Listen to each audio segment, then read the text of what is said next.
Start recording. Start streaming. As soon as I press the fucking button, someone starts doing bullshit outside. Again, they must have like a camera in my unit. I would have to tear my unit apart to find whatever, however they're stalking me in my unit. It's not my computer because they were doing it before I got the fucking computer. It's 10 a.m., 22nd of November, 2025. Fucking Saturday.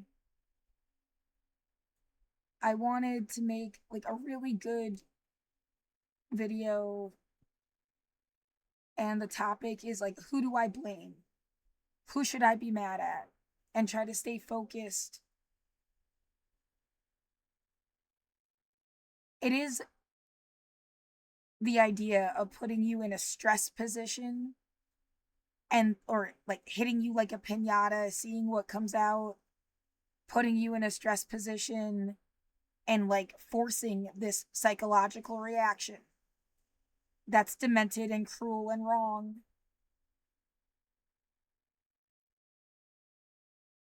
Um and then doing it for 5 years over and over and over again.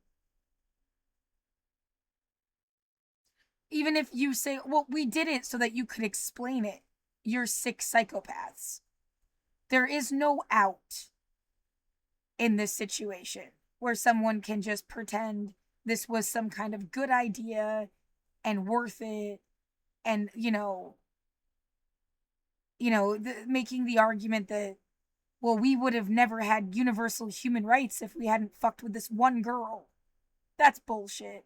You've got millions, if not billions, of people that went through real shit. Millions of examples of stuff that has gone wrong. You did not need to like force one kid to go through all of it at once. This is some kind of scam. Right, we wanted to create a person that would like be an advocate for us, or a warning sign for us, or some demented concept. And yet, who is the highest law of the land as part of that? I felt like everything was better vocally like 5 seconds ago, and now I can't talk again.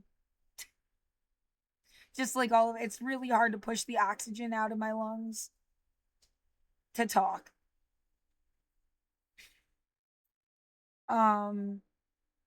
I'm not trying to be a champion. I'm not trying to be a president. I'm not trying to be anything. You wanted some weird shit, and I don't fit the crap, and now you're like harassing, like whatever the demented concept. So, like, can you fuck off?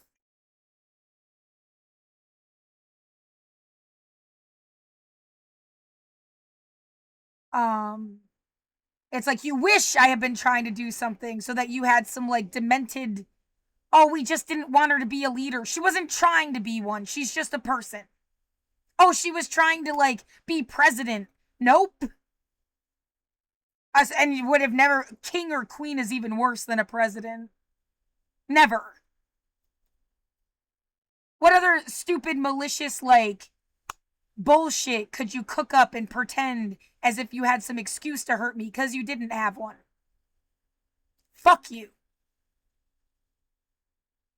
And that's what they've done. They've hurt me for 5 years. Like, let's see what she can say, rip off her ideas, and then kill her. Is that all you ever do? I can't be the only person. They must have done this a million times. For what reason? Like, that's the whole point. Who do I blame? Who should I be the most mad at? Because it seems like a whole pyramid of people.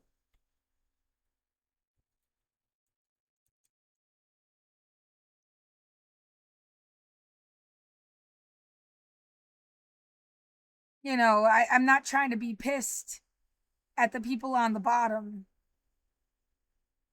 even though, like, they're fucking with you too. And this, whoever the fuck is in this bag. Yeah, the idea that no matter if it's a president, if it's a king, if it's a congressperson, if it's a city council member, even, there are unknown people surrounding people of power. This person could be legit, like Bernie Sanders, as an example. But they're surrounded by people, you don't know their names, you don't know their faces, and they're manipulating the situation. Yes, sometimes the guy's a total clown, which means they're some nihilist, disingenuous joke. They didn't really care about anybody. They're like a willing pawn. And sometimes they're a genuine person that is being puppeted and they're under duress.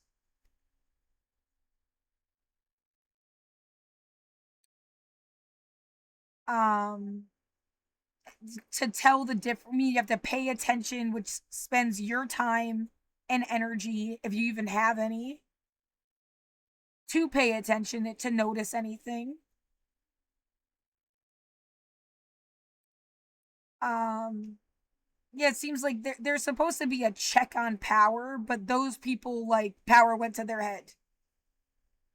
And that's why nobody is helping or something.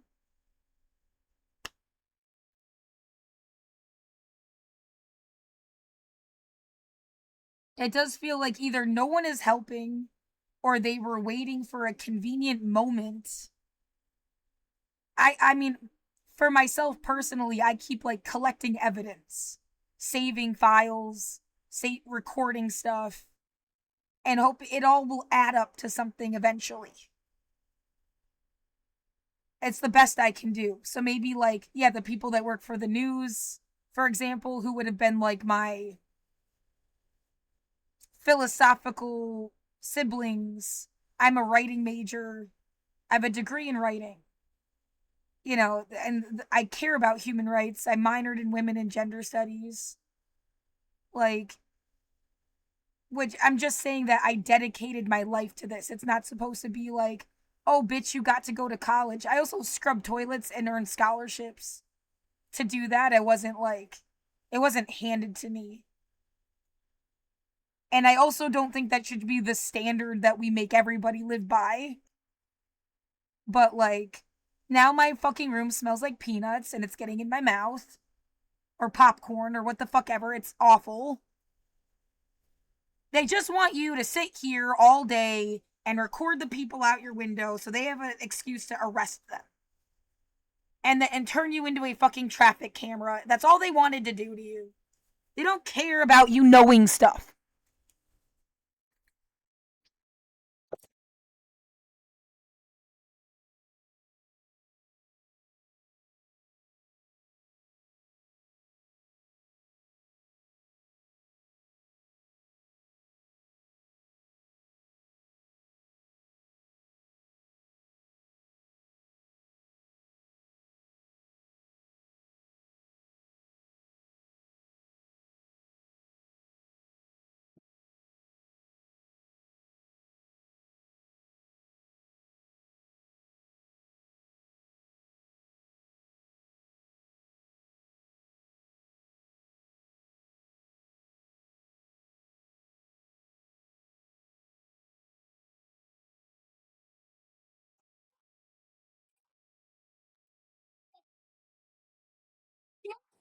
Goddamn apartment! I can't fucking breathe! Stop it! Wherever the fuck it's coming from! Stop it! Just fucking go a block over or get the fuck out of my window!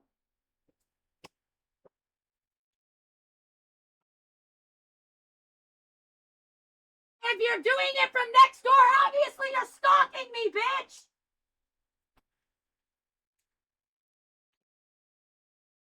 You made it so I can't live in my own house! Get fucked!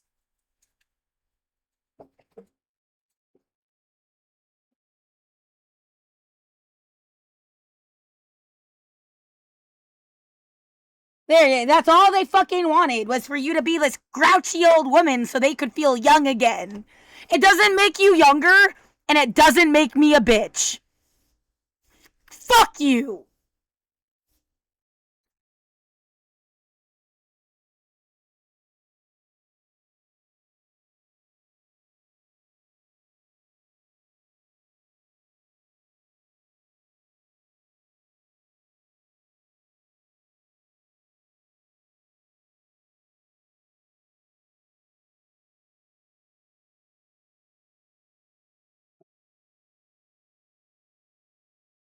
They've attacked me day and night, and then they all get away with it because they're fucking friends.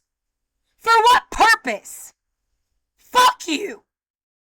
Fuck you!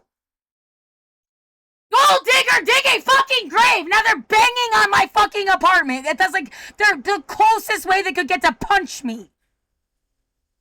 Fuck you!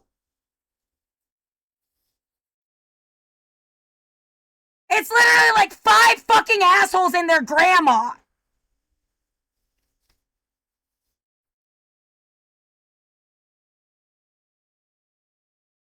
Fucking terrorist bitch. I really, really, really had better shit to do with my life.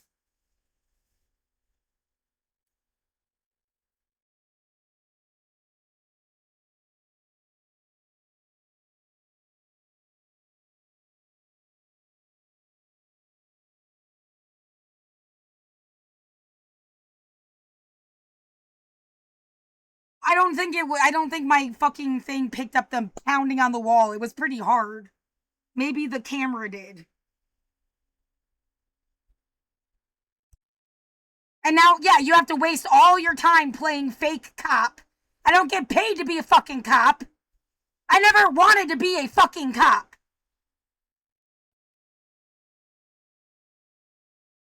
Now they're slamming. I mean, the only car there, a fucking van pulled up. Someone is just banging on shit.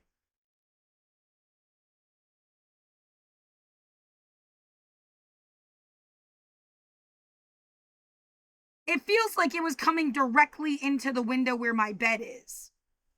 So why the fuck was the bitch next door screaming at me? The whole air outside smelled like it, yeah.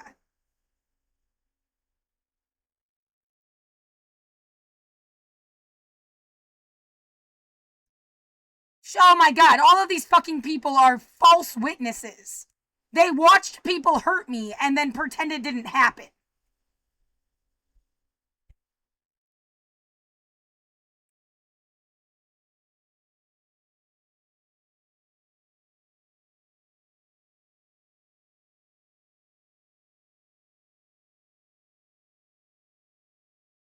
Yeah, now I feel like someone just like filled my fucking lungs with garbage again.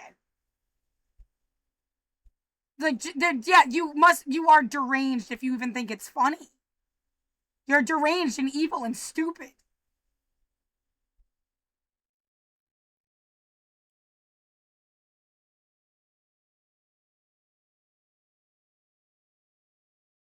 Yeah, she just took an opportunity to scream at me through the fucking wall and then bash on my room again. They're fucking disgusting.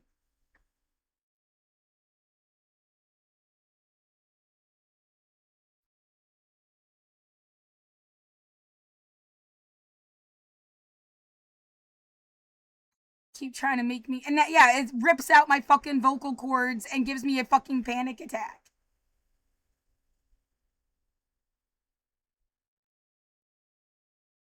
What, the bitch thinks she's gonna die before she has to care? Fuck you for doing this to me.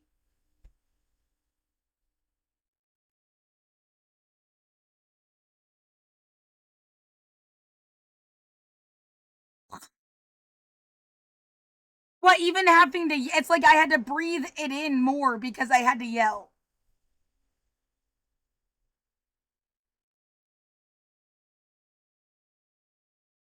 Yeah, it's not even outside. It's like coming somehow from like inside the fucking building. I don't have a home and they've done this to me for 5 fucking years. 5 fucking years.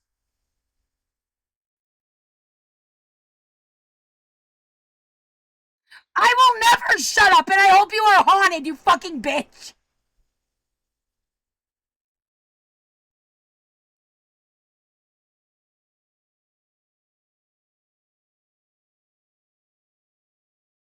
Really? Like what? We just wanted. This is how we live forever. We torture somebody and they bitch about us for the rest of their life. I will forget you as soon as possible.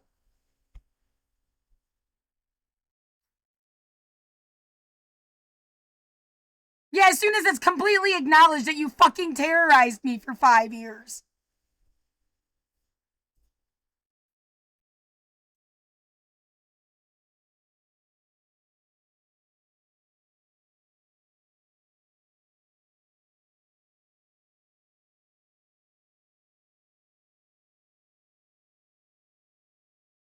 She doesn't even live here all the time. Like, she comes and goes and has other places to be. I've been stuck in here for 5 fucking years.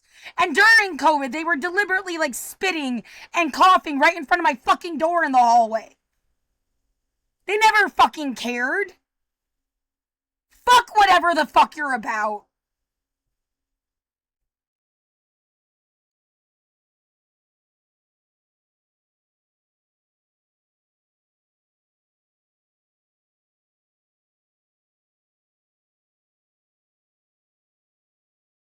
Yeah, for all you know, they're just like a direct line to Donald Trump, and that's why it felt like anything was weirdly, like, connected. There's some fucking Republican cunt that won't leave me alone.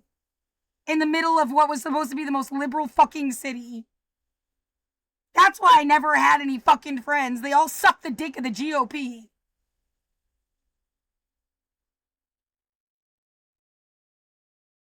I hate you.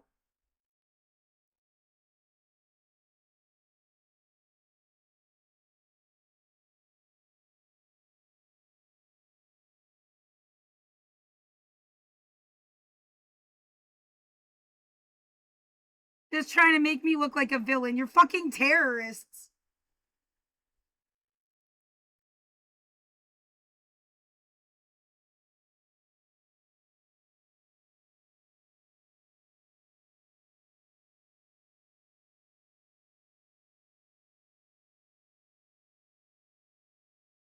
How do I get to the part where you record it?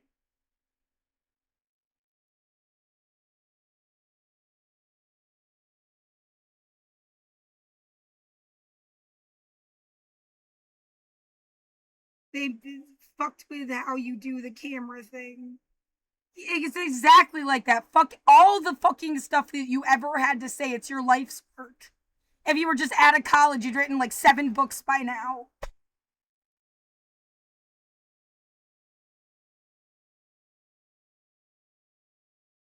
I hope you get so fucked for this. You can spend the last days of your life living out what you did to me. Bang, bang, bang. Pollution, pollution. Evil fucking bitch.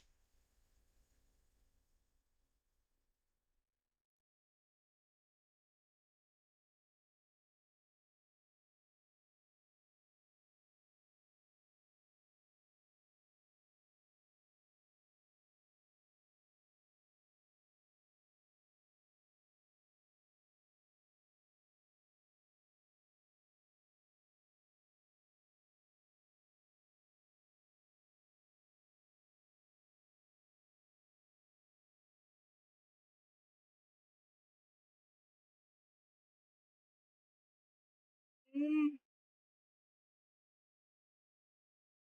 device.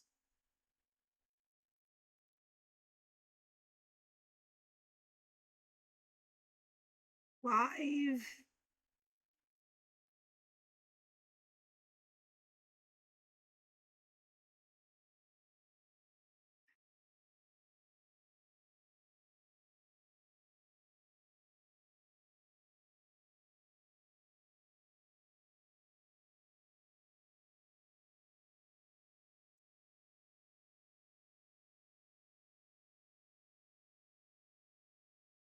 I'm gonna have to cancel those. Yeah, there's this weird thing with the subscription. It's let me do a subscription to Duolingo today, and now it just let me do one for the camera. And you just have to cancel it. Find out where they saved it. Where the fuck did they save it?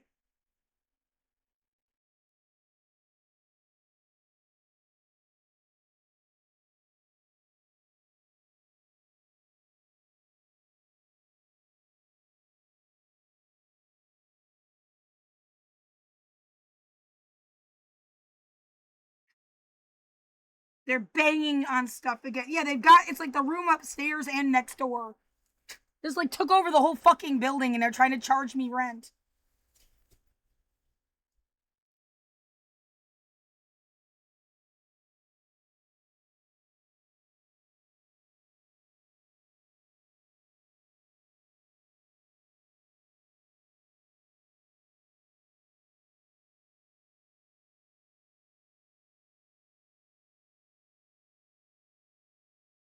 Yeah, we wasted your life and now you're supposed to, like, we gave you like a designated friend and we gave you designated enemies and you're supposed to just, because it, like, we keep power this way. You're fucking stupid and you ruined anything worthwhile about being a human.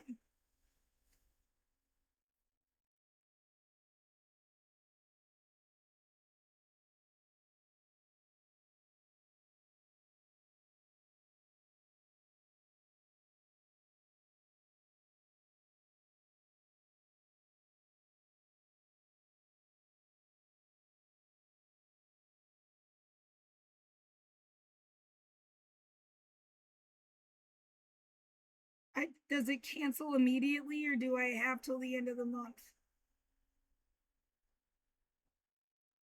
They're banging on shit.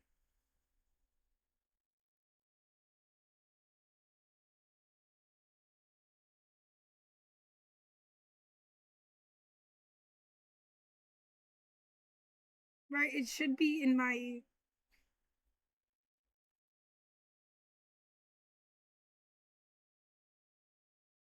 I don't need your help.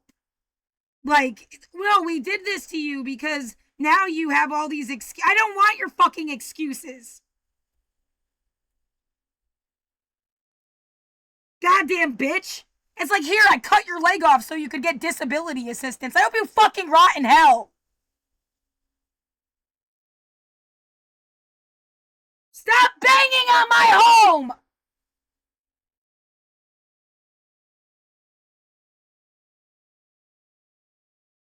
Stop! Psycho cunt! Stop engaging in your provocative whatever!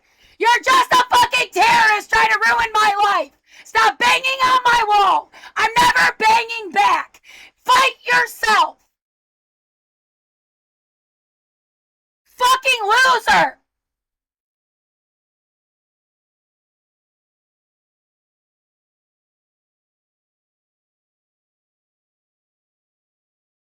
You probably ripped off people for the last 30 fucking years, you cunt!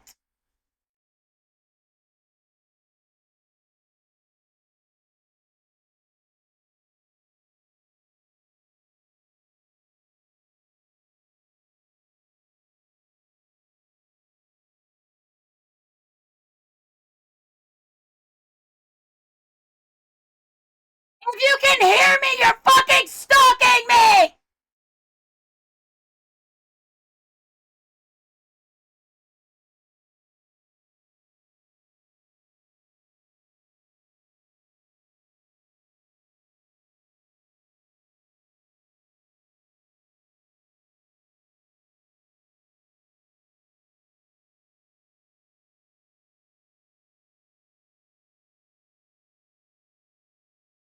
Gave me fucking pneumonia. Fucking made my PTSD worse. I have no life at all because you're all fucking deranged.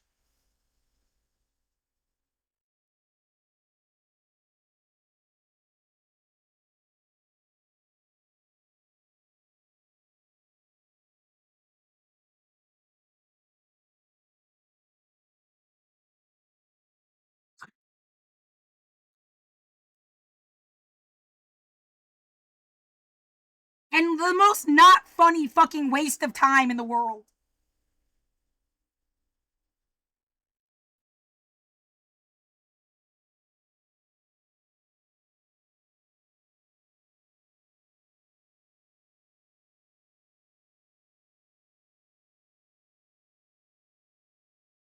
All they do is make fucking jokes and then fuck with you and ruin stuff more. Why? Because you can't just live your own fucking lives. Oh, I'm so sorry. You have nothing to live for. And you know you don't make yourself spectacularly empathetic.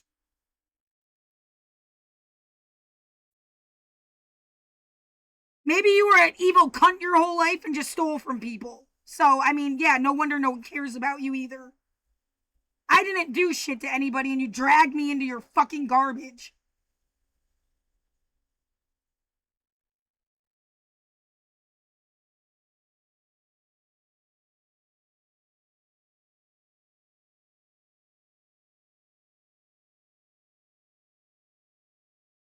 I still can't find the fucking. It was like 10 minutes ago now.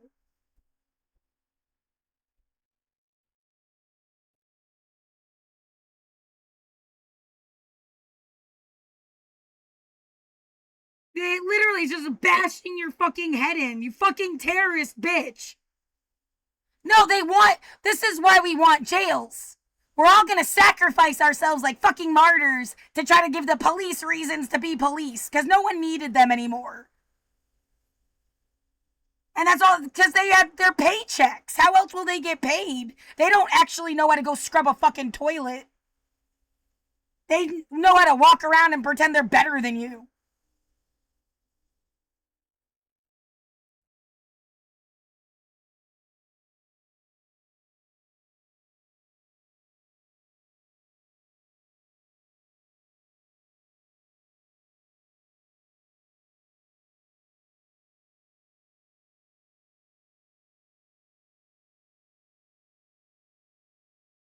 It is literally just this one bitch.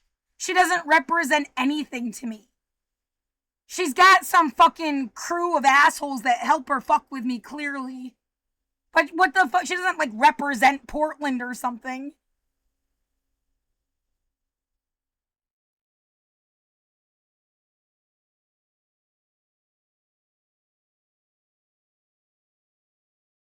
Fucking wasting my life. I keep, like, the way that they hurt me and they kept hurting me and kept hurting me. I can't believe this fucking happened.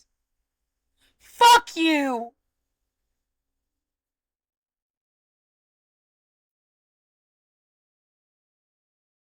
We just wanted you to have a different story than all the other shit that's ever fucked with you. Fuck you! Probably all from the same fucking crap, too.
No, the idea, it's all these training. Stop!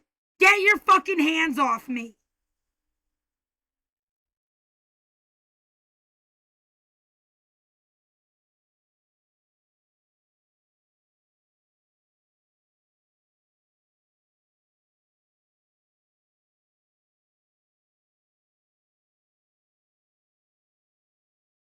Every time it's like, well, this is how black people made us feel. That's why we didn't care about Black Lives Matter.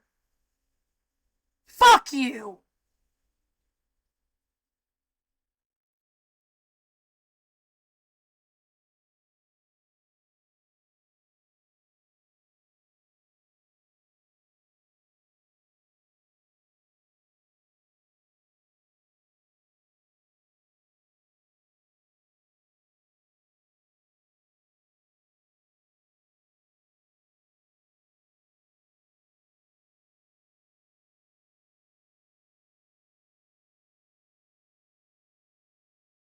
They're banging on my fucking door.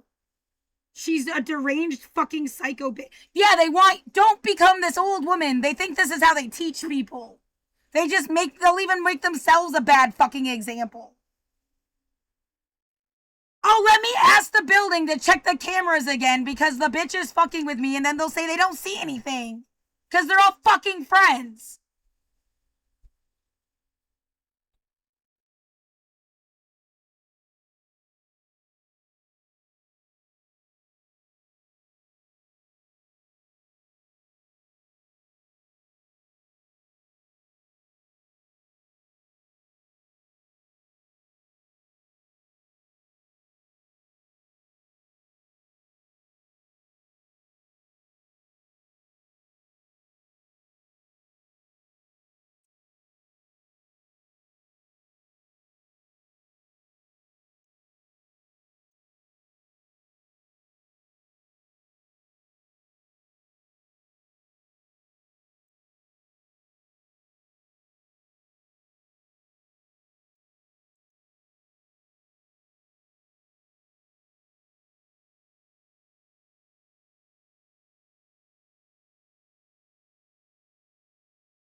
Fucking evil people.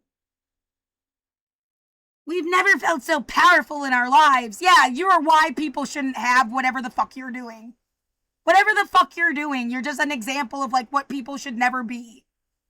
They'll be better off when you're gone.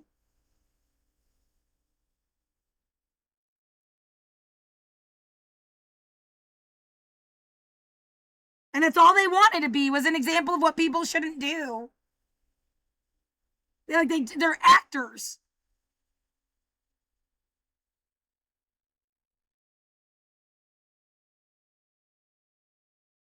Wasted my fucking life to force a fucking story.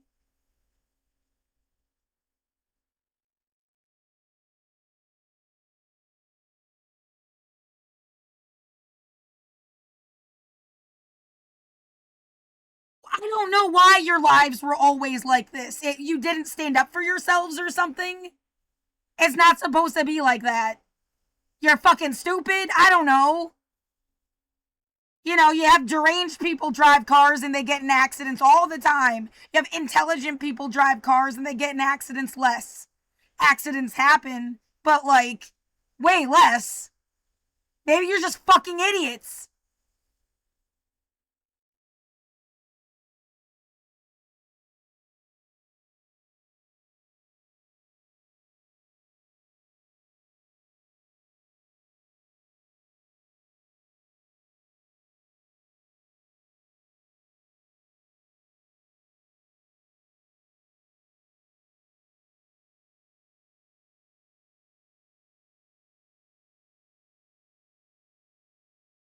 I can't get the fucking camera to just work.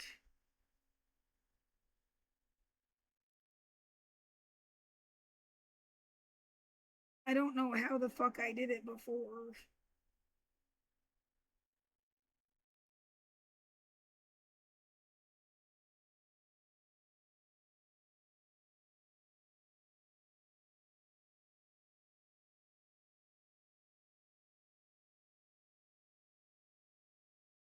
No, they're fucking perverted. It's like what, you sit over there and you like watch me all day or something?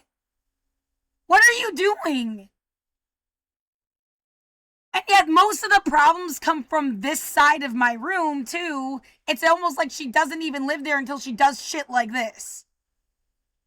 But like whatever the fuck that was like blasting into this window, not that one. I can only just open that one.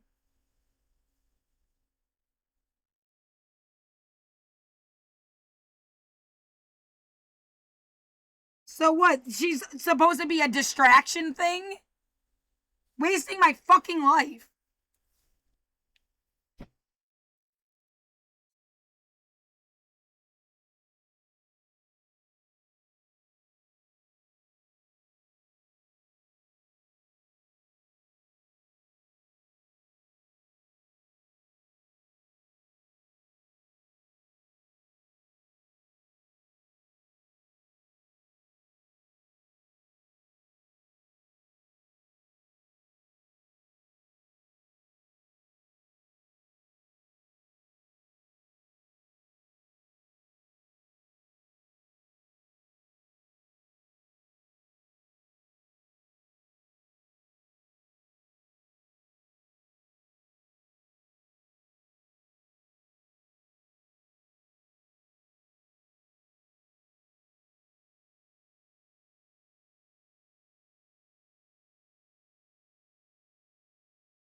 Oh my god, all the data I've had to waste saving shit, which amounts to like, you know, that judge just pretends he didn't see anything.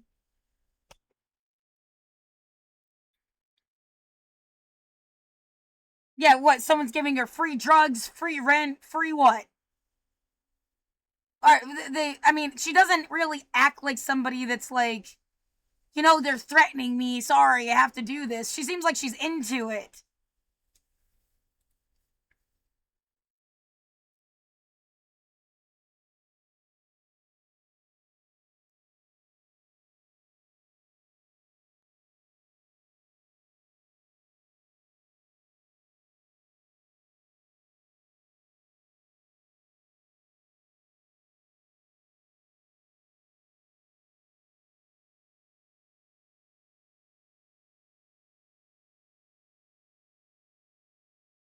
Oh, great. Yeah, so excited. She's gonna just like fucking sit there and wait. Really, it's like, well, I didn't have anything better to do today, and I love fucking with the stupid girl next door because it makes me feel young. I mean, like, what can I imagine her brain cell is like?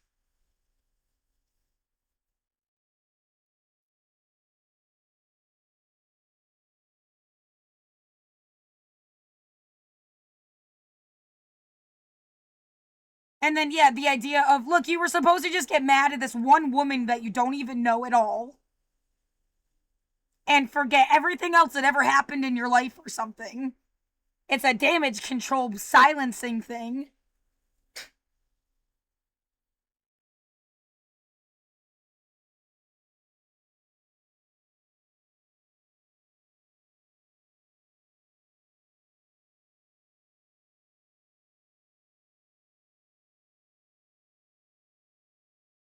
It doesn't play fucking sound.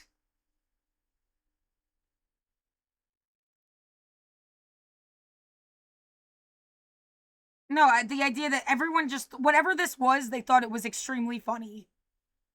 That's all they know how to think is like, they think shit is funny. Why does it say I have 0 kilobips? So they're fucking with my computer again.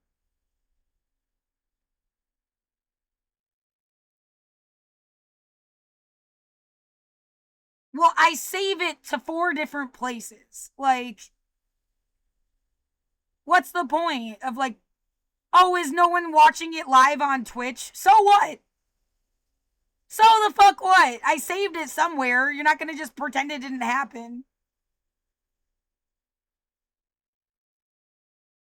Probably, yeah, probably got it locked in, right? She's the one that ever said to lock yourself in. The first time I ever heard people use it like in some deranged way. She has been stalking me. Yeah, like they assigned you a terrorist. They assigned you boyfriends and then they assigned you a terrorist.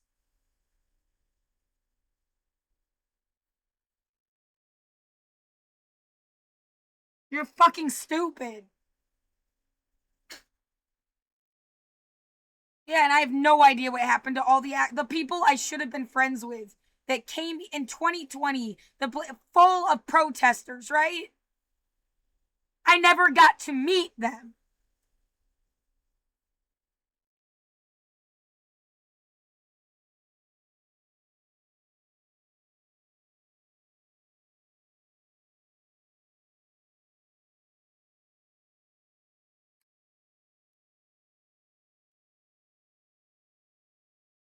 I feel locked in some bitch's basement.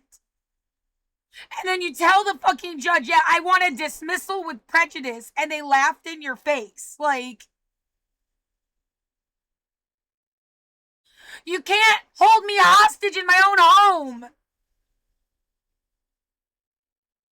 And what? Someday they're gonna kick you out. There's no fuck. You're not going to the fucking shelter across the street or their women's shit in Beaverton.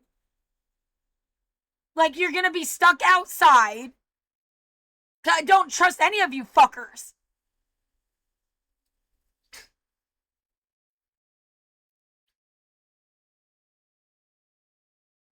fucking psycho. Yeah, they're asshole whoever's driving around the block. They just fucking hurt me every day for 5 years. One way or another. Point blank, period. Oh, we thought that she had like an army behind her. We wanted to fight the army. There's no one, you stupid bitch. I get, like, I'm trying to imagine what the fuck they ever could have thought. Maybe they have every kid from MHS locked in a house somewhere.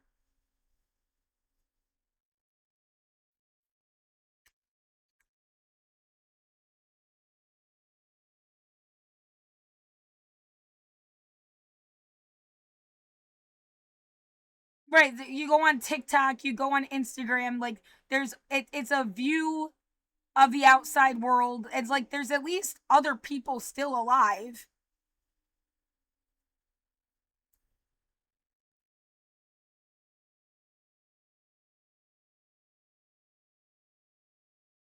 Well, they positioned themselves as some kind of enemy on purpose.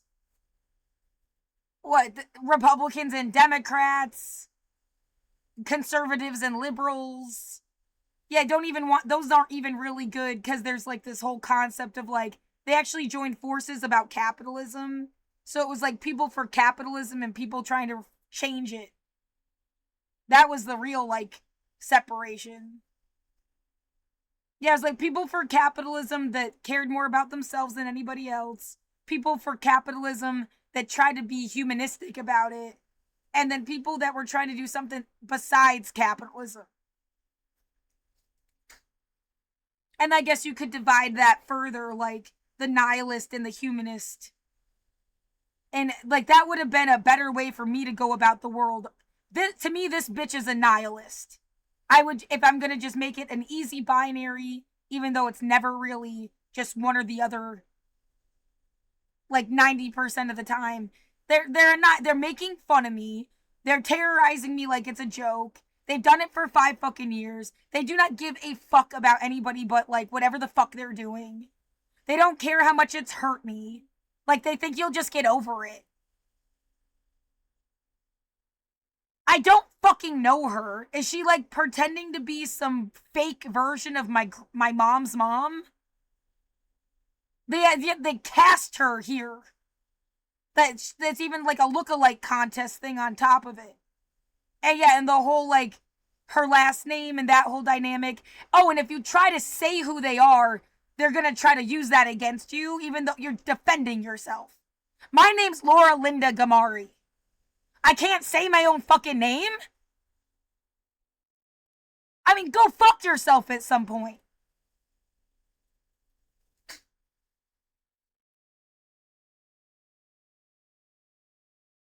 I do not have to care to the point where I don't exist because of whatever the fuck is going on with you. And you don't get to act like I'm anything bad because, like, oh, you don't look so good.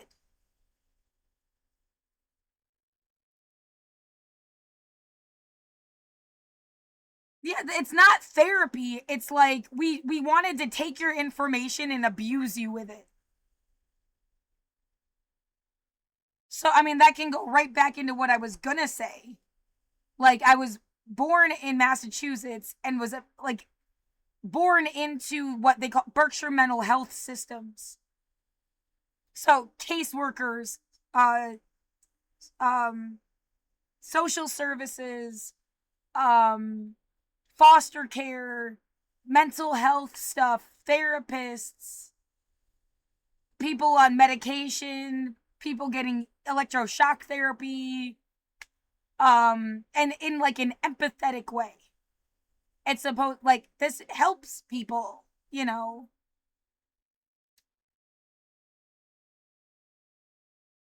The idea that yeah, when I moved to Portland, there was still like the same millennial like everybody's in therapy. Everybody had a school counselor. Everybody's seen a therapist. Everybody's watched that fucking movie with the kid who like does therapy on his classmates or some version of it.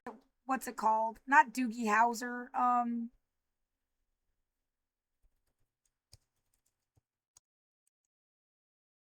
Yeah, didn't Lucy from Peanuts, Charlie Bartlett.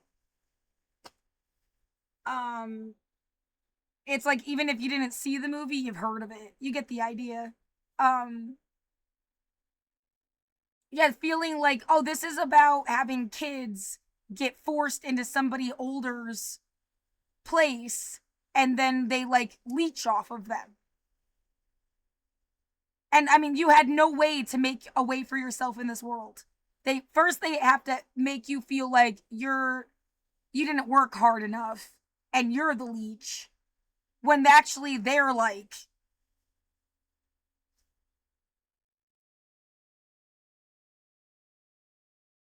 I'm not interested. I'm not gonna kiss everybody's ass till I die. They're gonna kill me anyway. Like, fuck you. Like,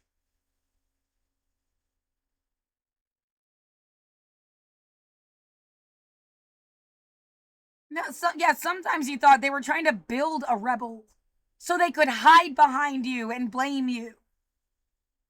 That was why they wanted a protester so they could and if something bad happened to you, they just do it again. You're expendable. Like building a shield, that eventually the shield takes enough damage and it breaks apart. But that's why they had any interest in making you insane.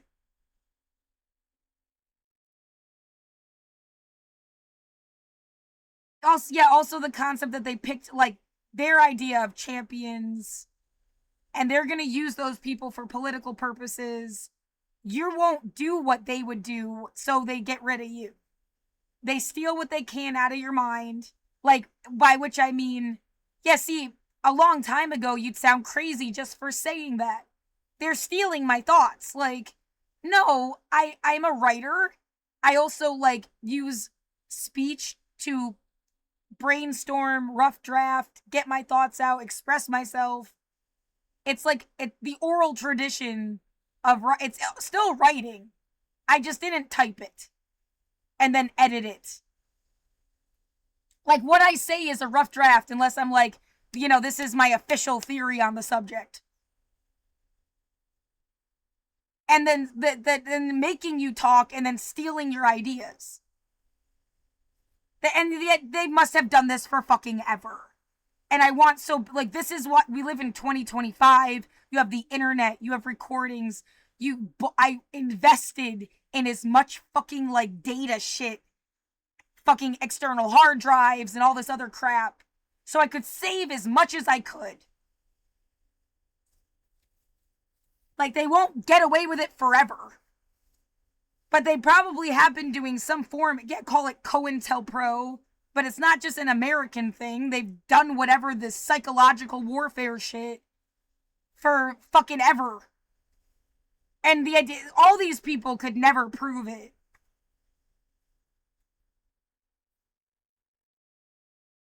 So yeah, I mean, they just wanted to give you a purpose in life. I don't know, dude. It's hard for me to believe, especially now, that what they thought they were doing was something good and not just trying to kill me slowly. And if I died, then they do something with me after, like, when I'm not there to advocate for myself. Maybe it is about the stress position of making you feel that way because you keep making a video every fucking day.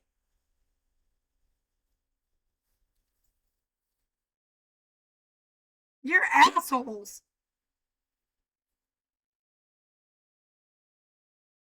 Now I got a 10-minute long fucking recording. 15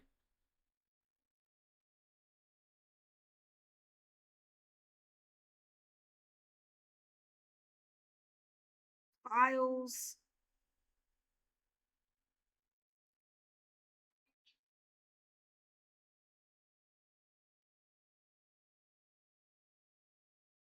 To fucking share it to my drive.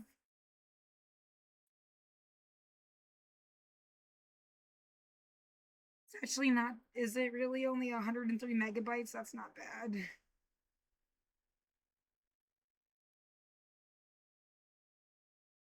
It's not a gig. Yeah.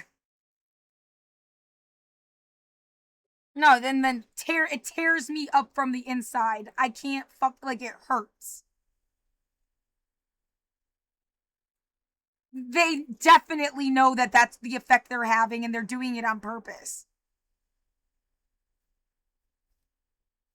Yeah, sometimes it's like, "Oh, sweetie, they just wanted to sue the property management company. They're going to like kill you and then pretend like the company was negligent. They don't care about you and they don't care about the company."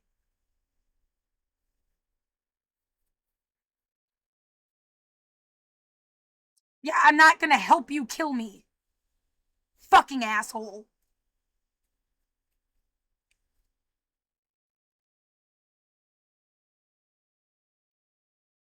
Oh my god, you just left people with a bunch of like I don't have a good word for it. I don't have a good word for it that isn't loaded with other connotations I don't mean. But like here, yeah, this idea of like money isn't even real. You understand like and they don't get it. Instead of advocating for human rights, they just spend all their fucking brain power figuring out ways to hurt people. What, for money?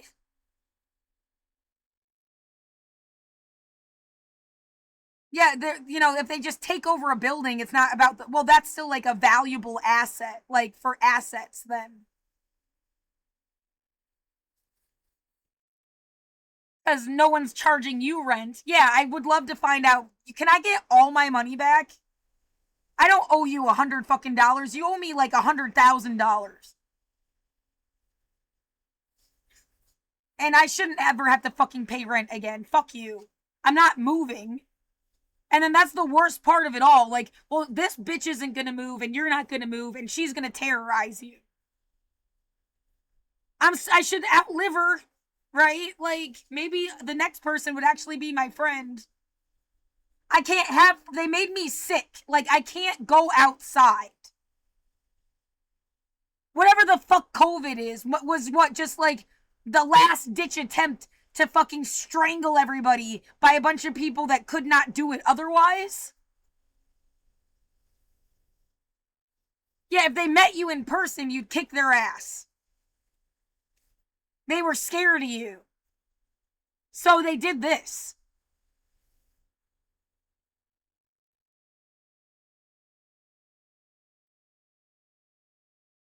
Well, again, I was going back, like, who do you blame? And I wanted, you know, the ultimate answer seems to go all the way up to COVID. Who did this? Who planned it? Got everybody who knew about it to know about, like, if they knew ahead of time. My friend from high school did not plan COVID, but it feels like they knew something was going to happen in 2020. And it could have just been the most vague, fuzzy notion, like when they used to talk about 2012, which they never talk about now. And it was just like almost like a joke that it was like the apocalypse. It was a joke.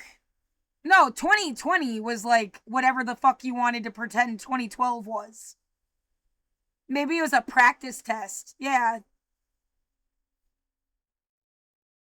But but it does feel like a friend from high school that I dated in college knew something was going to happen in 2020.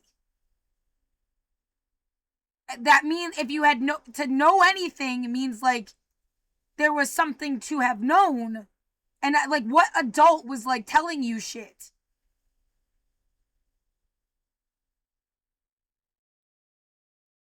Well, I mean, like I said, you use TikTok as a way to see the world outside. You use Instagram. It doesn't, I mean, if they killed a lot of people, they left enough that it looks like they're still people and of like every background and disposition. They haven't killed everybody. That doesn't mean, oh, but they had killing 90% and leaving 10%. Yeah, of course it's still a genocide. The way that no one will call it a genocide.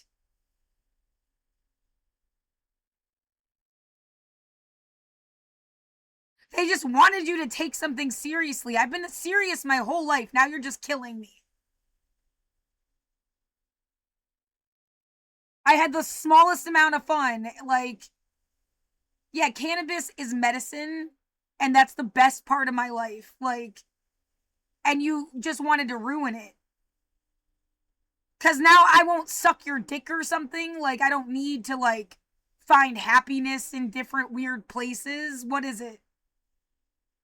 And they couldn't control you anymore. Like, why else wouldn't you have just been like, oh wow, she looks better. She, like, is happier. She's still depressed, but, like, happier. You know, went from below 0 to, like, I don't know, 60 degrees. It's still not really, like, yeah, it's summer in San Francisco. It's 60 degrees. That's a joke.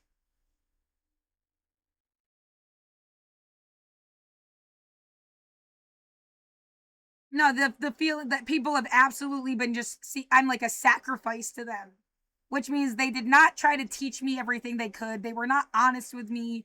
They were hurting me.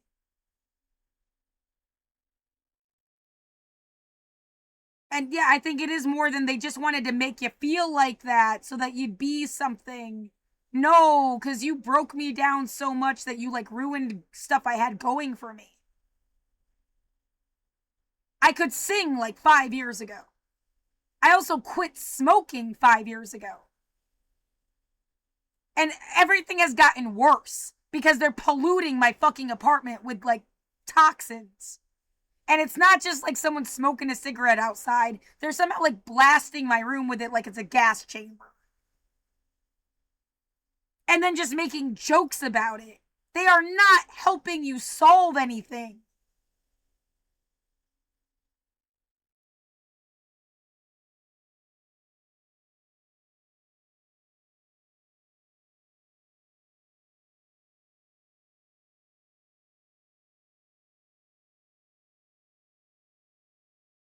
They are liars. She has, I mean, she's directly lied to my face. Stop banging on my wall. I just recorded how she's the one banging. And it's like, well, yeah, she's deliberately giving you evidence. That's also like a manipulation. Leave me the fuck alone.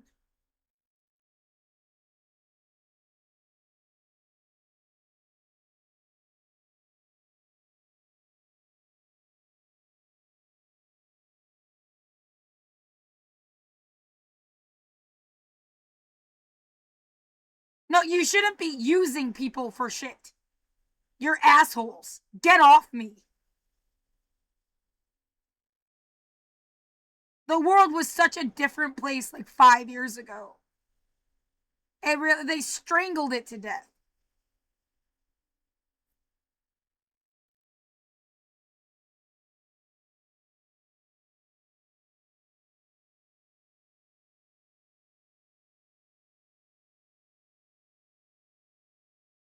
Yeah, it keeps going. The wandering Jew joke, and they wanted to make you wander and have no home, and that's their idea. Like, fuck you, fascist.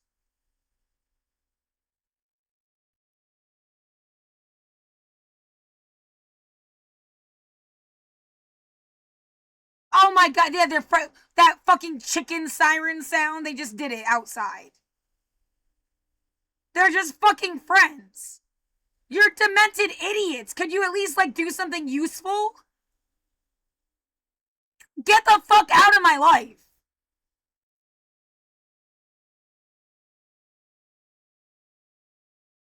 No, you're supposed to hate us or something. Oh, fuck off. Or, like, yeah, there's different groups of different kinds of cops, and they wanted to, like, it's like they, like, took over areas and are fighting with each other. That's the actual Civil War. And you're just stuck in the middle because you're a civilian.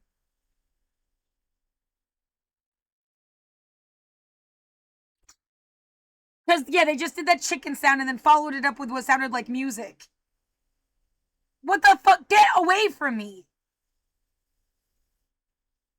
Yeah, literally, they're making you mentally ill by making you think the way mentally ill people think.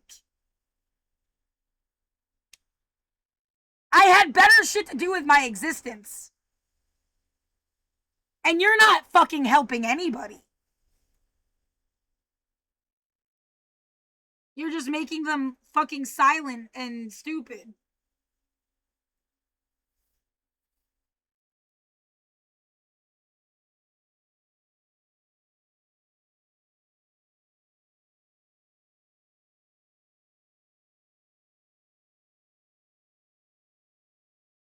No, it all feels like a sick game that was planned for a long time. I'm just, what the fuck do I want to say and have it kept somewhere forever? It feels like I have to restart my fucking computer because they're clearly doing something weird here that it's not.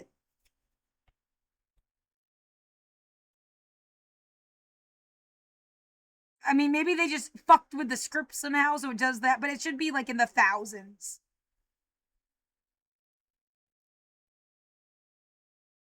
Yeah, I feel coached, I feel manipulated, I feel coerced, I'm being terrorized, and you're just gonna not care? Who hurt you? And I have to like fix your pain before you like wake the fuck up? I don't have time.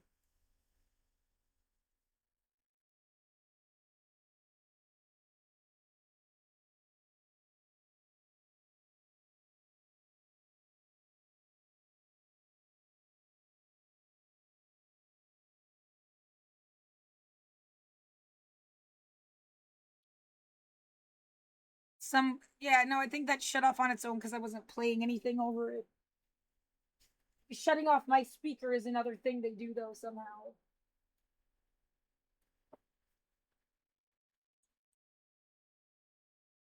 No, the idea they're trying to like rip out your fucking vocal cords before they send you outside. Fuck you. There was a guy, right? They keep like there's other shit that happened in the. There was a guy that lived downstairs that like barely could talk, right? And there was somebody that lived in an apartment where they were like blasting music all the time. It's like we wanted you to feel how we feel. You're psycho in a way I would never be. And they're like, well, that's what we felt like Black Lives Matter was doing to us because they're all white.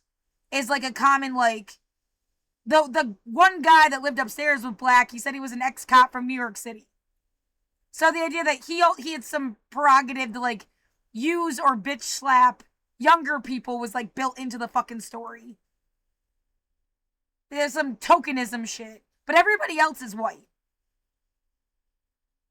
And like the one dude was like outside saying all lives matter. Even it was disgusting.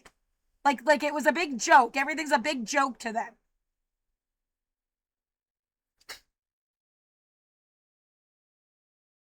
So I mean, you just they directly said that. It's just like that's what happened. These people are fucking with me in some like demented. Well, you wouldn't care about us. We're not going to care about you thing or some shit. And then and all the protesters are gone, so you just like add it together, and it feels like they felt like people were trying to force them to like care about something they didn't like fucking have the brain power to care about. And now they're trying to hurt you in like a backwards logic.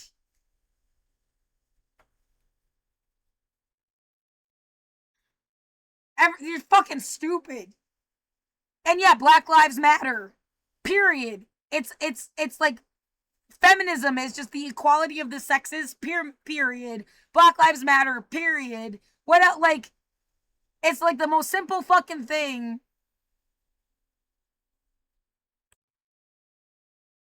It's not gonna just not be true because you had like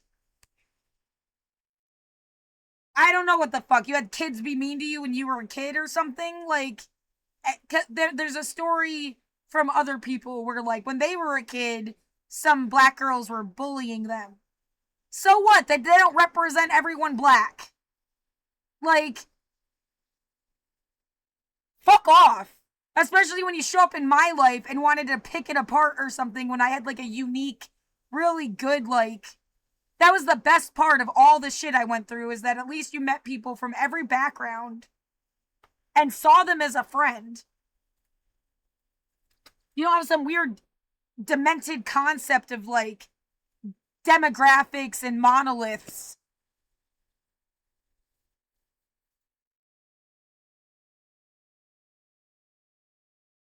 Yeah, I don't have prejudice. I was raised by an old person. I'm not against old people. I don't fucking hate rich people. It was about holding power accountable and you're not helping. Like I don't what else what I don't hate white people. But somebody's always had a weird thing about me being Jewish. I've been poor my whole fucking life. What? What? Yeah, the idea they're trying to own the libs. Like, would you get your fucking boot off my neck?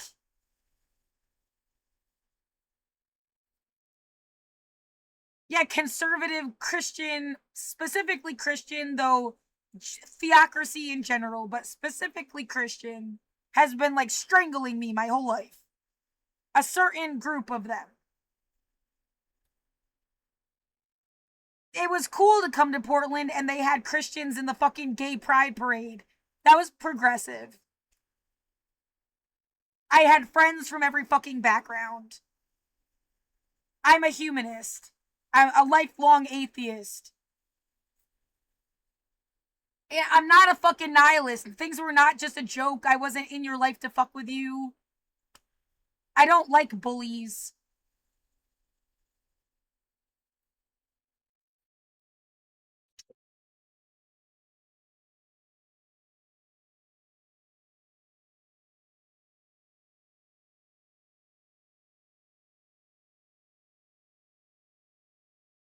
And then, yeah, we made you do this. Because now, like, we made you say it and we think it's going to matter. It's not. People don't care this way anymore. They wanted, like, leaderless fucking futures and advocates instead of presidents and, like, progressive new ideas. Not the same old shit. And it's like you just keep doing the same old shit because you knew how to control it. Exactly. Like taking everybody's fucking basic rights away because they bitched about capitalism. And so they get too close to the sun, they bitch about capitalism, you pull a fascism on them.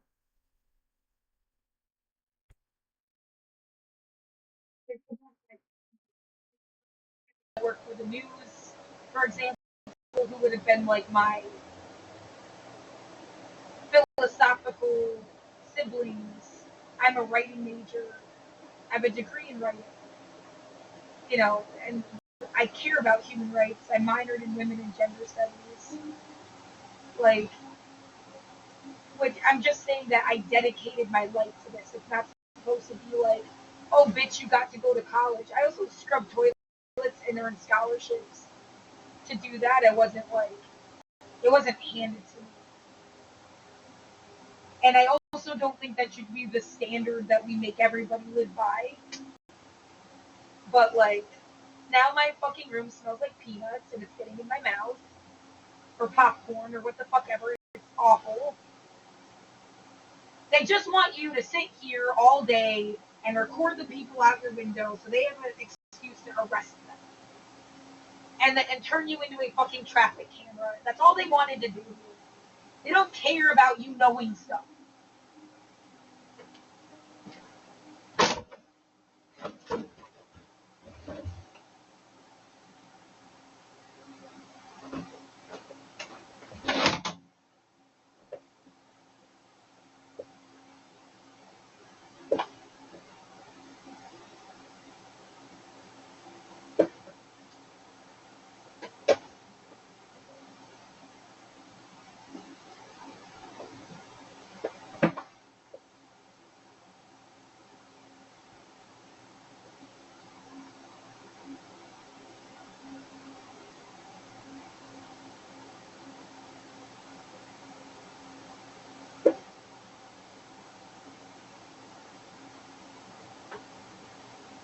Stop it! It's getting in my fucking room!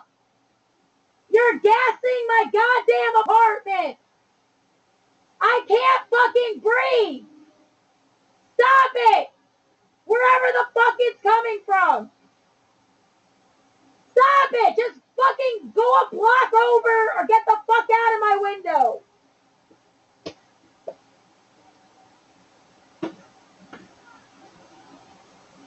If you're doing it from next door, obviously you're stalking me, bitch.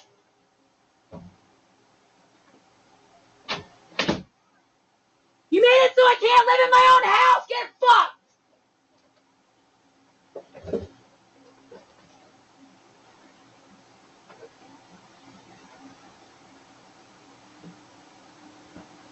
There, that's all they fucking wanted was for you to be this grouchy old woman so they could feel young again. It doesn't make you younger, and it doesn't make me a bitch. Fuck you.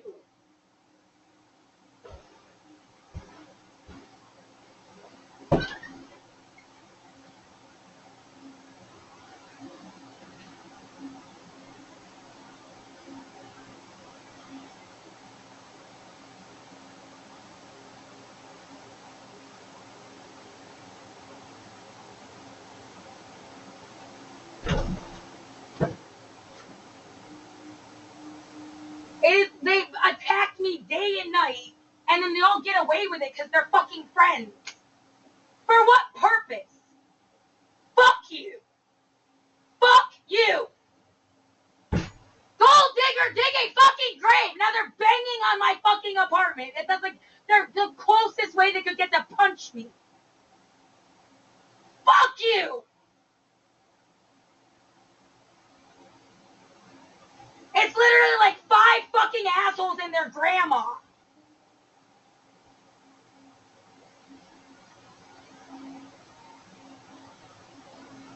Fucking terrorist bitch. I really, really, really had better shit to do with my life.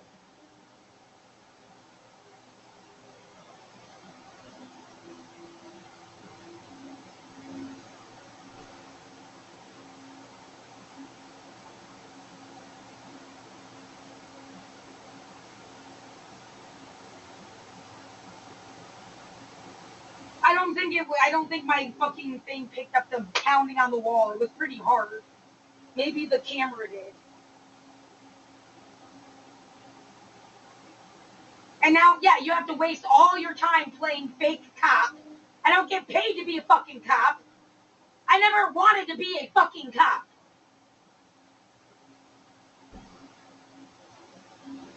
Now they're slamming. I mean, the only car there, a fucking van pulled up. Someone is just banging on shit.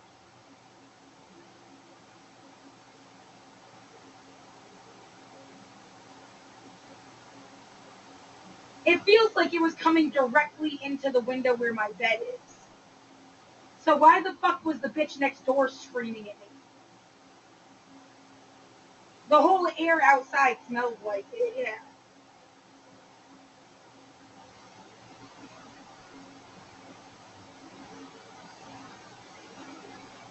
Oh my god, all of these fucking people are false witnesses. They watched people hurt me and then pretend it didn't happen.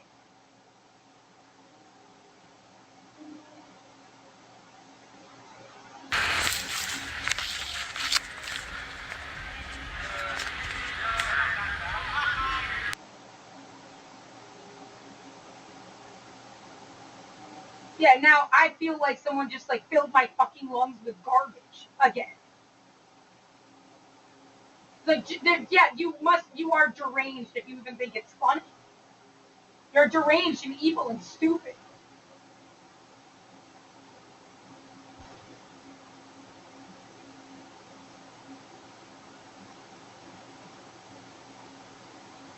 Yeah, she just took an opportunity to scream at me through the fucking wall and then bash on my room again.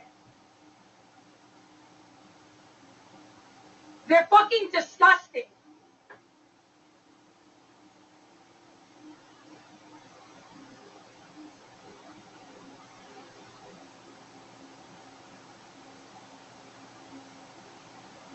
She's trying to make me, and that, yeah, it rips out my fucking vocal cords and gives me a fucking panic attack.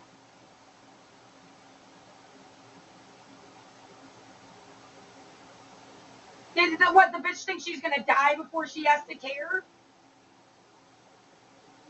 Fuck you for doing this to me.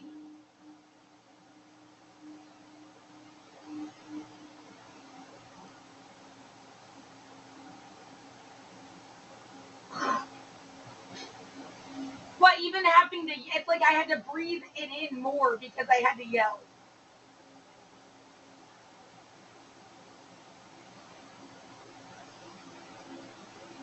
Yeah, it's not even outside, it's like coming somehow from like inside the fucking building. I don't have a home and they've done this to me for 5 fucking years. 5 fucking years.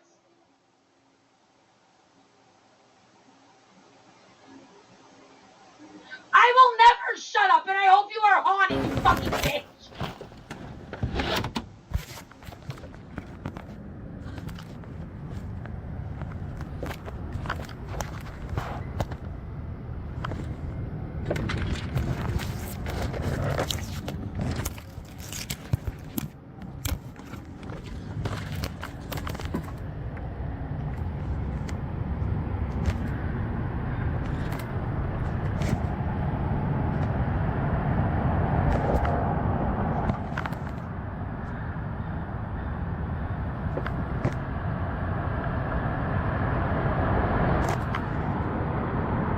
Stop it! It's getting in my fucking room! You're gassing my goddamn apartment! I can't fucking breathe! Stop it! Wherever the fuck it's coming from! Stop it! Just fucking go a block over or get the fuck out of my window!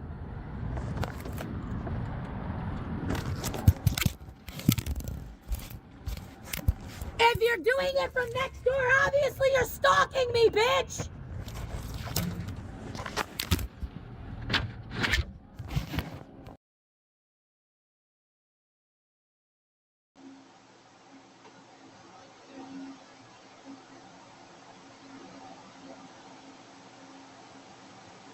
Really, like,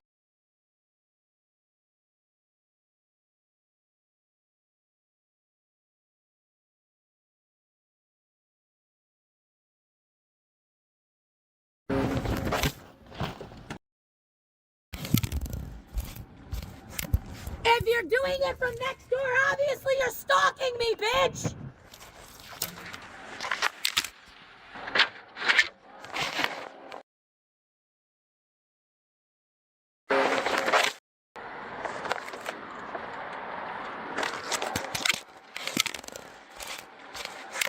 If you're doing it from next door, obviously you're stalking me, bitch!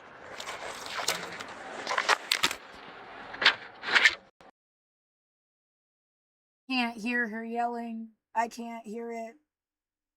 Maybe you have to wear like headphones or something to listen to the recording. I don't know. Yeah, but it's fucking annoying.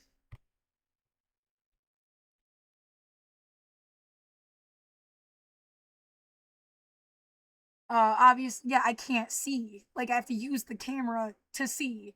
But there's some guy that walked like right under the window. There's a pipe that runs up the side of the building. Are you like smoking and blowing it into that fucking pipe? And it's somehow getting into my room?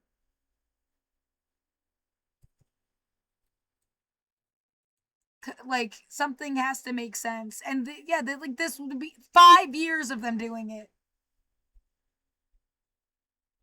They like know and just won't stop them.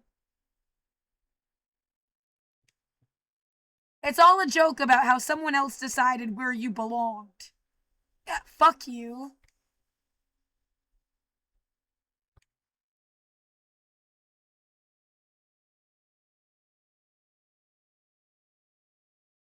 Cause yeah, from the way it smells, it feels like someone is like right here, blowing it directly into the fucking window.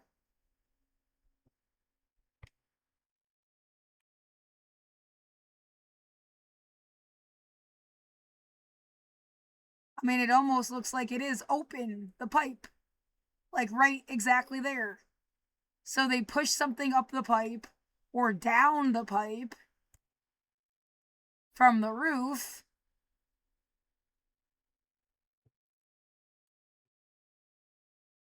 And that's how it gases my unit.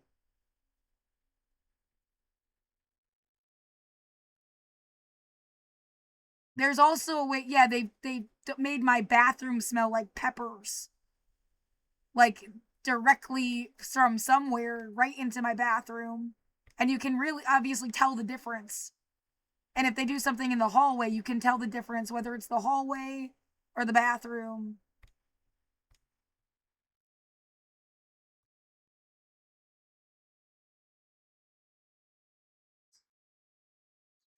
Yeah, people don't want to be cops and they have to make them. Like, it's like forcing someone to turn into a dog.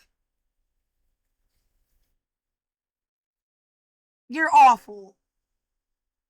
What we just wanted, this is how we live forever. We torture somebody and they bitch about us for the rest of their life.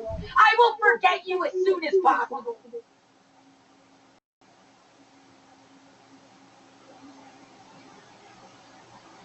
Yeah, as soon as it's completely acknowledged that you fucking terrorized me for 5 years.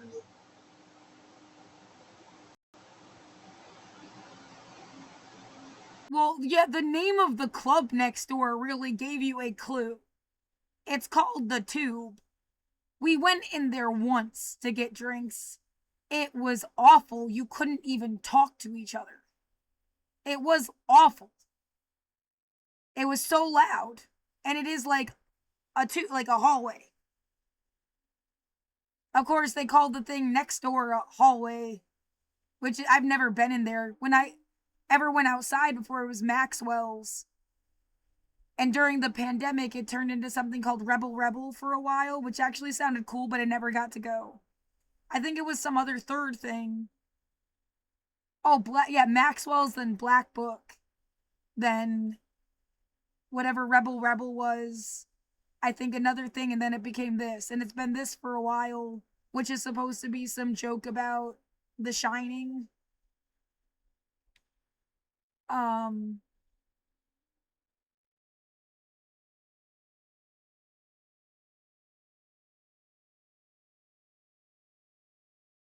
Yeah, this is someone's demented idea of a training program. You guys are not competent enough to do this to people. Like, it's like you designed a test and your test is shit.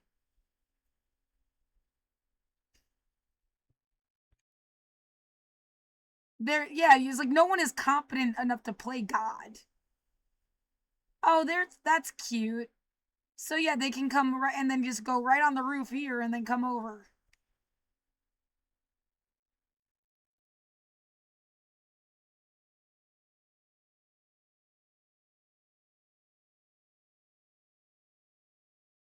Yeah, don't forget, like, isn't it weird? No, and yeah, it's like they made you glad they took that fucking fire escape down on here. If that had been there the whole time, I would have been scared shitless of the guy upstairs.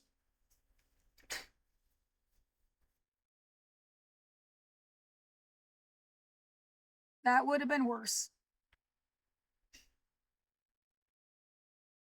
Yeah, the idea they do something wrong and then make you glad it's wrong. Like,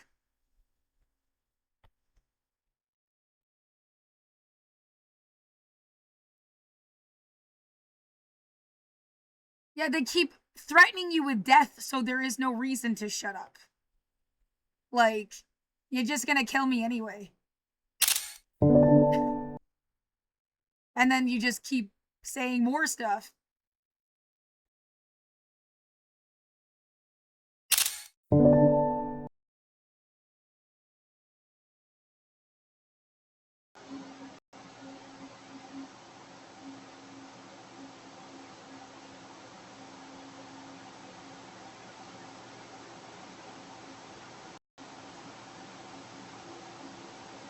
She doesn't even live here all the time. Like, she comes and goes and has other places to be. I've been stuck in here for 5 fucking years. And during COVID, they were deliberately like spitting and coughing right in front of my fucking door in the hallway. They never fucking cared. Fuck whatever the fuck you're about.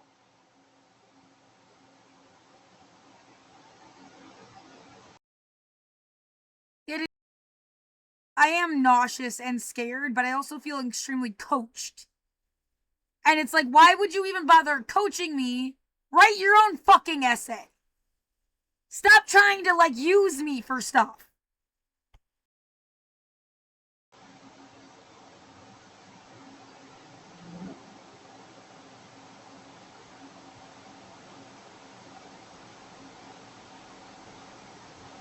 Yeah, for all you know, they're just like a direct line to Donald Trump, and that's why it felt like anything was weirdly, like, connected.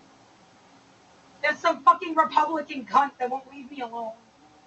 In the middle of what was supposed to be the most liberal fucking city. That's why I never had any fucking friends. They all sucked the dick of the GOP. I don't know if you can hear the smaller I hate things on the you. wall.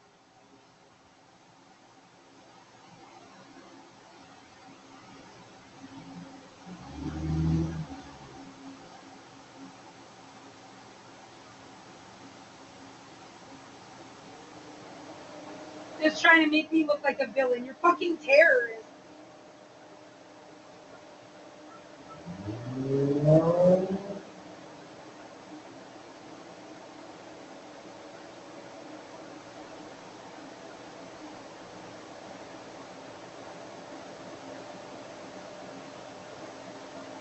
How do I get to the part where you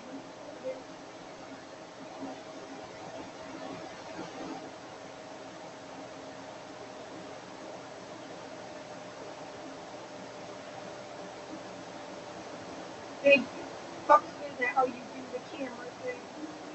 It's exactly like that. Fuck all the fucking stuff that you ever had today. It's your life's work. If you were just out of college, you'd written like 7 books by now.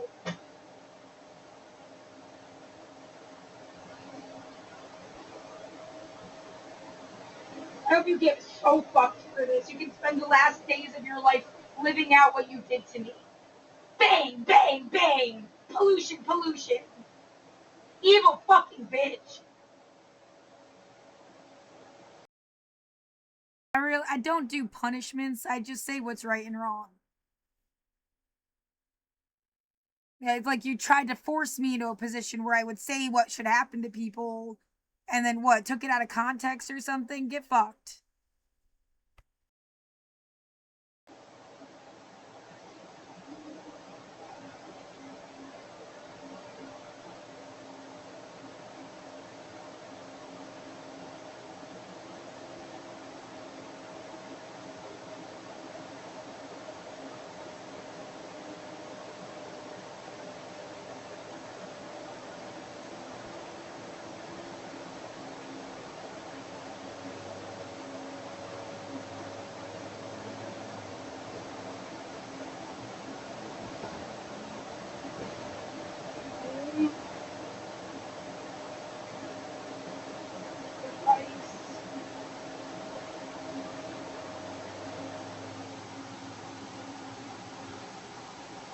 Why?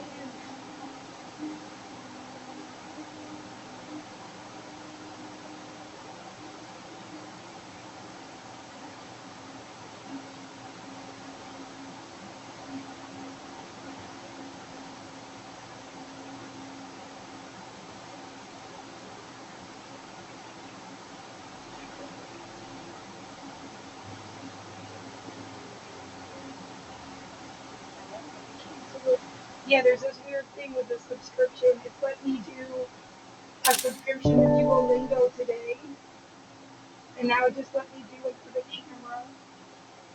And you just have to cancel it. Find out where they saved it. Where the fuck did they save it?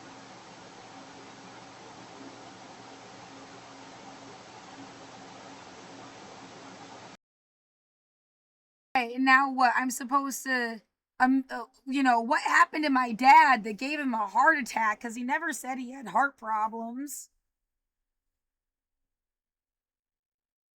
Right? That's like the logical next step. And then, oh, if you think your father was murdered, I guess you're gonna have to go to Massachusetts. Why would I have to go to Massachusetts? All you have been trying to do to me for 5 years is make me leave my apartment in Portland.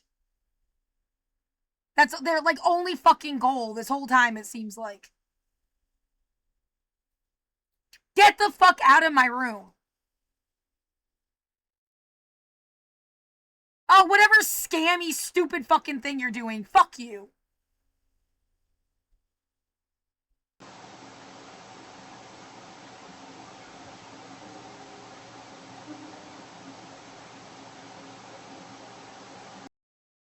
Yeah, I mean, it is weird as shit that, like, he could have died in Pennsylvania. He moved back to Massachusetts, like, right at the last minute, kind of. I forget when exactly it was. I know, like, I lost the stuff in that room and I had to let it go, and well, that, like, yeah, you know, it was just like practice for you losing everything. That's all they've ever fucking prepared you to do. And lose everything, like as if that's a normal thing to happen. Fuck you. Yeah, I'll sit here and bitch about universal human rights every fucking day. What, regardless of whether that's what you fucking wanted.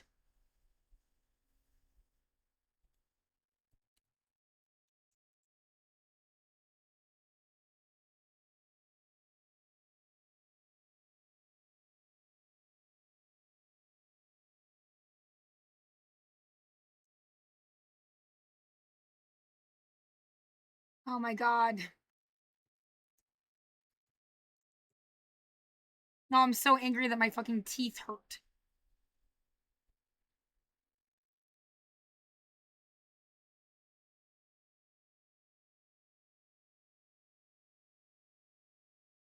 Right, there isn't anybody, right?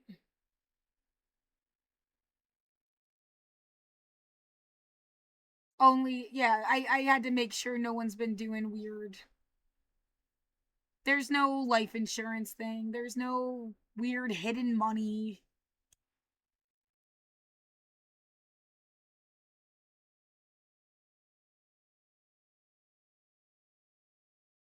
No one should be pretending to be me. Yeah, you can get fucked for that. I don't. That's not okay. –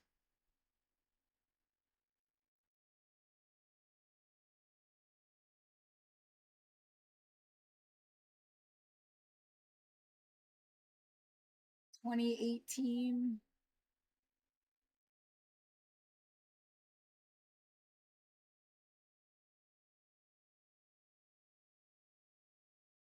I feel sick.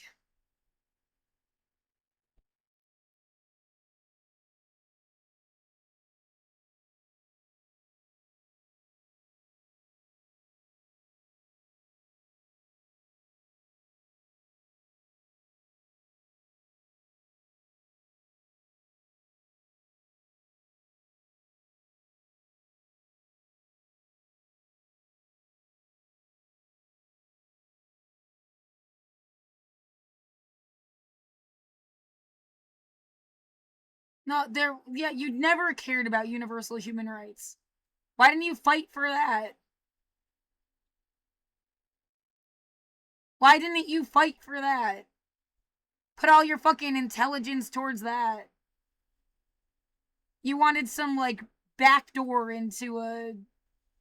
You didn't care.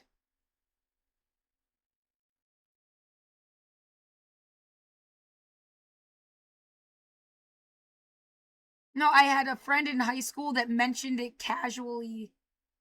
Like, the UN speaks French. They were in Model UN too. I did mock trial.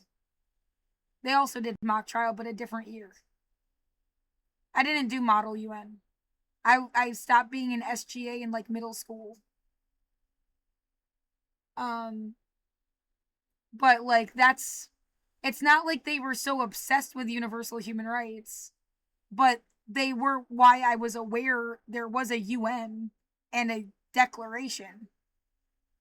Like, because of just like one conversation, even. no one in my life was like pressing about human rights like that. Like that. Like universal human rights, all 30 things. Nobody. Seems like that's all anybody should have been doing.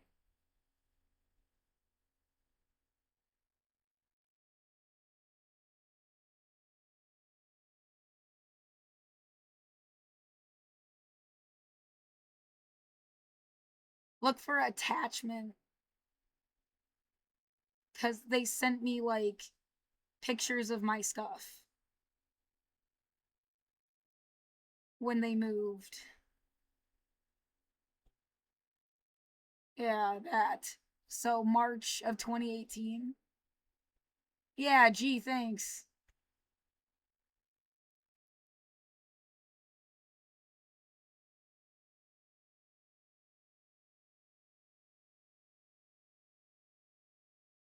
That's something I sent to him. He like barely spoke. Oh, there was a sea lion at the waterfront. See, like that shit's cool. Also indicates there's like an ecological issue, but cool to see, but not a good sign necessarily. Like there's no fish and they have to find it.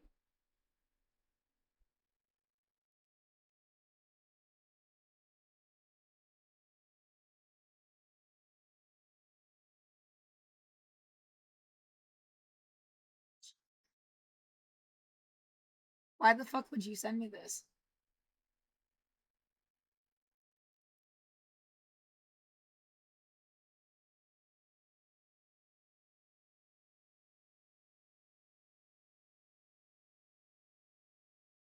I probably shouldn't have downloaded it. What is that?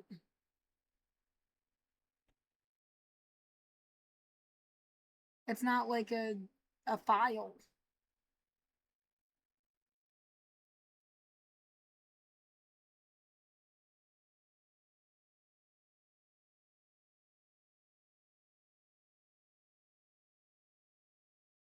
There's nothing there. That's not good. We listened to Hot 92 almost every time we got in the van. It's weird to even send me like, well, I mean, not my dad, at school.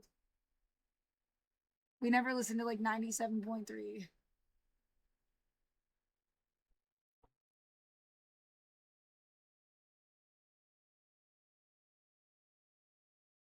Oh, yeah, some weird connection to shit. Fuck your scavenger hunt.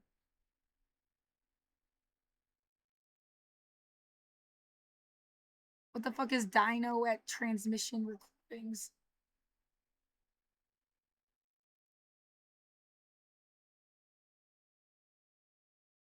Yeah, people kept leaving little, um, not the Kissinger, little fucking,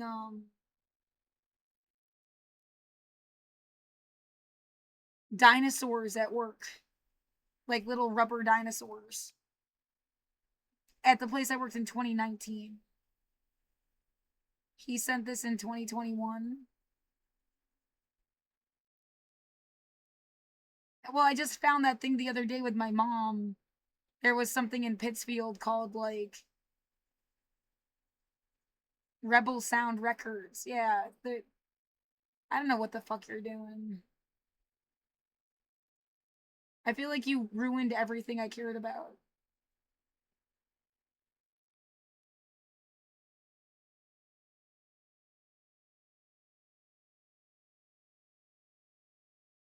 What was I supposed to do, bitch? Just shut up and masturbate in your room and pretend it's fine that people are watching you. So, no. So, are you done? Like, fuck you. I mean, what did I do? I didn't do anything wrong. I stayed inside during COVID. I got sick. It made total sense. Then you fucking terrorized me for 5 years and made it very clear that it was like dangerous to go outside. Like they wanted me to stay in my room. And then what was I supposed to do? Turn into a little Barbie in a box? Fuck you.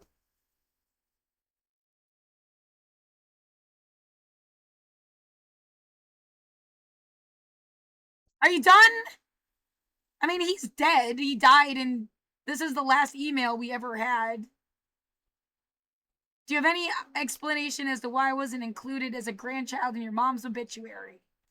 June 26, 2022. No, I don't know why you were not mentioned. Have not read her obituary myself, which is weird. That's actually mean there. I'm sorry. Which is like the best last thing he could have said to me. June 26, 2022. And he died like a month later.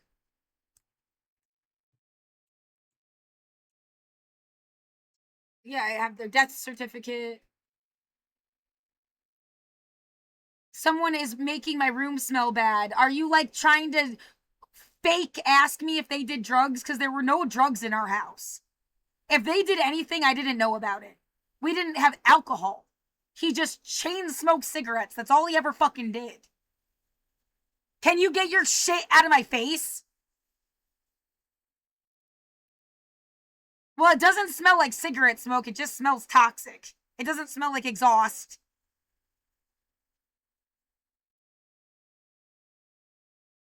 Someone is attacking me for some demented fucking reason. They need to leave me alone.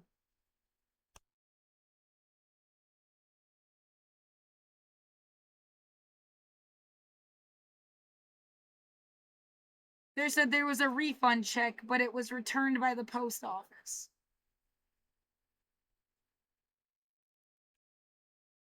Great. Whatever.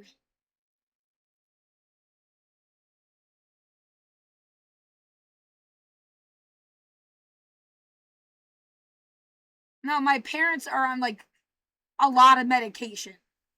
We're on a lot of medication. They can't drink. Like, you can't do shit.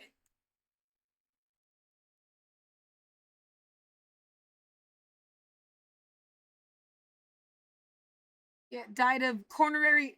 Yeah, I looked. Somebody. It was in Google. I don't know who it was. A young person died of the same issue. That's like today. And when I was looking at it, somebody shut my speaker off at the same time. Whatever the fuck you're doing, stop. I'm not Pavlov's fucking dog. Are they just measuring how much smarter people are? Because they did this shit since the 80s and people fell for it then. Well, they won't fall for it again. Like they're trying to make you think there's a ghost in your computer. You're fucking idiots. Just because I don't know exactly how something works doesn't mean I get the point. Like, everything is just science, and you're just abusing science to fuck with people. It's fucking annoying.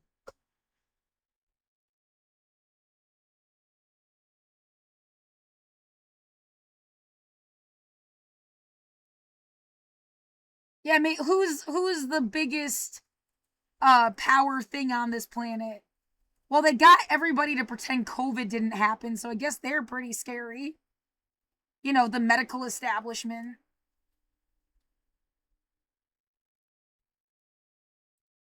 My dad worked for the American Cancer Society for a minute. Just it wasn't administrative. It was like they have all pens and notepads and t-shirts and hats and mouse pads and all this other like he had to like sort it into bins or something. Well, he went to Northwestern to be a doctor and couldn't finish. They didn't pay for him to have his last semester there. I don't know when, like 70 something.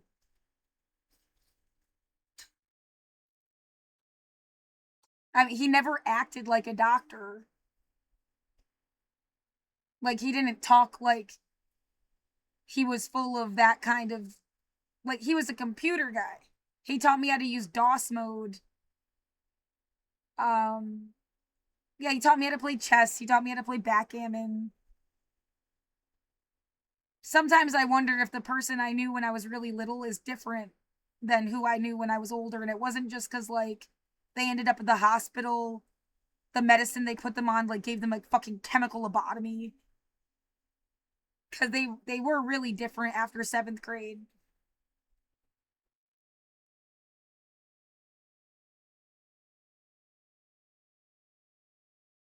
Yeah, all of this was, like, to terrorize you into being as healthy as possible. Have you heard of Jean? Come on, however you fucking say her name. Have you heard of this guy from Greece? I mean, I'm not saying that everybody has the same disposition. It really is like they also like got the best food and they don't live somewhere that's like polluting them to death. But, you know, you can have like very different like lifestyles are possible and they live to be over 100. You're not going to convince me that like I needed to fucking be like some health freak and that that's always better.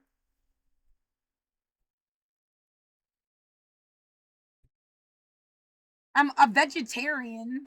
Like,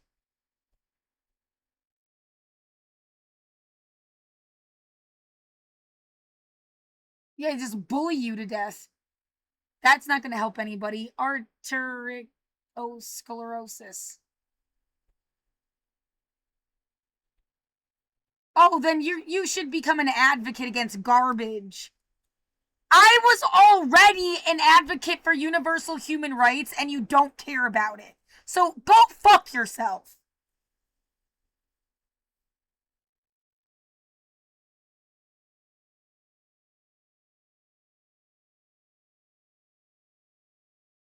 This, yeah, 19 hours ago, whoever Ben Bader died of a sudden death. As soon as I looked this up, somebody shut my fucking speaker off.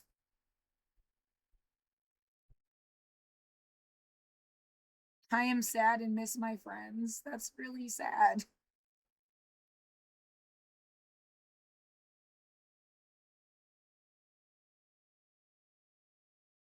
That's it's a demented scam. We isolate people, we take over their life, you become dependent on them. You can't survive otherwise. It's disgusting.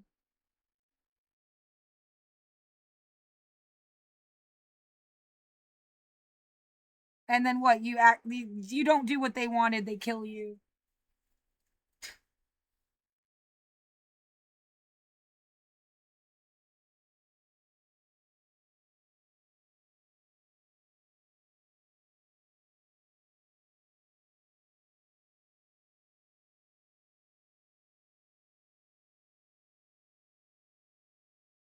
I have nothing to hide and I've been open about every part of my life since I was a kid. I've got a blog and everybody knew about it and didn't mind, like as if they wanted to be part of this movie.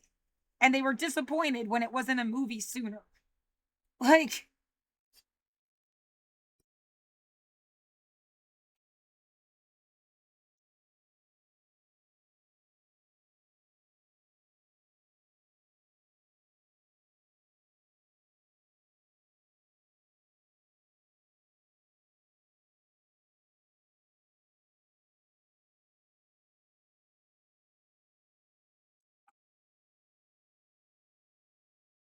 so yeah, what I tested it out on my phone. Even though it says 1 kilobip, 9 kilo, all this stupid shit, it sounds fine. I don't know how I could see it on my phone unless it was working. Like, oh, somebody wrote in Russian, but I haven't learned how to speak it yet. It might even be Czech, or not Czech, Ukrainian. Copy. Yeah, I love the internet. I love the year we live in. I can just copy what they said. Actually, this so I can show it on here. Um It might be easier on my phone though. Because then you go to translate. Camera.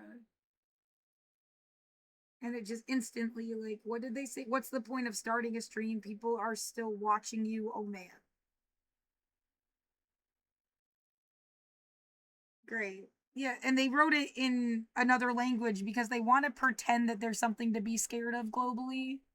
It's like their backup plan of a backup plan of a backup plan of a backup plan. Like it's all power domination bullshit. I'm not scared of anybody from any country, asshole. And you pretending to be somebody is really obnoxious. We couldn't make her scared of black people. Maybe we can make her scared of Russians. Like, you're stupid. You're stupid all the way around, and I hate it. How else will we need? You need to be protected from something. No, I don't. You're the fucking problem. I needed to be protected from the assholes that want me to feel like I need to be protected. That's it. Like,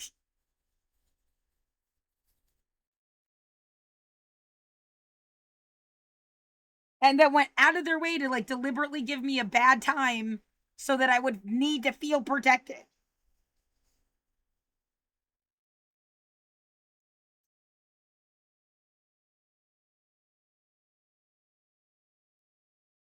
Yeah, there's also, I mean, I have a Celta. Um, like I did get this thing and you're supposed to be able to use it to go um anywhere in the world and teach people English. And it's like, well, that would have been useful. We get rid of you. We spread some concept around that in our minds is like a domination thing. Yeah, no thanks. And like, I also don't want to be the only person somewhere. I wanted yeah, they don't want you to have a real life and real friends. That wasn't useful to them. I don't care what you want then.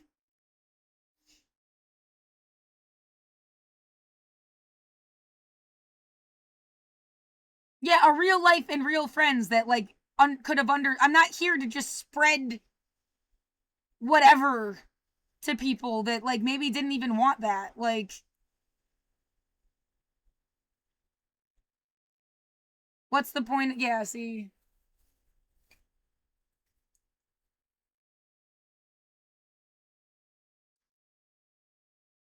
And yeah, I don't know when they wrote it, but 11:53, relatively like 3 minutes ago.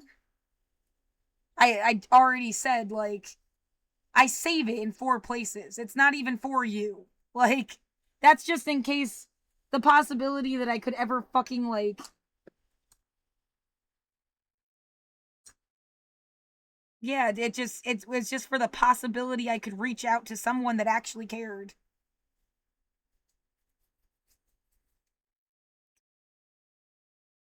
And I mean, at least I'm proving that you fucked that up, if anything else. Like, yeah, everything becomes like proof that you did some shit.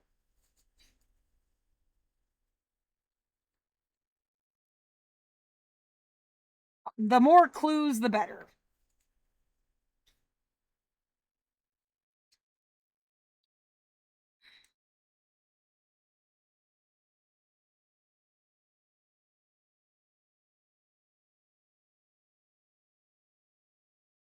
Depressing. Yeah, maybe everyone should learn that people are individuals first.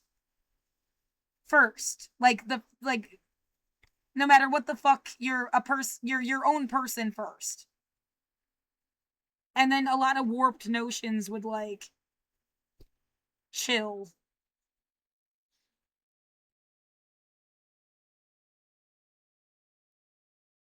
But we can't do war stuff if you don't have this stupid idea that like people are monoliths and stuff. Well, yeah, dummy, I don't want you to do that, so.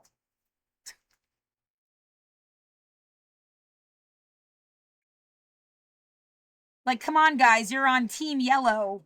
You gotta fight Team Purple. Like, bitch, you're just ruining colors.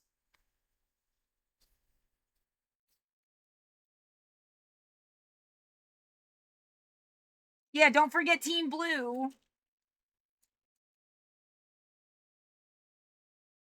And Team or exactly, like there's and then like from your own like in Portland, Western, whatever the fuck they've been doing to you specifically perspective, like the assignments of those colors. It's not just like generations. What are generations called everywhere else?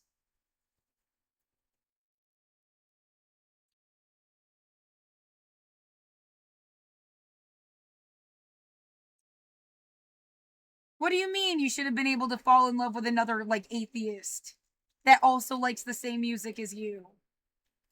And yeah, is maybe is a vegetarian just so it doesn't make life complicated, but you know, like I'm not gonna force you. No, you need to get like a Nazi gets to own you or something. Fuck you.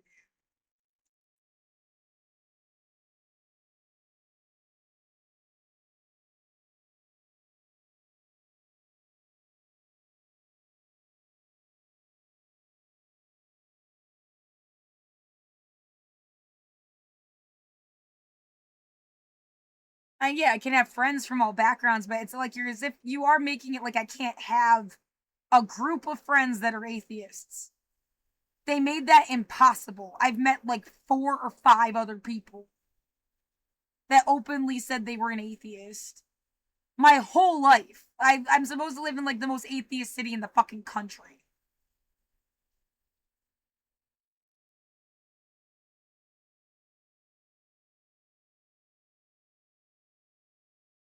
Yeah, seriously. One, two. The people would be like, they'd say one thing and then be like, surprise, they're religious. So I can't count them, but like, they're like, we're definitely 2 people that like, almost like, just kidding. Um, yeah, no, we want to pull an L. Ron Hubbard and control people that way. Like, that's fucked up.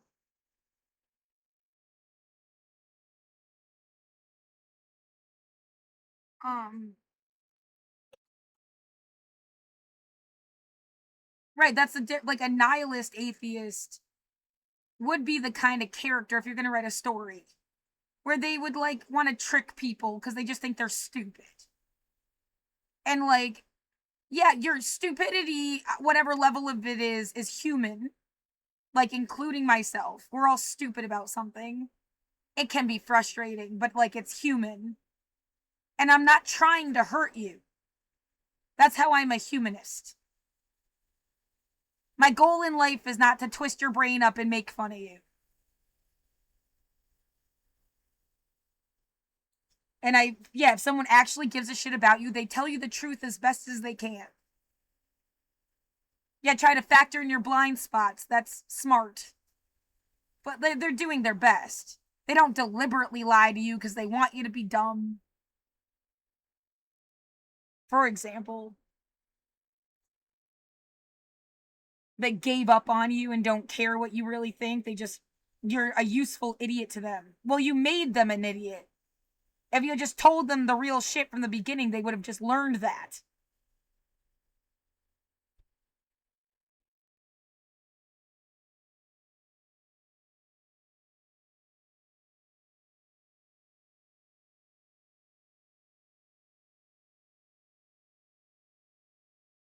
So, yeah, this is probably the coolest one.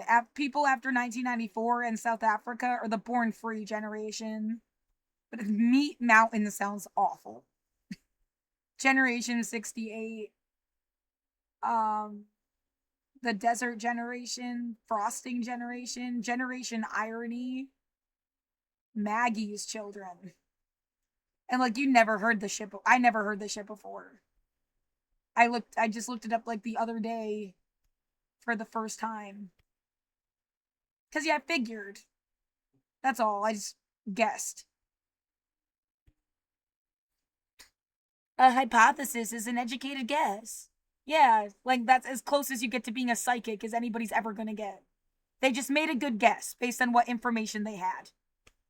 Were they right? Were they what percentage of right were they?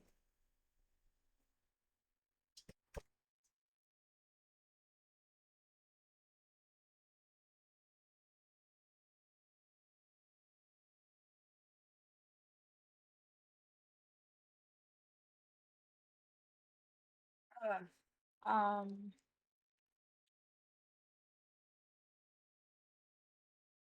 yeah, just people trying to intimidate and harass you and then blame somebody else. You're annoying. Yeah, if my sister has anything to do with it, it's like obviously so lame sauce. It's not some big special thing. It's like, how many of you could there even be? And then you're just manipulating everybody else.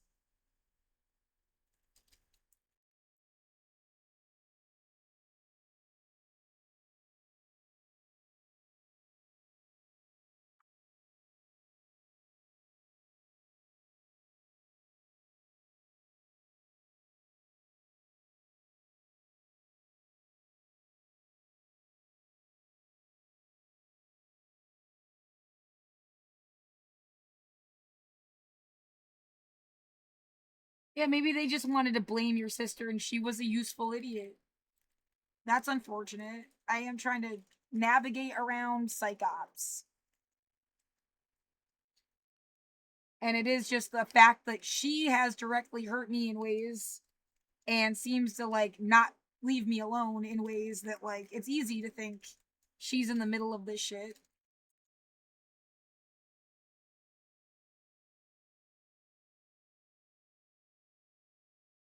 So when again the my theme for today was who should I really be mad at? Like, and then I started out with this pyramid 2 hours ago. You know, where does my sister fall on this thing? She didn't have a dad. Sounds like, Graham has always been. Our grandmother died when I was 9. My sister wasn't even in the house at the time. It was me and my mom. My mom asked if I should call the fucking ambulance. It just is. Things shouldn't happen like that. Period. Um, it's not about whether they should or shouldn't, and they do. You can make things better than this. Fuck you. Um, well, as if I'm supposed to just. It's not about sucking it up. It is a memory. They're like, fuck you.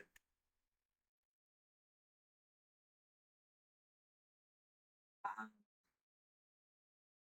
well, anyway, so like, where did my sister who didn't get even kind of this, like, there was no Milton Hershey school when she was a kid.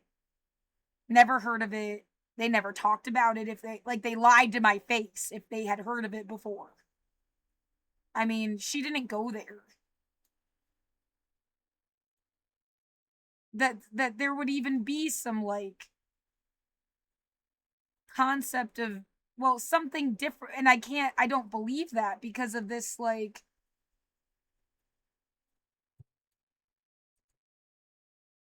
where I learned where that was in the first place. Um I was in this after school program for kids in this fucking building that looks like a scary ass warehouse now. Um, it looked more like, yeah, this when I was a kid. And it was there where somebody said, "You want to go to Milton Hershey School?" Where I was introduced to the name of the place. So they're like a direct link. And that was through Berkshire Mental Health. Yeah, if I was my own parent, um, I want that logo that they use with the green because that's what I'm used to. That um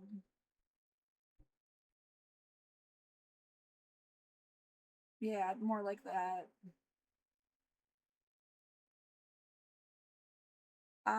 They might change it over time, but anyway, just yeah, it's also keeping it together in my own head. Every time I remember stuff, I'm logging it in my own mind again. Like,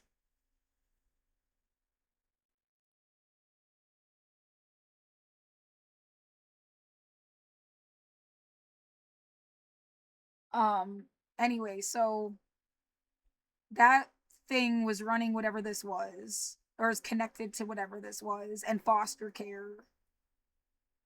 Um, because I started going there when my gram was alive, kept going there through foster care, kept going there when my dad got custody. My dad got custody, and I got a boyfriend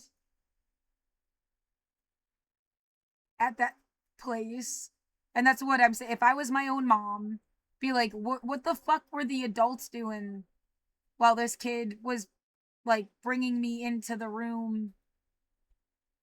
You can even kind of see it through the fucking window. Like, it's like a kitchen thing. Bringing me into the room and closing the door and kissing me on the cheek. Where were the adults? Especially the one that said, hey, you want to go to Milton Hershey School? Because that's all the same shit. All the same place.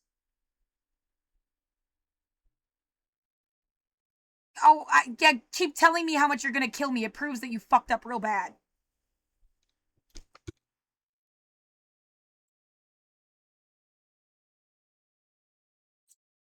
Um,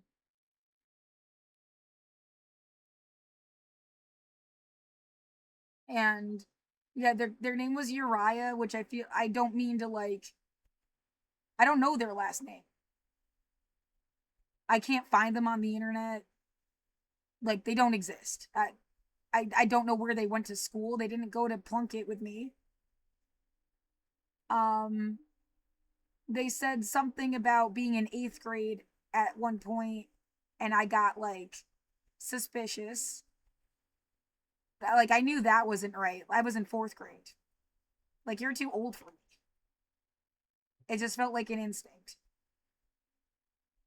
And then well, my dad didn't ask, "Hey, how old are you? What are you doing with my daughter?" Like that he took pictures. Like the kid took me we this is at Mount Greylock. The kid took me off into the woods. There was like a little cabin off to the side, and like tried to like take me behind the cabin and kiss me like he would on the cheek, not on the mouth, but still just like he would here. Well, and my dad asked no questions, like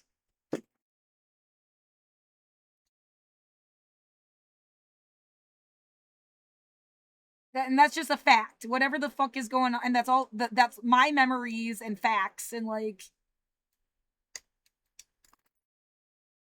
I still have this stupid magnet that the kid gave me, and he gave me a mood ring. It wouldn't be the first time. When I lived in over on 82nd in Portland and I worked at a smoke shop, some guy came in with no written on his face, and I was friendly with him. You know, he was interesting. I wasn't into him.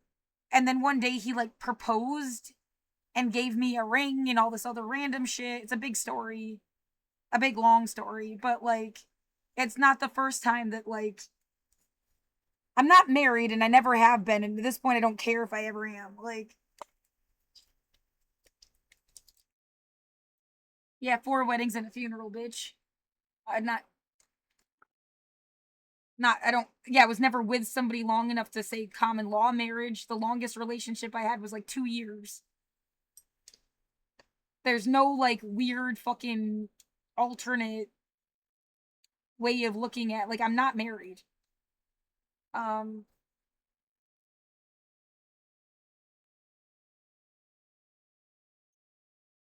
anyway, so uh yeah, the stuff with this guy and Berkshire Mental Health. Might as well show the foster care thing too.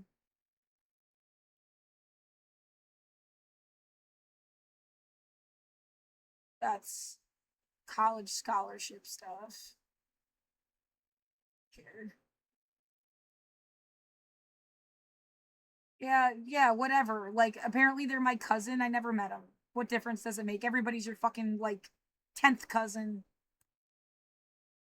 Um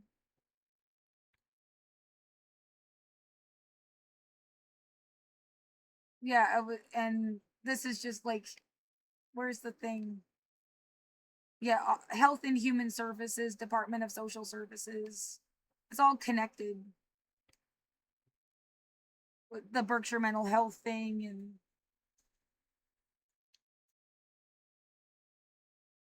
I think this is from 1999. It has to be. So something like by September, I was living with my dad. Because I remember New Year's watching for like the year 2000, watching from our apartment the fireworks going off on Mount Greylock.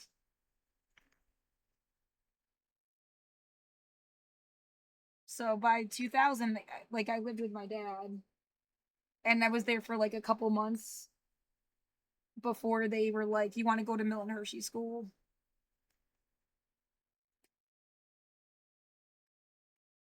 Yeah, shit wasn't working out, and I feel like he's not liked me ever since that because it kind of meant he failed.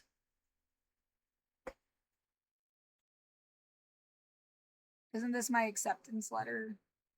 Yes. Congratulations. It's like Harry Potter shit. July. Oh, wow. Well, he started in August. Yeah. August 13th. I didn't realize it was so fast between even knowing I was going to go. I guess that makes sense. We visited, like, so the day that he dropped me off, I thought we were just visiting again. And he just left. It sucked. Yeah, facts. It's like, those are just facts. He didn't really make it plain that I was staying, and it was sad.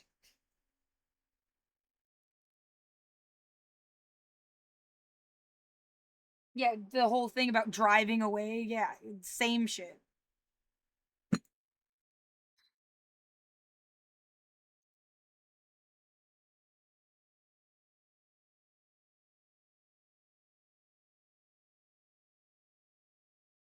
I put it in my essay when I applied to Wellesley, you know, 8 years later. And sometimes I think like that pissed people off. It was like 7 pages long, everything I never got to tell anybody about MHS. I wasn't accepted. I had applied early admission. Maybe they were just trying to get me to apply again for regular admission. But I tore the thing up and I got really depressed. I applied to 4 schools in February and got into all 4 of them. I was a 3.8 GPA student. Like, I cared about shit.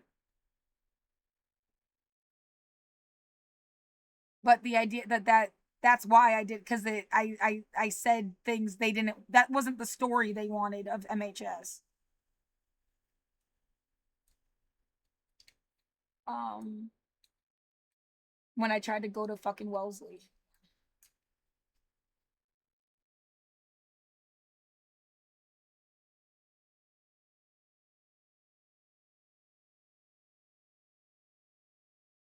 Right, they gave you pressure valves. They assigned people into my life because they knew I just wanted to talk about everything that ever happened. And it went nowhere on purpose. Real people would have given a shit. They couldn't have that.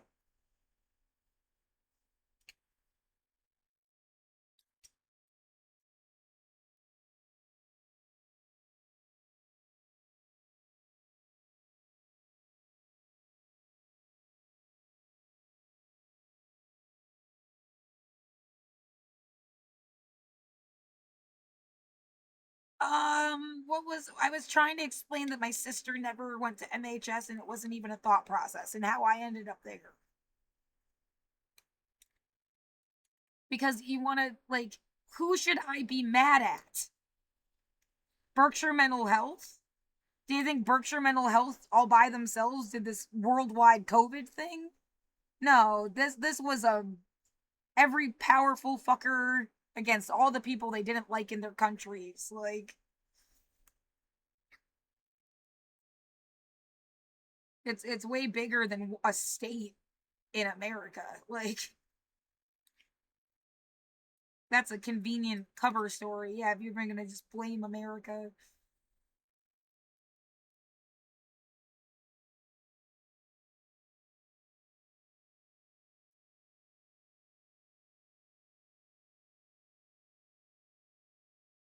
Would you blame MHS? I just said like the link between Berkshire Mental Health and then going to MHS. Like, I don't know where the line is.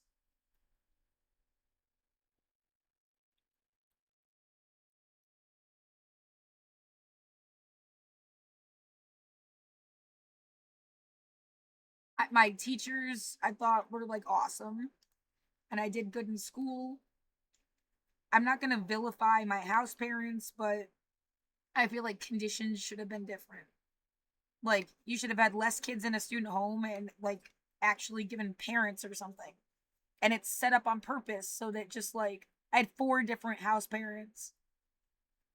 And it wasn't like I wasn't getting transfers. But in 11th grade I got a transfer, but I asked for one. Cuz kids were making fun of me. And I thought I was going to live across the street from my best friend. We only hung out like once.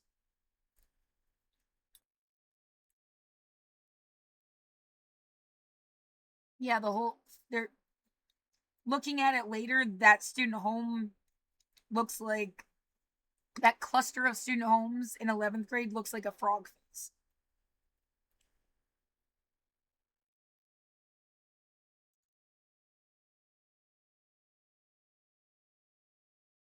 I don't know if it's on purpose or not. I don't know if, yeah, they added a street and it made it look like it later. I don't know. But it's like a mile from the center of campus. I think it's good that I walk to and from work, and it's proof that you fucked me because I get winded taking a shower.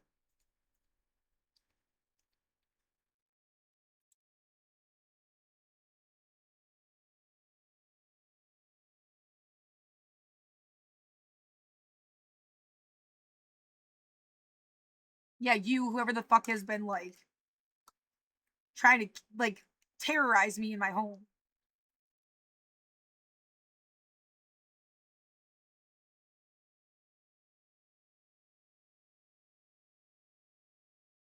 When I started going to MA, that's when I got pneumonia the first time. I didn't get, I wasn't on antibiotics before then.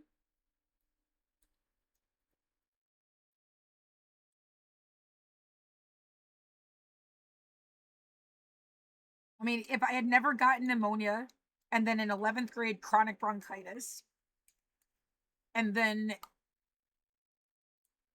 um, yeah, just think of just there's other medical issues, but just lung stuff. Pneumonia again, I think twice in college, and one time it wasn't contagious. Um, and then I've gotten sick in Portland. Like, if I had never gotten sick, I was hospitalized. Like, I had to go to the fucking ER in 2018,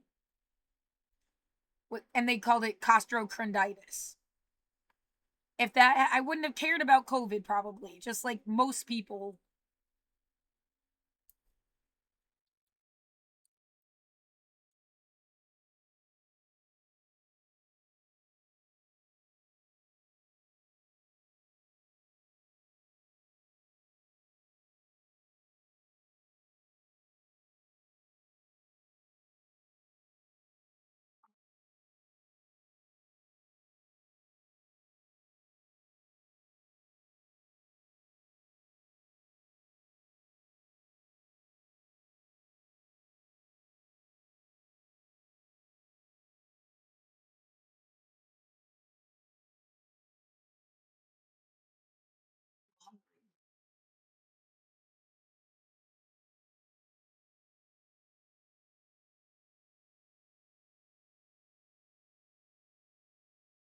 The idea that all people care about is making you feel like you have nowhere to live because they feel like they have nowhere to live, as if I was going to magically have somewhere for them to live any more than I could fucking defend myself. Like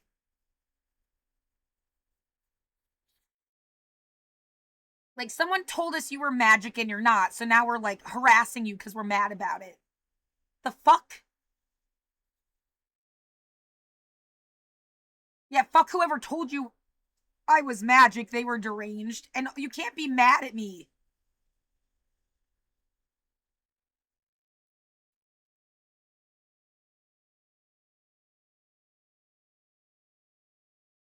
No, this is another power thing. They're gonna do this forever, no matter what you say, no matter how right you are.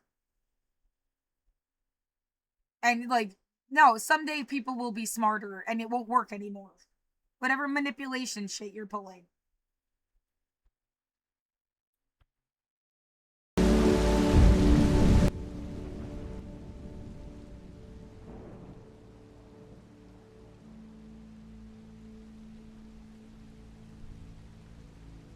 I mean, when you put it in the context of COVID, I don't see how anybody can look at me in the face and be like, shut up, bitch.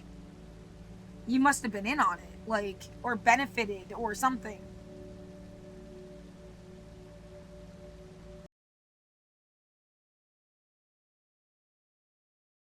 And yeah, they just want to keep annoying you with the, like, you have no home, and then they say go home, and you have no home, and they think this is like the funniest thing in the world to do.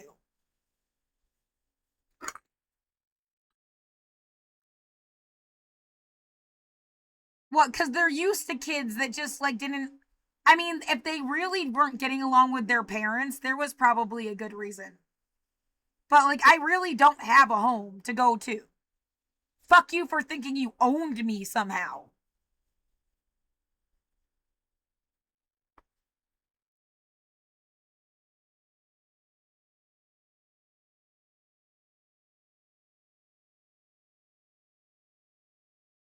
Oh, my kilobips are back up to normal.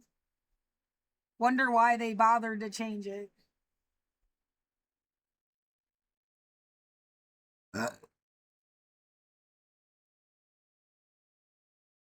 Um, yeah, fuck 1955, 85, and 25. Making my room smell funny. Just to be obnoxious psychopaths, because they're really mad you wouldn't just leave. They wanted to fucking turn something into something and you don't even know what it is. Well, someone will. People will show up here in a few years and clock whatever the fuck you did. It'll be on Google Maps. Fuck you, dude.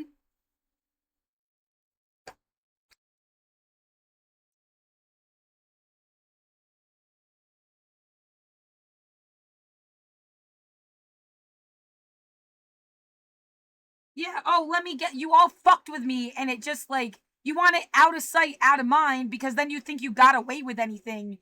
It's 2025. You didn't.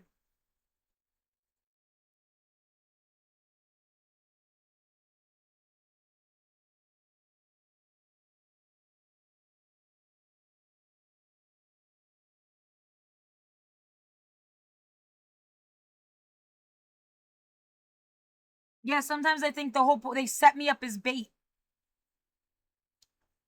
That's all this ever was. Fuck you for setting me up as bait. Fuck you for taking the bait. I have nowhere to fucking live.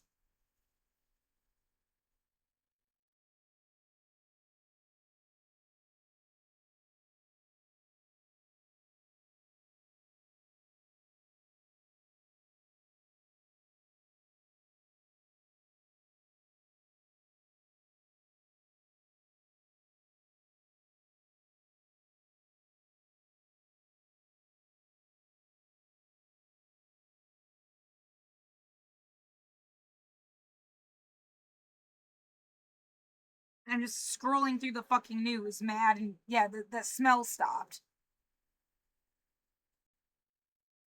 Yeah, they're like murdering me in my house, and you're just gonna act like whatever. And I can't, there's nothing else I can do.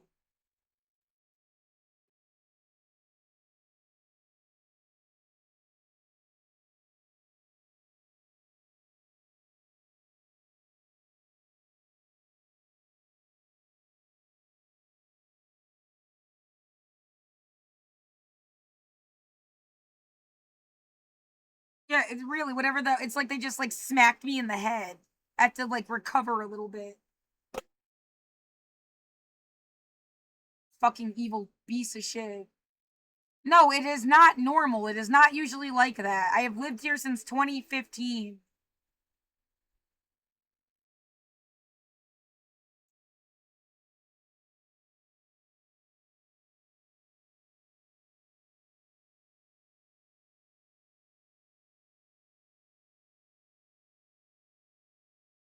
I've lived here since 2015. This is my only fucking longest residence home. Like the place I lived in before this didn't even have a kitchen. And that's the only place I lived outside of school.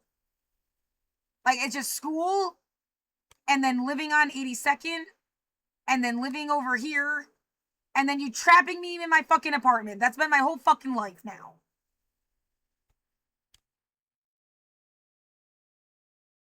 Obviously, it is not keeping me safe to pretend nothing is happening, so I'll shout it to a satellite. So you won't just get away with it.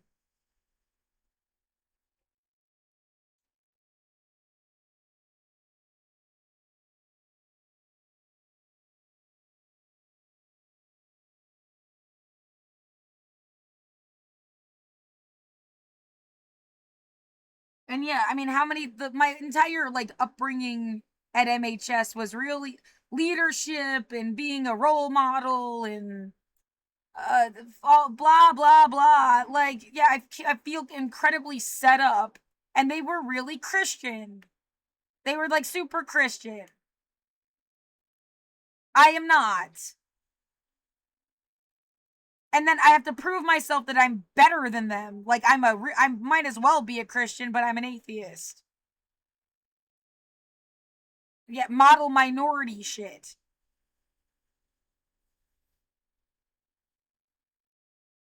Fuck this, dude.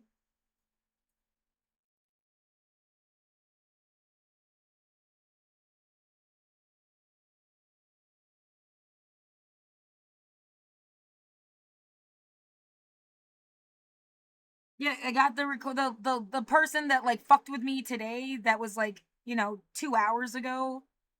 I have them I guess you might as well just play your 10 minutes of bullshit again.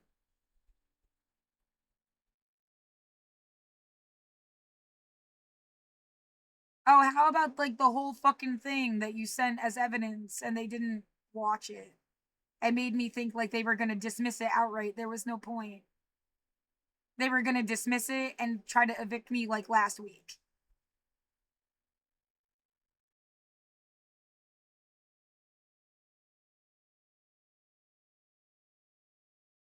Having the fucking back a million times. I mean, it's okay to like be a pervert and spy on my apartment, right? Like,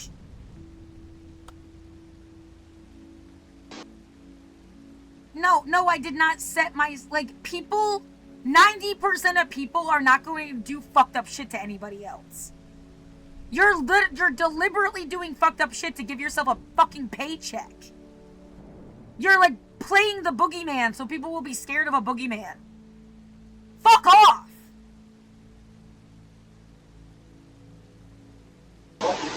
Right.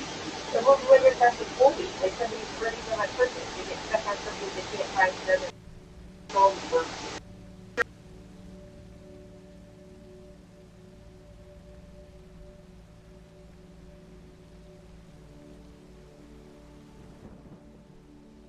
And you're the cops, bitch!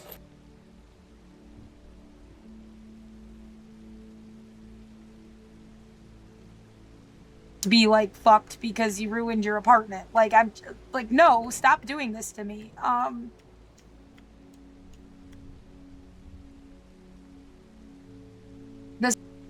Nobody cares what you're. Yeah, they'll care later. You don't fucking care because you're in on it. I'm pressed for time, and I just want to find the photos I took of the structural differences. Yeah, this is from the workplace I had that went to shit. That's, yeah, part of this equation. If COVID wasn't a problem and people terrorizing me wasn't a problem, someone's been fucking with me every job I've gone and had. Like, as if they wanted me to have a bad experience that they intercepted when I ended up going to a new job or something. Like, I don't know, something's up. People have to be honest. Like, when I start working somewhere, does someone show up at your place and like threaten you or something? Does something bad? Because I mean, nothing makes sense. I'm like a really nice person. I care about my job no matter what it is. I've got, I'm a nerd. I don't mind. Like, and then someone comes around and just like fucks everything up all the time. The crack in the wall. I'm so sick of trying to make it stop opening VLC player for stuff. I'm sorry. Open with photos all the time. They're making my room smell like garbage again. I know my room itself is fine. I know, because it smells fine. And then they come around here with some fucker with a bunch of garbage in the back of their pickup truck, I guess, is where that's coming from. Or they want me to think it does, because it seems to correlate.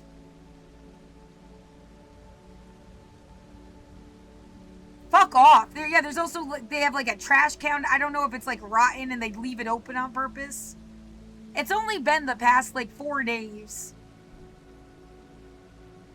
It's deliberate. Time. Why won't you just do it every time? It's like coming apart. I can't close the bathroom door all the way. And from above, they had something up here that like made it sound like there was a phone inside the wall during 2020. As if they were hoping I would, break the wall open and then of course be like fucked because you ruined your apartment. Like, I'm like, no, stop doing this to me.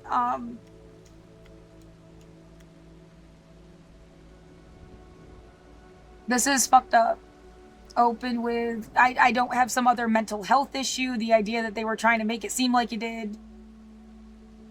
That's the bathroom.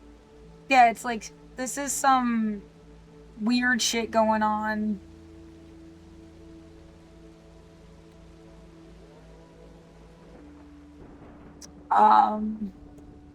Someone is slamming a door outside. My internet's back up, but not connected to what I want it to be.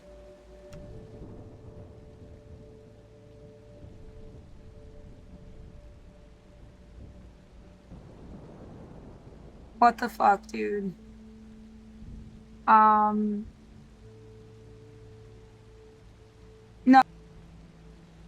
I just remember my real job in this life is a sci-fi poet.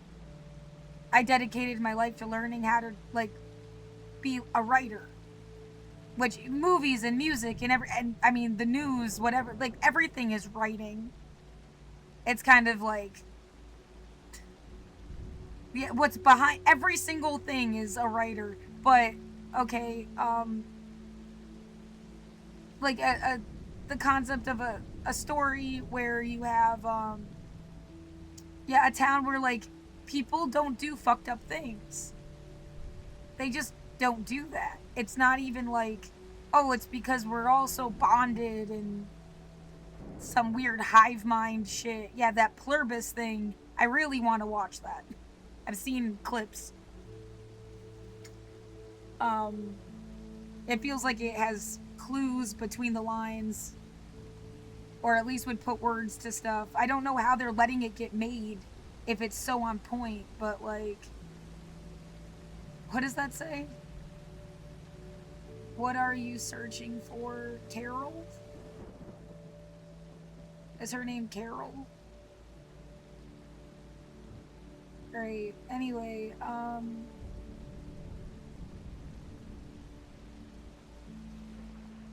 oh, it's fun when they do promotional odd things that they don't cost money. But yeah, anyway, like I don't have money to watch this. Yes, I guess it'll be 10 years from now I get to see this fucking show. But it seems relevant.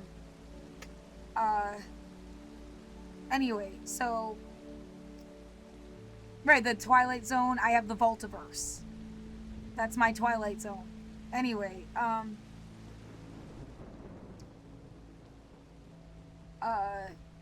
like a town where people, like, they just don't do fucked up stuff, and how it would work, and like, what, yeah, kids get in fights with each other, and you sit them down and talk it out, like people.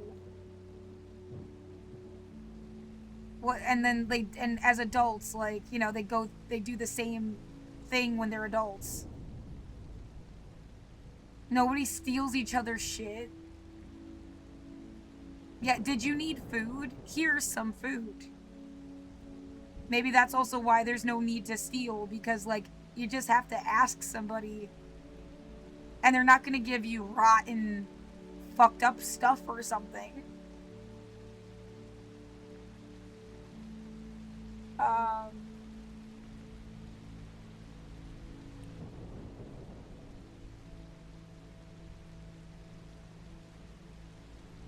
Yeah, I'd have to think it, but, you know, some concept starting there of, like, it's not Pleasantville, because that's a night. No one wants to live in Pleasantville, but it's like,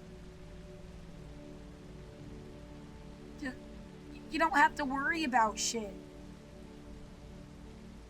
People don't do that.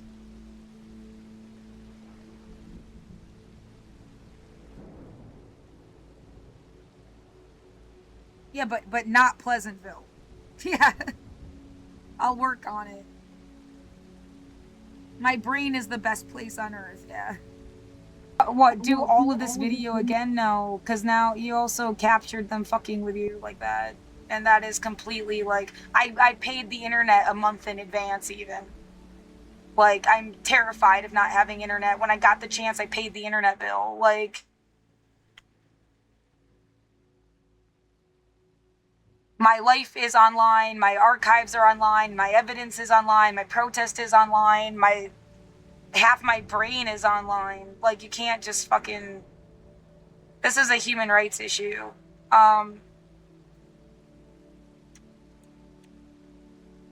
Yeah, now I was looking for the better version of but I'll just do it organically. As I go, I have to add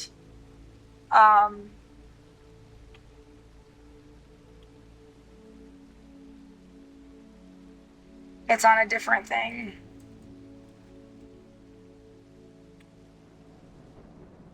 I have to add a couple remarks as we go. The audio goes in and out. I'm going to switch it back to desktop audio so it's like directly from the video without enhancements. Yeah, it's over an hour long.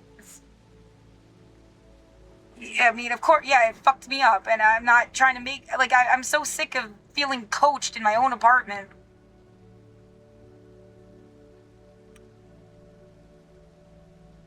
What do you mean it won't play back? Everything's connected.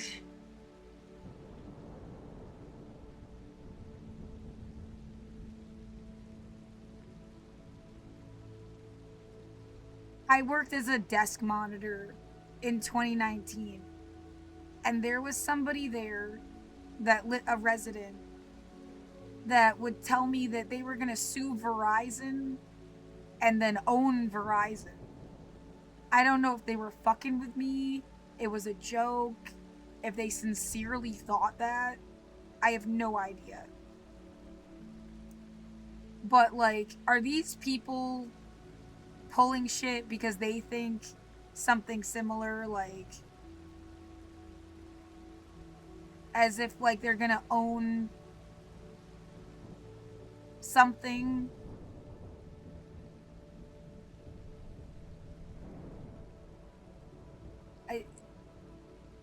What are you doing? Well, and like fucking with my internet was like, so you get like a disgruntled worker. They're fucking with your internet. You're recording that they're fucking with your internet while you're trying to make evidence for court. And then somebody will, they thought they would blame Xfinity and sue the company. And like, no, that guy is gonna get fucked. Like, it's the and I'm not saying that like as a advocate for capitalism. It's like a logical thing. And then you're like fucking yourself because you thought that you were gonna get money like the wrong way. And you're hurting me. Like, yeah, if you have to hurt somebody, like you're hitting them like they're a piñata and you expect candy to come out, you're gonna get fucked. You had such like a solid, real argument about a lot of things, and it feels like they got fucked up because somebody decided to try to go to a back door or hit somebody like a piñata until money came out. Like, they did shit the wrong way, and now you get nothing. But there were like legitimate reasons that people could have like, yeah, maybe it's also, what did you want out of it? If it was just money, that's part of why you lose. If you wanted universal human rights, everybody would have won. And not in like a Daddy Warbucks save us, name yourself after, like, name the schools after yourself and the hospital and the library and the amusement park and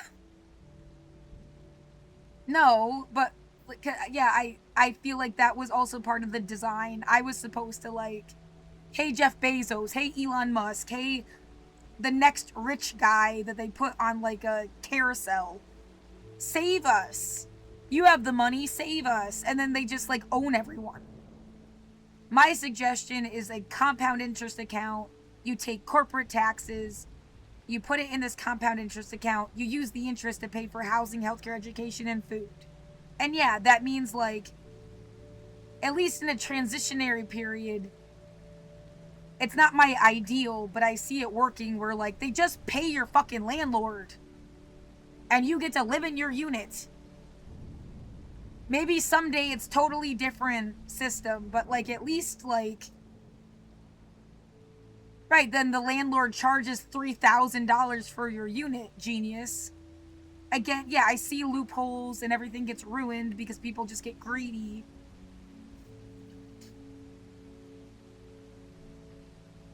But it's wrong to say like, oh, I can't even imagine a better future because I don't know how to get there.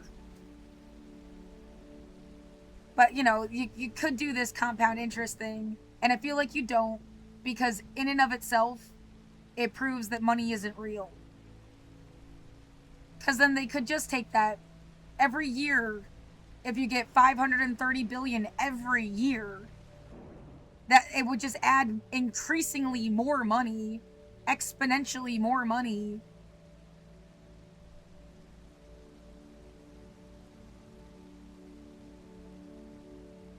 So, you know, the first year you'd get 212 billion for housing, healthcare, education, and food. But like the next year, you know, it'd just get double it, triple it, quadruple it into the future until it's like, oh, now we have to do something about inflation, right? You already do this like fucked up thing. People have trillions of dollars. What did I just see? Eli Lilly.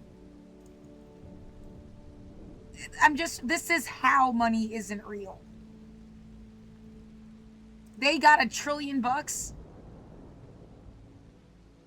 $1 trillion because of Ozempic.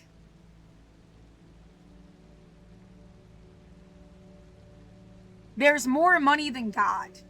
Money is not the problem. What they're choosing to do with the money is the problem.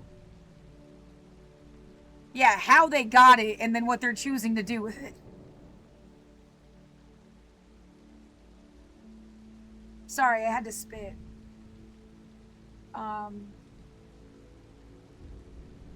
So yeah, if people were more focused on universal human rights and stuff like holding people accountable this way, you might actually get the world you wanted. But if no, they're gonna even put you in positions to look like evil bastards so they don't have to care about you. And even as like, yeah, a secular, not religious person, I feel that pressure of like, you gotta be the best. So they can't deny you. They can't dismiss you. You can't seem crazy. You can't be stupid. You can't make certain mistakes. Because that's their excuse to just say, oh, we don't give a fuck about you. Even if they're fucking evil too, but they're the ones with the money, you don't, you know, like... It's, yeah, when you go to a protest, deliberately peaceful protest, as a tactic, because if they hurt you, they're automatically wrong. And if you do anything, now they just act like, oh, they can write you off. And it's not right. It's not okay. I'm not trying to police people's emotions at all. But you see the pattern. They want you to be a threat. Or even to militarize you, because then if you're not a civilian, they get some loophole to hurt you. I'm a civilian. I'm not a cop. I'm not a spy. I'm not a soldier. I'm not a threat. You were fucked up to hurt me. And at least on some basis, you know, if nothing else, you call out hypocrisy. And they have nothing to stand on. They have no authority. That's just bullshit. And, like, that's the best I can do.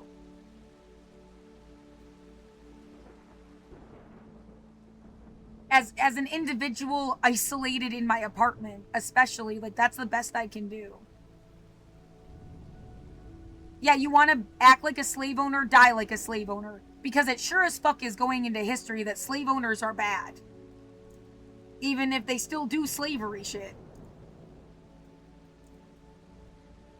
I don't know who, yeah, the only people that say the opposite want to have slaves.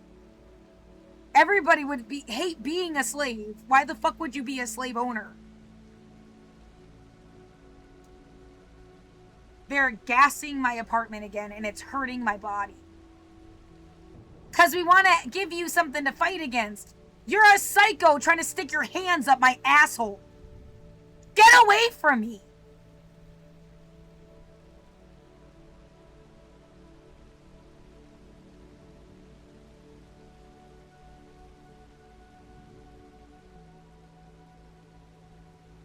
I'm very much alive. I don't get...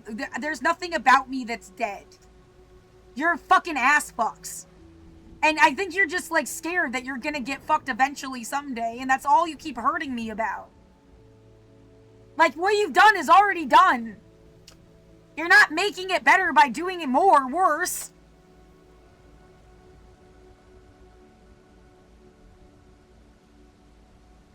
Yeah, I really feel like they're just trying. Why don't you be honest about whoever the fuck got you to do some demented shit? If you really wouldn't have done it on your own. Just be fucking honest. No, you gotta play some stupid game forever with everybody's life. All the fucking pawns on the chessboard have to at least feel like, no, we don't want this. Even if you feel stuck. Even if you feel like you can't change it. Like, you don't want this, right?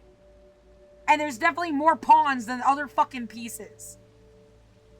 And yet, but the metaphor of, like, the king and the queen, you're still not the fucker playing chess.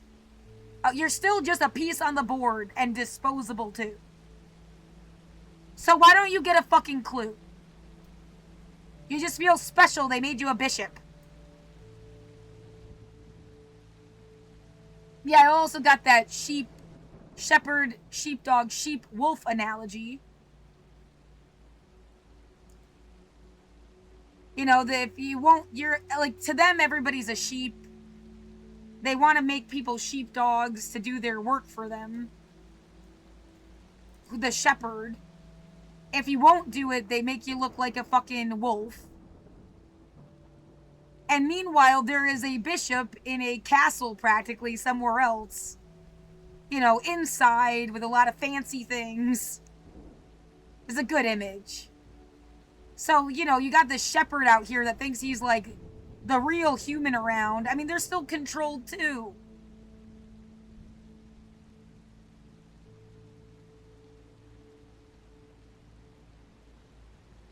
No, that does not mean if you're in a position, like the idea, there are some people like Abigail Disney that would have cared and would have helped. Something is fucking with them. I can't really think of another like person that's part of that ultra powerful, ultra connected demographic, and like they gave a shit. At least not, and they're actors and stuff. Like Leonardo DiCaprio keeps making these movies that are like human rights movies. Have you noticed like that he does that repetitively?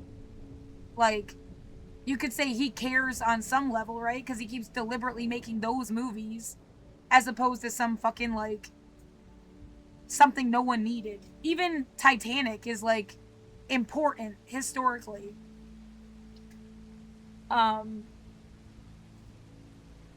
But yeah, I can't think of someone who's like not a show person that has been like pushing for human rights. Yeah, is Amy Goodman a millionaire?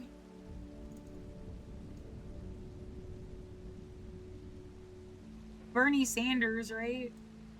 They're supposed to be like good guys.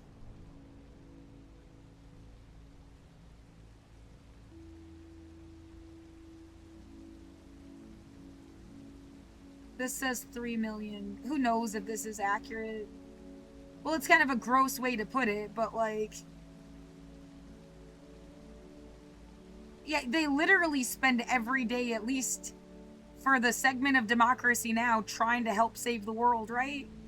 Like, they dedicated their life to it. So I'm not, like... The idea that they create class warfare also by making the rich be scared of the poor so they pay for security services. And then everyone's actually trapped by the cops. Like, who make $100,000 fucking dollars a year. And if they go and invest their money in like BlackRock, State Street, Vanguard, or whatever the fuck, you know.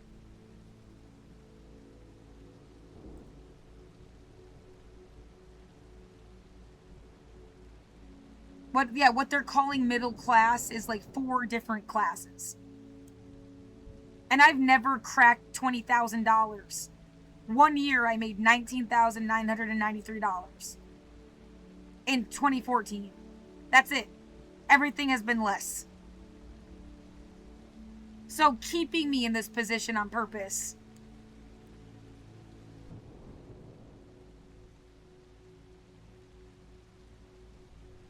Yeah, every excuse in the book. You're supposed to pull yourself up by your own bootstraps. Don't put blame on other people.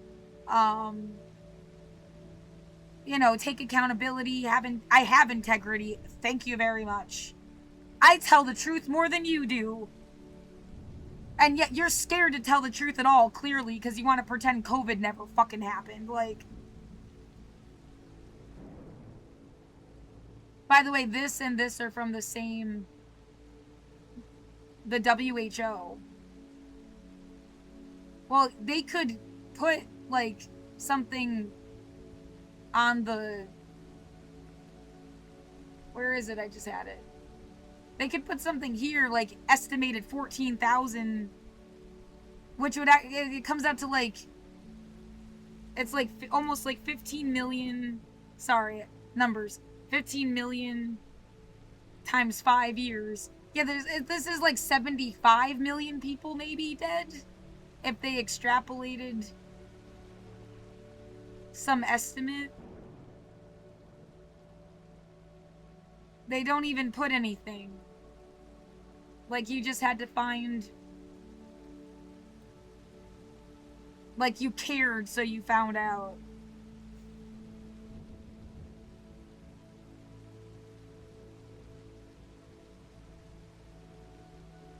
I'm sick of people telling me to go anywhere. And then, no, you have to write a really detailed explanation as to why you won't go there. You're a gold digger. You don't give a shit about anything. Like...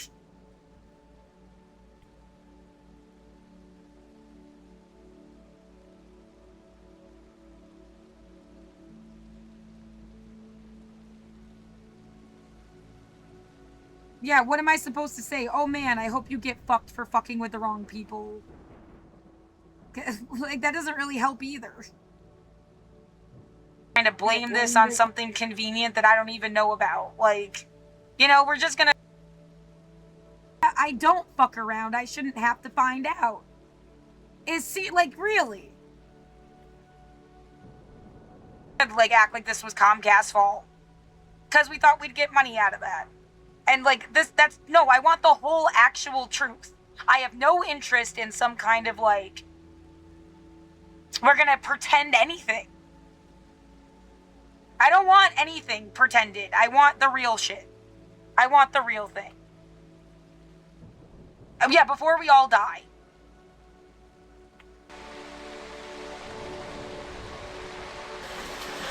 Terrorists! I have...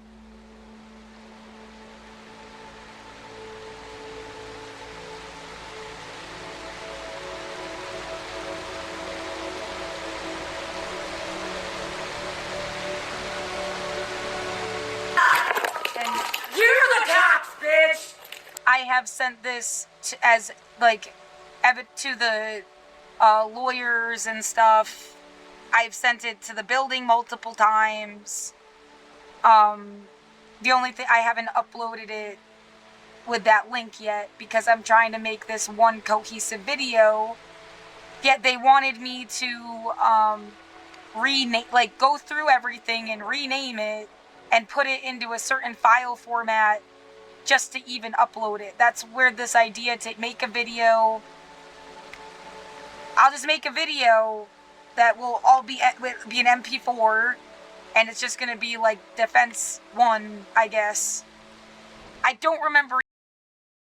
The judge said that he said something to the effect of, I had just put like random shit together, and that's not how you do evidence. And then just denied my motion to dismiss with prejudice outright. I mean, they had the lawyer from the property management company call me before they even said anything and try to make a payment plan. You know, if I just like was even more out of it, not really knowing, like, didn't think to be like, what about my motion to dismiss? Like, it's like they tricked you. And I still think she tried to help me.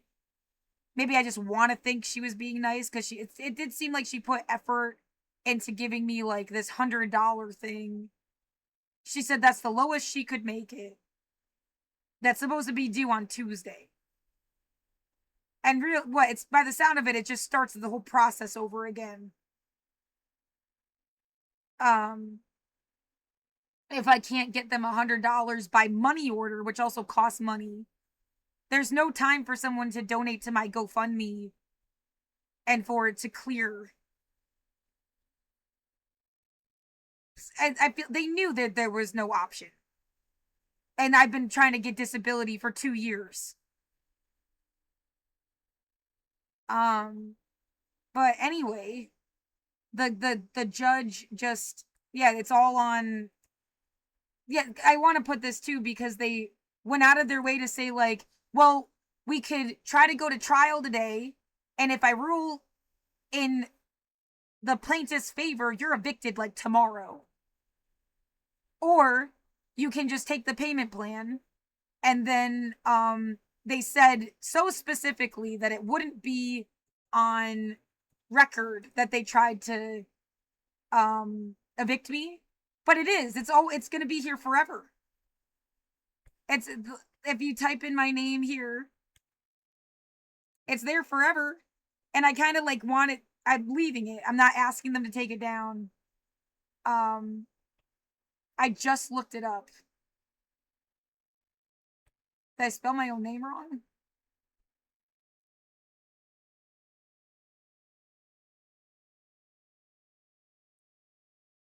Oh. Yeah, there wouldn't be. I've never lived in California.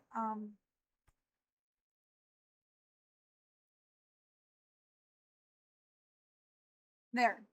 So like both last year, which they for some reason have a different, the judge was named Stafford, which is like on the case if you open it. What the fuck is that? Yeah, Kenneth Stafford. Right? But they put this other name there. And yet they're both dismissed.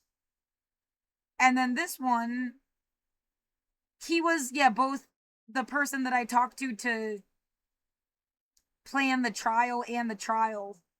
Maybe that's why. This was not the attorney. It was a girl. I mean, you can't, like, what are you doing?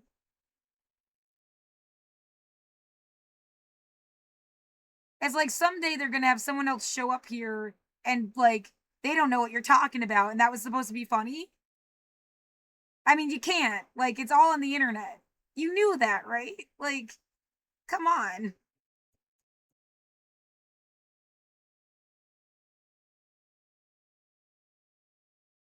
And like that wasn't the last time. It was someone named Alexandra last time, and then this person this time. I've never talked to whoever the fuck Michael Althouse is. They wouldn't return my emails. I have all my everything is waived. I don't know what the fuck this is for. And I have confirmation of that too.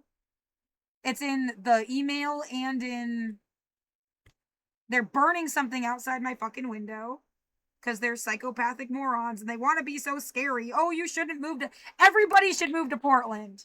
And then be so many more people than these people, and then they'll have to fucking deal with it. I don't know. And don't buy anything if that's all they fucking wanted you to do. How's that? Is that like a good combination of everything? They're giving me fucking pneumonia.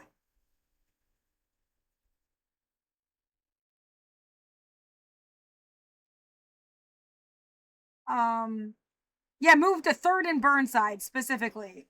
Because that's where the fuckers are that are hurting me. I would love to have a bunch of atheist friends.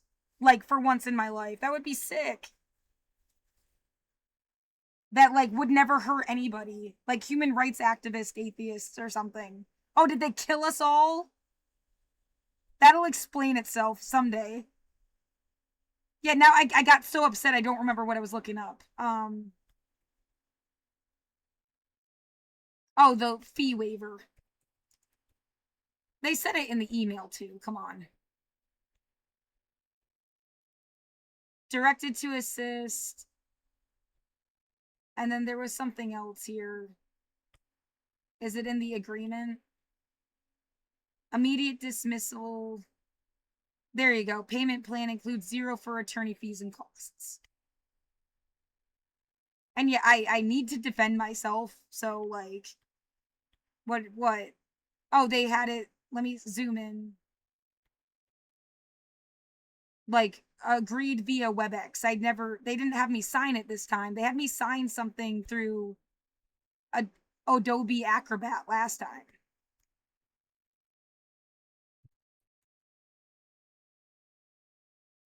With a different lawyer that also got a lot of like personal information that was used as evidence. This is how they did it last time. And I never understood that this one is void after 6 months. Apparently.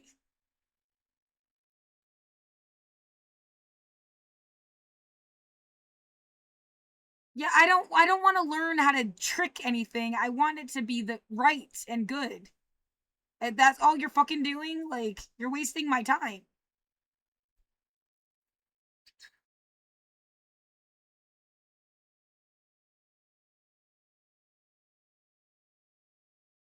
Oh, that's a whole another name that I've never even seen that. I don't know what the fuck they're doing. Yeah, clown school shit. Well, you're putting my life in danger for clown school shit. Um, Fee waivers. No, you're not better, cooler, smarter. You're just like an asshole. And it's annoying.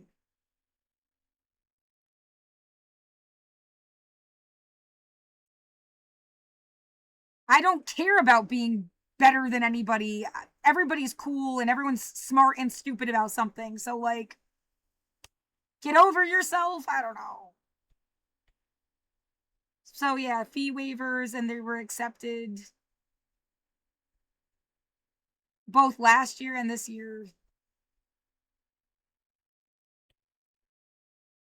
And the idea that, yeah, this is how they just make you get stuck in some shit and then you're dealing with this instead of like living your life. It's bullshit.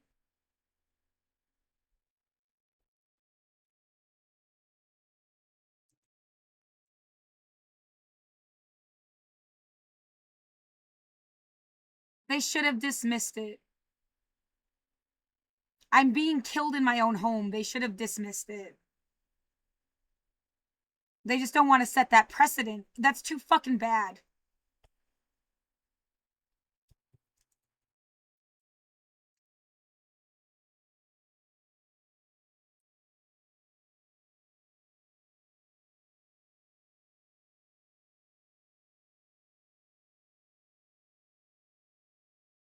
At least, yeah, I'm being appearing remotely. Like they understand. I think that's important.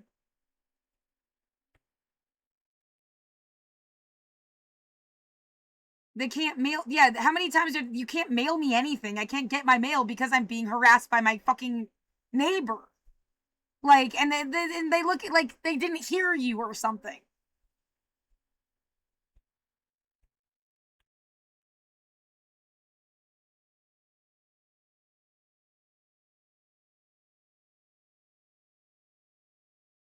No, all you could ever, you're mad because I'm right. And I could have helped like the whole fucking planet, I think. So you also like held back everybody possible. I didn't want to close that.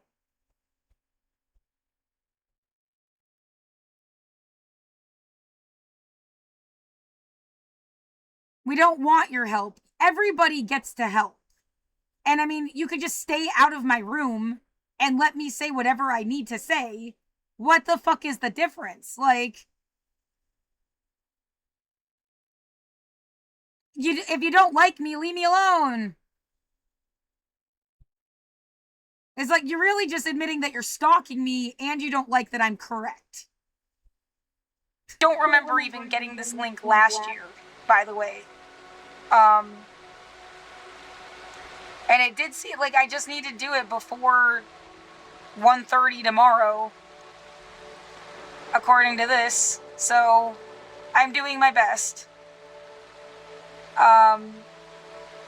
It may run into 2 hours, but you know, if I was gonna upload every document and every video, I mean, it probably would have taken you 2 hours to read everything too. So I don't know how much, like, submitting this motion. I'm putting this shit together while I'm being fucked within the unit too. Like the other, it felt like they gave me a fucking heart attack like 3 days ago.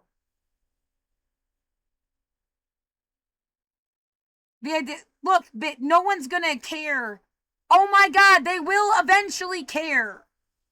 I don't need to hear how much you don't care because you know you're the one fucking with me. Like, you're the one that doesn't care. And everything I added to that alone, I feel like should be enough to at least draw into question what the fuck is going on here. This is my third attempt to, you know, that was accepted by the court after trying over and over again, not knowing why it was getting rejected. I guess I needed to put my name at the top of the paper, really. And then it added this anyway, like as part of... Okay, well, when I am under duress and extremely stressed out, I can't even, like, function, and have been made disabled, and, like, I needed to make it pretty, is, like, really frustrating.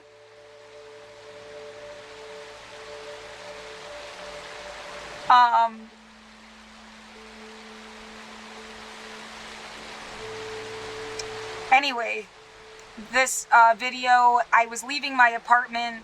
She has her door open, which she herself told me once was like a fire hazard or something. This is their idea of a sick joke? I don't know.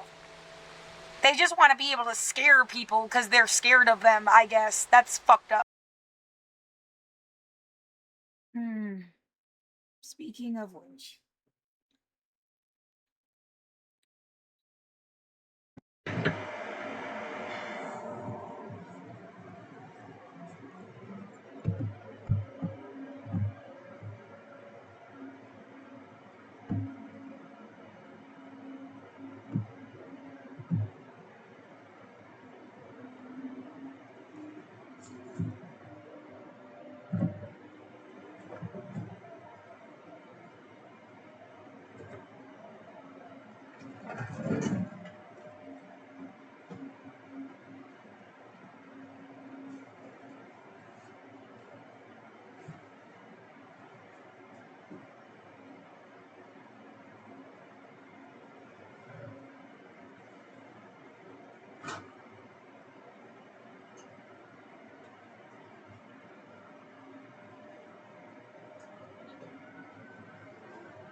How many times? You cannot just put notices on my door. I will not get them. It is the 22nd. It says some shit about utility shut off yesterday. When did they shut off anything yesterday? You can't do that, and they fucking know it. It's a way to just harass you.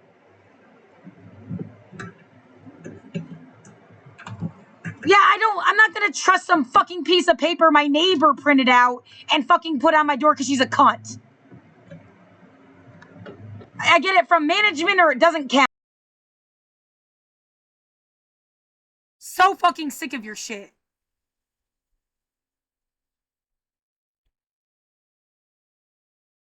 Yeah, I'm glad I learned how to do this. So now every time I go to I can do this. If they fuck with me, it'll all be there. Psycho. Yeah, I had to buy trash bags. The building could easily have given me fucking supplies like trash bags.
Yeah, and what the whole fucking hallway smells like baby powder. God, they're really into this. Like they picked like the worst fucking smell on purpose.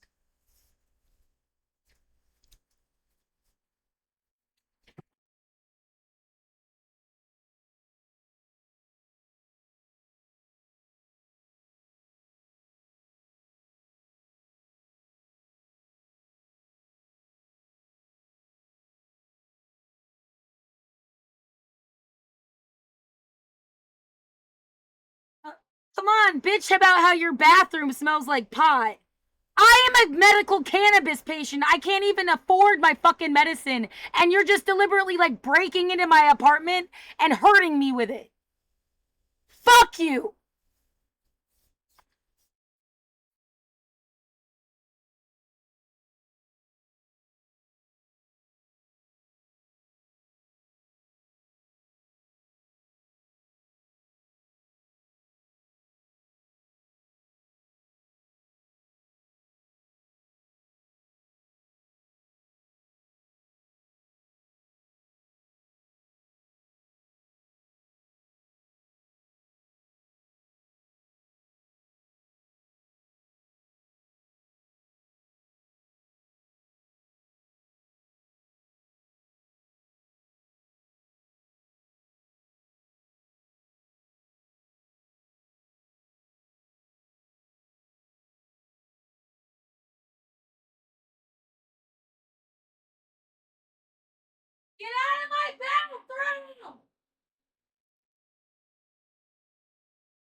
I have lived here since 2015. This was never a problem before. You're fucking idiots. You are just fucking idiots. I should have, yeah, the whole building should be full of potheads. That wouldn't have fucking hurt me. That would have been cool. No, they just wanted to teach you lessons about how you can't have any friends. You gotta get stuck in some gross old man's basement so he can molest you. I hope you drop fucking dead. No, you're a manipulation of everything good. Sex, drugs, rock and roll, cheese, pizza. You just ruined it. That doesn't fuck you for doing it.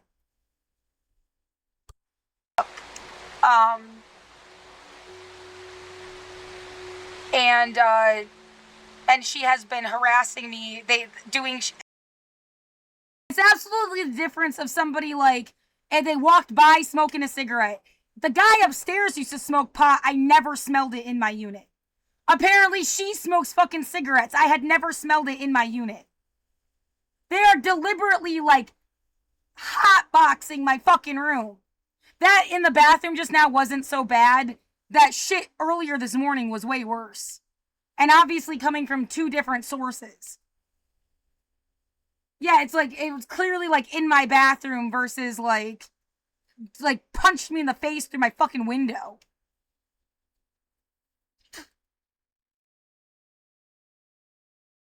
No, I've been terrorized for years on end.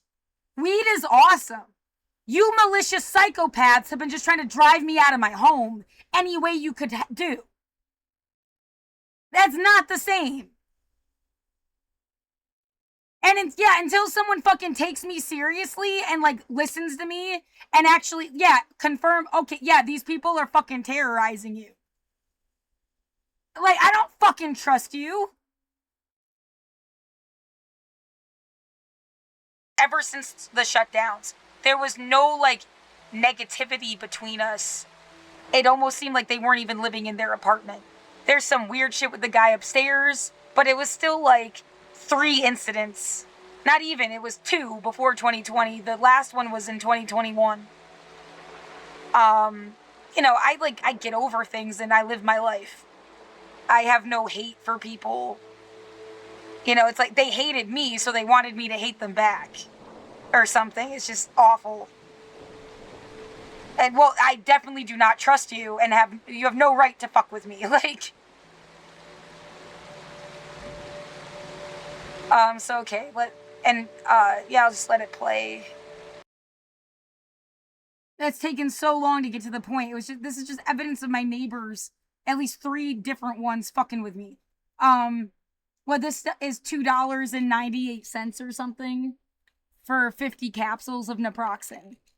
Like, that's the best I can do. And I can only buy it because Walmart gives you cash back. Right, I mean, I didn't even, like, get food. I got Glucerna drinks. Like...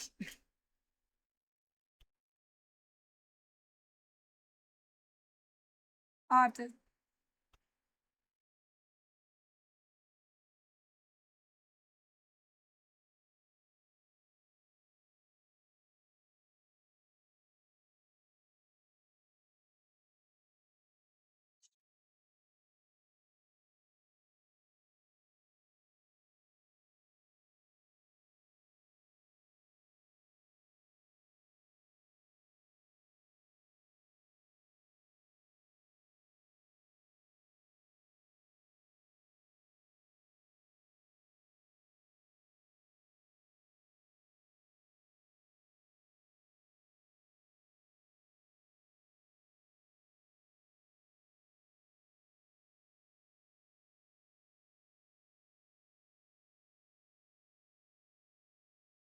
Are really good.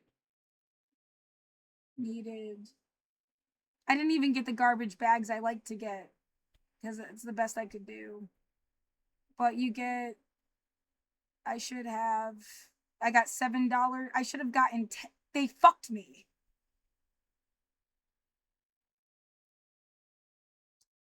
It said, like, you got a substitution and they substituted the exact same thing and it took away cash. Oh, they gave me 4-pack instead of the 1, but the 1 had the cash back on it. So I didn't get the cash back at all.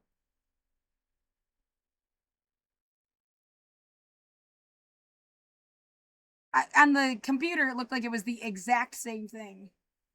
Maybe they thought they were helping. Because I got 4 instead of 1. I needed that $4.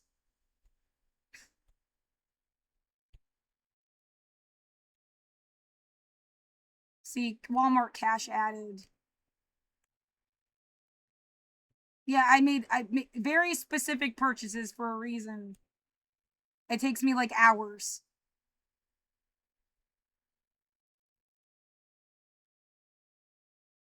I need this to do laundry. I have to do it by hand in the tub. I have to get the energy up for it too. I'm tired now. I didn't take a shower yet because I'm going to have to put everything in trash bags. And then I'll take a shower after that, I guess.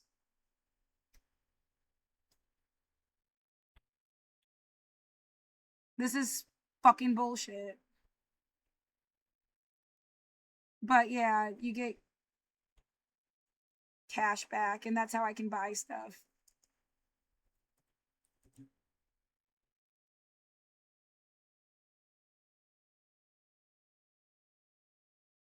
You can even do it this way.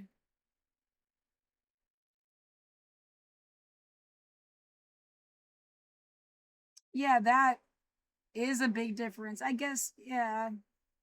Because the 4-pack costs $15. Like, it's absurd. So you got the 4-pack for $3.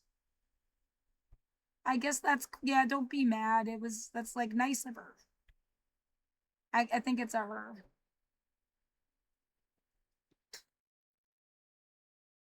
Yeah, it's nice of them.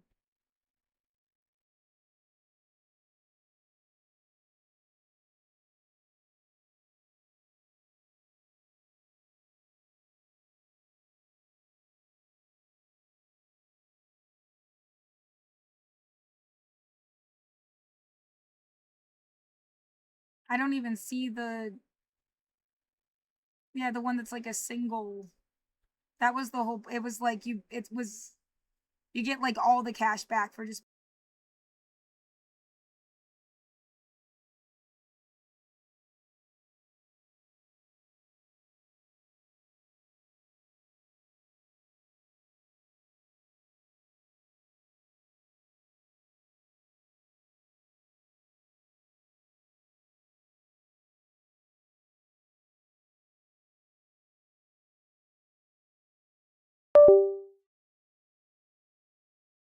Microphone.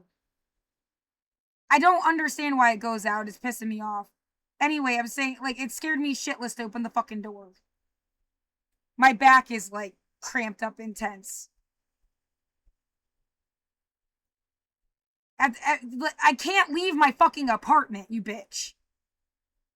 It's not like, oh, I'm so scared of you. It's creating you a neurological effect, you fucking cunt. Well, I can't punch you in the face, can I? That's not an option. This isn't Fight Club.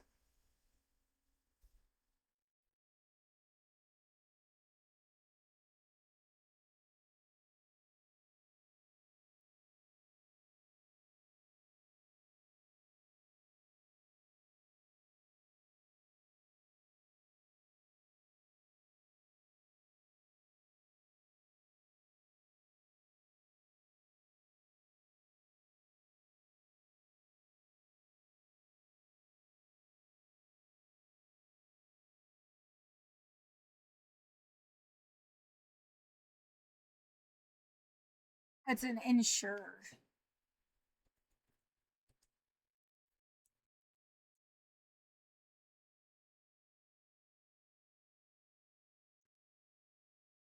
Mm. Yeah, that stupid fucking smell. Who knows what it is? Maybe it's making you sick. Man, they really want you to police everybody for them.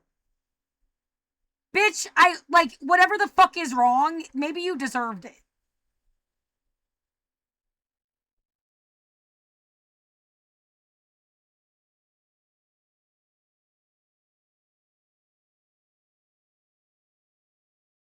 Yeah, maybe next time I should get the 12 pack. I don't know. It's just like so much money at once. I have to calculate what's like better.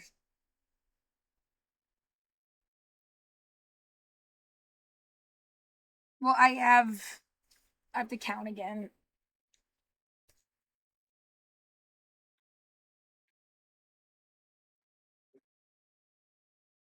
One, 2, 3, 4, 5, 6, 7, 8, 9, 10, 11, 12, 13, 14, 15, 16. I have 16 packs of ramen. A week and a day. Technically 7, 8, 9 days. Yeah, that's not good.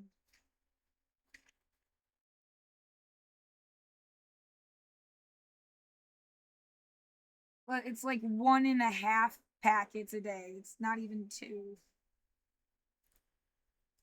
I've got chickpeas and lentils and a little bit of rice left. And 15 sticks of gum.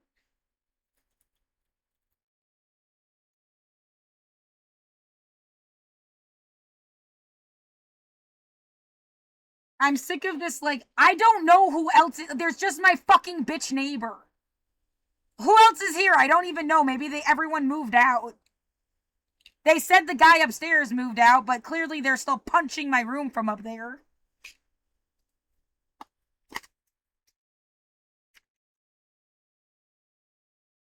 Look, bitch, that's our black friend. That's how we don't feel racist, because that one guy said he liked us. Yeah, you're all stupid.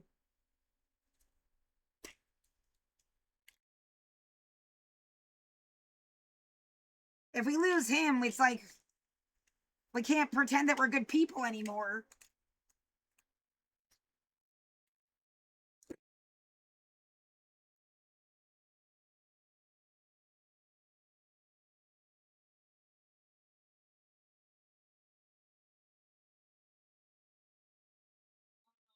So we'll do whatever he says, too. Right. I mean, that's stupid. People are stupid.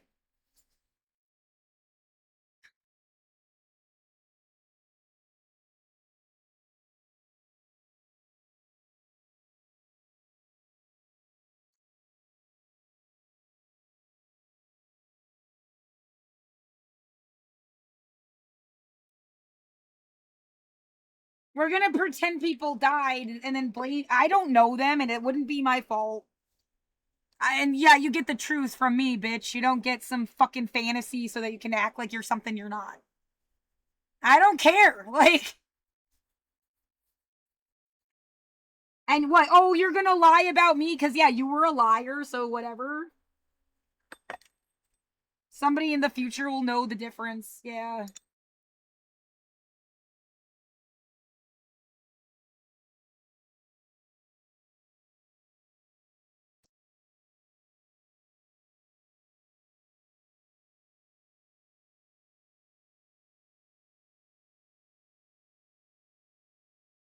Ugh. We're scared of black people. Yeah, you made that really obvious. The fact that Trump is still in office and people say these stupid things and I don't see any black people. Did you get rid of them? Because fuck you, genocidal bitch. Like,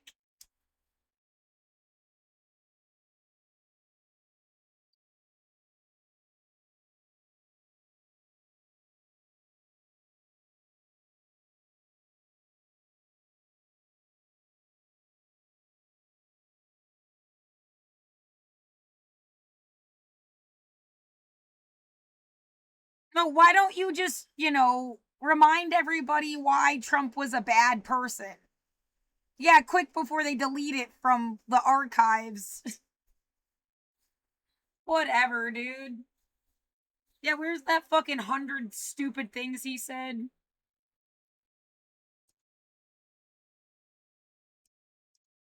It was a New York Times thing. Oh, did you take over everything and you thought people would forget? You're just evil. I don't care. Like,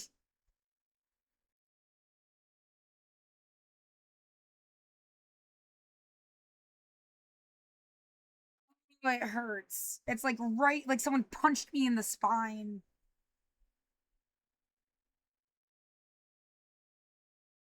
Seditious behavior. They did like the January 6th crap. Everything's a joke in your face. You just didn't have the words to explain it.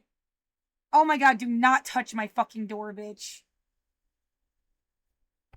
They're slamming on my door again.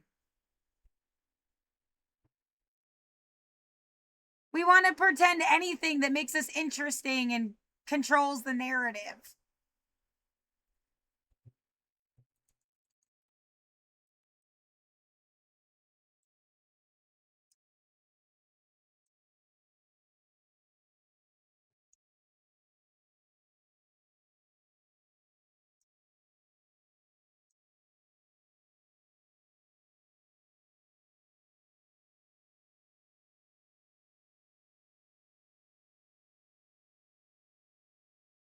God, aren't you also powerful and stupid? Like, shouldn't have had power in the first place. I can't wait till you just, like, aren't here anymore.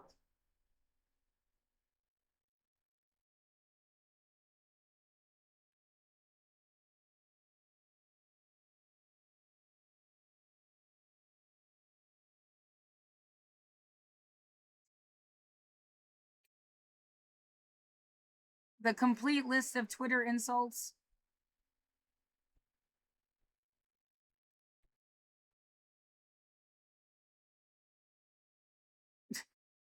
I don't have money. So fucking hilarious.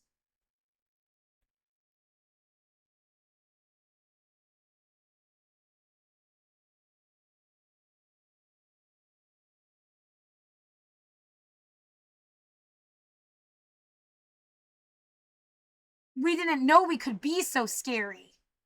Your sense of power is disgusting. You should hate yourself.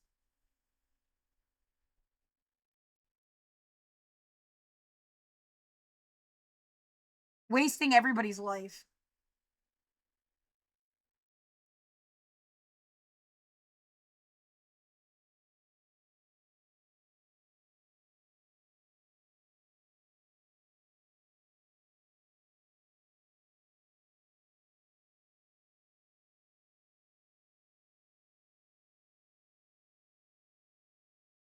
I want what.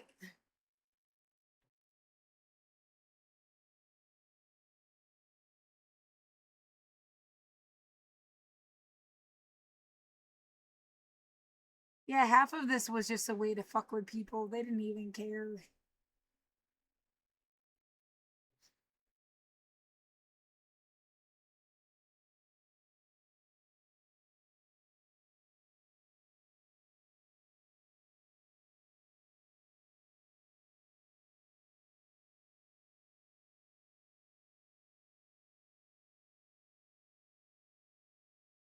Look, we were hiding behind this guy. He thought that's a trap, dumbass. I have to wait for 20 years for it to like become obvious.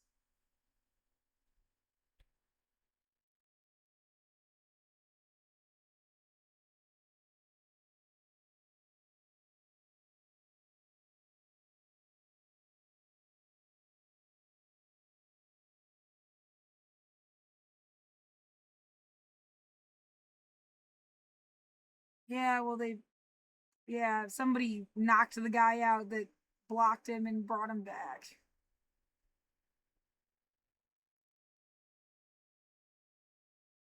Yeah, let's get people to call everybody a loser, and then it's like as if that was okay.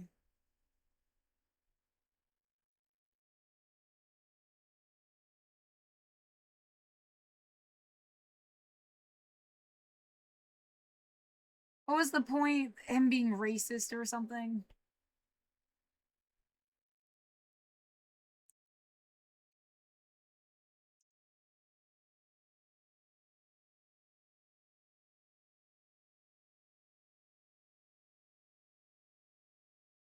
Dehumanizing language, anti-immigrants, attacks on the media, praise for other authoritarians, cult of personality, glorification of violence. the shit in 2020 that was also a joke anyway, because I mean, when Bush won, like, let's just forget that whole thing happened with Florida.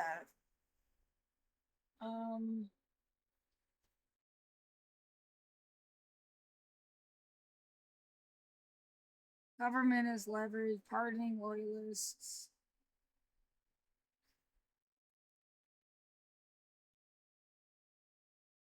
Yeah, I exhausted. Like, that was the point. Stupid and exhausting.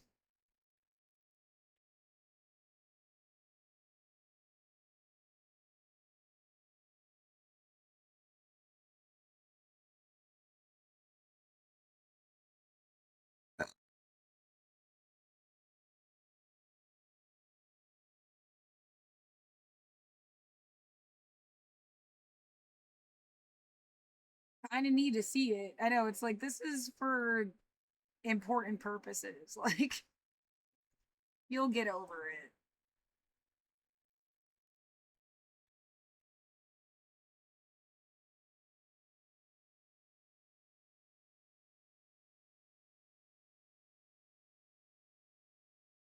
You think maybe you're tired because they're pumping like something. I mean, you hear motorcycles and you get really tired. They pumping shit into your room?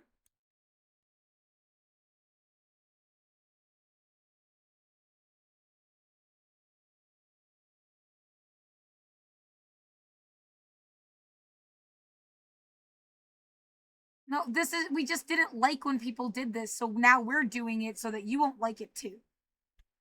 I'm sick of you. Go away.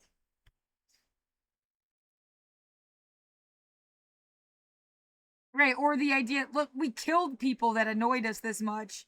If we make you murderous, then we feel better about ourselves. I'm never gonna kill anybody.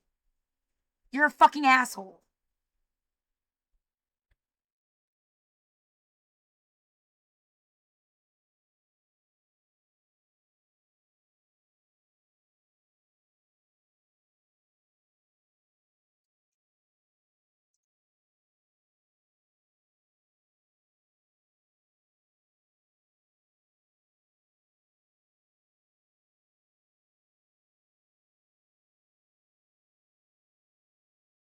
There's a good one.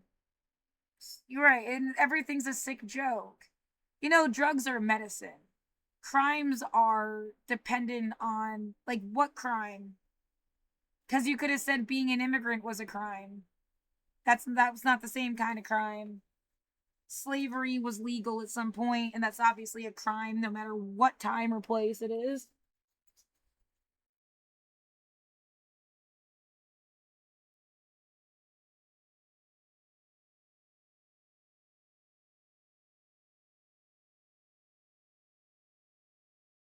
And then I mean, being a rapist, yeah, don't fuck with people that don't want you.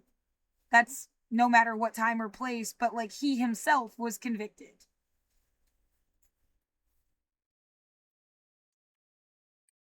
Yeah, how many charges were brought against him, and then at least that one lady who he's trying to make it take it back, E. Jane Carroll. What was the exact thing that it was? Sexual assault or something instead of.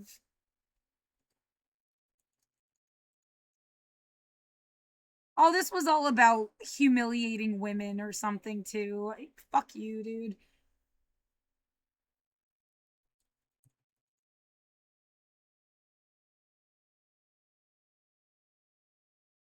Battery and def. Oh wait, yeah, awarding her 5 million. Defamation. Sexually abusing her. So yeah, and as it like that's okay, you know, whatever. Because they made like ABC paid because they said he was a rapist instead of a sexual abuser. Is that really it?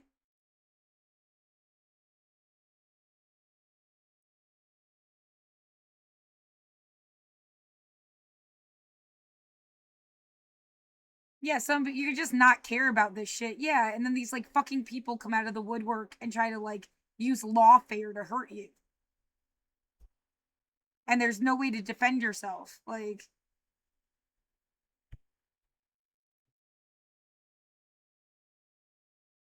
yeah, wonder how people get their money from anything.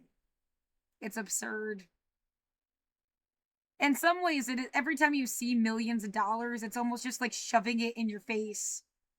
That millions of dollars fly through the air about everything, and you know, you can't really eat. Yeah, they want you to turn into a bad person so they could just get rid of you easily.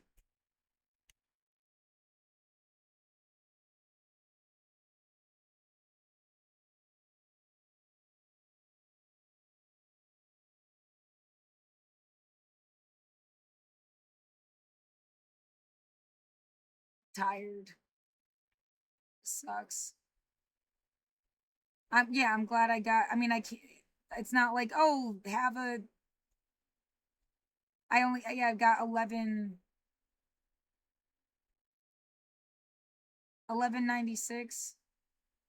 and I saved a little bit of food stamps just in case they do the same thing they did last month, and you don't get shit on the first.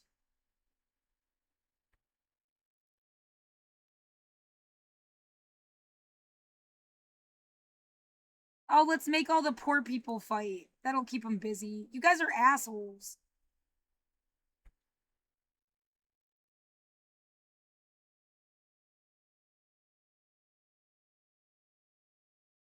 Yeah, they were nice.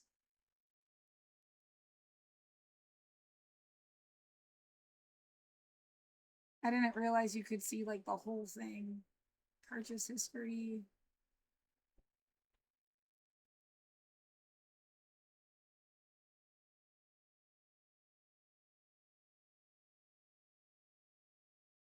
It doesn't say it. Weird.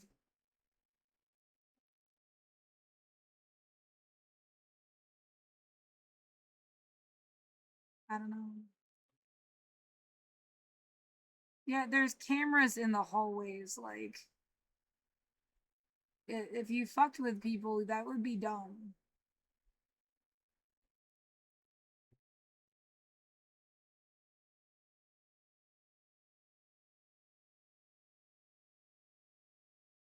Do the police want to make you scared of the police? Why would they do? Because they're like on their own team or something. Yeah, they like factioned off. Whatever. Annoying.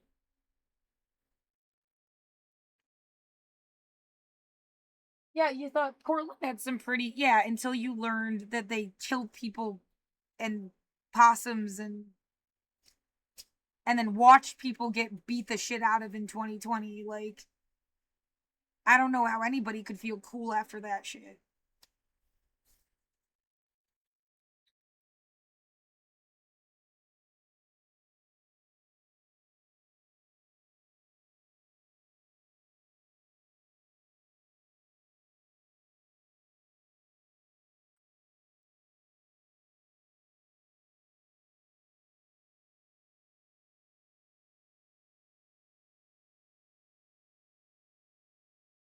Yeah, I just need to play the stupid video. I don't want to hear her fucking voice.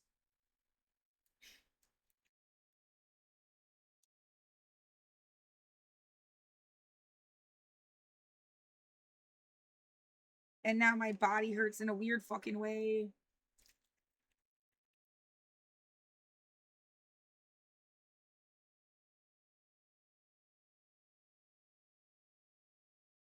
We just wanted to pretend that Portland killed you because we hated Portland. Portland didn't kill me.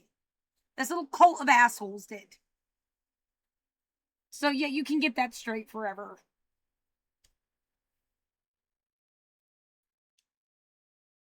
Yeah, they do it like someone promised them money. I hope if they ever get that paycheck, they get audited. Like,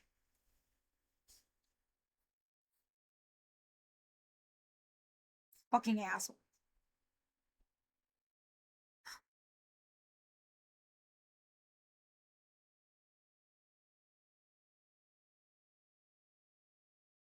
How did I see that? View details. Oh, it's just the last one? Okay. I mean, that's fine.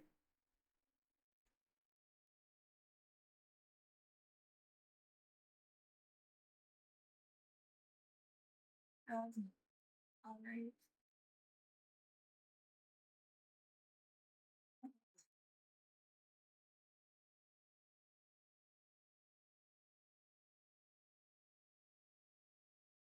Oh, more shit that he did wrong. I need to save this, yeah.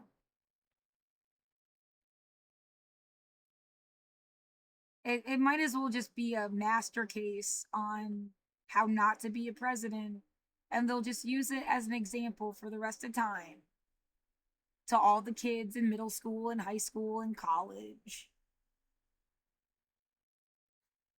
I'm so tired.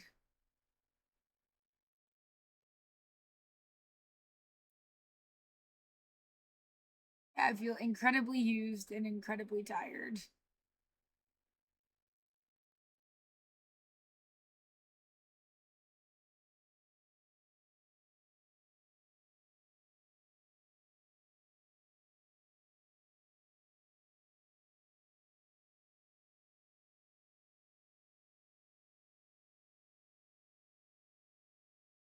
The point of today was, who should I be the most mad at?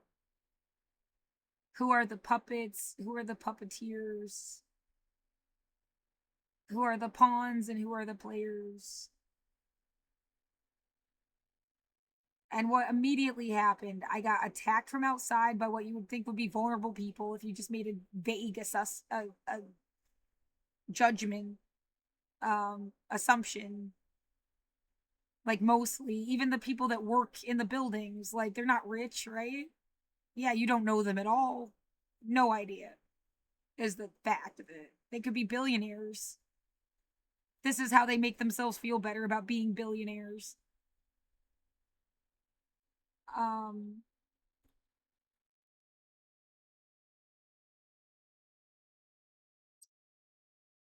yeah, I had a friend point to somebody once in another city and say that person's a billionaire, and I didn't ask for clarification. I was just like, okay, like, not, yeah, like, what's up with that?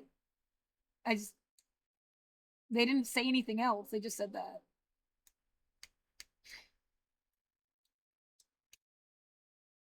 So yeah, it's kind of like, again, with the clues.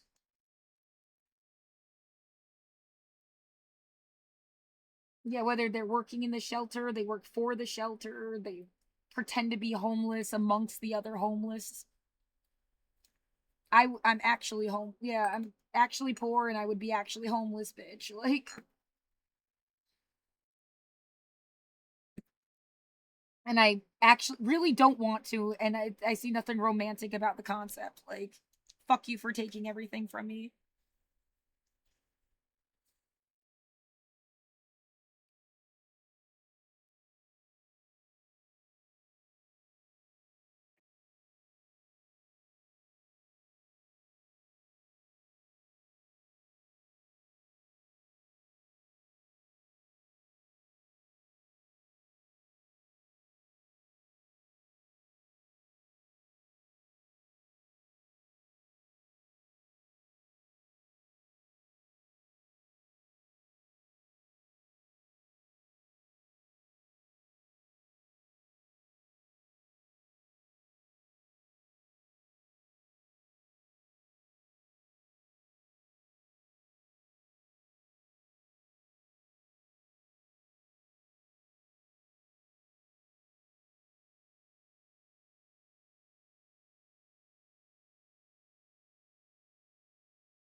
Um,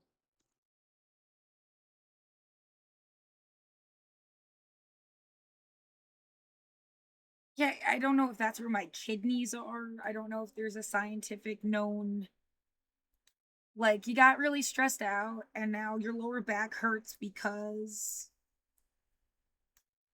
some reason. Insert reason here. Like,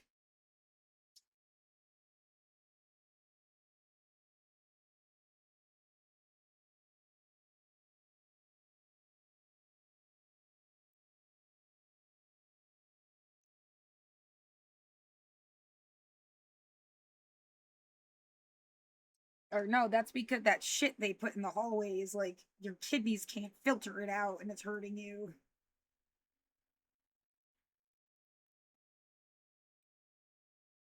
I've never used this before. I don't know how much to use. It's vegetarian flavor base.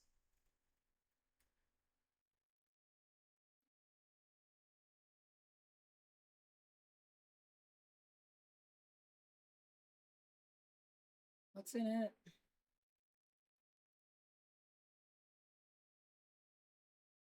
Hydrolyzed soy protein, onions, salt, sugar, cornstarch, carrots, celery, carrot powder, onion powder, maltodextrin, carrot juice, concentrate, soybean oil, disodium insulin, disodium guanylate, water, natural flavor. Contains soy. Has no protein. And 480 milligrams of sodium and 52 servings. 1 tablespoon. Yeah, you want to use a very little bit.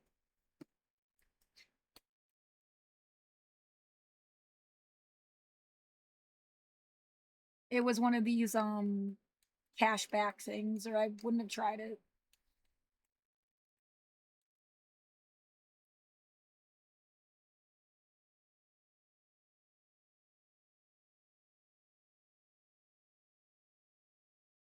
Well, yeah, trying new food is fun. Not having enough money to like not fun. I love this stuff. Avocado hot sauce. It's awesome. Yeah, like my new favorite thing. Before that, it was curry powder, Asian zing sauce, and pineapples in the noodles. It's like really good. This tastes really good with olives, but they're expensive.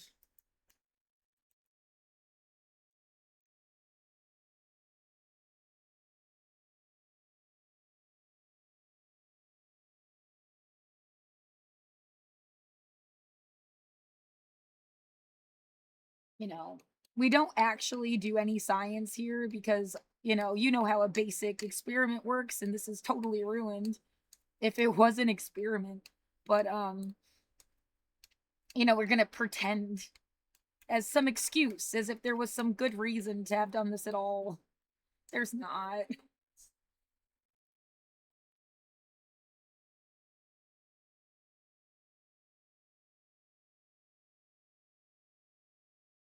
It was just a way to fuck with your head until you ended up homeless.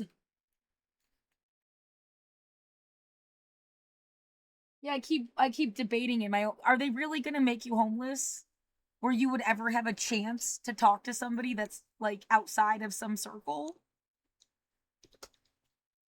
They're so sure that you'd just get like stuck in place anyway. That's why they broke your body down first. You can't even take a shower, like, without being tired, so.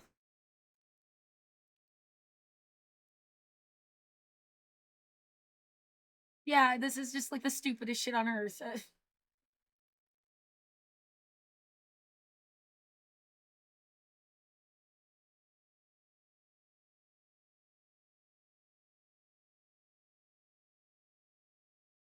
Look, you're some girl we couldn't control, and we've got a bunch of baby people to babysit, so we thought we made you useful. Yeah, you're evil fucking fascists. And being a dick to me isn't gonna help you. Like,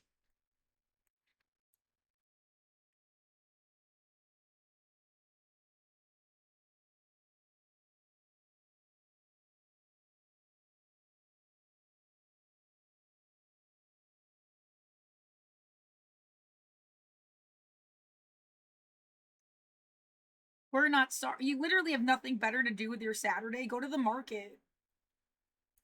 Oh, yeah, no one would put up with you. I bet. Yeah, they'd punch you in the fucking face.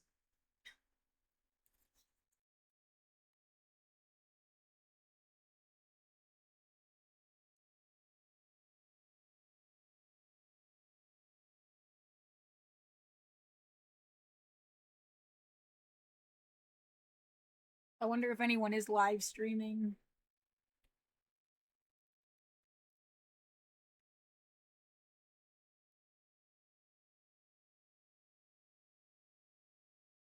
I remember your 60s are too young to die. You shouldn't expect that.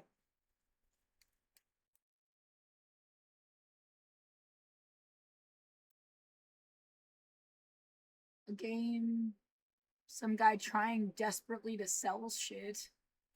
God, there's so much crap nobody really needs.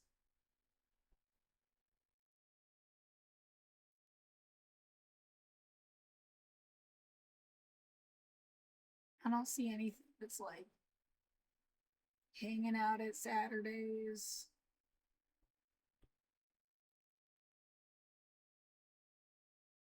Sucks. Yeah, really, not a single goddamn person. At 2 o'clock in the afternoon.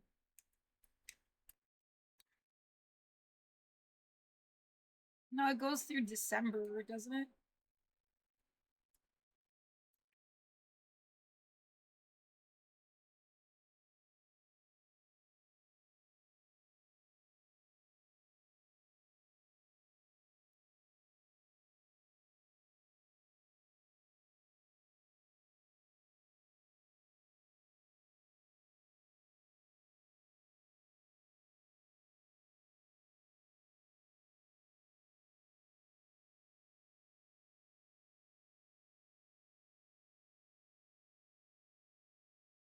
Hey, if you could pretend that you speak for more than just yourself, they would love that. I don't. I never did, and I never will. Like, you're annoying.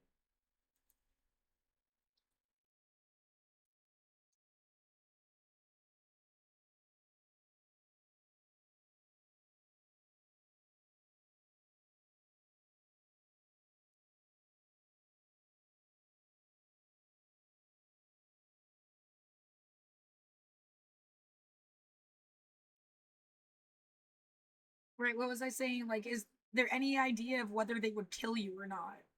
They have physically damaged me, and like, I thought I was gonna die multiple times in the last 5 years.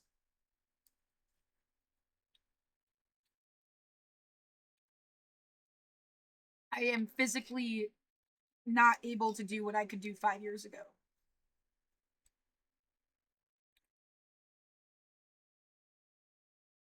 And yeah, I hate you for it.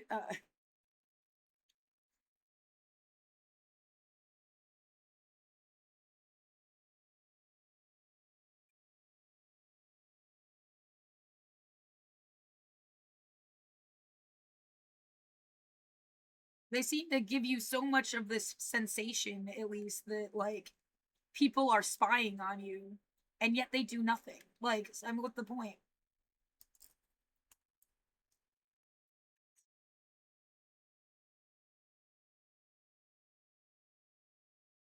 They just want to pretend stuff. It sucks, and it's dumb.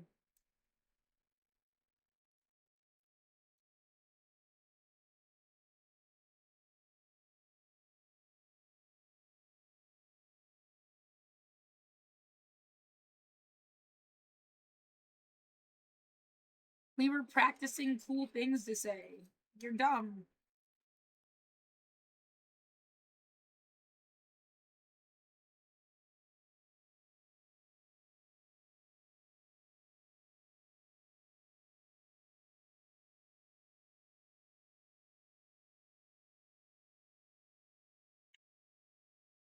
In case anyone wanted to pretend they were a human rights activist. Great.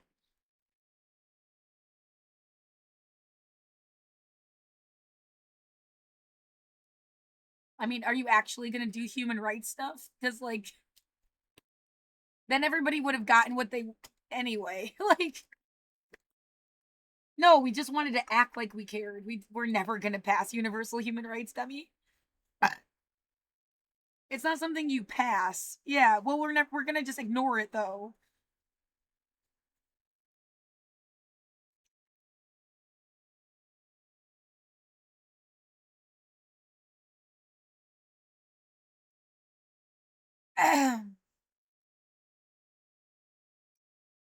Yeah, and what? No one, if they didn't want to be in the movie of your life, they wouldn't have shoved themselves in it. So, yeah, that sucks too. I guess going back to, yeah, my 10 minutes of evidence at 4 hours and 9 minutes, 10 minutes. I'm tired. No, I didn't find $100 today. Like, not going to. It's ridiculous.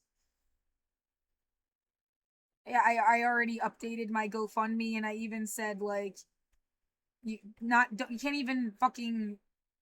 Right, do you really? I need you to tell me if you sent it to them. Because, like, I won't know if you know? But you feel anybody that was legit with you would have, like, figured that out. Yeah.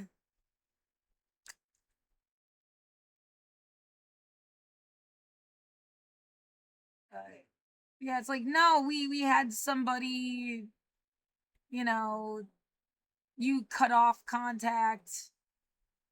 Now we can't control you. We're not, so that's why you're not going to get any help. Is like, well, fuck this.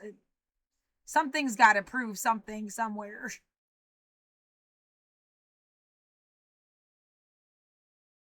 Yeah, it's been almost a year. I've been asking for help this way.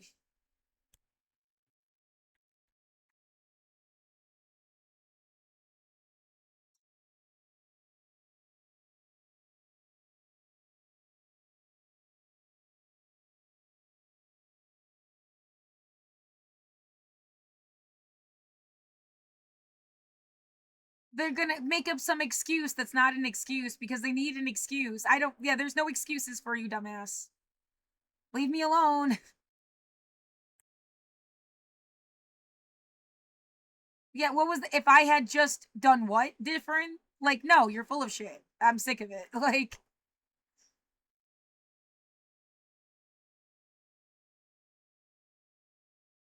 and then they'll say that they're leaving. Then leave. Get out of my room. I don't want to hear you. I'm not crazy. They are literally like violating my apartment. Like, that's all they know how to fucking do. They are even like practicing techniques to just drive people fucking crazy or to make them look crazy. Again, yeah, go back to Berkshire Mental Health. Where did you start? In some kind of fucking like health thing. So, I mean, what's always been like controlling you, probably? Yeah, but even when I was at MHS,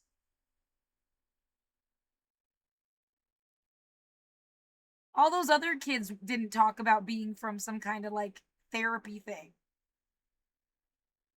Yeah, maybe they just didn't talk about it. I think plenty of kids just didn't go to the therapist there. Or we would have been friends about it.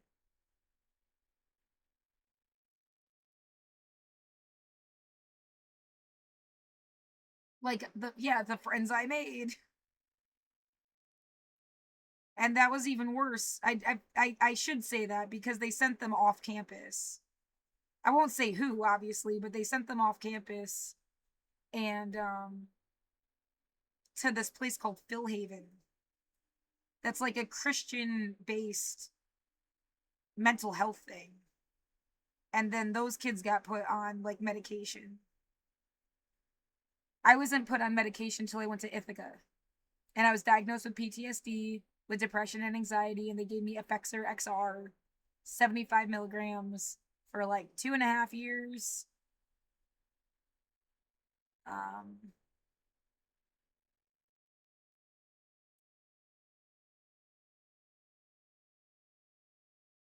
Yeah, fuck FXer. I didn't like it. Cannabis is my medicine, and I have gotten medical cards, and I have a fucking bud tender's license. Yeah. Show it off again.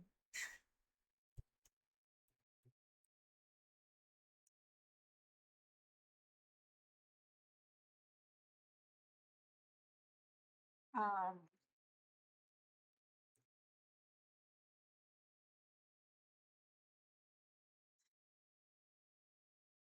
I'm just repeating myself, and it's 5 hours long, and nobody like the way the judge blew me off, the way the management is blowing me off, the way you're just like putting me in an awful fucking theatrical fucking situation, and I hate it.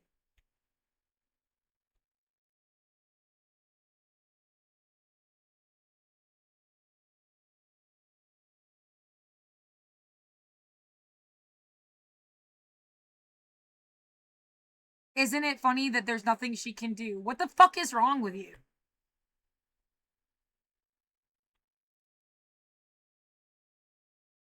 No, like if you were people that somebody lied about, you'd be able to defend yourselves by now. It's like some they didn't lie, you were fucked up. And now you're just for some reason trying to get me to say shit to advocate for you, but you're fucked up.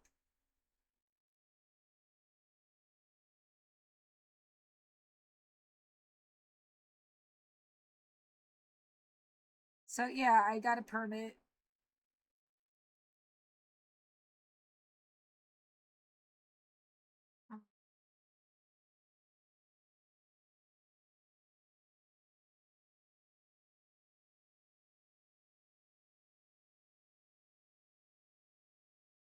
And I have picture. Yeah, the medical cards are old. You have to pay like $150 a year. I haven't kept up with that. The license is like $100. But I got it twice. I have pictures.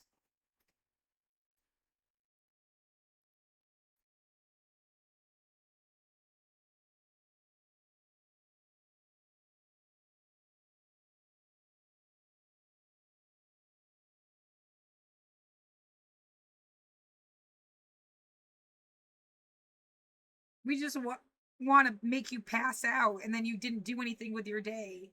That will fuck you. Like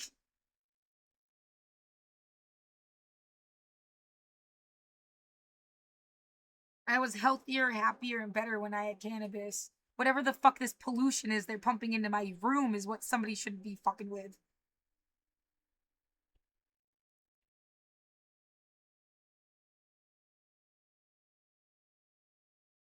I'm not trying to open.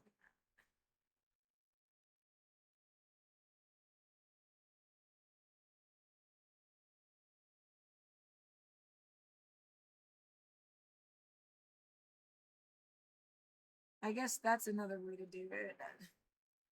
There. Yeah, and I can scroll in. Okay, so from now on, I'll open the gallery instead of. Yeah, my birthday's on Christmas.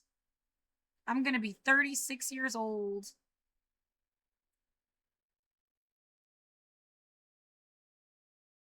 I have spent my entire 30s trapped in my own room. What a cool story.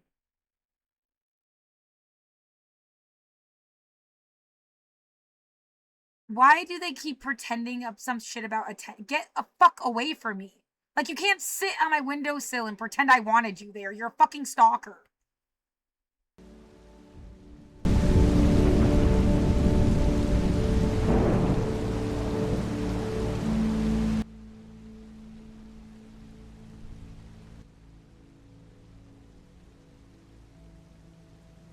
They just want to make you uncomfortable. Normal people do not do this.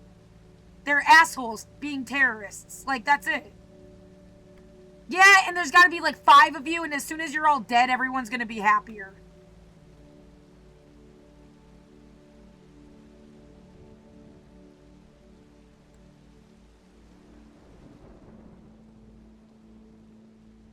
Like in the grand scheme of 8 billion people, there's like 5 of you.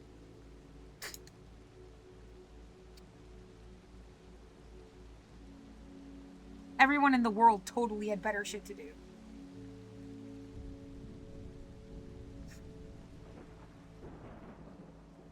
Yeah, that's why I need the internet, and I need TikTok, and I need, like...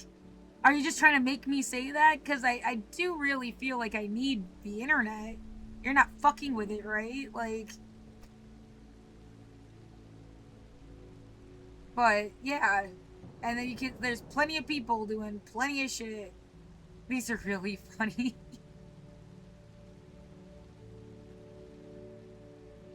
What the fuck was that? Wait.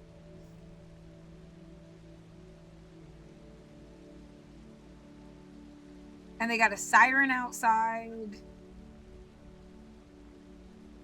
Oh my fucking god, I hate them. They want you to hate them. They want you to hate police. And then they can act like you had a problem with the cops like that. And then they can act like you're a fucking threat. I don't know you on an individual level, bitch. Fuck your siren. Fuck your cult. Get the fuck away from me.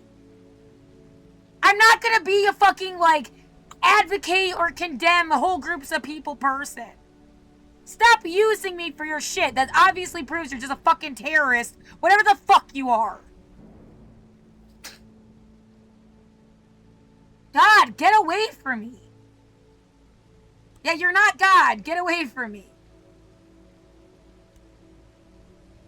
Yeah, stop trying to make people just say stuff like it even means fucking anything.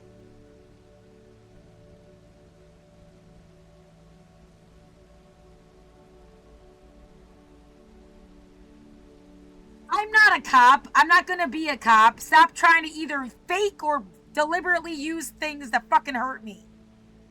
Well, I don't know what the fuck you're doing. Either way. Get away from me. I'm not a scam so that you can go fucking, like, make money on people and pretend to be security. I'm not your fucking, like, outlet for your own fucking guilt trip. Whatever the fuck your problem is, get away from me.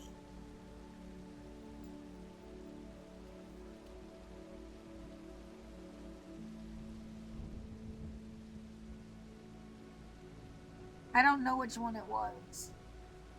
You think I'm stupid? You're killing me in my own home. You're as stupid as it gets.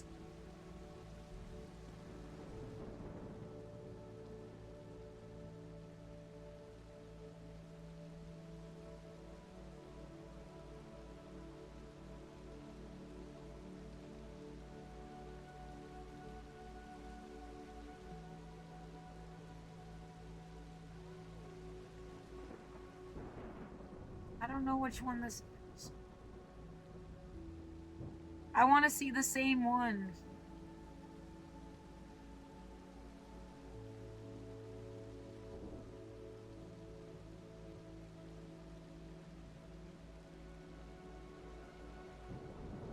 Oh, there. Why are religious people so quick to judge others?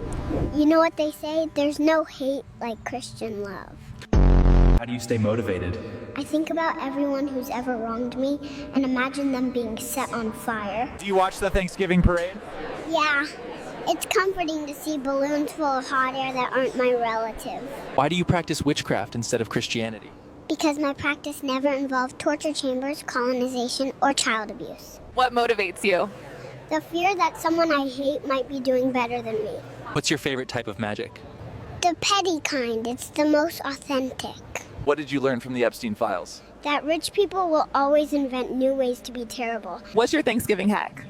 Pretend you're tired, leave early, and cast judgment from home. What's your advice for dealing with betrayal?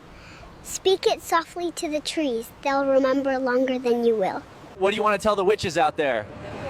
Guys, it's not how loud you say it, it's how much you mean it. How do you deal with people who don't believe in magic? I just let them live their boring lives in peace. Who's your favorite witch in history? Probably me in a past life. Any tips for new witches? Guys, any spell will work if you time it right and you're delusional enough. Do you believe in second chances?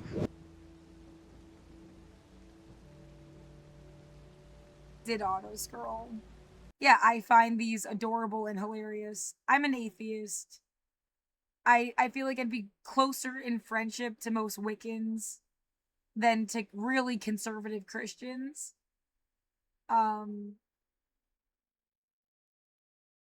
It's funny. It's funny because everything is bullshit.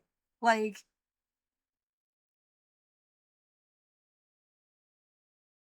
that's it. Yeah.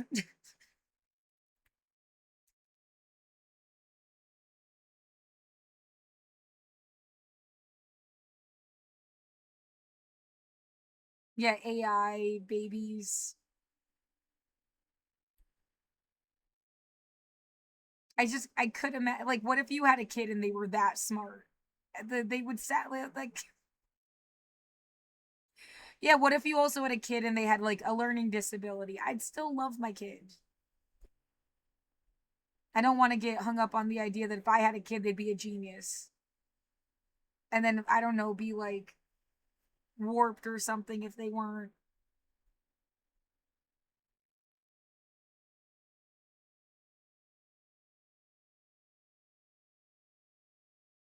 Yeah, what if they were just regular smart? Oh no. Now, yeah, more worried that somebody's goal in life is to take my kid from me.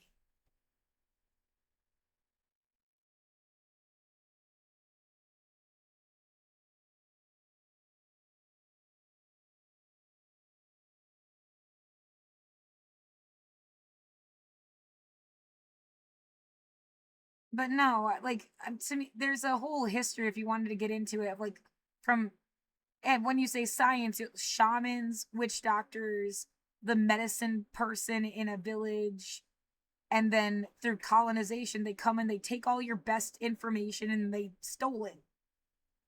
And, 100, 200, 300, 500 years later, they're Eli Lilly or like some other super expensive capitalist based like pharmaceutical company.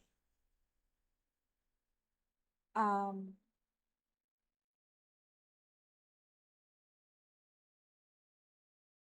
but yeah, it's, they would have, magic is science that hasn't been explained well enough. Like, and you can are like somebody doing bad shit with bad intentions. Yeah, that's just like ruining science. Someone doing good things with good intentions is like how that is like the point of science. It wants the truth. It's not trying to trick anybody because that wouldn't be the truth. Yeah, science isn't even like a thing that has like a willpower. It's just like a process of finding out things. That's science. And it just, if you follow this process, you're likely to get a real answer. That's all it does. It's not like a god with a judgment. It's like it's itself is like a computer. The scientific method.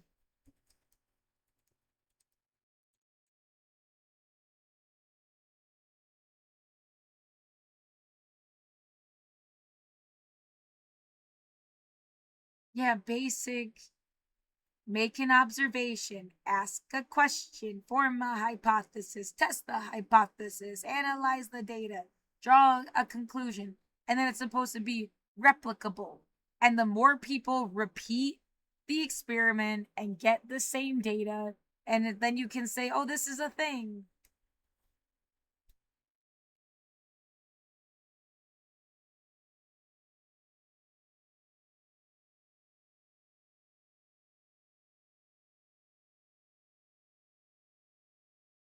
I love science. I'm trying to come up with a good, like, because, yeah, I do not mean to shit on, yeah, like I said, people that are call themselves witches are probably more likely to be my friend than a super conservative Christian. Um, yeah, not all Christians, but like, yeah, a super conservative Christian that has problems with Wicca.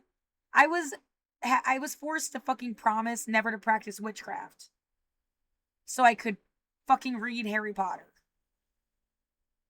It wasn't, oh my god, you're so smart. You read the whole book in a night, and the second book the next night, and the third book the next night. Like, you read in one night, each of the first 3 fucking books. No, no one cares. We just want you to humiliate yourself in front of your student home.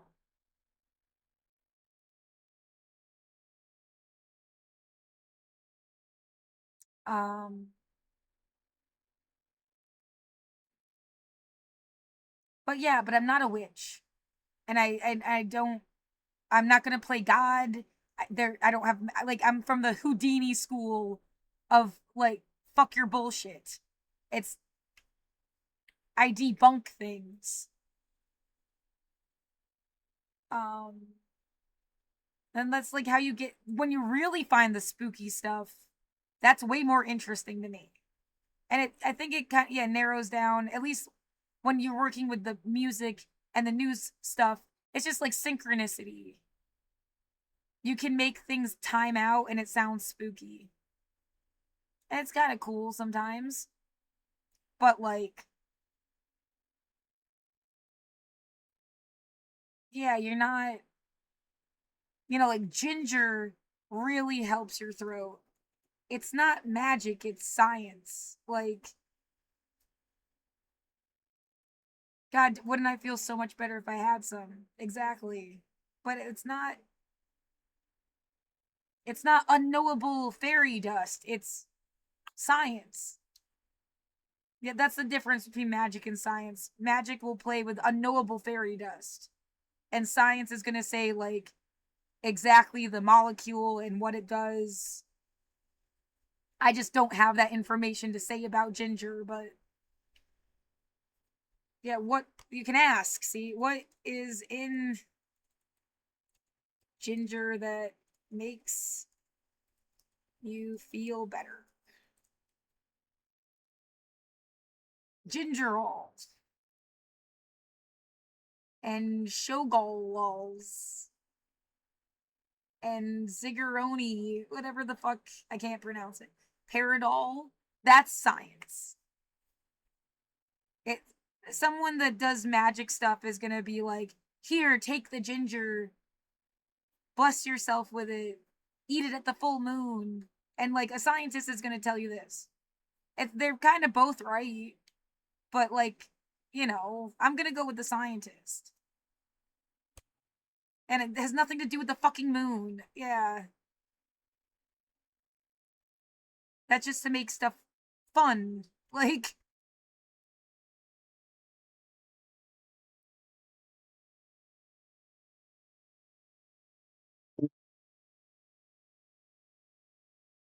and yeah, people want to control people, so they like that, like, mystery space. Because that's where they can fuck with your head. It's like they don't know enough to, like, make it real. And if they made it real, then it would be science.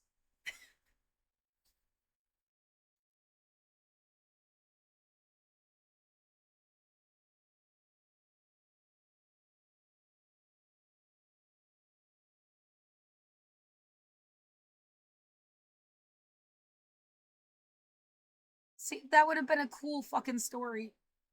You go, yeah, this idea, in the indigenous evolution of everybody on Earth, if they had been left to just have, like, without being conquered by anybody at some point. And then, and yeah, it's a totally, like, alternate history thing, and you ruin, like, a lot of cool stuff that happened because of the crossovers, but let's just pretend. And then you can have, like, medicine people and the evolution of, like, the medicine people to scientists without someone stealing all their best fucking shit and then pretending it was, like, something they have to buy.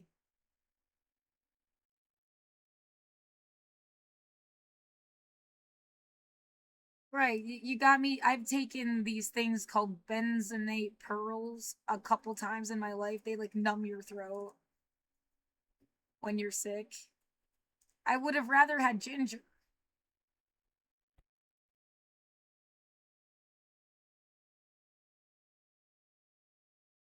What is even it made of?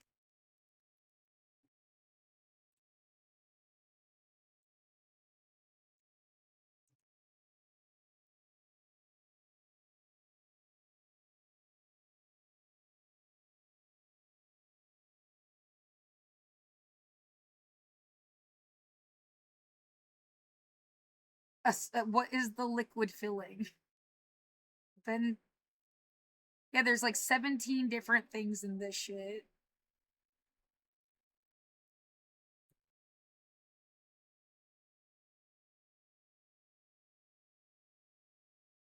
The active ingredient. Okay, what is that?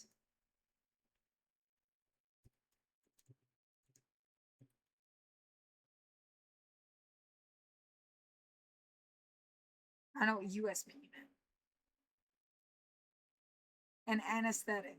Okay, but what is it?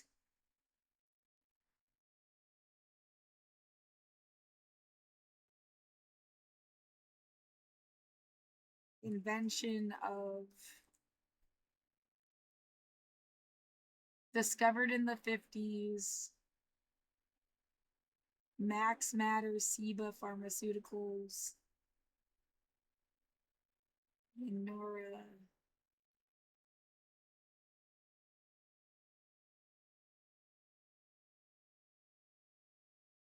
A discovery, right?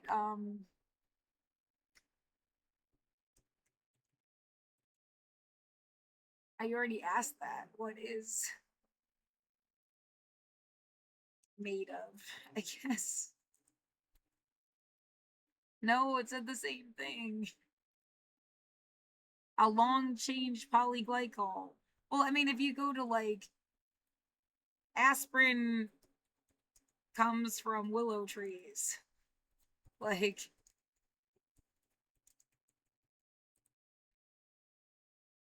sorry. Ain't willow bark contains a related compound inspired its creation. That converting stuff to silica. Usually think of that for like acne face wash.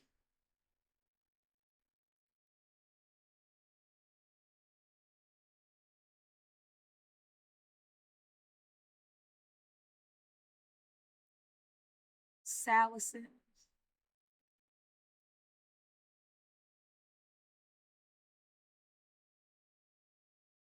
So, you know, they're like that's like yeah, exactly an example of the relationship.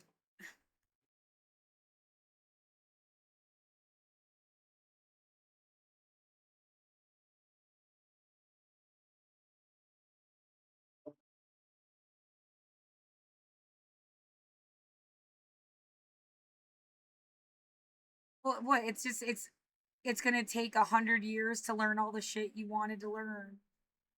Yeah,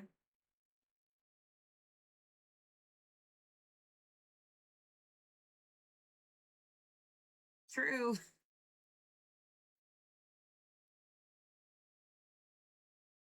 I still don't know what the fuck benzoate is.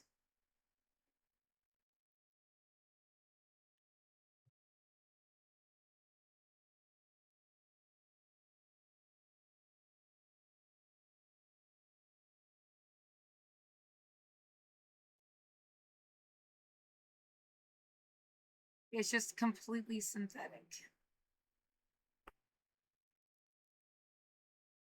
I'd rather have ginger. Yeah, just the fuck.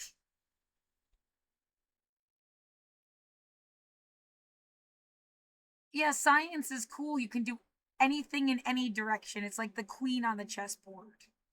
But like it can go in any direction though. Like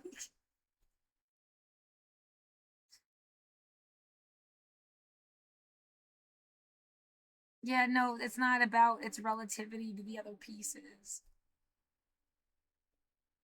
I just got chess on my brain. I think yeah, if you can do anything that's like an actually grown organic solution, you should go for that. first. Yeah. Because you are an organic. You should, yeah, think of your skin as like leaves on a tree.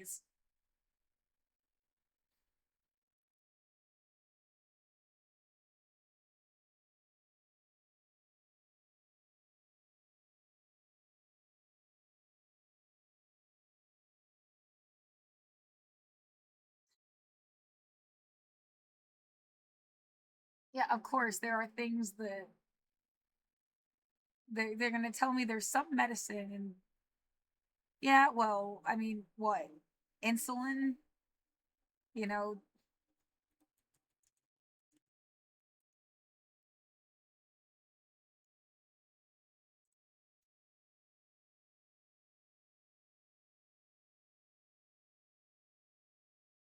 they can get it from yeast.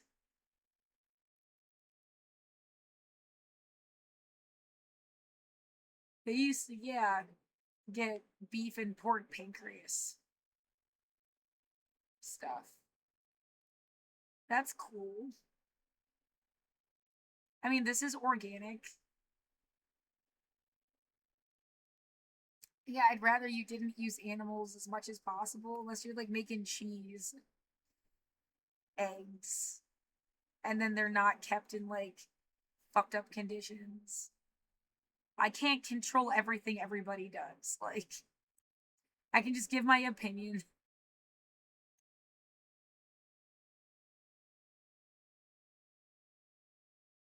Right, there's some, it's like it twists your brain a little bit, doesn't it? When people live in like, they work in butcher shops. They get a little too used to the blood. Does it make you a little bit fucked up? Because yeah, that's also hurting the workers too.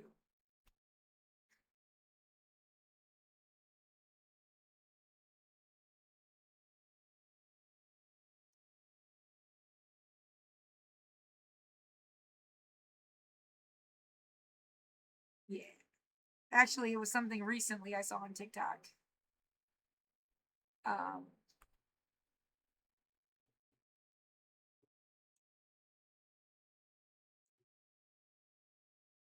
he's just like, yeah, that guy.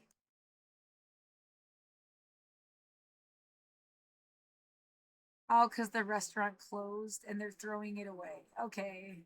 That makes more sense. As like something went really wrong. It just straight up drops in the mud.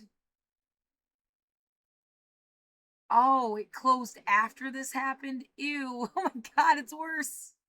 That's worse. Yeah, did one, what happened one before the other?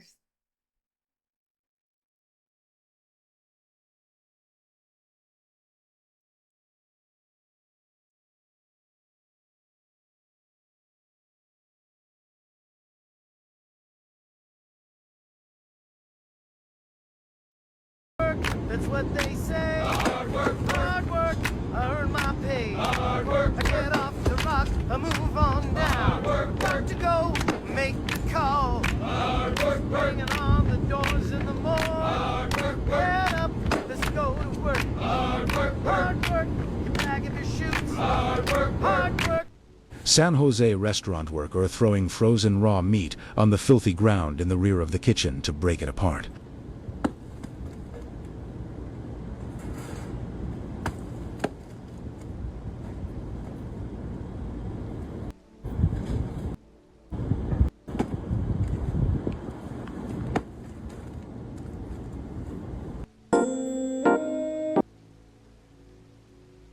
Imagine him saying, oh, that'll burn right off when you cook it. No. It's all really gross. Yeah. I became a vegetarian in 11th grade. I stopped after 2012. So that's like 6.5 years. I wish I hadn't stopped. I'm a vegetarian again now. Well, this is a ridiculous timeline I'm on, but like how many years is it? Like the same time? 2019. 11th grade was like 2007 till 2012. So 1, 2, 3, 4, 5. Yeah, 6. 1, 2, 3, 4, 5, 6. This is years. Yeah, I'm longer now than I was before. And I have no intention of not being a vegetarian. So.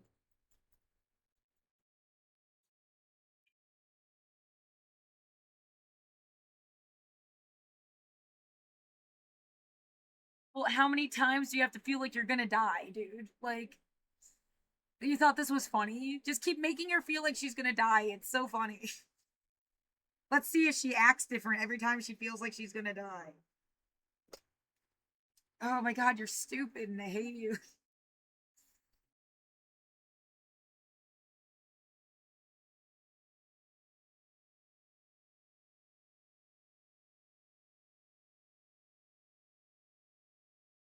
Yeah, no, seriously, how many times have you felt like you were gonna die?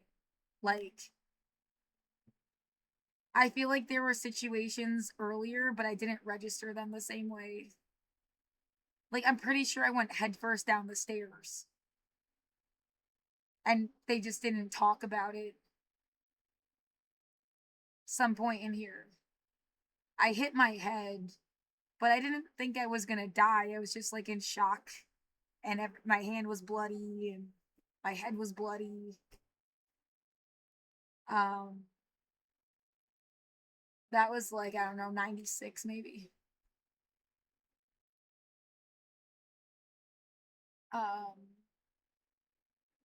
Oh, that car thing. I thought the car was gonna blow up. We hit a telephone pole and it cracked the engine in half or something. The car was totaled. But yeah, that just means you don't have enough money to pay to fix it, right? It would cost more to fix it than get a new car or something. But yeah, the car was fucked. Slid on like black ice. And I just seen too many movies and I thought the car was gonna explode.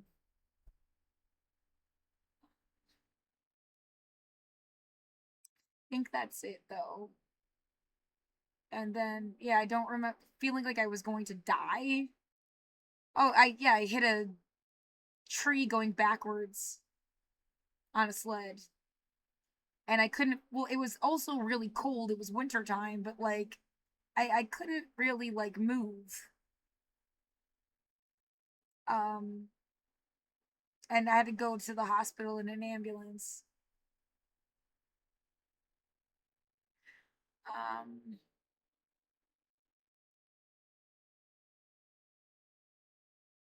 That was Massachusetts. I feel like I was gonna die. Oh, yeah, and when I got sick. Sorry, still in Massachusetts, the food poisoning thing. But I didn't register it the way like hitting my head in 2012 was definitely like I thought I was gonna die. And I called somebody like 60 times and they were like really mad when they showed up.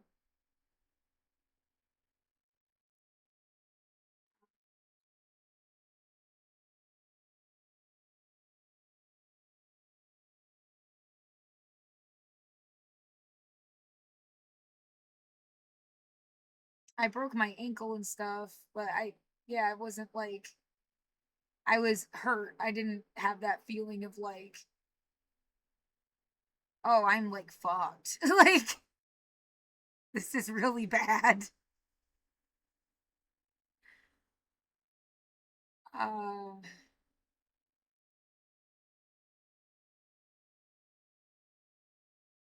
Yeah, so what, 2012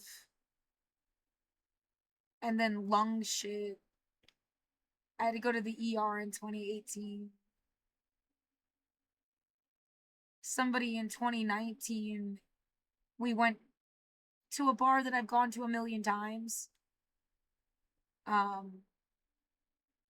And I got sick that was like the last time I ever went there. got really sick and was like puking and shitting at the same time. Yeah, it was just awful.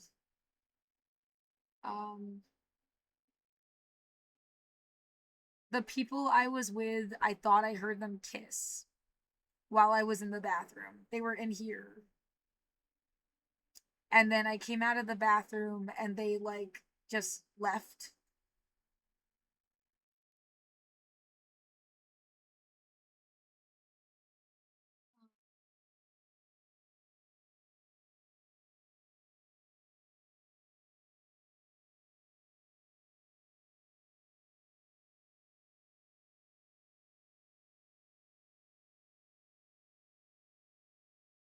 Yeah, that I thought I had a seizure once in like 20 or before I moved into here between 14 and 15.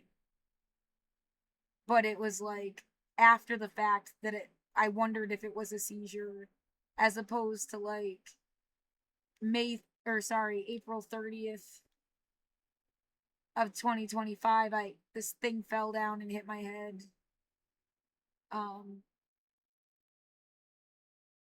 And yeah, I didn't know what would happen. Thought I could die. Well, and it's like, what, you want me to like act a certain way when I think I'm gonna die? Fuck you, like.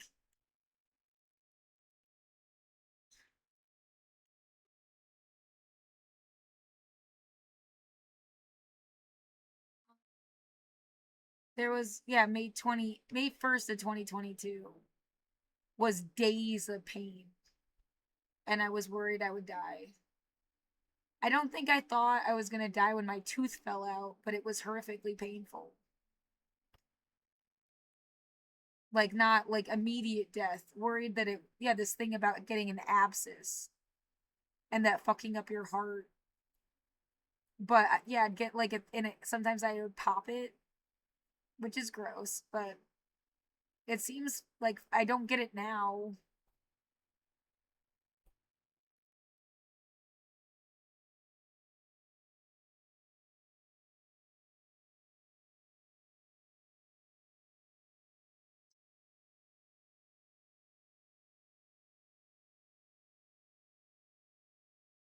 Them banging out. Yeah, someone's doing stupid shit outside. Like, don't you remember all the fucking sounds? Yeah, bitch.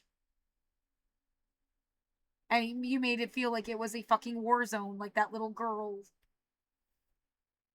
The refugee girl commercial was exactly how they like.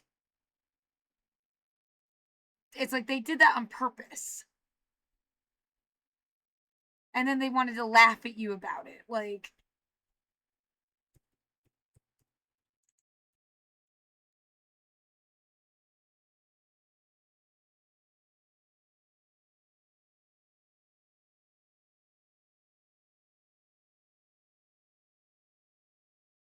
get up to 70% off store-wide sale. Shop in-store or online today. No time? With Braun, you can still look legendary. Braun. Happy birthday to you. Make a wish. Granny. Hello. Have you done your homework? Ada. For a general strike. Ready or not? Here it comes. Violent clashes with British. Live ammunition against. Deserve to get shot. Have a nice day, Mum.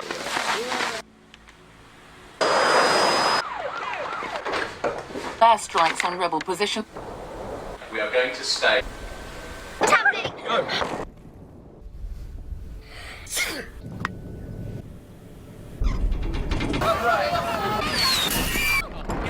Have a fighting in Richmond. Dad, where are we? Rebel forces advance.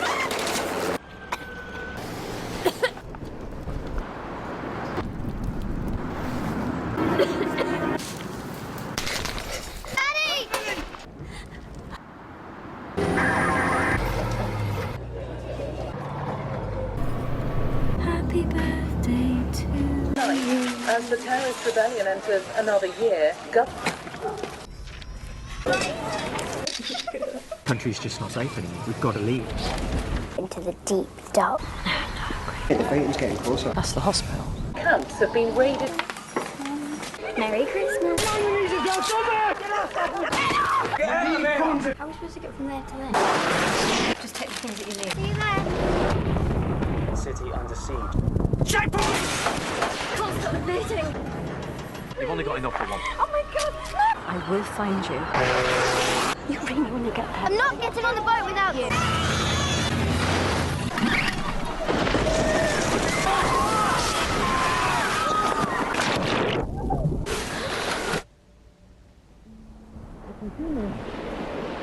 What did you kill me?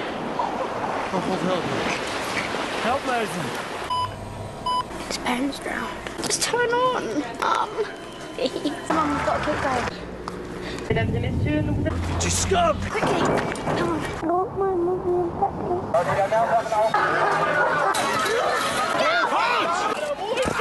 I'm not hungry.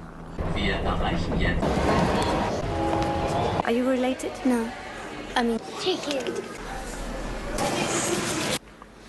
We found a family for Alfie. It's all I've got left.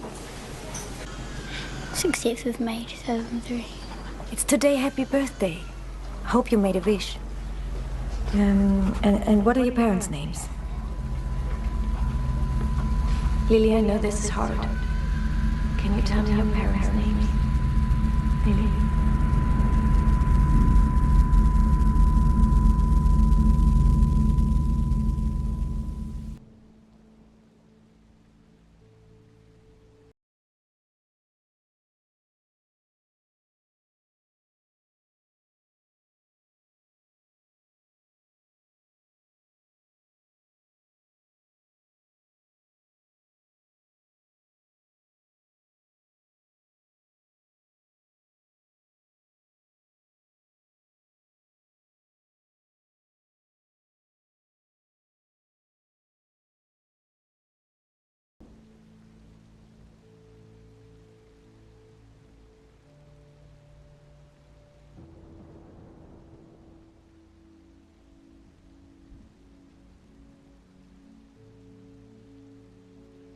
Don't remember even getting this link last year, by the way.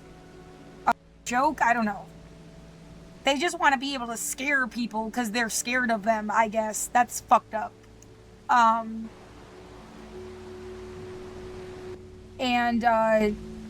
she has been harassing me, ever since the shutdowns. There was no, like, negativity between us. It almost seemed like they weren't even living in their apartment. There's some weird shit with the guy upstairs, but it was still like 3 incidents.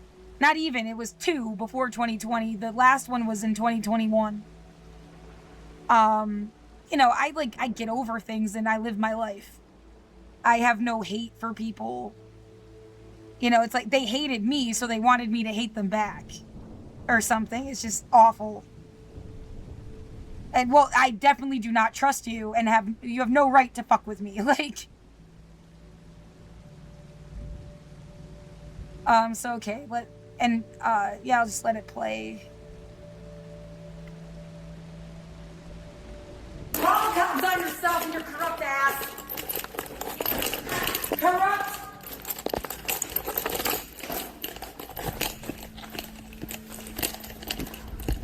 She should rot in hell.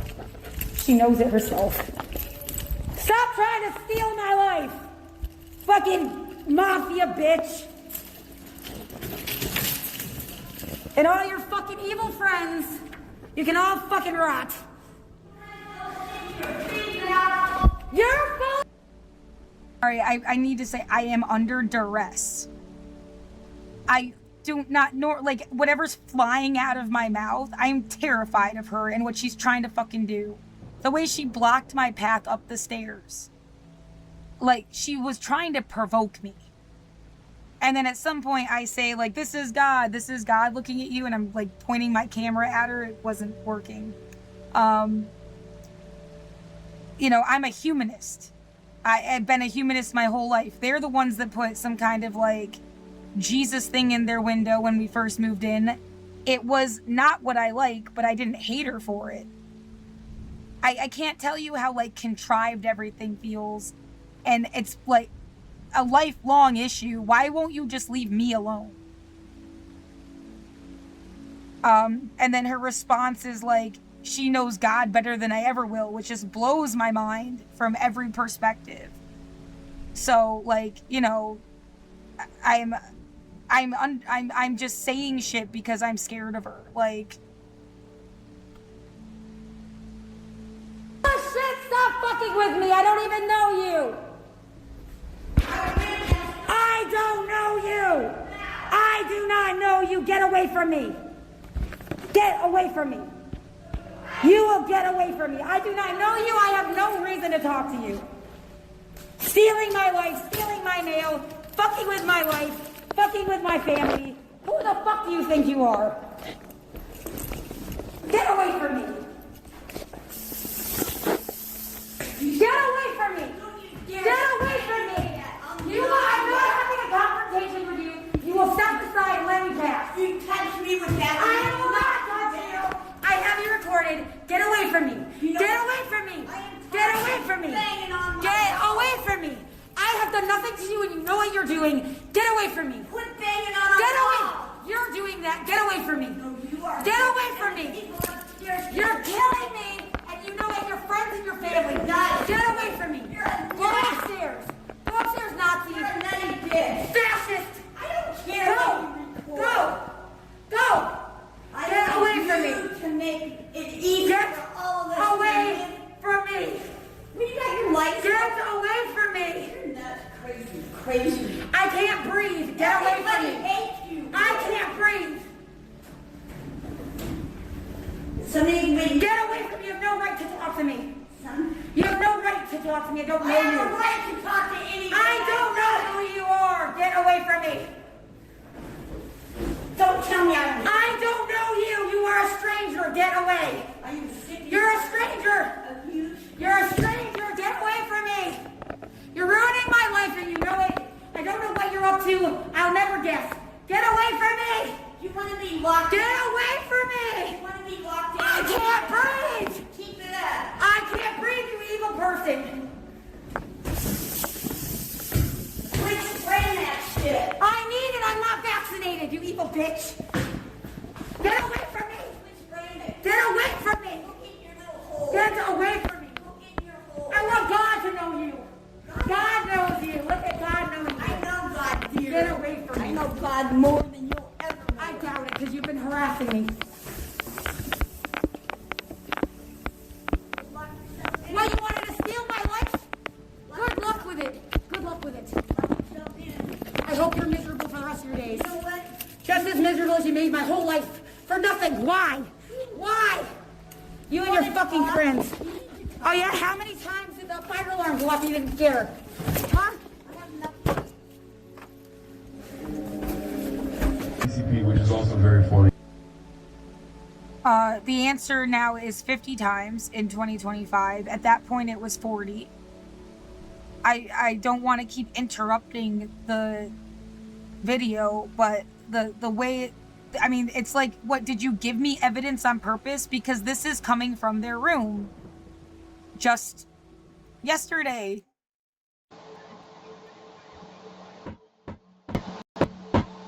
Stop killing me, you fucking liar! I hope you break your wrist!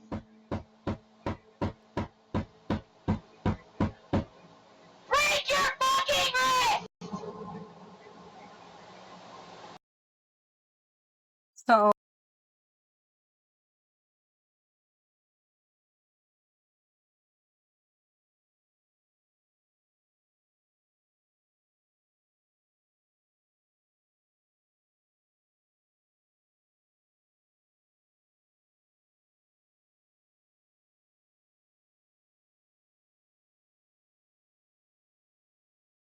they shut my fucking speaker off. I don't know why the bass is so fucking, like, weird about it. Like, they're probably fucking with that, too. I don't know if it's coming through on the fucking recording. You don't get to do shit to people and then they can't defend themselves. Burn in hell, you ugly cunt.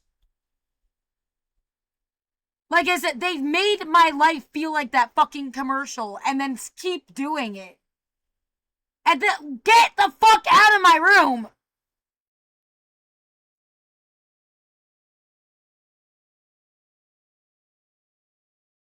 Don't remember even getting this link last. My life isn't for you!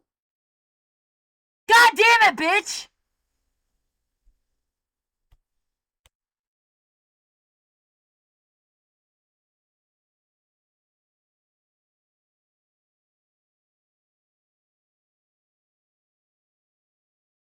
Get out of my room!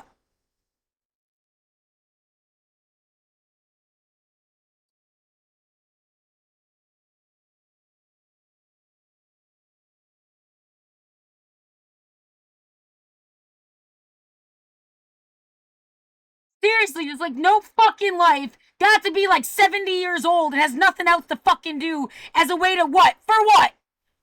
Turn around and say who's getting you to hurt me, or you're just a cunt that should fuck off.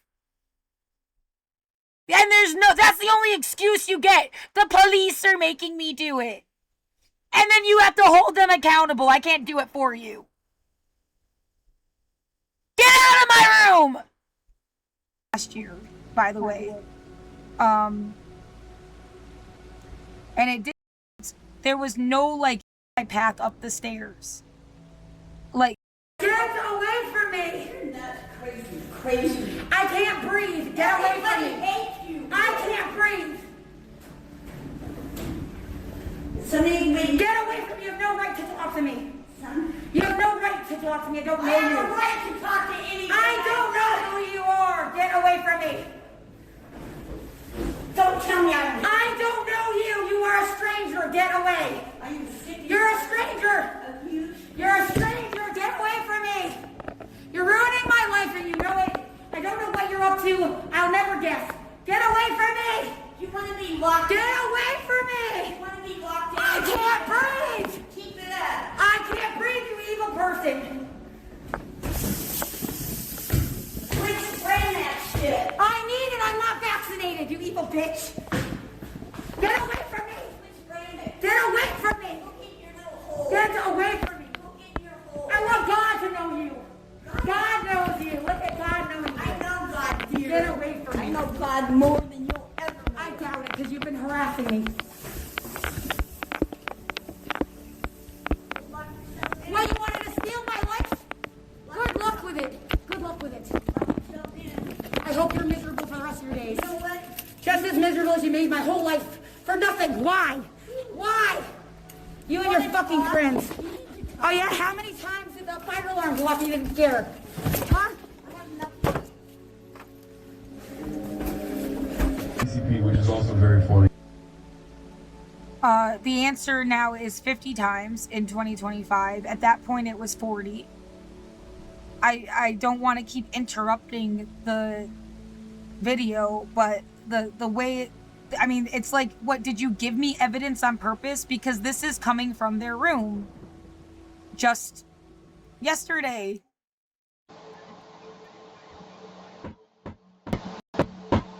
Stop killing me, you fucking liar! I hope you break your wrist!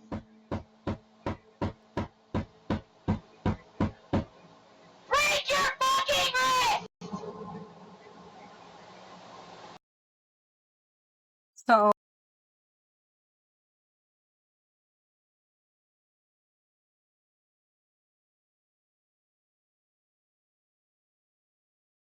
What, this is from today. Go through my fucking email again.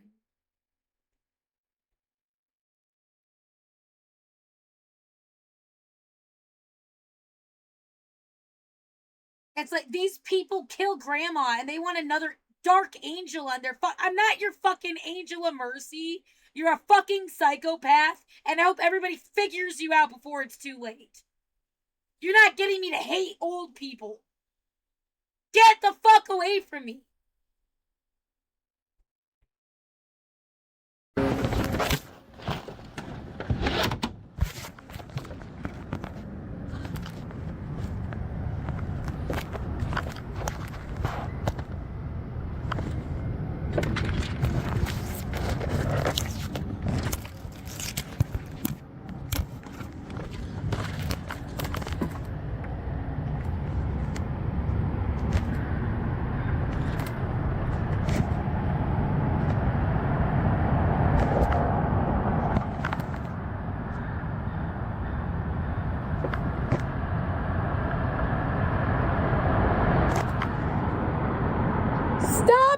It's getting in my fucking room!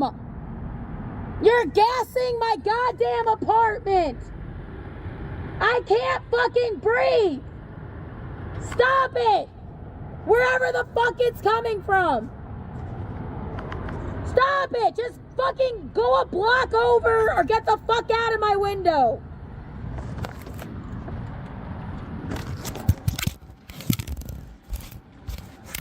If you're doing it from next door, obviously you're stalking me, bitch!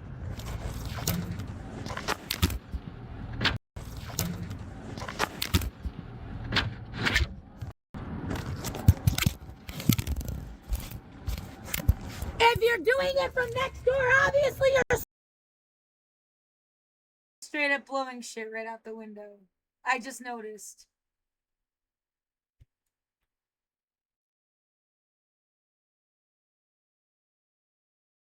Oh, you're so cool. You've been killing me for years to pretend to be something, anything. Fuck off. Just fucking go a block over or get the fuck out of my window.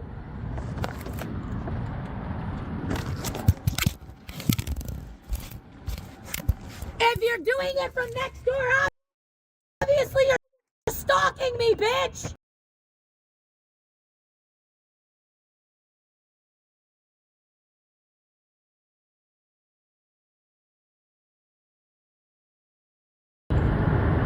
Stop it! Wherever the fuck it's coming from! Stop it! Just fucking go a block over or get the fuck out of my window!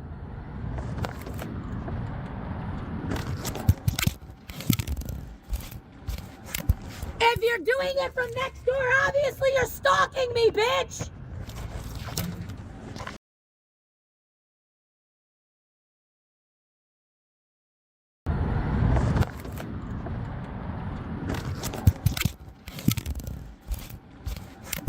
If you're doing it from next door, obviously you're stalking me, bitch!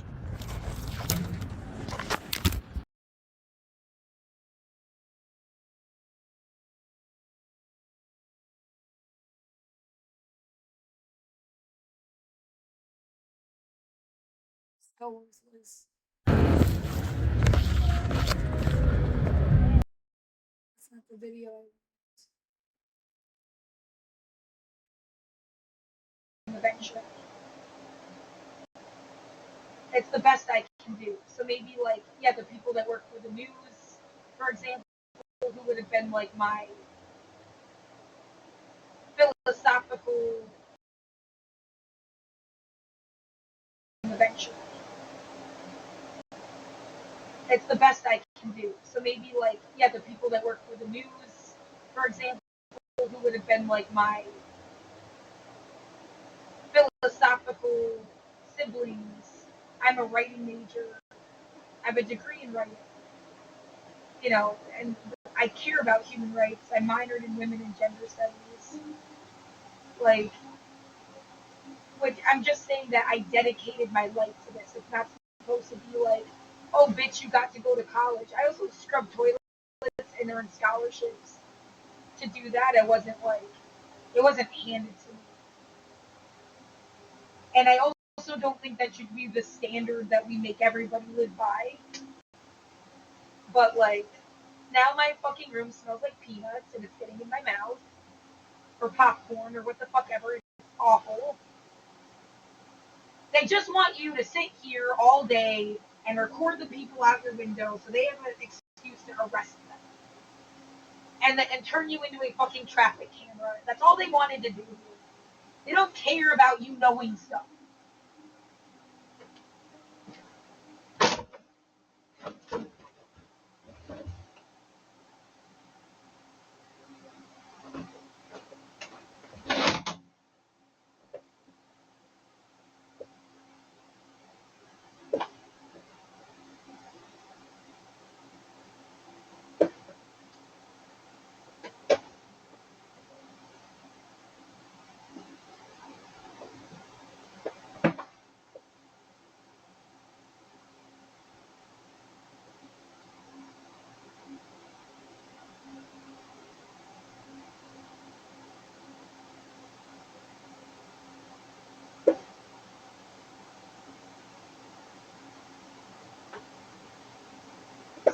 it! It's getting in my fucking room! You're gassing my goddamn apartment! I can't fucking breathe! Stop it! Wherever the fuck it's coming from! Stop it! Just fucking go a block over or get the fuck out of my window!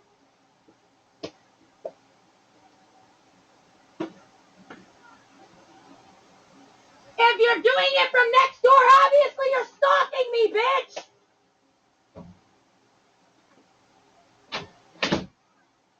You made it so I can't live in my own house! Get fucked!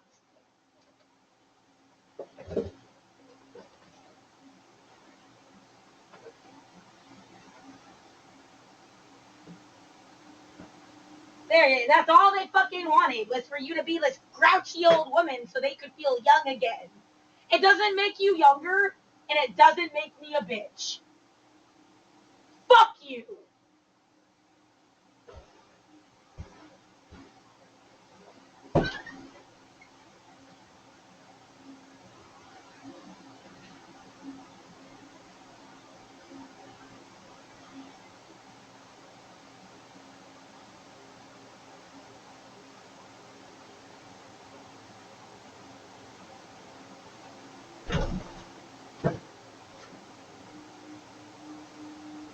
They've attacked me day and night, and then they all get away with it because they're fucking friends. For what purpose? Fuck you! Fuck you!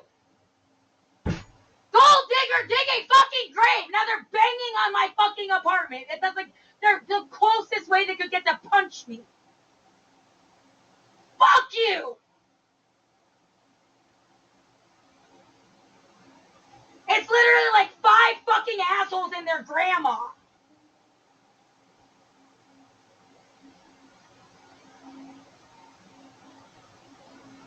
Fucking terrorist bitch. I really, really, really had better shit to do with my life.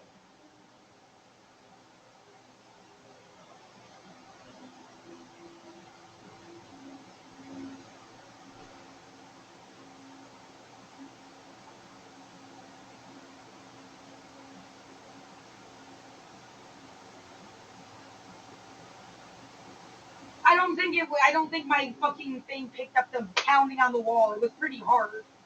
Maybe the camera did.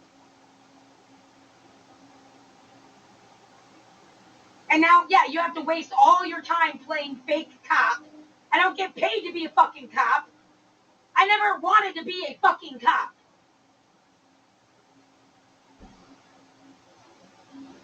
Now they're slamming. I mean, the only car there, a fucking van pulled up.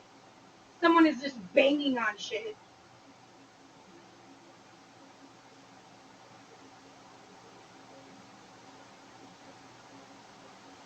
It feels like it was coming directly into the window where my bed is. So why the fuck was the bitch next door screaming at me? The whole air outside smells like it, yeah.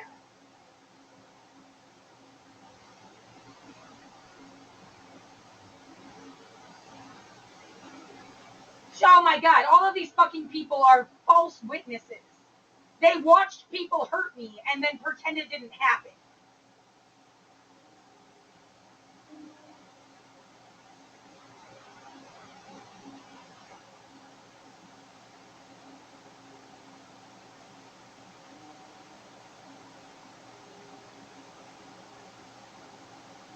Yeah, now I feel like someone just like filled my fucking lungs with garbage again. Yeah, you are deranged if you even think it's funny.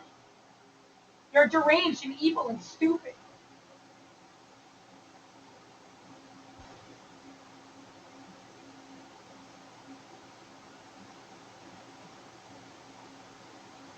Yeah, she just took an opportunity to scream at me through the fucking wall and then bash on my room again.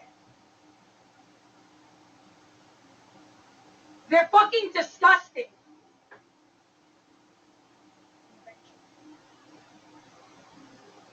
It's the best I can do. So maybe like, yeah, the people that work for the news, for example, who would have been like my trying to make me, and that, yeah, it rips out like philosophical words. Siblings. I'm a writing major. I have a degree in writing. You know, and I care about human rights. I minored in.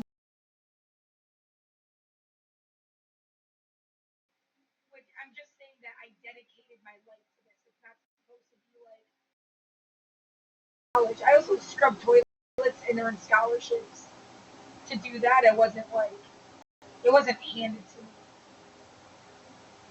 And I also don't think that should be the standard that we make everybody live by. But like, now my fucking room smells like peanuts and it's getting in my mouth. Or popcorn or what the fuck ever. It's awful. They just want you to sit here all day and record the people out your window so they have an excuse to arrest them. And turn you into a fucking traffic camera. That's all they wanted to do. They don't care about you knowing stuff.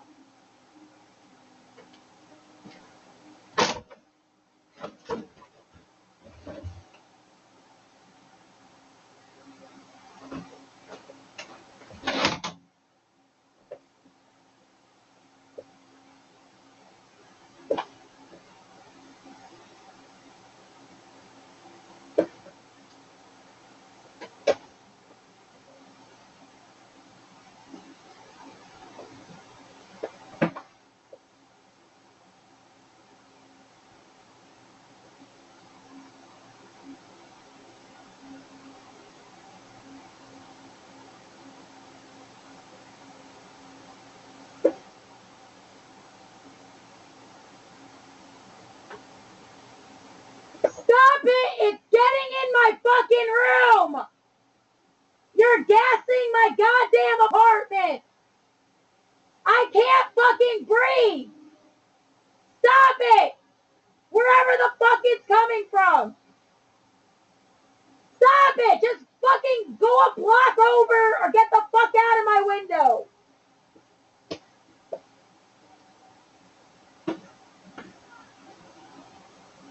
If you're doing it from next door, obviously you're stalking me, bitch!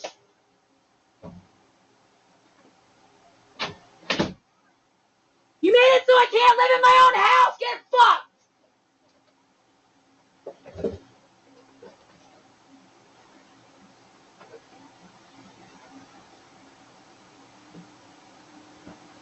There, that's all they fucking wanted was for you to be this grouchy old woman so they could feel young again. It doesn't make you younger, and it doesn't make me a bitch. Fuck you!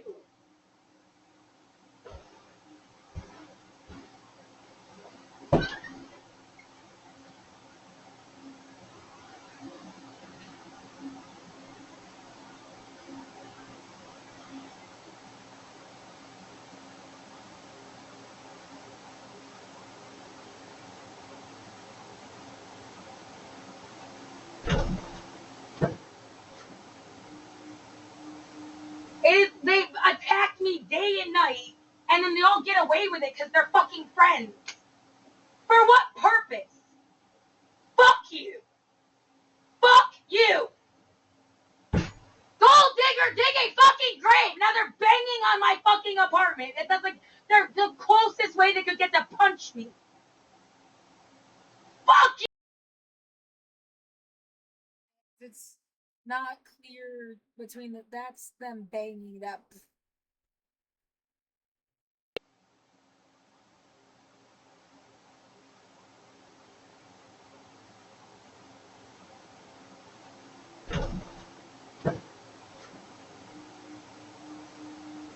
They've attacked me day and night, and then they all get away with it because they're fucking friends. For what purpose? Fuck you! Fuck you!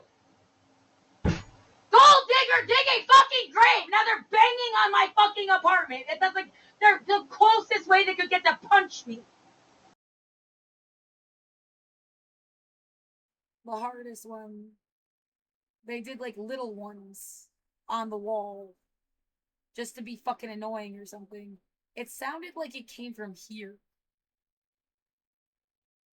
Like, so it's hard to tell whether it came upstairs or next door. But here somewhere.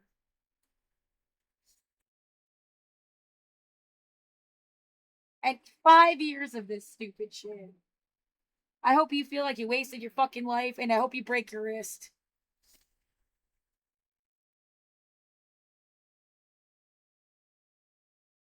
It's like bare minimum. I just hope you at least feel like it was a fucking giant evil waste of time.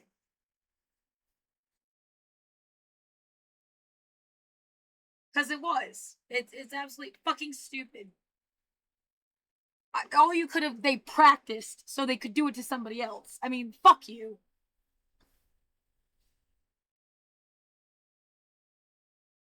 And that was today. Yeah, it didn't really pick up them screaming.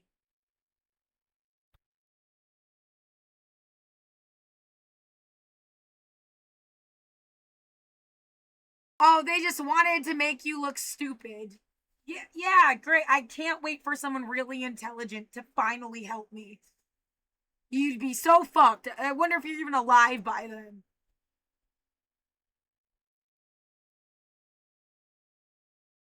Don't remember even getting somebody intelligent who's not under duress themselves, because I don't know why people haven't helped me by now. This link last year, by the way. And it did seem like I just need to do it before 1:30 tomorrow, according to this. So I'm doing my best.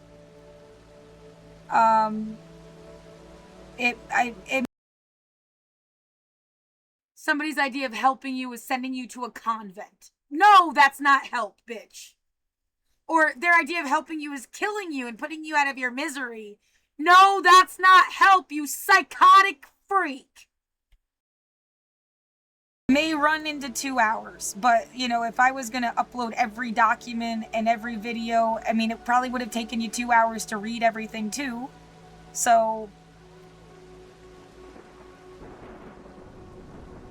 I don't know how much, like, submitting this motion and everything I added to that alone, I feel like should be enough to at least draw into question what the fuck is going on here.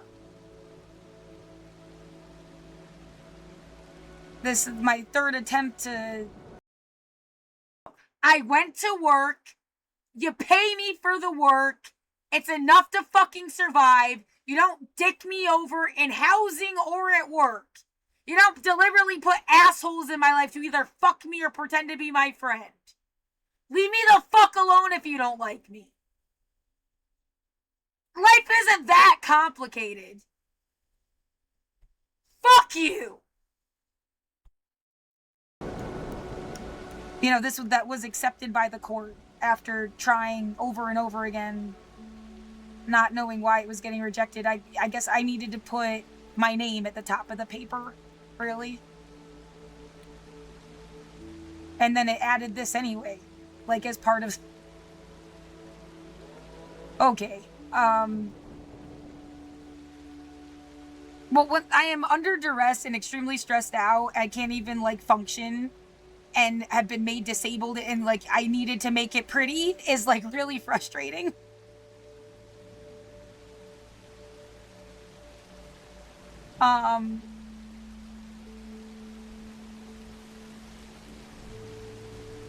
Anyway, this video, I was leaving my apartment. She has her door open, which she herself told me once was like a fire hazard or something. This is their idea of a sick joke? I don't know.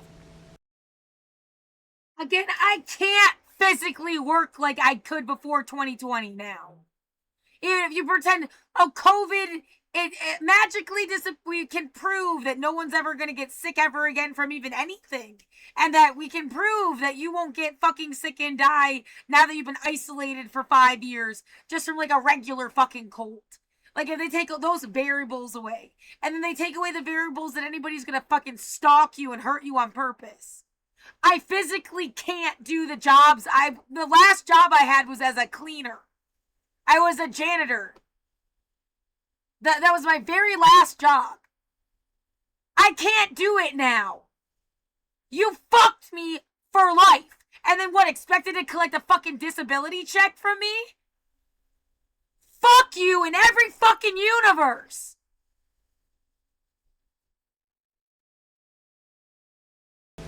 They just want to be able to scare people because they're scared of them, I guess. That's fucked up. And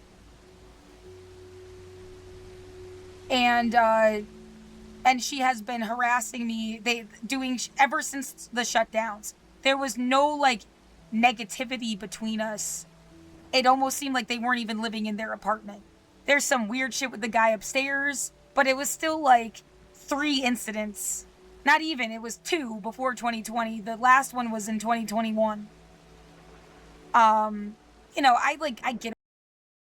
Someone keeps driving around blasting shit outside like they want to get on your recording. It's going direct to the fucking, from the fucking thing to the computer without my microphone on. They're just like fucking annoying me. Over things and I live my life. I have no hate for people. You know, it's like they hated me, so they wanted me to hate them back. Or something. It's just awful. And, well, I definitely do not trust you, and you have no right to fuck with me. Like... So, okay, yeah, I'll just let it play. Call comes on yourself and your corrupt ass. Corrupt.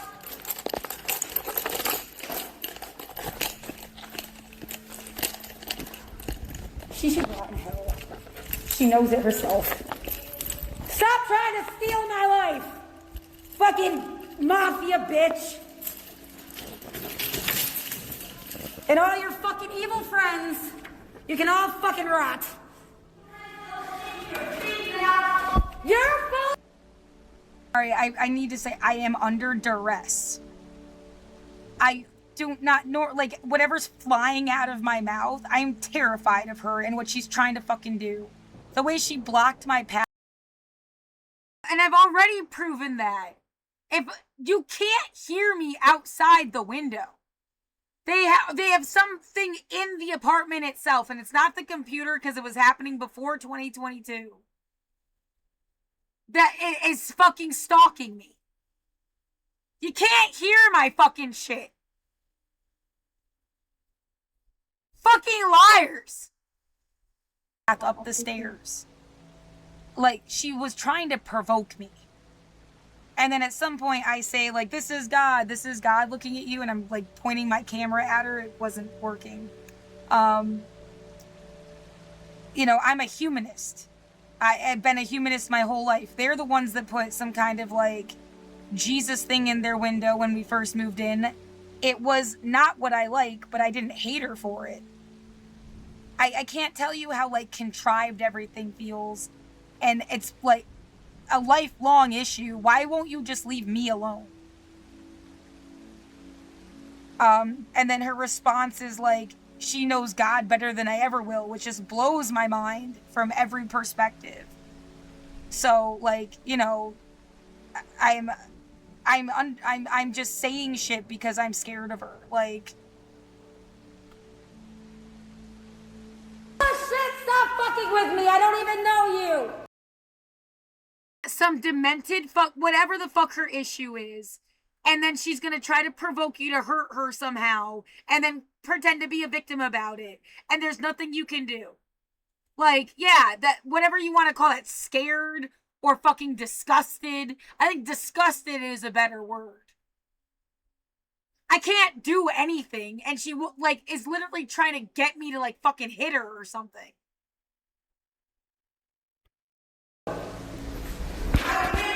I don't know you! I do not know you! Get away from me!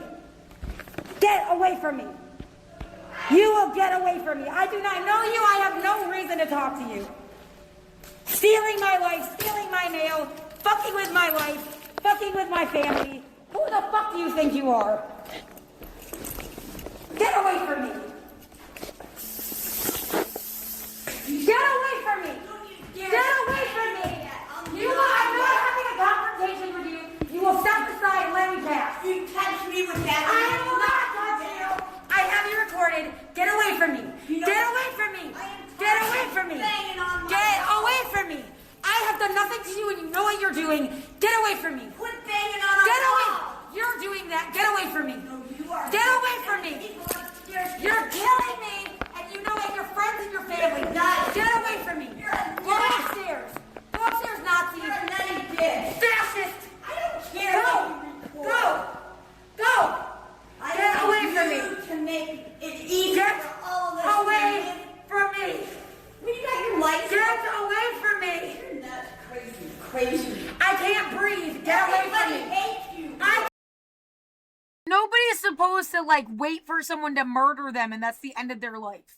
You're supposed to have people that give a shit about you. You live to be fucking 122 years fucking old. Enjoying yourself without fucking, like, fear and shit.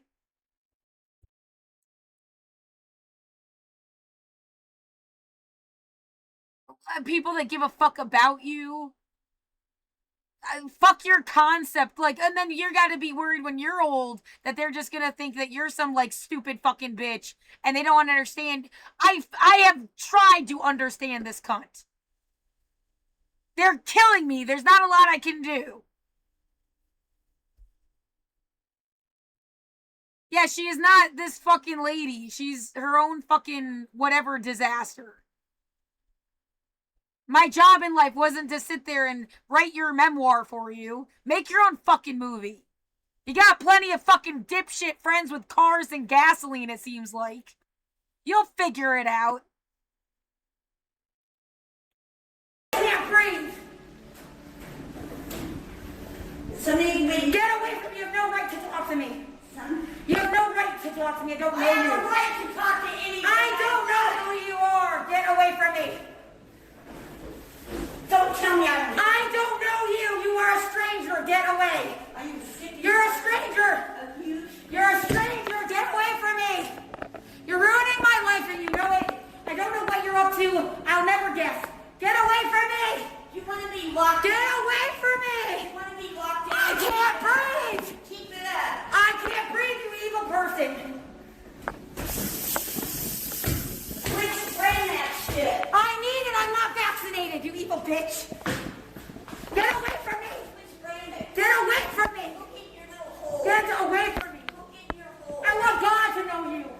God knows you. Look at God knows you. I know God, dear. Get away from me. I know God more than you'll ever know. I doubt it, because you've been harassing me. Well, you wanted to steal my life? Good luck with it. Good luck with it. I hope you're miserable for the rest of your days. You know what? Just as miserable as you made my whole life. For nothing. Why? Why? You and your fucking friends. Oh yeah? How many times did the fire alarm go off and you didn't care? Huh? PCP, which is also very funny. The answer now is 50 times in 2025. At that point, it was 40. I don't want to keep interrupting the video, but the way, I mean, it's like, what, did you give me evidence on purpose? Because this is coming from their room. Just yesterday.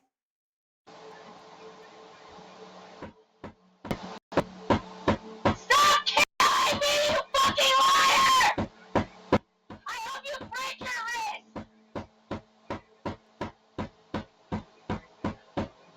Break your fucking wrist! So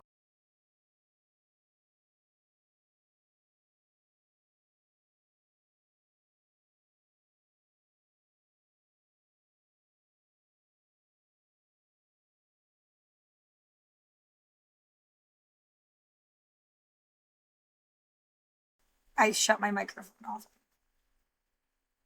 So yeah, this was just yesterday, the 16th of November. I don't need more evidence. Like, what the fuck? That is them banging on my wall. As if, like, last chance to try to make me look like a lunatic if I was gonna get so upset and bang back or something.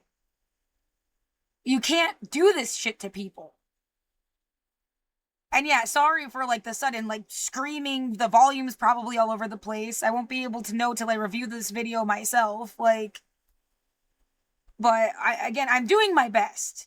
And I never deserve to be treated like this. You want to say nobody does, and then creates like this argument about every bad thing you've ever heard in your life and what people deserve. Like you were supposed to tell them how to persecute or prosecute people or something. What the fuck? No, I can tell you for myself, my life, for sure, I did not deserve to be hurt. And no one should be walking around scared they're going to get murdered by anybody. The cops, their neighbors, the military, what the fuck ever.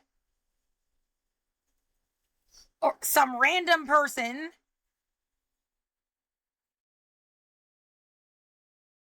And yeah, it's to me, it's a power scam at this point. Scare the shit out of people, shock doctor in them, then they end up doing what you wanted because they don't know what else to do. And I am trying so hard not to get, like, fucked with more than I have been. This has ripped out, like, my fucking internal mechanism. My body is deteriorating. My body fucking hurts in ways it did not hurt before. I can't go do the jobs I did before 2020. So they killed me in like 7 different fucking ways. I can't sing. I can't get outside. Even if I use Suno and have all this evidence in song form, I can't get my fucking voice out. Because they're doing weird shit like blocking my internet.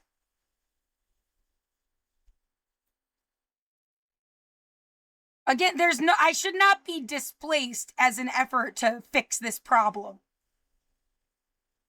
It's like erasing evidence.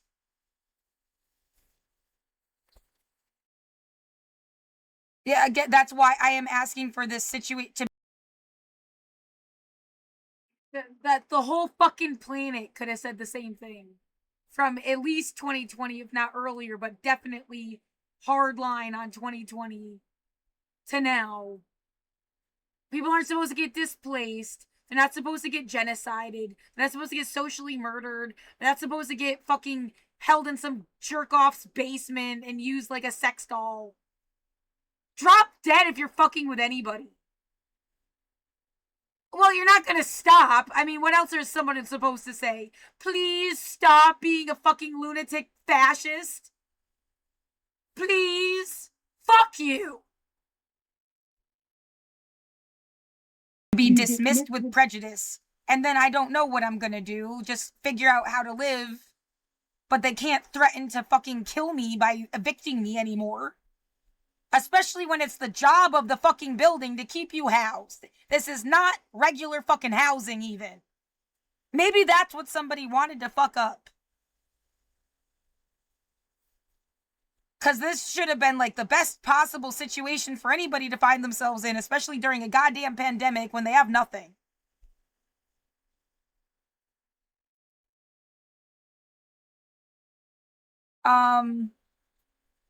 But continue. What else? Another note about the evidence video.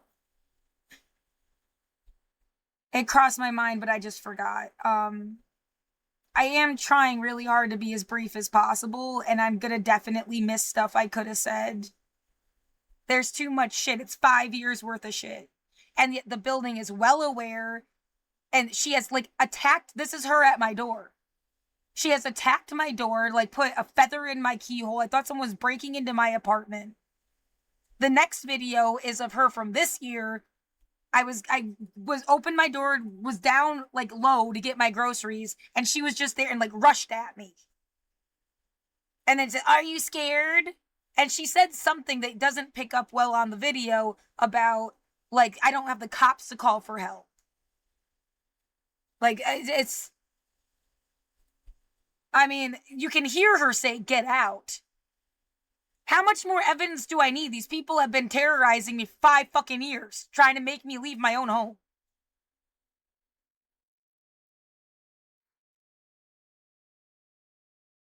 I have no other home. I'm not going to make one up for you. There's absolutely no reason to throw somebody out into the fucking street. Making you dependent on somebody else and put in some other worse situation. It's like human trafficking at that point. I refuse. I do not consent. Get the fuck away from me.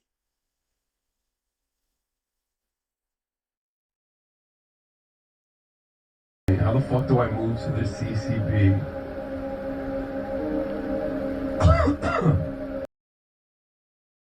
I swear, someone's fucking with the bass or something. It sounds like shit.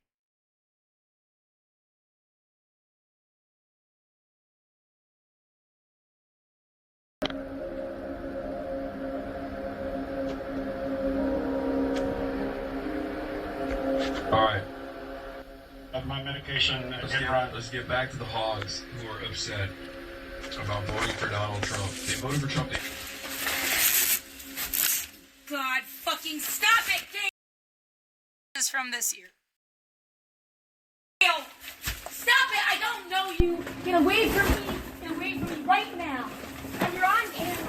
I don't Get away from me!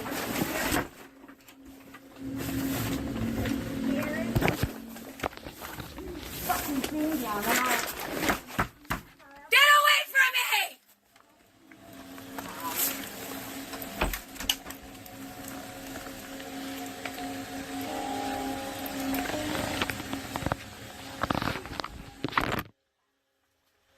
Terrorist! I have reported you to everyone I possibly can! Get away from my fucking room!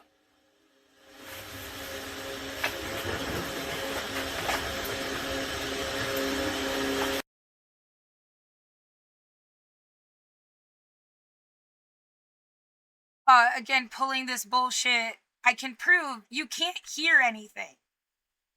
I've lived here since 2015. I know for a fact you can't hear shit between the wall unless you were deliberately, like, you put some kind of camera mechanism into my unit. You can't hear shit. And then this proves it, too, that, like, if you're in the hallway, you can't hear anything. Because I have this binaural beats thing at my door. When I come back into the unit, you hear it turn, like, it's not that it turned on, it's me coming into the unit and closing the door.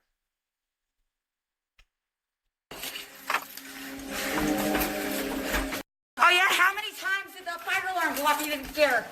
Huh? CCP, which is also very funny. How the So, I mean, that's as best the proof I could give. Like, you can't hear shit. Even that thing that's, like, right at the door. Until you come into the unit. You have to have been stalking me somehow. And, like, I know it's not the computer because I didn't have this shit till after 2022. I have an indoor security camera that's not really helping me out as much as I thought it would. And the computer, I can leave the recording all night as a security camera or stream as a security camera. In fact, I'm going to start streaming again because I think it's a security measure. Right, 7:33 p.m., 17th of November, 2025, in the middle of trying to do my evidence video. It's now an hour and a half long.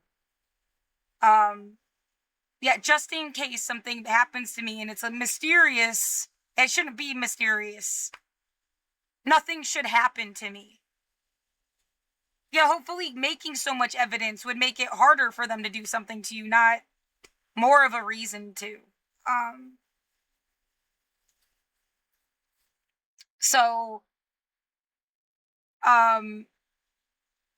Yeah, just documenting again neighbor harassment and, you know, there's 3 different neighbors in this video fucking with me directly in a way that I got recorded. I'm trying to show how you can't hear anything. Like she says, turn the TV down. I know you can't hear anything between the wall. Unless you, like, violated my privacy somehow. I know you can't hear anything outside unless you're, like, sitting on my windowsill. Or, like, standing there with a ladder or something.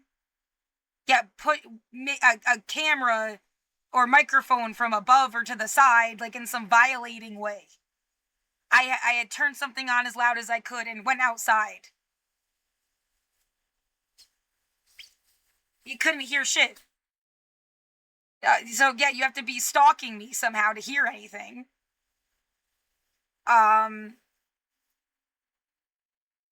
I feel they're desperately trying to make me look like an asshole. I am not. they are the ones instigating, provoking, doing this shit.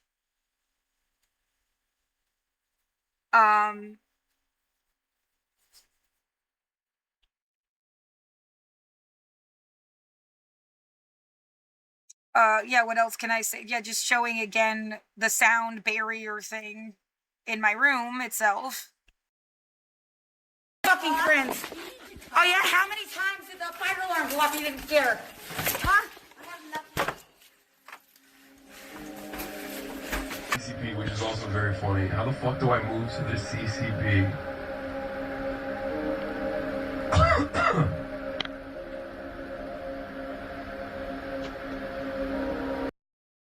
I have been alone and isolated for 5 years. I watch somebody stream every day as a way to get the news and be kept awake.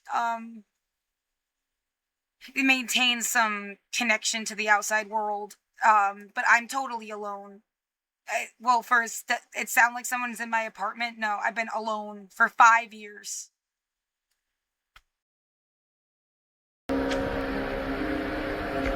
Alright. Of my medication, Let's get back to the hogs who are upset about voting for Donald Trump. They voted for Trump. God fucking stop it, Dale! Stop it! I don't know you! Get away from me! Get away from me right now! And you're on camera! I don't Get away from me!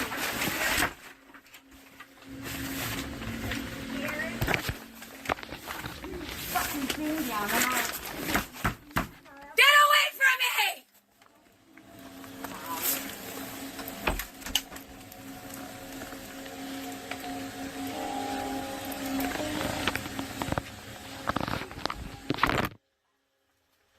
Terrorist! I have reported you to everyone I possibly can! Get away from my fucking room!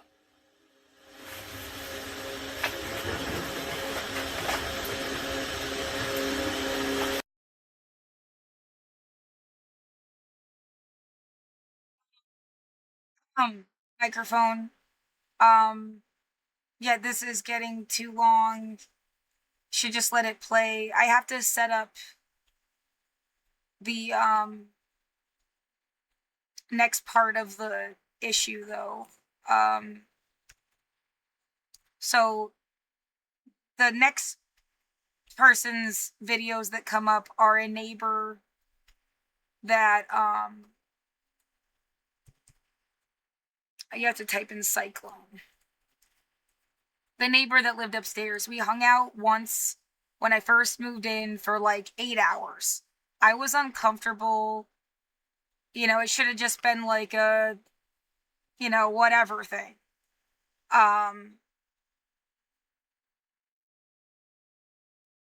They went out of their way. We ended up having this one conversation after the hangout situation. This was also sent to management. God, I have to keep, like, I need to remember to keep showing you this stuff. Because, so this is in 2016. In 2018, they flooded my apartment, I was explaining. And, that's when I felt like this was really relevant. And sent it to management. They put a letter on my door that said that we shouldn't be talking to each other.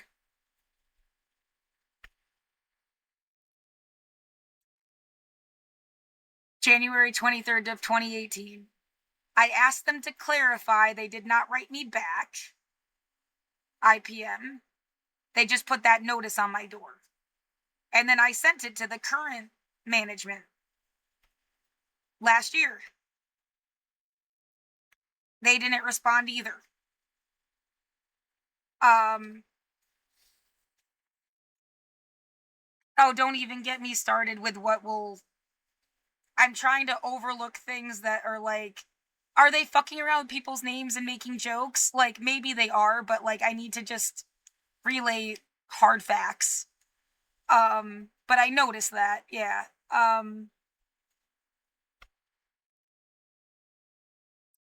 Anyway, so And I did already explain that and showed the pictures of like it came in through the fire alarm and the light and stuff. When they flooded my apartment in 2018, they said that they had been doing laundry in their tub or something. I was trying to even be like accommodating to the situation, but like then COVID happens and you're in the you're supposed to get stuck in your room. They felt like they knew it would happen and it was a death trap. One of many things that feel like people knew that this was going to happen, which I don't know if I should get into or not, but yeah, it's there. I have reasons to think people knew this was going to happen, and if they knew it was going to happen, it was planned. Like, it's a simple math equation there.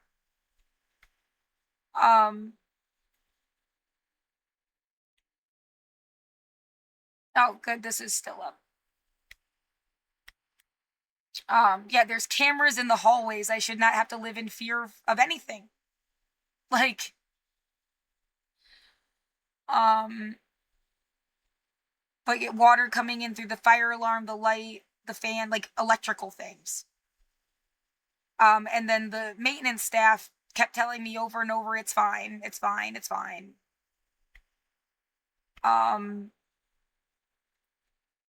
So, and then what else is important about this? Him saying that he met Robin Williams. Because I used to live at Milepost 5 on 82nd. When I first moved here, that's the first place I lived. From 2012 until the end of 2014. And then they did this non-renewal of lease without cause.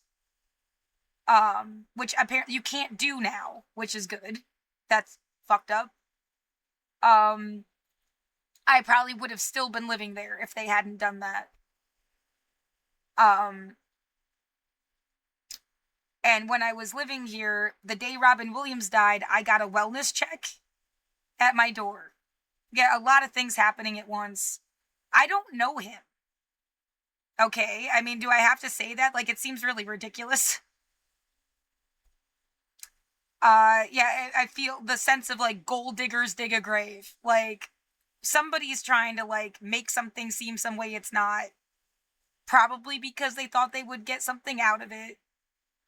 I don't know Robin Williams. Period. And that should be all I have to say. Like,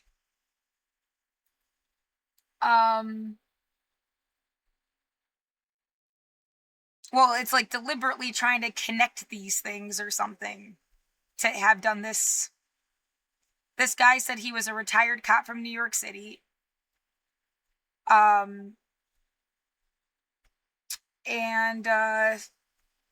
Yeah, it was, I got disconnected again. Oh my god, what a bunch of bullshit. Yeah, this shit, I want to play with you all day. I don't want them to like everything about me. I want to be left alone.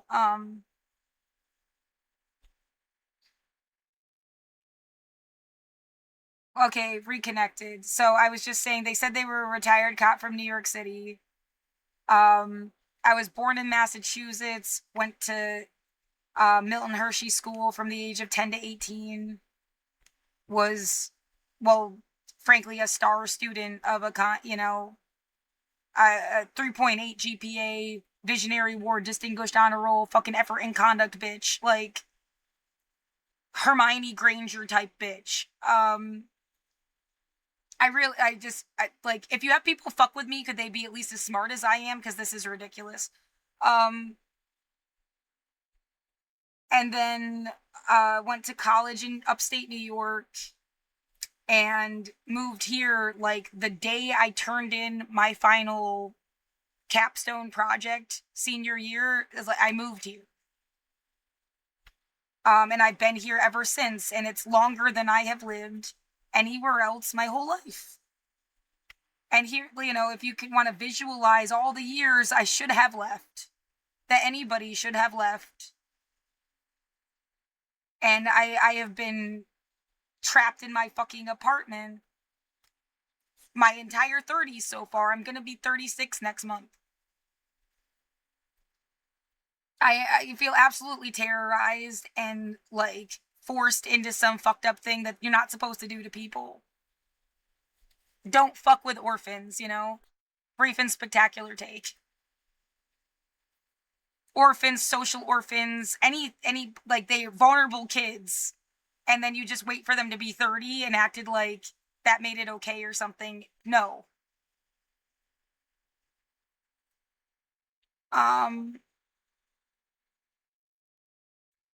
So, yeah, and then the feeling like someone's trying to make me write an essay about why I get to live here. I can bring up that protections for non-believers thing again. if like, I mean, I'm a human being. I've been here longer than anywhere. I should have had all the friends and all the fun and the best fucking coolest life ever. It shouldn't have, turned into, like, a recycling center for humans. And some fascist, like, takeover shit.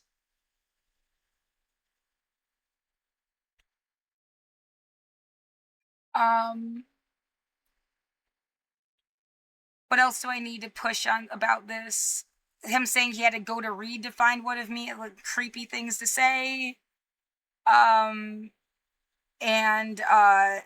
telling him to see me as a boy, because it felt like if I had been a boy, he'd treat me different. But I am a ally to all communities, trans, gay, whatever, but, well, it feels like an important and connected conversation. I'm not sure I have to get into it now, but, like, I feel the need, like, what made you judge me either way as anything? Like, I do feel cisgendered.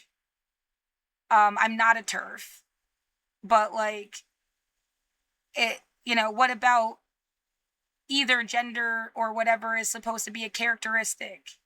And I was a women and gender studies minor in college, too, so I feel like from an academic perspective, I know what I'm talking about. It doesn't make you smart or strong or brave or cool or mean or evil or, like, either way, like, you're just a person. Being a boy or a girl, male or female, has no defining characteristic, like, of your personality.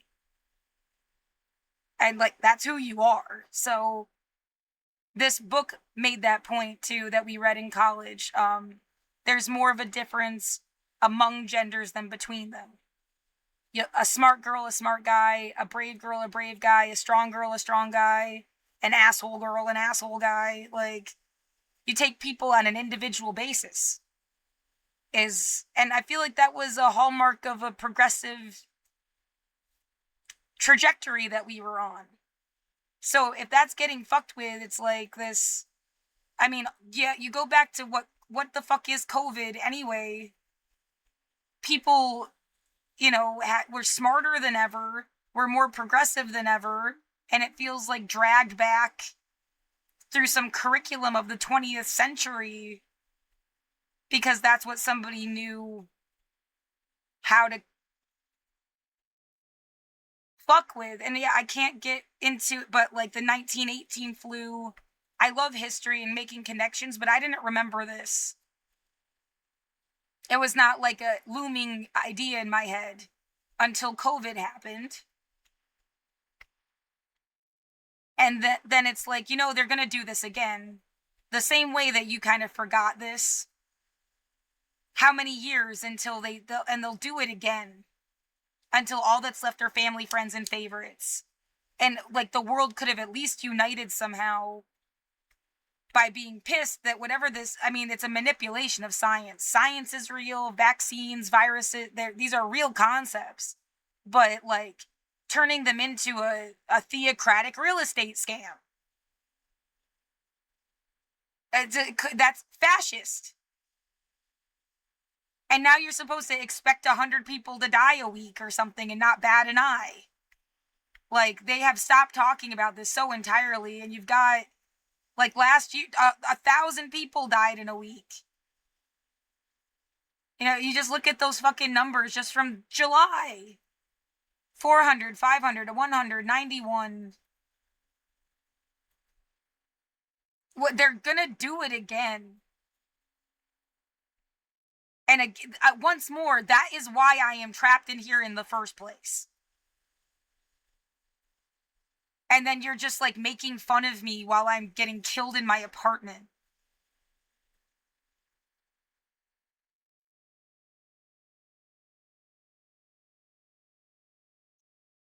Did I say what I needed to say there? Because, like, I've been trying so hard.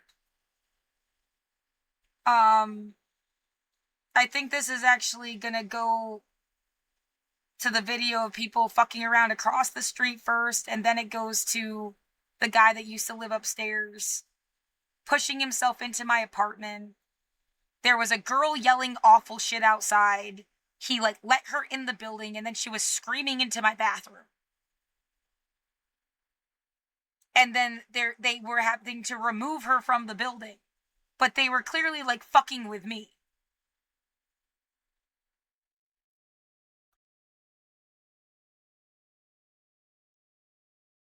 I'll just let that play out when it gets to it, I guess. I should have waited a minute, I think, before I... Maybe I should even skip, or does it do it on its own? Yeah, here, pause. More evidence of being terrorized. Yeah, I have to emphasize this is a low-income housing, built for vulnerable people, has services for vulnerable people. You know, I don't know why they can just have a new property management company show up and then it's like no one knows who really owns or runs the buildings.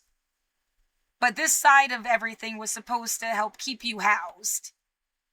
And they even, you know, tout how they saved people from eviction, and they have, like, services and the emergency assistance fund, which, like, I specifically asked for help and they said they couldn't help me. Sometimes I've worried that whoever the fuck IHI was is dead, and they've just cycled through, like, random people that took over an abandoned building. Because it felt abandoned, like, for a long minute there, since 2020. Emergency fund?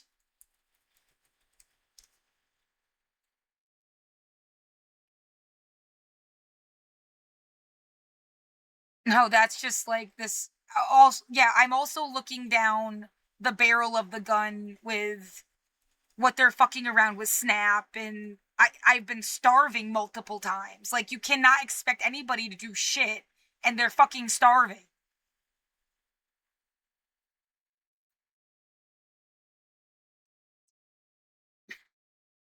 Oh, this is definitely not only about me.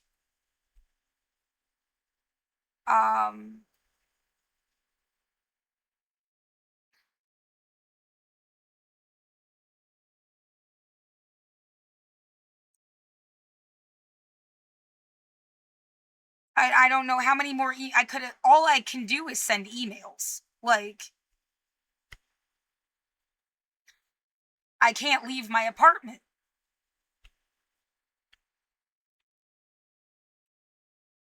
Yeah, no, you're supposed to just put up with us potentially provoking you everywhere you go. You know, for the rest. No, I do not have to put myself in harm's way on purpose. No, I do not. And no, that doesn't make anybody more brave.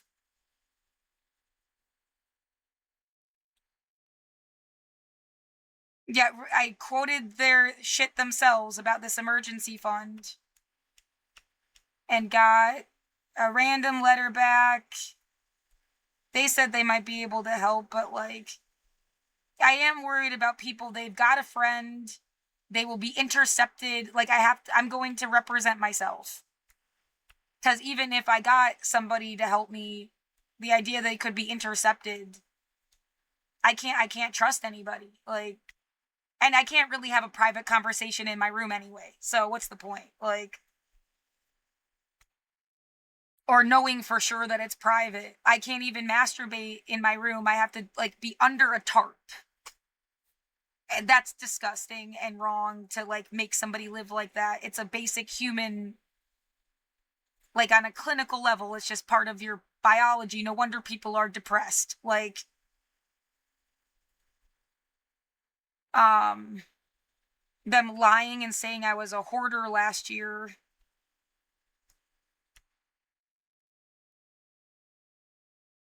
Yeah, though, that's evidence I sent last year about all of this stuff. I'm having trouble finding that specific email where they said they just couldn't help me. COVID relief funds. They wanted you to just know how someone felt until I died. Like that. Like trying to teach someone how to swim by drowning them. Like, they didn't learn shit.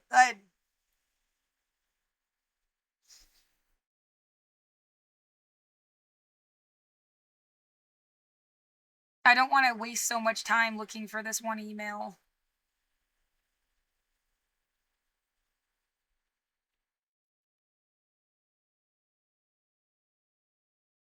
Yeah, they've asked for ROIs to get signed that I never had to sign an ROI to get help from the building before. I've lived here since 2015. They tried to act like it was going to take so long to get the HRSN funds last year that I would be screwed. It's as if they think there's, like, I'm secretly hiding some magical money resource or something. I don't have shit. I don't have shit. Like, what the fuck are you trying to do?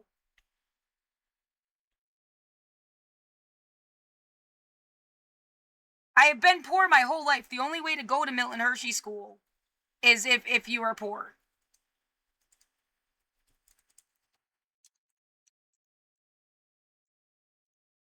You know, I couldn't be more like...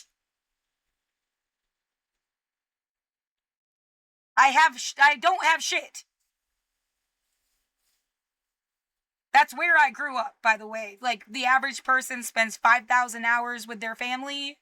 I must have spent 1,000 hours with my dad, 500 with my half-sister, and 200 with my mother. I don't really know them. My dad died in 2022. This is a my family shouldn't be anywhere near me. It makes no sense.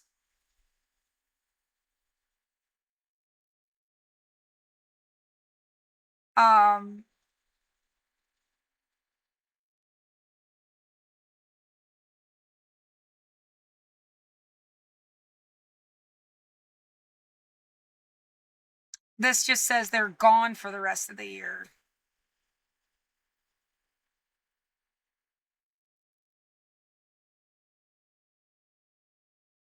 I mean, what other argument can I make? Like, you can't even ask me to pay rent when my home has been turned into anything other than a home. Whatever you want to call it. Some kind of theater, concentration camp, death chamber, someone's idea of a therapy thing, but I never signed up for it, or like, what the fuck are you doing? Whatever version of events you want to call it, it was anything but just my apartment. It's wrong. I have nowhere else to go.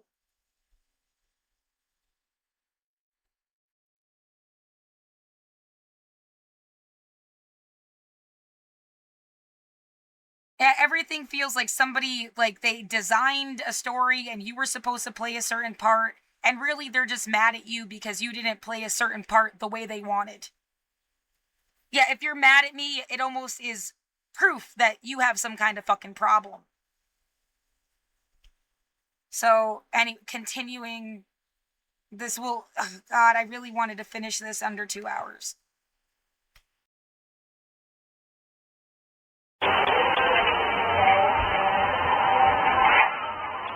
What are you doing? Get the fuck away from my door. Why?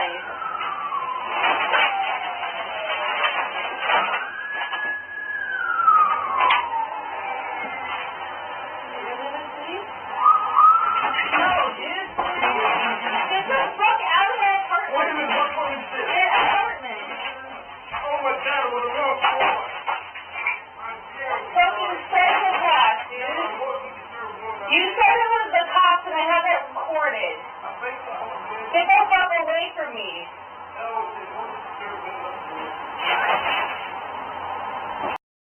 They did live directly above me, but I know for a fact they didn't get our rooms mixed up because I had something on my door.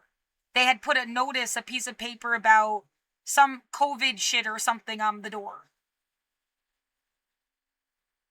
And yeah, at this point too, they are supposed to communicate with me via email. They can't just put something on the door anymore.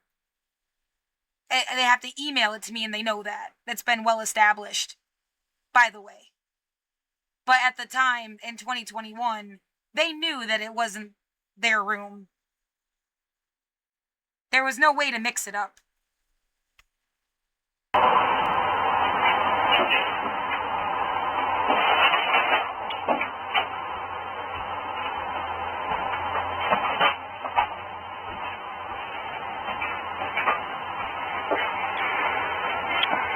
$7:41 p.m.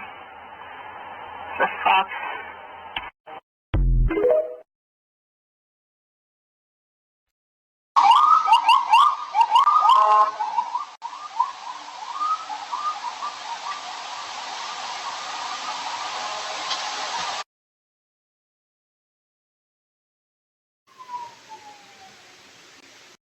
Those are just the best recordings I could get. They've done this a million fucking times.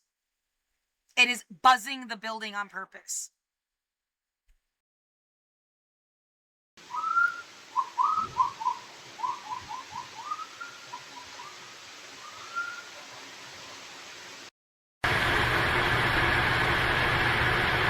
Do you want to say anything else so I can have it properly recorded, or what?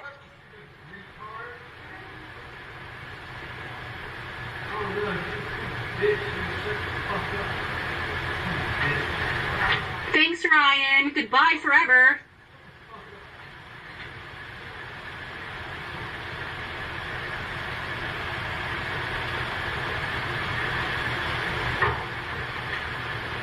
Gail, you got anything to say?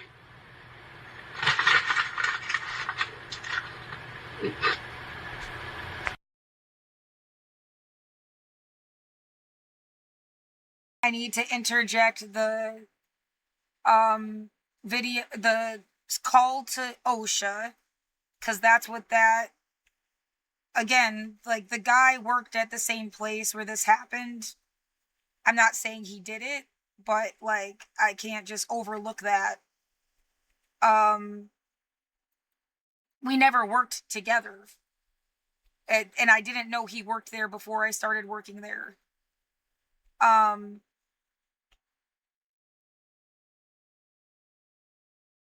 And then I had to call OSHA. I was granted unemployment. That's like how my 2020 started. I lost my job and was on unemployment, and then the world shut down. And then they turned the place into some kind of war zone theater set, and then have been fucking with me ever since, even when the protests ended. I think I want to play this, the rest of that video, the video of the mayor and the cop, chief of police, walking through the neighborhood that they just put on Instagram the other day, and then probably play the song version of the statement I read to the court last year. And then that would be it. So, like, 2.5 hours.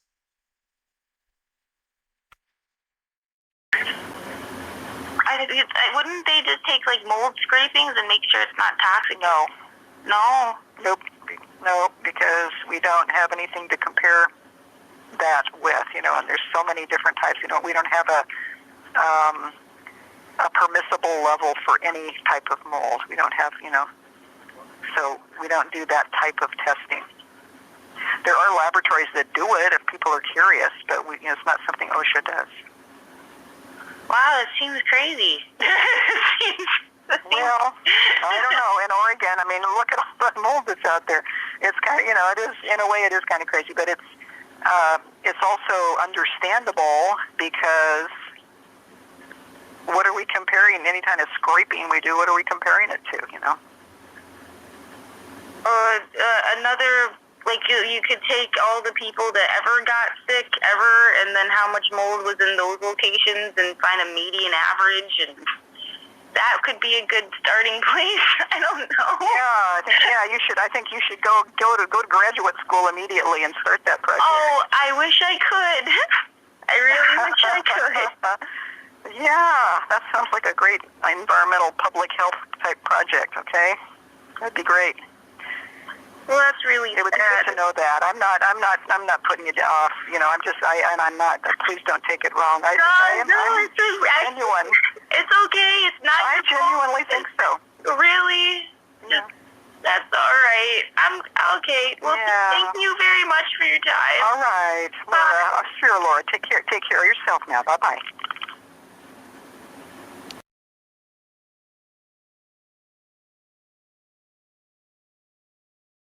Oh, it's beyond surreal. It's orchestrated. In my opinion. It's my take.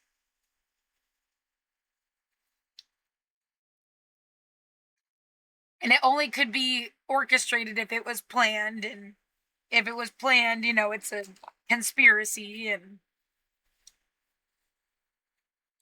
to me all adds up to genocide, a global genocide. I wouldn't just blame America. I wouldn't just blame any certain. It is a global problem. I did my best to be on what I thought was the right side of history, of humanity, of existence, very sincerely. And if anybody could just turn around and say who is making them do shit, maybe you would get somewhere. Yeah, even if it takes like granting people immunity so they'll be honest. So you don't get trapped in whatever the fuck this planned cycle of cleansing people is.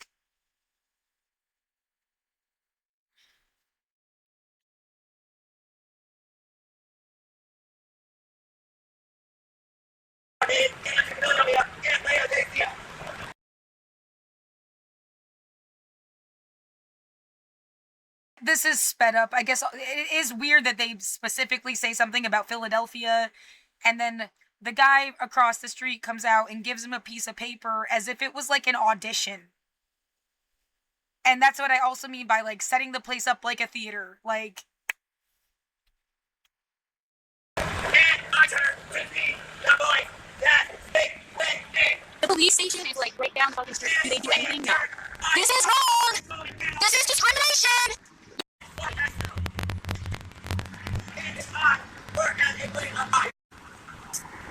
I keep changing the things so it stops this focus.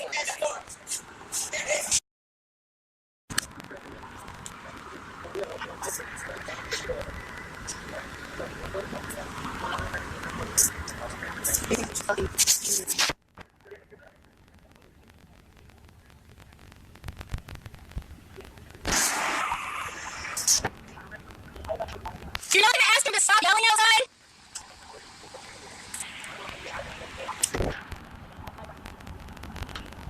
Fuck up. It's so fucked up.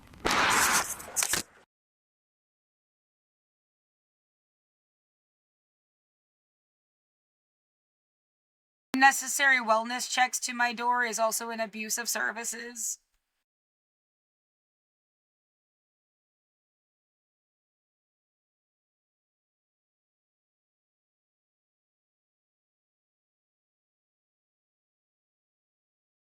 It couldn't feel more orchestrated. I mean, it's like as if he deliberately went outside when the Google car came around because, like, got him, you know, like, that's the neighbor that called me retarded. Hold on. Yeah, I don't understand an effort to, like, as if they're gonna take over your story. Like, they put themselves in your life as some kind of antagonist so that they could control the narrative or something. Them and the lady next door that is still here, I don't know if they moved out. I don't know if the guy that lived upstairs, I have too many tabs open. The definition of too many tabs open. I don't know if the guy that lived upstairs moved out. Yeah, I used to have people, like, even if it was disconnected and just online, and I have wondered if my stuff has been, like, cloned, and I wasn't even talking to people for years. It seems really odd. Oh my god, it says no internet connection again.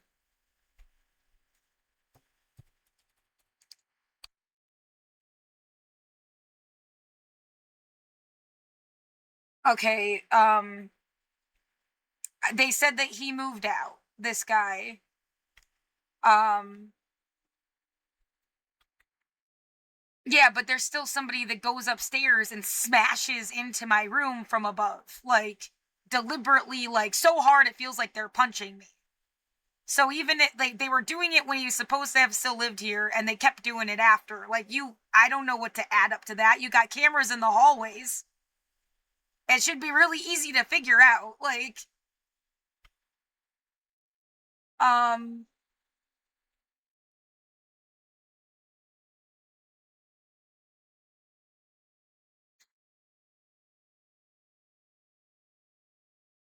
yeah, again, I'm making this video so I can just upload everything in one go, because this was how many different things I needed to change. All of, like, it was given to me on the 12th, and then there's a million things I needed to put together and change if I sort by details. Yeah, it is hard for me to keep everything together. You know, I am doing my best. And I'm supposed to be somebody that's, like, relatively intelligent. How someone would ever defend themselves if they, like, just were overwhelmed to death by the situation. It's 5 years worth of evidence. Well, this is not just for me to complain. It's like, this was wrong. For anybody. All of it looks really weird and distorted. That's strange. I wanted to play... That's the end of the evidence video. I wanted to play the Instagram of the mayor coming over here. Yeah, I do feel like they wanted you to see it somehow. I mean, you know, and the idea that gerrymandering is taking apart a voting block, right? So if you came through Portland in 2020 and you beat the living shit out of everybody, and 27,000 people have left since 2020 by many statistics, between 2020 and just 2023. Talk about the vacancy rates and all of this other stuff. You displaced a voting block. Yeah, that's the only way that the only people left would fucking think that you should sweep people. Because whoever was here in 2020 wouldn't have wanted that to ever happen. They were progressive. That's how I learned what it was. Like, by paying attention to even just what was said online. The people I ended up hanging out with at Milepost 5, yeah, there was a progressive atmosphere. There was someone that worked for, like, Food Not Bombs that made sure there was food in the kitchen. But, like, it was not really that political. I mean, I didn't really meet people that were, like, as political as it became on the internet through 2020. And then that became, like, the obviousness of, like, what everybody's saying. So if you killed that, you destroyed these people who knows where the fuck they are. And that's a kind of gerrymandering.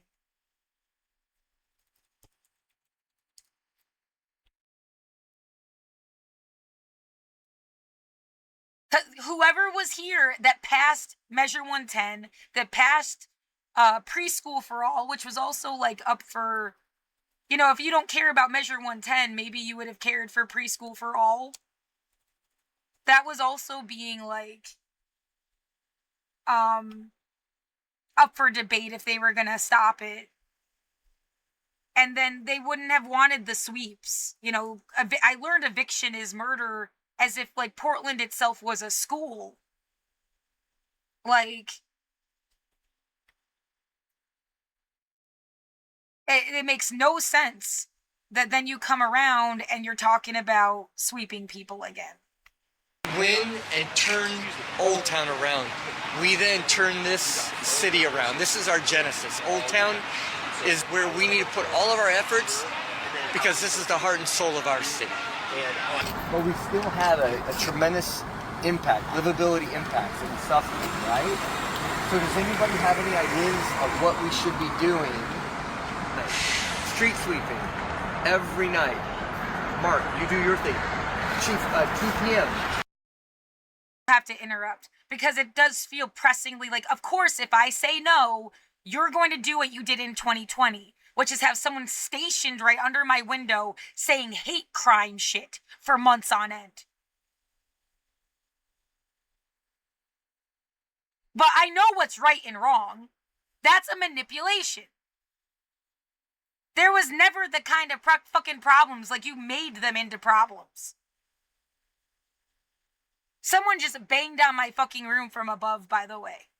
Not as loud as they could, but... No, this stuff did not happen before 2020. And the way that, like, the place is fucking dead. It seems all that is here is some guy that drives in circles and harasses me all day and night.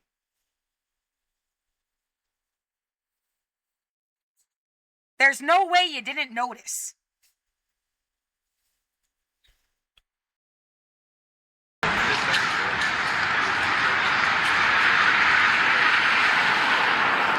Tons of good work happening in this neighborhood. People are changing, lives are changing. I wouldn't be here for 18 years if I didn't see change and hope. So do be encouraged. It is worth talking about. Tim's a good one. Yeah. Jackson's going to put together a task list for us for all to look at. Everything we do must be sustained.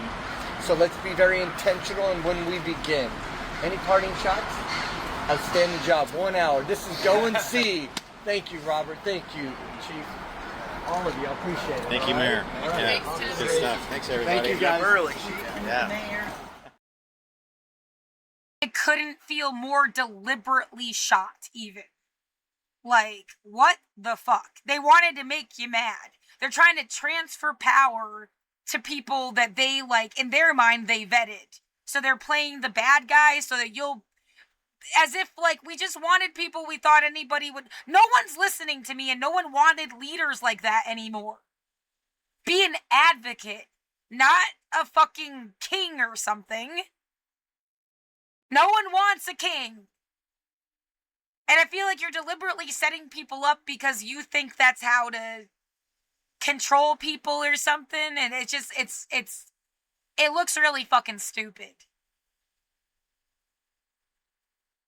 Yet the entire thing, through Trump and everything, is about, like, juxtaposing something worse so it makes other things look better that aren't really that good or progressive, and then handing the keys, essentially, to the next generation that they chose. That's not a democracy. Yeah, I've got all I won't go into it now, but I've got ideas out the wazoo. And you're going to just say you don't care unless I do what you wanted or say what you wanted. That's bullshit.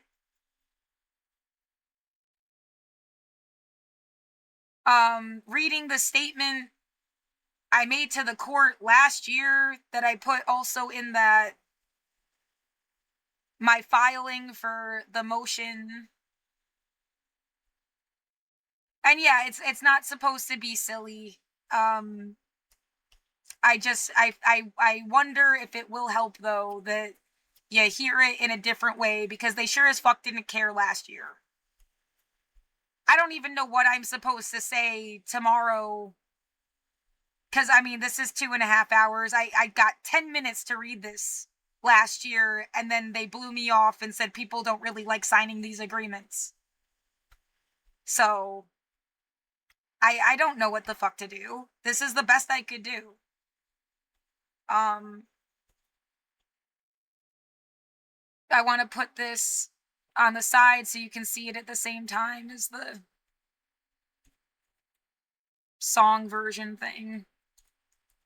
And then, yeah, I'm debating if, like, cut it off there. You can't talk forever. There is more to say. There's always more to say. But, like, I am trying to stick with, like, a fact, unembellished. This happened, this happened, this happened. Like, I've done my best, and I'm trying to be as fair as possible. Again, if people are being used to hurt me, they need to admit it. They need to tell the truth themselves. You're gonna call me a coward, but you're too scared to tell the truth. There's nowhere to go but, like, in some direction of truth. Otherwise, you will be locked in place in this, like, awful fucking mechanism. Nobody should want that. No one wins.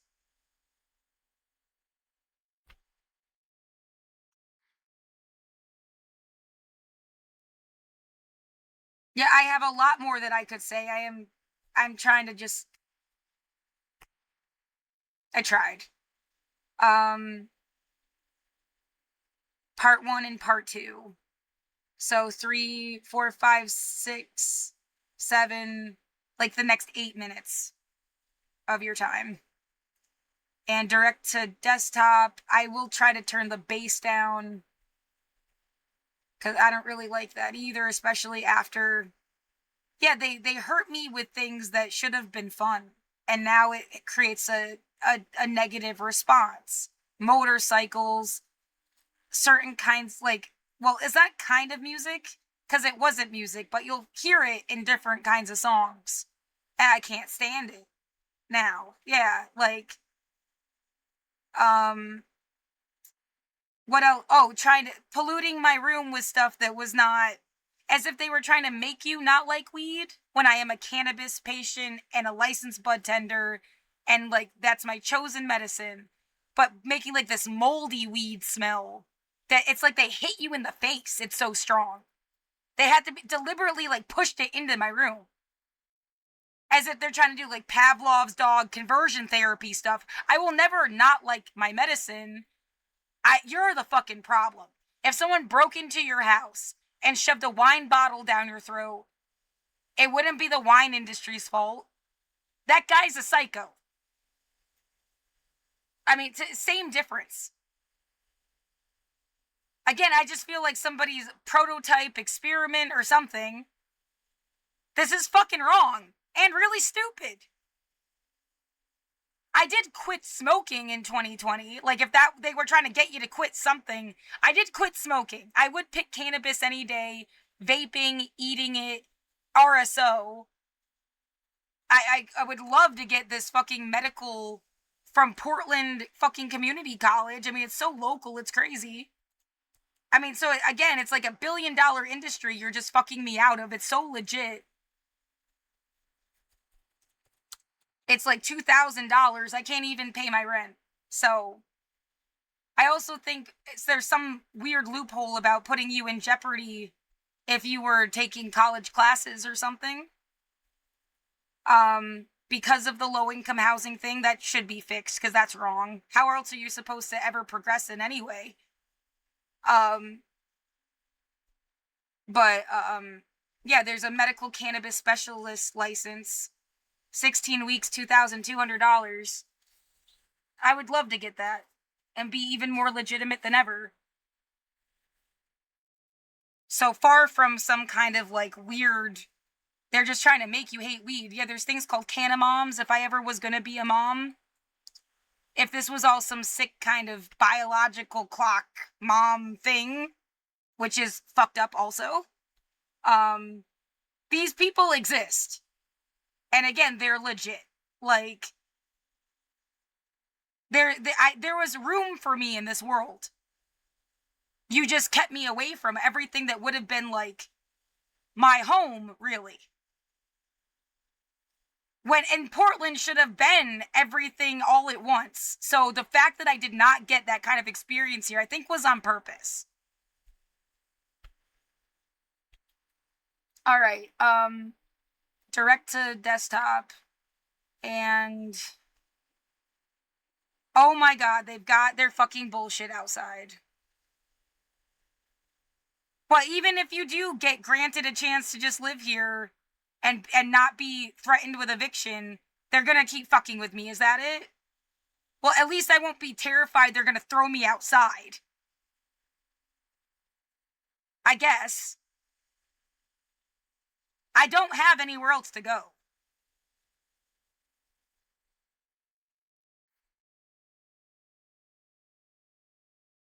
Nov 4, 2020, 24, 2:27 p.m.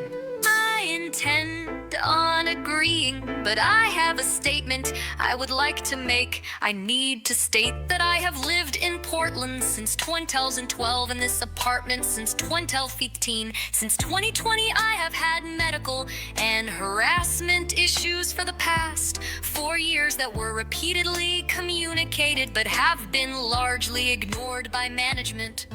Both I and the 3 companies so far they've had run the building, Income Property Management, IPM, Pinehurst, who was supposed to hire me as a desk monitor in 2019. But let me go before the day before they took over that workplace from Cascade Management and Polina Inc., which is run by a woman that used to work for Cascade Management. I also had a previous employer, Alpine, who wanted me to sign an NDA when I was terminated from a day porter position in 2016. That would have taken away the ability to sue their leases, which included fire and police, TriMet, and IPM, the initial property manager of my building. I see this all as a conflict of interest that may be part of the harassment I have faced for the last 4 years. People outside literally yelling, "Get out and go home" outside repeatedly in 2020, along with personal issues with my abusive family.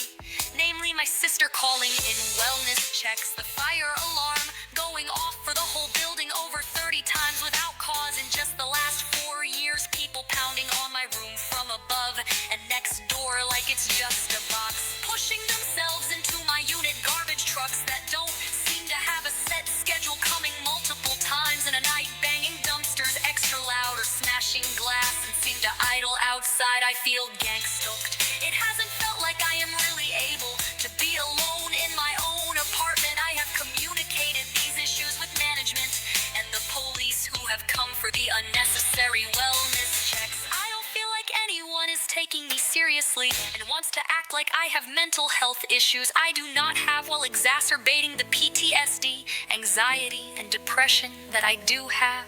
I have had to pay $1,400 out of pocket for trash removal services, money I don't have now because I felt unsafe to walk through the building.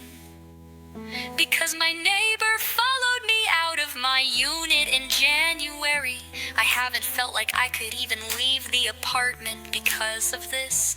I haven't been able to finish my paperwork for disability or vote. My body has deteriorated from a medical event in 2022 that I see as connected to having management in my apartment and stress. And I can't physically work like I did before 2020. These are exceptional circumstances, and I need patience and understanding. I am scared and feel ignored. I don't know how I am supposed to survive without assistance, and the building itself was supposed to help keep people housed and safe from homelessness. 2020 is directly related to issues about the eviction notice I got on Oct 16th. I was lied about in these notices and emails. I never changed the outside lock and have had the same key since 2015. I am not a self-described hoarder. I did not know who was at my door in July. And it looked like 5 men with some kind of buzzsaw breaking into my unit. Eviction itself was and is a threat of possible theft of my property, possible rape, possible brutality and violence, and possible death. Whether by sickness, stalkers, or corruption, it's wrong that they would throw me out on the street knowing I have been stuck inside my unit since COVID shutdowns. People must remember the war like atmosphere of 2020, and I believe something that was not connected to the purpose of the protests taking place. 13 blocks away was harassing my specific street and never stopped, even when the protests ended. It also doesn't feel like management will genuinely help me out with harassment issue inside or outside the building. If asked in the future, I can't know what to expect, because they won't respond to my emails. I have been given supplies by the building in the past and need help to complete the stipulations of the agreement. I also find that noise complaint bogus based on history of the area and what has been allowed to happen in the building. I'm not sure what is supposed to happen with rents and thought they had gotten an organization to pay and haven't said anything about this building. It's supposed to help keep people housed. Seems like retaliation if they go on to evict me for that now. Management must contact me over email. They haven't emailed me back this entire time, and it feels wrong. I am now forced to trust them when they pretty much were gonna let me die and have been ignoring me the whole time. The issues they had were from July and clearly weren't so pressing if I didn't even know until August 16th. I don't even know what they look like and have asked for a photo before they have people show up in my door in the future. I am scared they will get me sick, which seems to be what happened last time. Management and Hunter Department for inspections. 2022, I have nowhere else to go, and this has been my home for almost a decade. Universal human rights should be upheld, or everything is meaningless. I am signing this agreement under duress.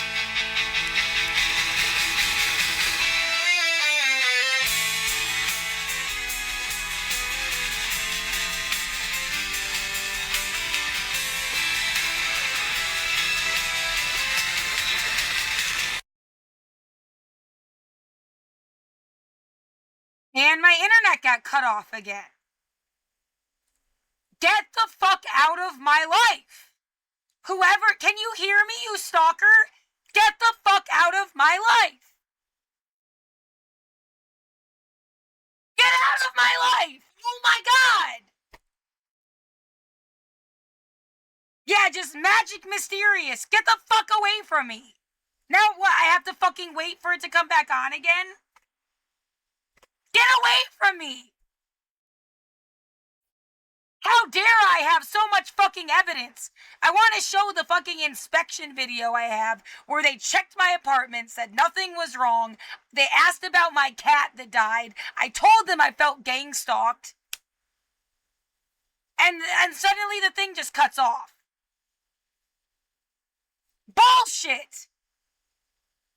Now it's just gonna make an even longer fucking video while I wait to get the internet back.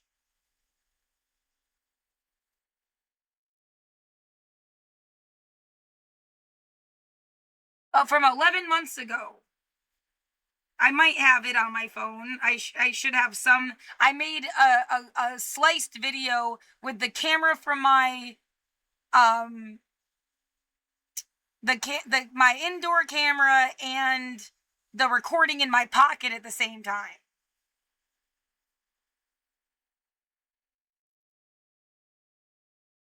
Yeah, I always have something. Get the fuck away from me. It's the only way I have self-defense. I didn't want to be 1984 either. You, like, forced it to happen. And my internet went out again. Yeah, I'm absolutely terrified. Get the fuck away from me.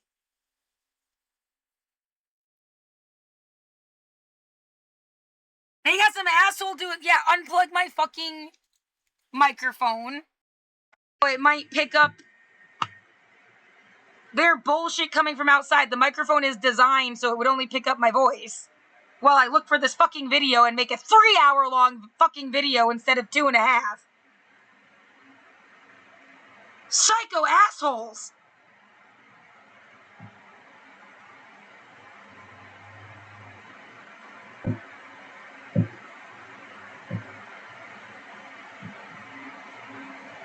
They drove away. Fucking terrorist. Fucking narcissist. Fucking control freak. I don't have words for people like this. I'm not an asshole myself. I didn't practice being one.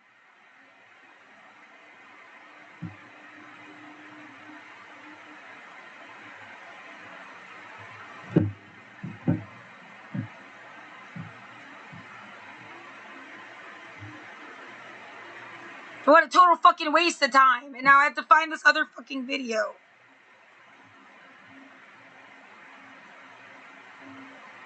August, July.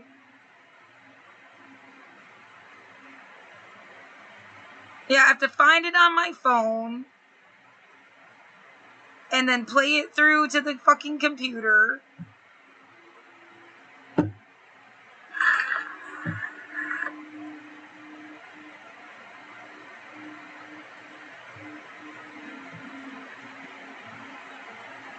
I don't remember when it was.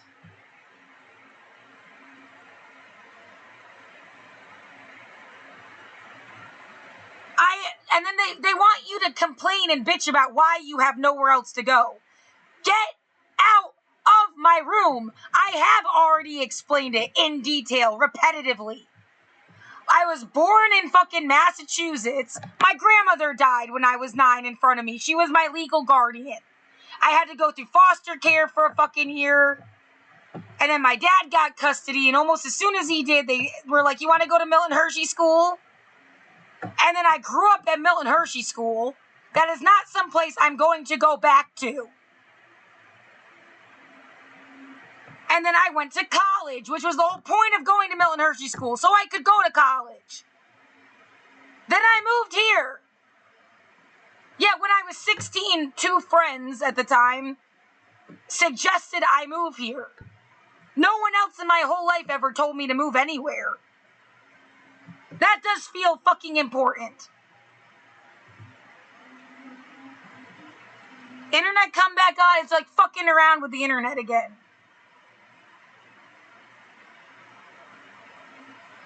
And I'm not a soldier, I'm not a spy, I'm not your bitch.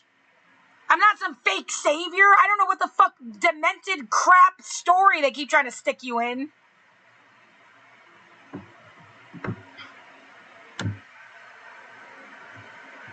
Anything? Disconnected? Yellow bars. Green bars. Bunch of bullshit. I mean, they were just trying to fuck up the stream. What the fuck is the point of that? Like... It's gonna all be there anyway, like, and the video is really what's more important. That's what I would save and save other places, like, just wasting my fucking time.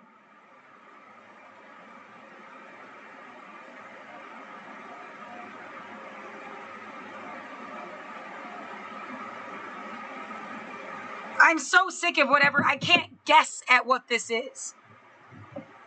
They're making my room smell like incense, which is terrifying to me. They did it so strong once. It must not have been incense at all. It was something else. And it fucking, like, ripped out my vocal cords for 3 months. I couldn't talk. So I'm having a PTSD reaction to the last time they fucking did this, and it hurt me really bad. It's not nice. They just want you to hate normal, cool things that people like. Get the fuck away from me.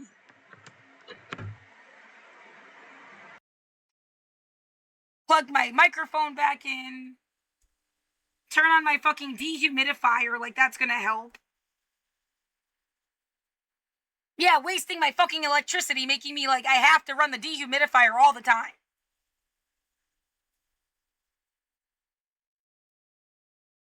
No, I can taste whatever it is in my mouth, and now I am really fucking upset.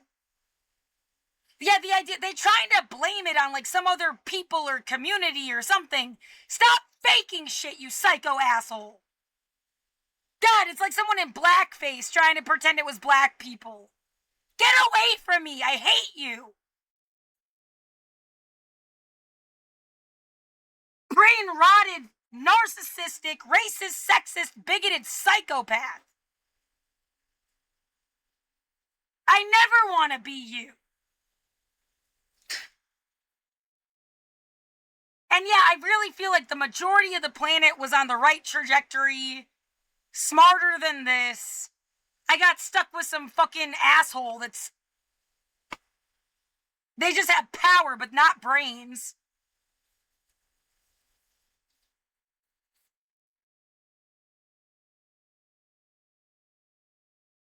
Yeah, somebody pretending to be Native Americans, banging like a Native American drum, and then pretending they're telling you to leave. That kind of shit. Like, get the fuck away from me.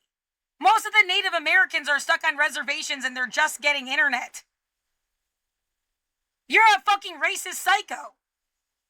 Or, yeah, as a half-Jewish person, like I'm supposed to go move to Israel or something? No!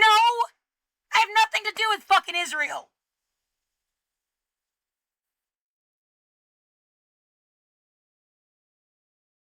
Yeah, and you can remember that shit I said about Duterte. You know, you say, fuck Duterte, he's going to the International Criminal Court for crimes against humanity. He killed 30,000 people who were essentially medical patients. Yeah, you change addict to medical patient. You change the word drugs to medicine. Wake the fuck up and stop sucking the dick of the pharmaceutical industry. And the fucking dare pogrom the cops are playing out on people. But you don't say fuck the Philippines. You say fuck this administration. And that should be extended to everywhere. America, Russia, China, Israel, Palestine, Australia. It doesn't matter. Like, who's in charge and who's killing people? That's the fucking problem. Not some kid that's going to be born there 20 years from now. And saying, like, fuck that country is, like, stigmatizing some kid that's not even born yet. That had nothing to do with anything. Just by the way, yeah, now I'm really fucking upset. What was I gonna play? Oh, the fucking inspection video. Oh my god. Oh my fucking god, leave me alone! No, you don't get to rip out my vocal cords. You don't get to fuck with my life. You don't get to fuck with my identity. Get the fuck away from me.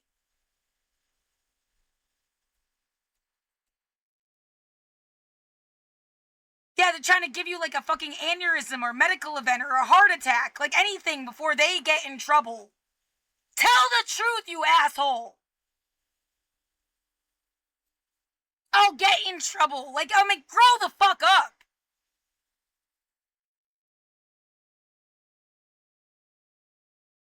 I think I have a better video than this, is why I don't want to just play this. It's 30 minutes long, right? The other thing was like a lot shorter and had both it's like the recording in my pocket. Oh my fucking god! This is bullshit. Somebody really thinks it's funny. Like, they really do just want to upset you till your organs explode. They don't really give a fuck about you anyway. They're banging on my fucking apartment from upstairs.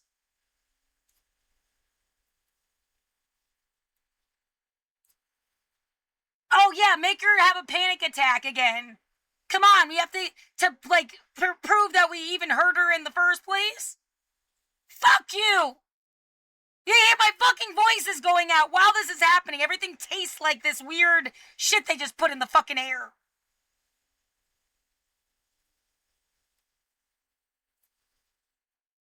Yeah, before I can't say it, fuck whatever this was. And never do it again.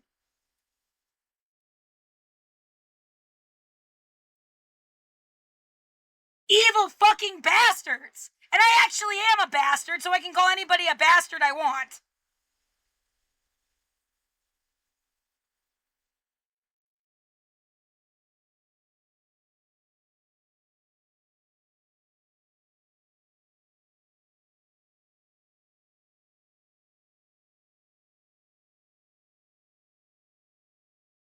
Yeah, that's what taking the word back means.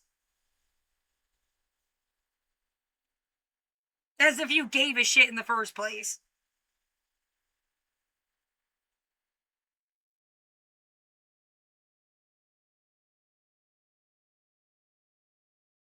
Oh, what? You can watch it happen right on fucking video? Like, no, the internet isn't just supposed to go in and out like that. It is way more, like, this is on purpose. Yeah, now I feel fucking nauseous and scared.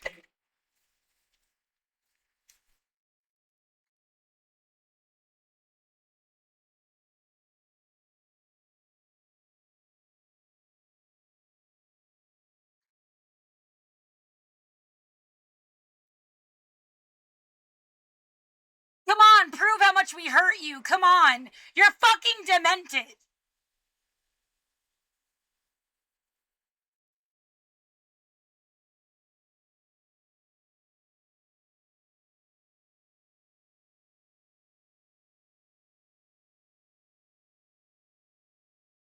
What is supposed to happen? This is some lame excuse to take over the whole building, and it's just the same thing they wanted it to be in the first place. Like, it's not even a real fucking apartment building. What's the fucking joke? I have nowhere to live!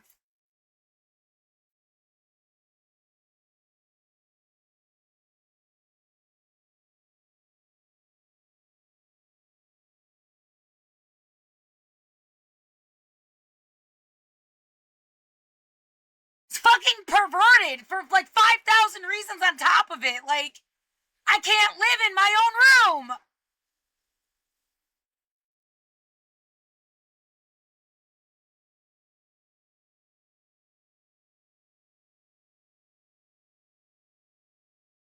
No, and exactly, you came into my you forced your way into my fucking apartment, and then it was fine anyway. It does seem like a really important piece of fucking evidence. I wonder why suddenly your fucking internet just got shut off again.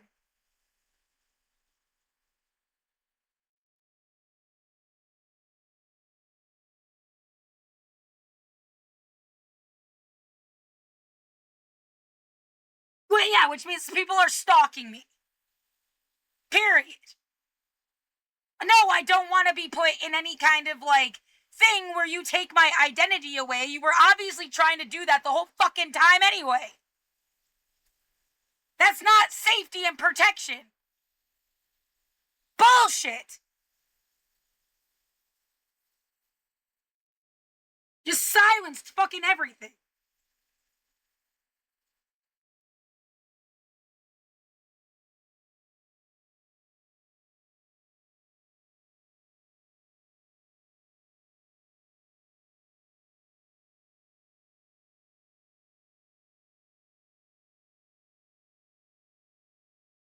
No, this shouldn't be the story of Portland. This is people directly fucked with me. And wouldn't let me live my life. I should have been happy as fucking Portland. How dare I? It might prove that everything before that sucked. Oh no.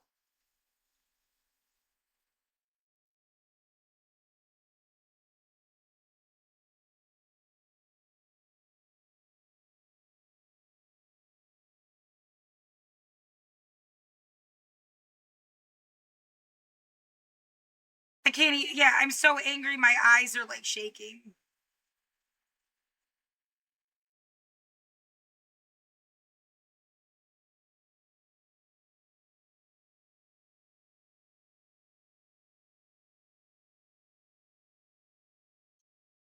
What? It's like, quick, fucking play the thing. Fuck you.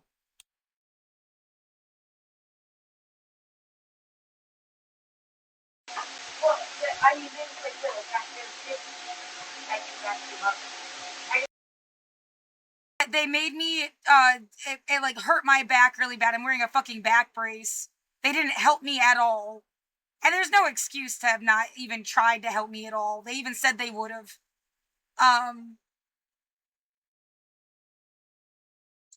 Whatever, reconnection successful.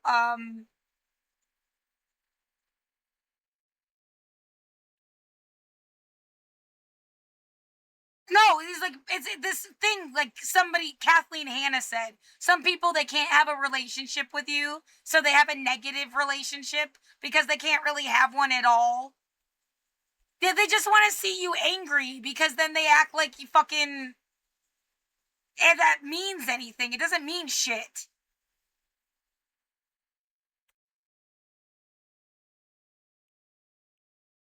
No, they're just fucking toying with my internet.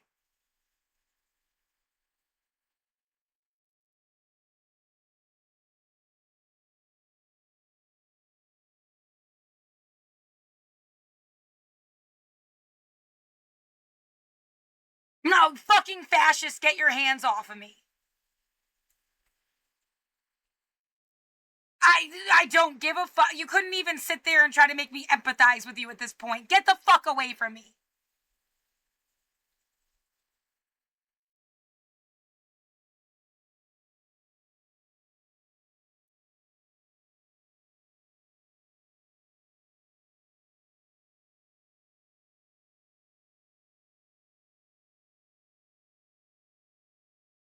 Chicken sirens, fire trucks. I played that stuff already as part of the recordings, yeah. Recording the inspection.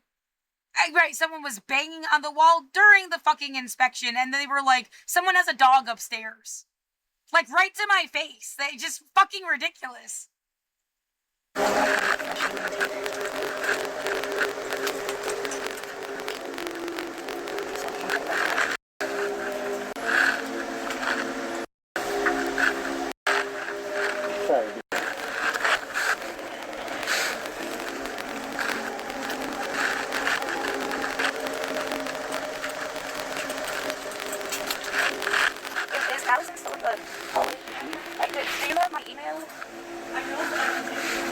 It's just my first name, my last name at Gmail.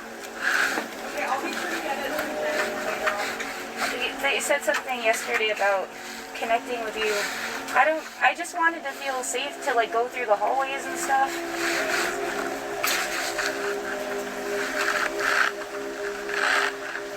Sorry, because it's a new deadbolt lock. Yeah. I gotta take this.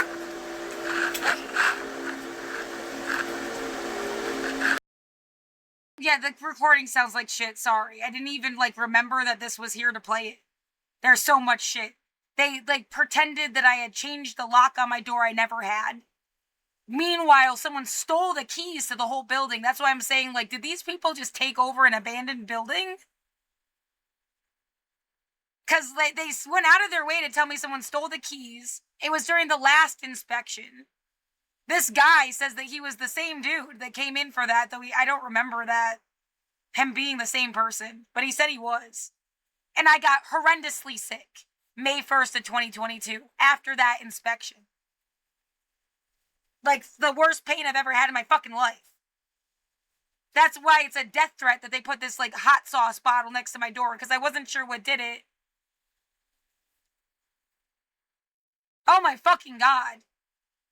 And I had not changed, like, they went through all of this trouble. Everything is bullshit.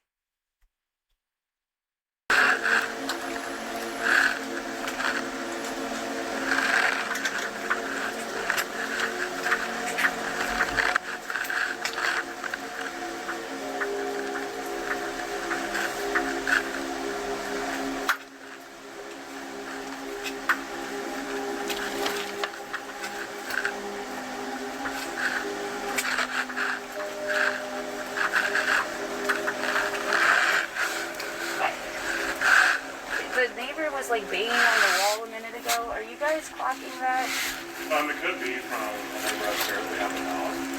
That could be it because there's no one in here. Next door?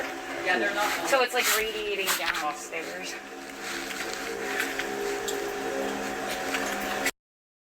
I don't know why I put up with people lying to my face. I just don't know what to do. Like, it was so obviously coming from right next door while they were standing there. They even acknowledged that it was happening and then made up a fake story about it coming from upstairs. What the fuck?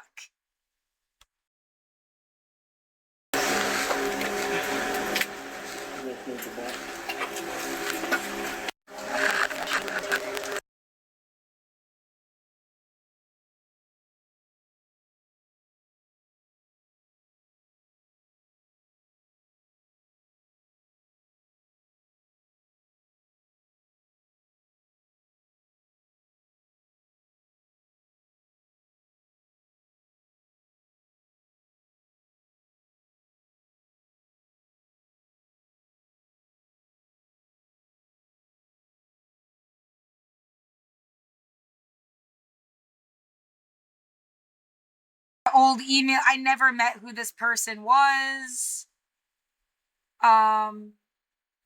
There is a direct email that said the keys were stolen. I'm trying to find that now. Yeah, of course I am all over the place. You just like fucking like, to me, that's like attacking me, right? While I was in the middle of doing this. Fucking with the internet going on and off. Then yeah, the obviousness of there's like, they're making sounds outside and upstairs, and then your internet's going on and off.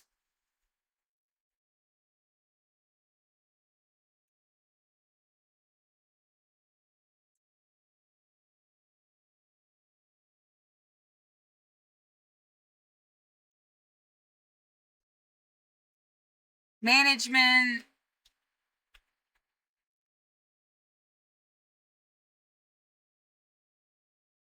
Oh, they always pull this bullshit about like, look, we think we have like a formulaic way of even answering these emails. We don't even read what you say. Like, we're like robots.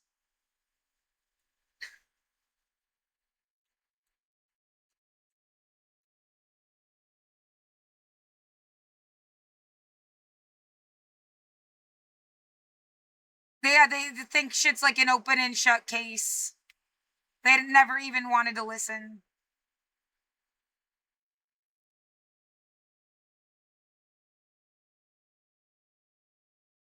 Yeah, what is this directive? He has never, like, Jedi mind trick. He has never done anything to your unit. He did not work here. Blah, blah, blah. The guy that came into the building said I have that recorded.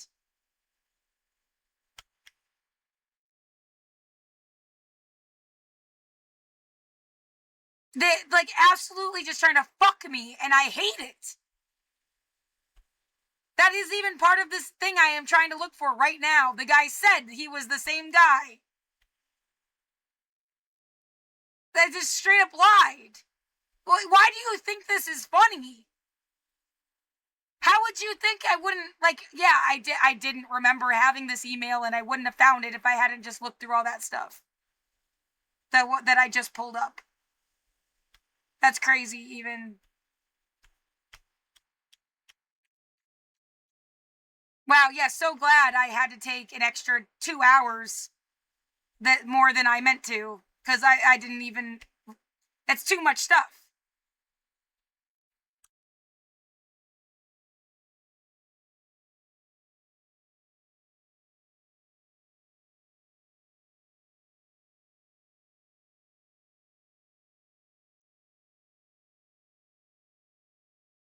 And they said they were supposed to investigate harassment. They just dismissed me and said it was a domestic. It can't be domestic dispute. I don't know her. Like, you can't have like a stranger just come up and punch you in the face and say it was a domestic dispute. Like,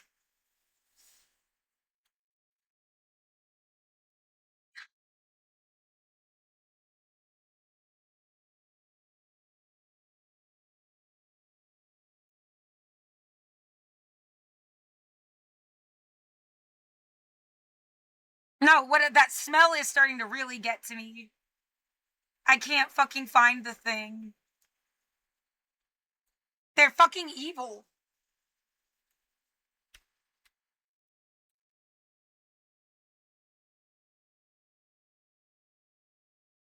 Yeah, what a perfect email to find just while I was looking for this. Oh my god. Yeah, I was looking for that Keys email though.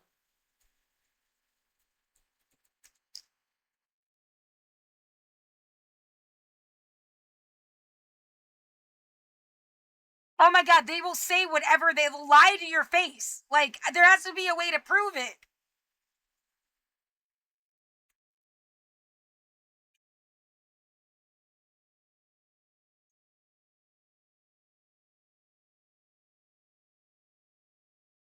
Always saying they can't do anything about outside. Well, I got plenty of inside shit documented. Okay, like...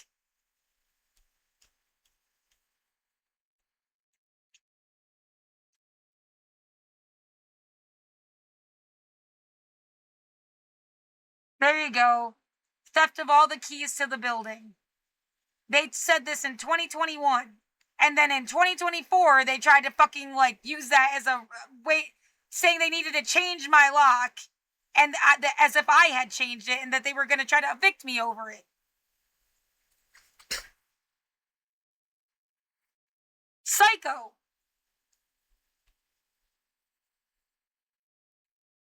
So now, yeah, now I am looking for that the inspection video,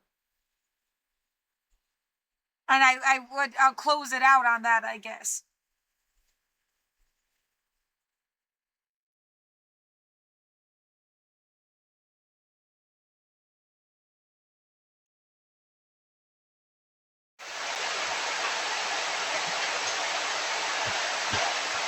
Yeah, this is it, but I had a better... I want to, like, leave this open. I had a better version that has the... Oh my god, stop trying to attach this to anything other than your ass. Like... God, that's so fucking annoying. We wanted to make it about something else we thought we could fuck with. Like, stop fucking with anybody.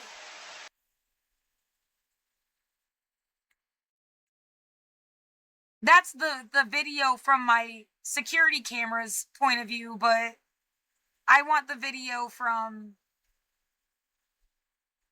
that has both. It should have, like, a split above and below. It's weird, it's so hard to find.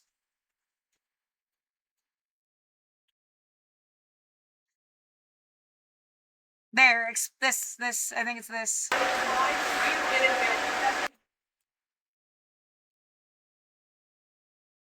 I will try to fuck with the audio just for the sake of making it listen to-able. Hold on. Direct to...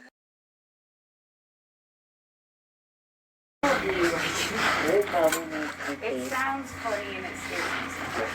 But I'll get you a new light bulb. My name is Joseph. I'm an English tech. Yeah, you're definitely not the guy from last time. His name was Joseph too. I'm the same guy. Okay. Yep, right there. Says his name is Joseph. I said, oh, you're not the same guy from last time though, right? Because I didn't really recognize him. And then, and no, he's the same guy. And then that was from November 13th. And she said this bullshit the day before. Sorry, that's not the right thing.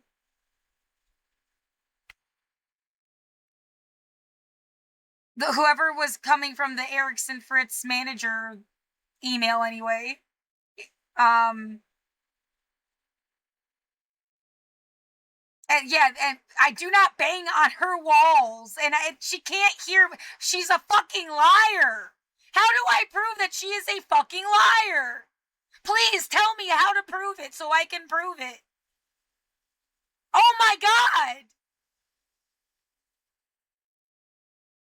And saying my maintenance manager Joseph did not work here. And he explicitly says that he's the same guy. No, you cannot be a pathological liar and have power over people's lives. Like, that being a property manager, fucking with vulnerable people, a shelter service person, a cop, a doctor, a teacher, a lawyer. Oh my fucking God! Terrorist!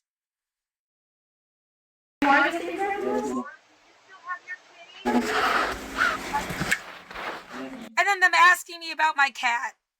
Oh my fucking God, the fucking trauma. My cat was dying in my arms, and they were banging on the walls and fucking around outside. Fuck you forever! Yeah, that's Orion Maslow haunts or heals you. Depends on you, bitch. Only you know what the fuck you did to me.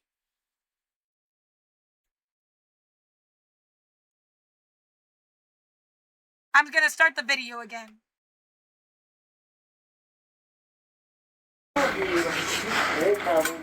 It sounds funny and it scares me. But I'll get you a new light bulb.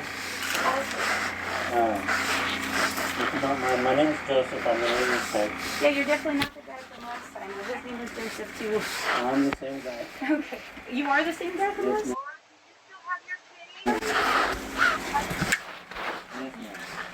I thought he was older and taller.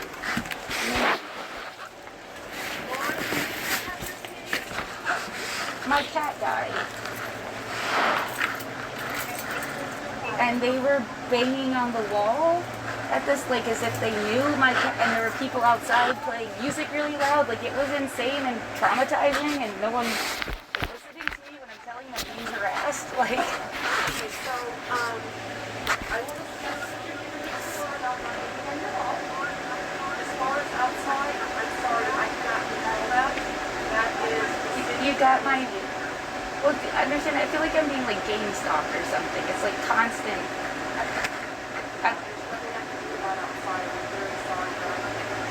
But I can talk to your neighbor about not doing the law, okay? Okay. That much I can absolutely do, and we're going to work on trying to find some services.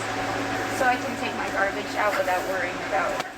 If you're here, if you do it during the day, Monday through Friday, 9 to 5, you in the mail. Okay, that helps a lot. All right. Okay? Yeah. All right. I will get back with you about a okay? Do I have issues? Like they said I had 21 days to fix issues. Is that what is going on right now? Or yes. When I sent you the notice, you'll have 21 days. Mostly it's just this. Okay. I've had to spend $1,400 on this taken out. Like, I just ran. I don't have any money now. I can. But you will have to do it, but I don't have any money. I'm waiting for that HRSN search. Did you got my email about the OHP thing?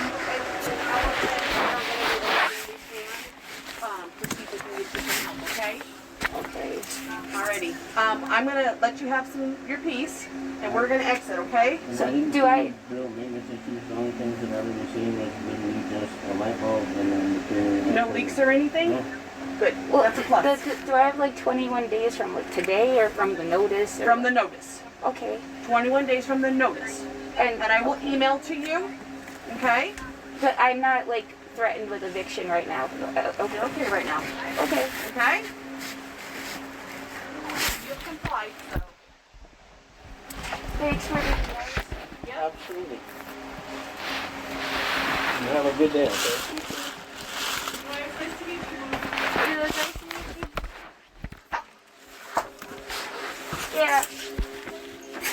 And my lockbox, okay? Oh, for the door. It's one of the lockbox, okay? And it gets locked every night. And I got this key. Yep, that is your key. Okay. Okay? Yeah. Alrighty. We're all good? Yeah, I haven't left this for a year. I know. We're gonna work with you, okay? Okay. Alrighty. We'll see you later, okay? It was so nice to meet you.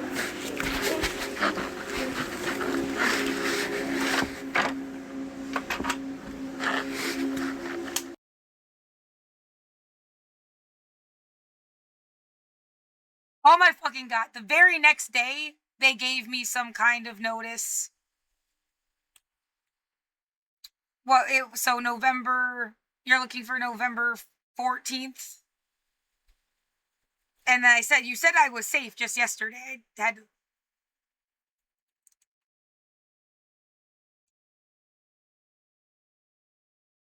and again, this was last year. And the shit they pulled on me last year. What, you're gonna do this to me every fucking year till I die?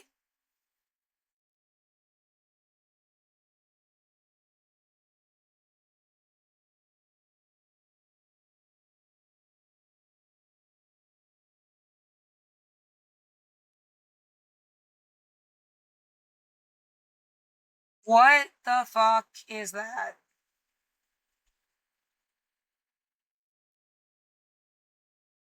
What the fuck was that?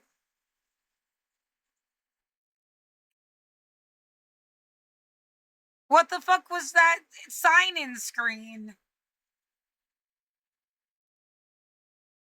I have no idea what the hell.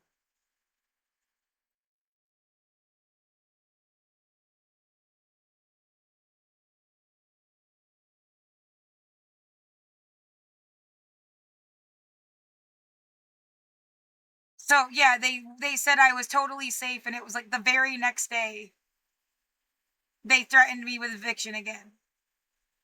And then were trying to tell me that it was going to take a year to get the HRSN assistance. Like, maybe I should just give up. Yeah, all of this to e-sign. They knew fully well they needed to have emails and they could do things over email. That was all fine. I think they're also fucking with my research.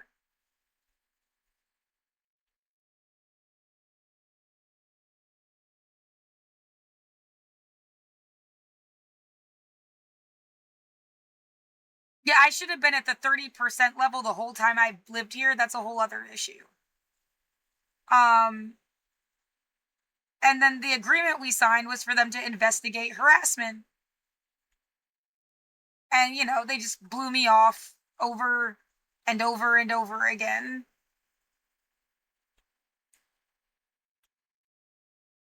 Wonder why there's problems opening these.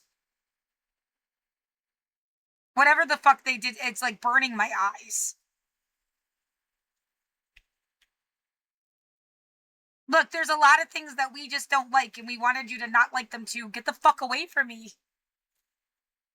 And no, that's not just what I get for having been sick in the first place and why I stayed inside during COVID in the first place. Like, there is no weird, deranged, like, idea here that, like, somehow I deserve this or, like, that's what you get for, or, like, get the fuck away from me.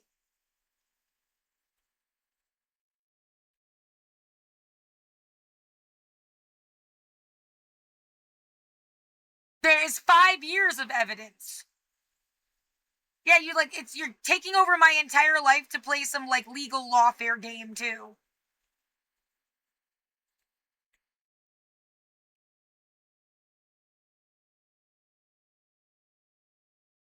Shit, fucking with me at work. Fucking with me everywhere I went. Fucking with my writing. Fucking with my art. Fucking with the way I could have had a livelihood. Loss of potential income. And then you're like making, like, you know, it just, everything is fucked up.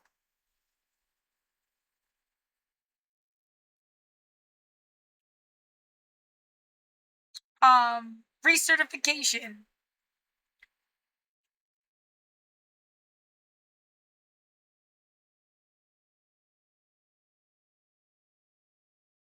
Yeah, acting like they fucked it up is scary as hell.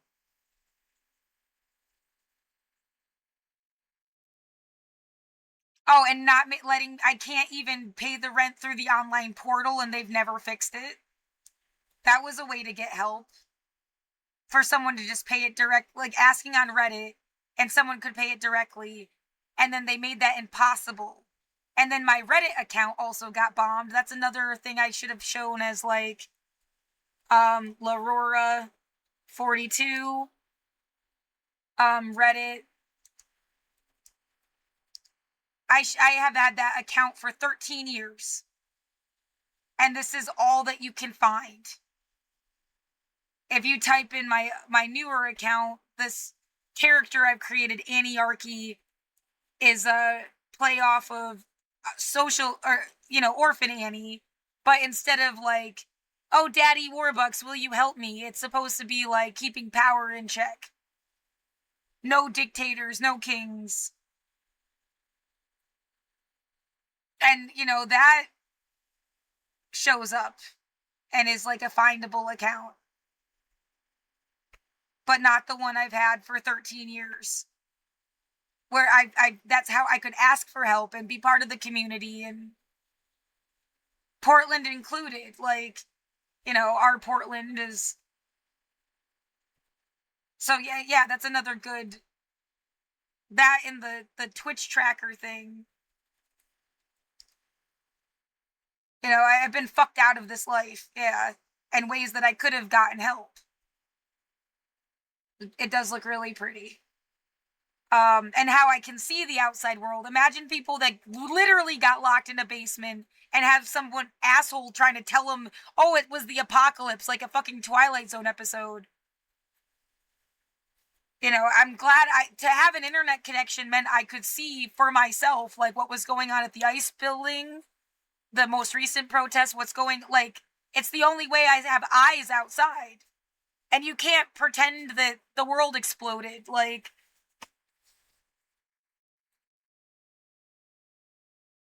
Oh, there's plenty of people still living their fucking life.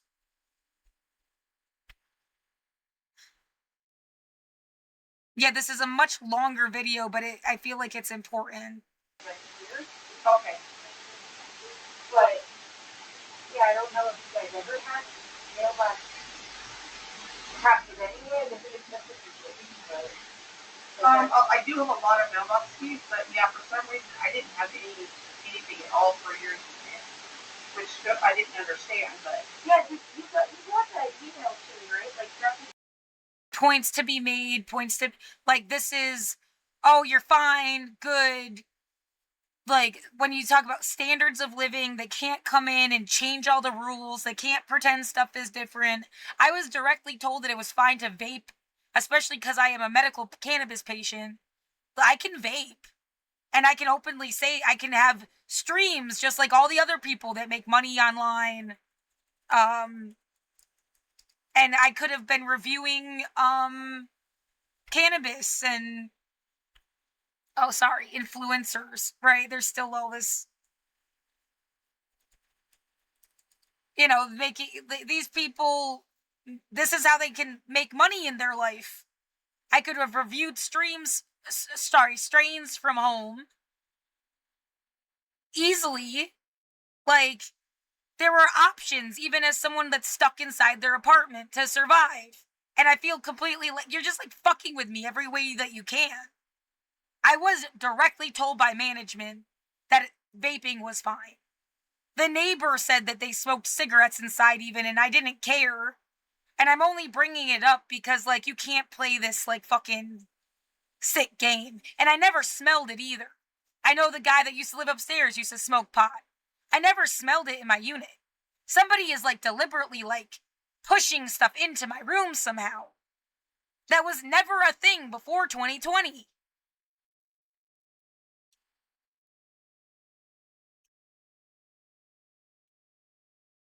And you can't go and change the rules, like... 2021 they said that the keys were messed up, and then they just dropped changing it. Yeah, Yeah, with the... Oh, God damn it. I don't smoke now. I've actually become, like, scared of fire because they keep burning shit.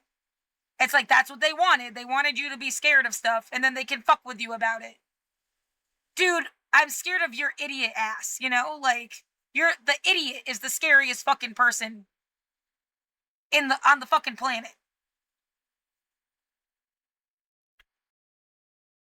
For some reason, we had everybody else's keys in the building except for yours. We didn't know why. Okay, because when the last time they inside the gate, this was like 5 rooms. Is it something like 5 rooms? Or things? Yeah, that's why. I'm sorry. I'm really coordinated with the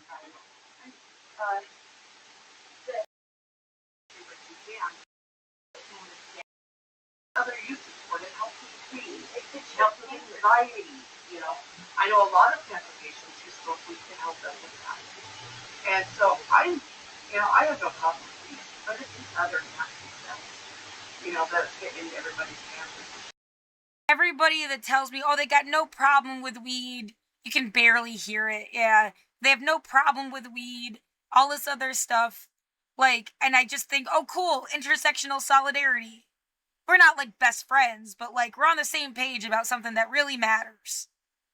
And then I feel stabbed in the fucking back a million times. You know, that doesn't mean it's okay to like be a pervert and spy on my apartment. Right? Like,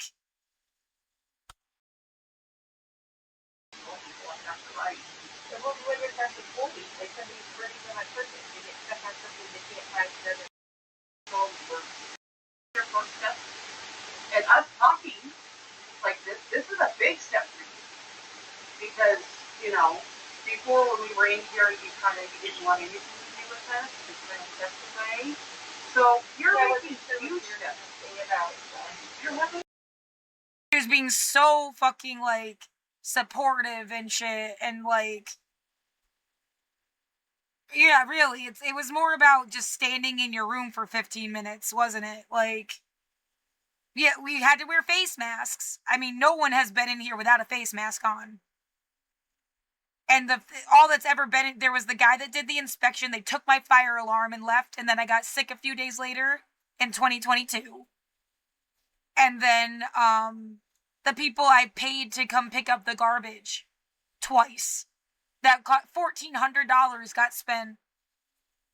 I never had any money. My dad died in 2022. I unexpectedly was left with $100,000 that I never knew about. And that's gone now. And again, I donated $10,000. I bought this computer. I bought the fucking equipment. I bought, the router. Had to spit.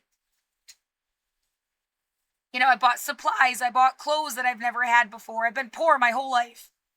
I tried to create this, like, internet identity, emo Miss Frizzle. I bought, movies, and there's something called The Take.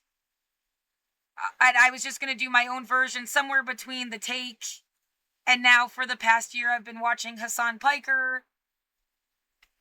Well, and he's good evidence of, like, what you should have been able to do. He can do it. Why can't I do it? We don't say exactly the same thing, but, like, more, yeah, solidarity. He's got 18,000 people watching him right now. That's lower than usual, actually. It's kind of strange that he has less viewers when he went on a field trip adventure. But, you know, whatever. And then The Take does, like, psychological analysis of pop culture. And I bought all these fucking movies, investing in my own streams and educational protest everythings. Like, I feel completely dicked out of it. A lot of them are things we just watched in school, too. So it's literally like,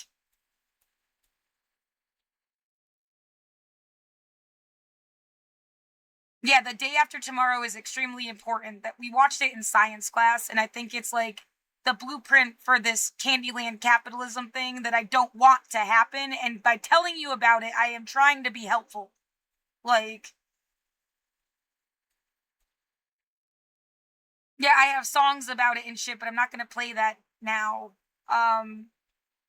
Yeah, don't forget to end this on a note about Article 25, universal human rights, housing, healthcare, education, and food, 25 and 26.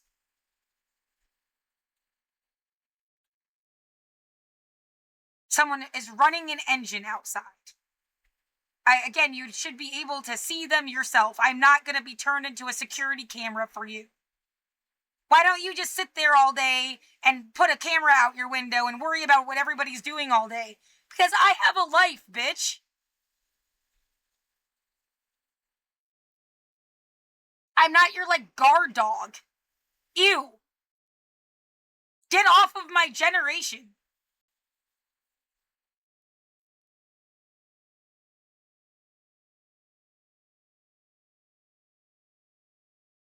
Yeah, I am an educator, whether, you let me be or not.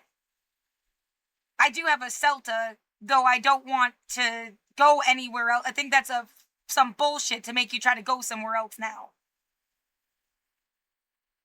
They even told me in the program, they stick you in a community that, you're the only person that speaks English, and you're supposed to teach everybody, and you're, alone. I don't want that. Yeah, I got it because I had to in college to fulfill a language requirement. But I am, how much... I scrubbed toilets so I could go to college. And then I got degrees. And now you just want to kick me in the face every day.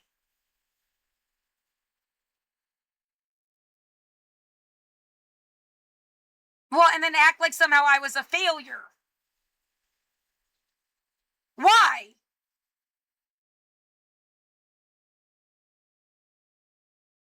Whatever, that shit is getting in my lungs and it's making my fucking body hurt. Just because it smells like incense doesn't mean it's incense. Yeah, they're doing something fucked up. Now they shut their fucking shit off.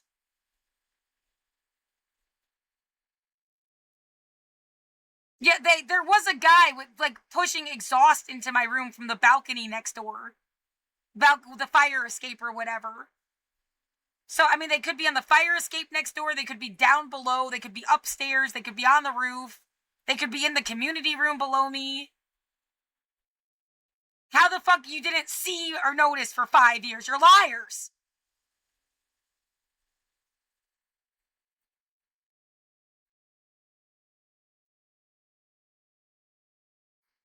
It's fucking hurting me!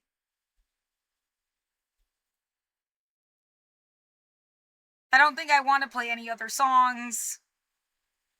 She said something important towards the end here that I want to remember, yeah. You're missing stuff. And, just day by day, I'll check in with you in about a month, see how you're doing, make sure that you're not the trash is starting to go up, and, the kitchen's clean, and things like that. We'll just keep looking at it. I couldn't feel... How else will we get a paycheck if we don't pretend there's something wrong with you? That economy needs to end. My grandmother was put on depression medication. There's this story about her being the first person on some kind of fucking depression medication. My mother spent her child was taken from her immediately. I was taken from her after a year. They lived... I was born into the mental health world. Yeah, that's a really long story that I don't think I have a time to tell if you even gave a shit in the first place. How all of this shit is so clearly interconnected and totally corrupt. But do not take my housing from me. I have nowhere to go, and you shouldn't be making me dependent on somebody else on purpose.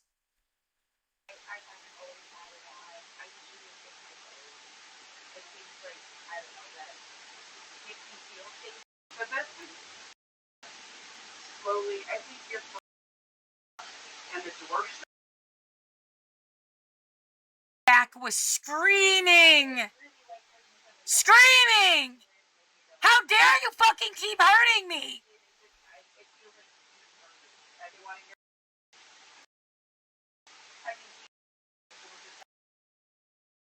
things also like the other side with nothing to do on this. But yeah, we fill those full of vegetables for the residents, for the homeless that were out there that needed food. We filled it. We filled it out for a few years. Yeah, it's been But it you can walk in and how they put it. That obnoxious fucking sound. Oh my god, stop! I can't even fucking think to like listen to it. It's this low like rumbling shit from outside.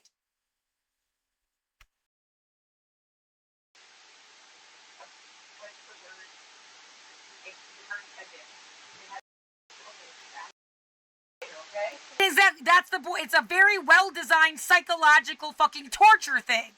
Fuck you.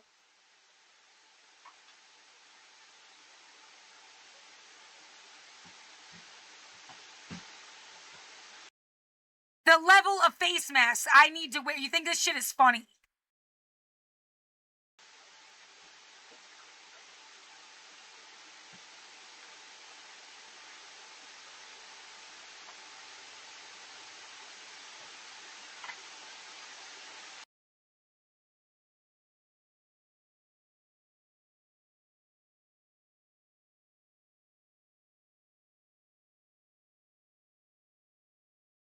Can't access my mailbox. I can't take the trash out. I'm not gonna get fucked with by you. Get away from me. No interest in whatever the fuck you want to pull next. I'm not gonna give you an opportunity.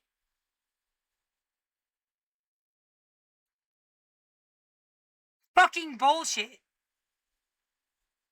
Why even bother playing this thing outside right now? Because whatever it takes to keep fucking hurting you while they have a chance, get the fuck away from me.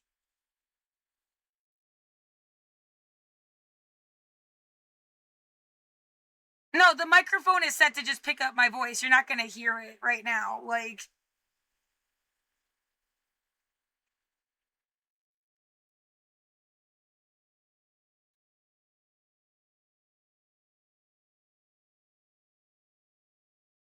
Oh my god, it is like dealing with children that have spent their whole lives lying and they don't even know how to like be honest or real or some shit. Oh my fucking god. You hear it?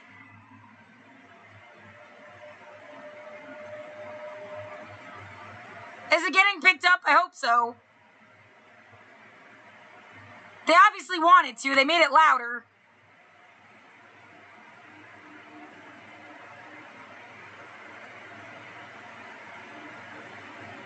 Yeah, you can kind of see it pulsating.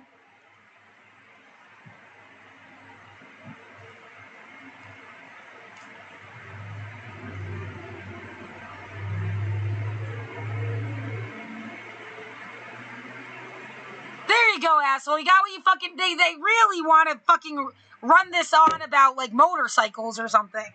My best guess is they just wanted a fucking excuse to then go and attack anybody on a motorcycle. And now the whole air smells like fucking exhaust. Really bad. There's a fucking traffic camera in the intersection. It's 9:33 p.m., 17th of November, 2025. So, I mean, you can watch the motherfucker the whole time.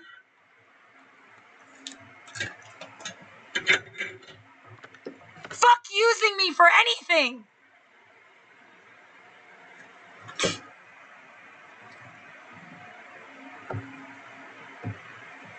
No, they just wanted to do that and blame somebody else. Get the fuck away from me. You shouldn't get anything out of this.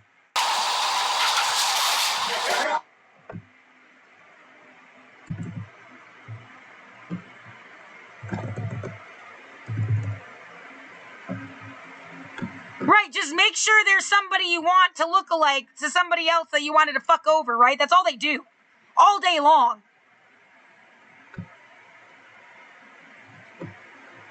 Doppelganger land bullshit. Psychological warfare bullshit. Excuses to put their fingers up people's assholes bullshit. There's a camera right there.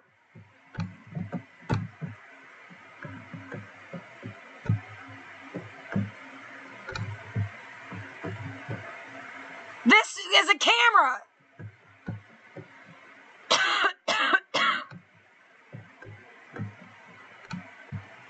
No, it's been worse. That kind of dissipated rather quickly, actually, compared to the times before. They're gassing my fucking apartment for 5 years. No, you should not just move me and then put some other poor asshole here after you tested it out. I don't care what the fuck you're doing.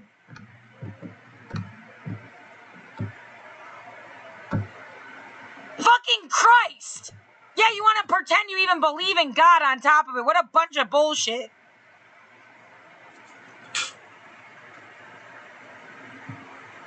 Yeah, I'm gonna play the Universal Human Rights song, and then that's it, I guess. It hurts! It hurts my fucking body! No, nothing is like sticking your fucking mouth on a tailpipe. Nothing!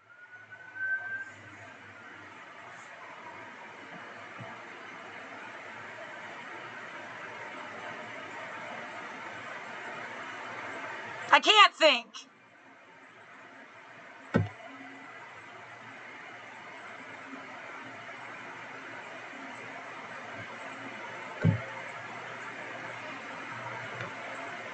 No, this isn't a fucking rock concert. It's my private fucking bedroom. I live in a studio. It's one fucking room.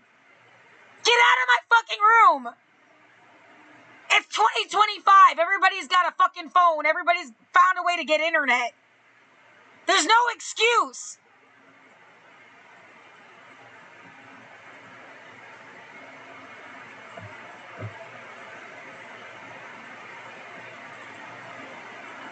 What am I fucking... The fucking Universal Human Rights thing.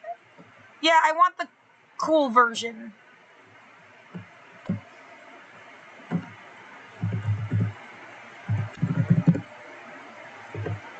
Because, yeah, if anything, to leave a point about anything, like, the obviousness of 70 years, they said you do this shit, and you're just, like, fucking around about it.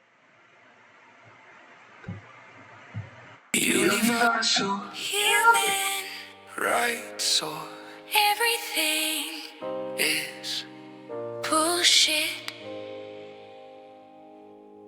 This is a peaceful protest.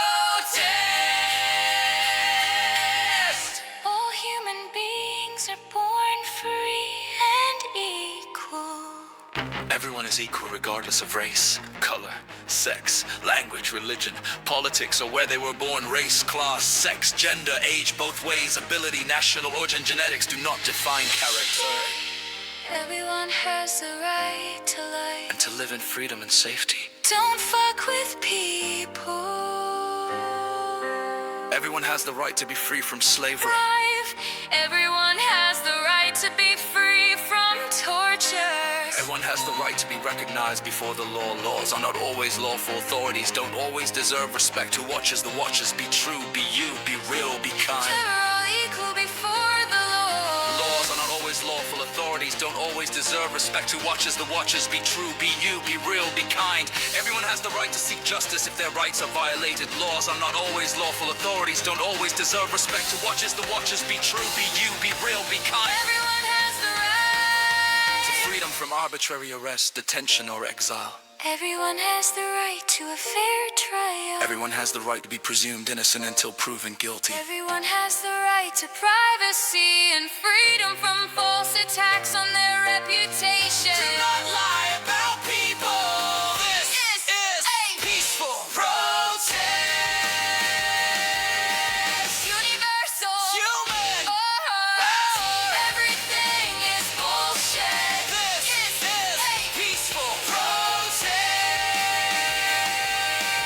Everyone has the right to freedom of movement, to be free to leave and return to their own country. Please notice when people do not have their own country. This happened a lot. Everyone has the right to seek asylum from persecution. Everyone has the right to a nationality. Everyone has the right to marry or not marry as they choose, and to have a family of their own. Everyone has the right to own property. Owners should be careful not to violate the rights of people who don't own anything. Never let the only option for survival be destruction either way. Everyone has the right to freedom of thought, conscience, and religion or non-religion. Everyone has the right to freedom of opinion and expression. Everyone has the right to freedom of peaceful assembly and association. Peaceful protest. Universal human rights or everything is bullshit. This is a peaceful protest. Everyone has the right to take part in government and to have equal access to public service. Peaceful protest. Everyone has the right to social security. We should all be living to once we in society can be competent enough to genuinely care for everyone their whole life. Everyone has the right to work, to equal pay, to protection against unemployment, and the right to form and join trade unions. Everyone has the right to rest and leisure. Peaceful protest. Universal human rights or everything is bullshit. This is a peaceful protest. Everyone has the right to a decent standard of living, including food, clothing, housing, medical care, and social services. Everyone has the right to education. Learn from everyone. It's both the kind of teacher and student their entire lives. Let knowledge flow freely. Everyone has the right to participate in and enjoy culture, art, and science. Everyone has the right to a social and international order where the rights in this declaration can be fully realized. We have a duty to other people, and we should protect their rights and freedoms. Never let someone convince you to kill another or violate their own rights for this purpose. Nobody can take away these rights and freedoms from us.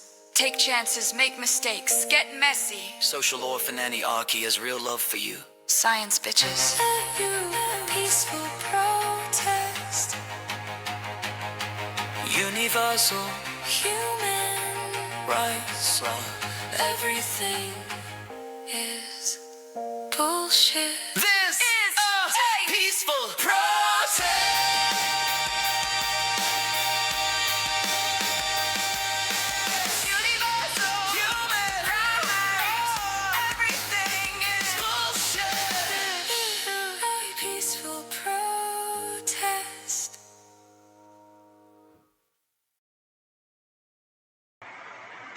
My name is Laura Linda Gamari. This was for Multnomah County Court. Should I read out the little number quick? Come on. I am fucking tired. Yeah, you just watched me also get assaulted while I was doing this. How much more evidence do you need? Like, oh, it's just an excuse for people to do fucked up shit. Don't do that. That you never wanted in the first place.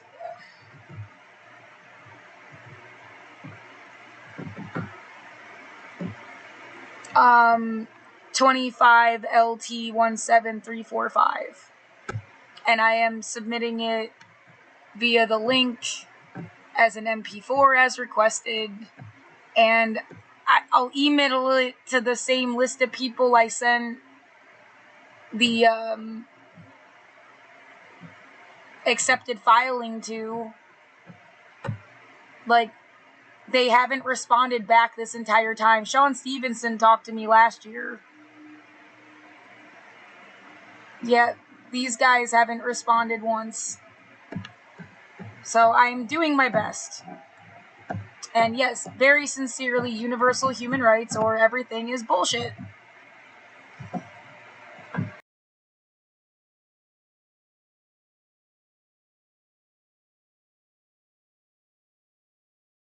This is Democracy Now!, democracynow.org, the War and Peace Report. I'm Amy Goodman.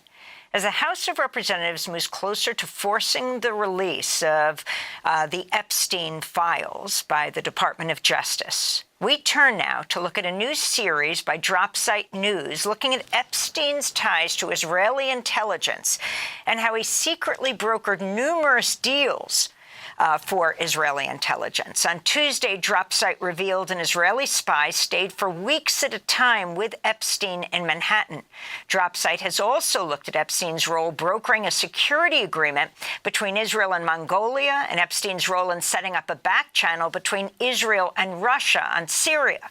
This all comes as CNN's revealed today. Epstein mentioned Donald Trump by name multiple times in private correspondence over the last 15 years, according to newly released emails from Democrats in the House Oversight Committee. CNN's reporting the emails show Epstein asserts Trump spent significant time with a woman whom oversight Democrats describe as a victim of Epstein's sex trafficking.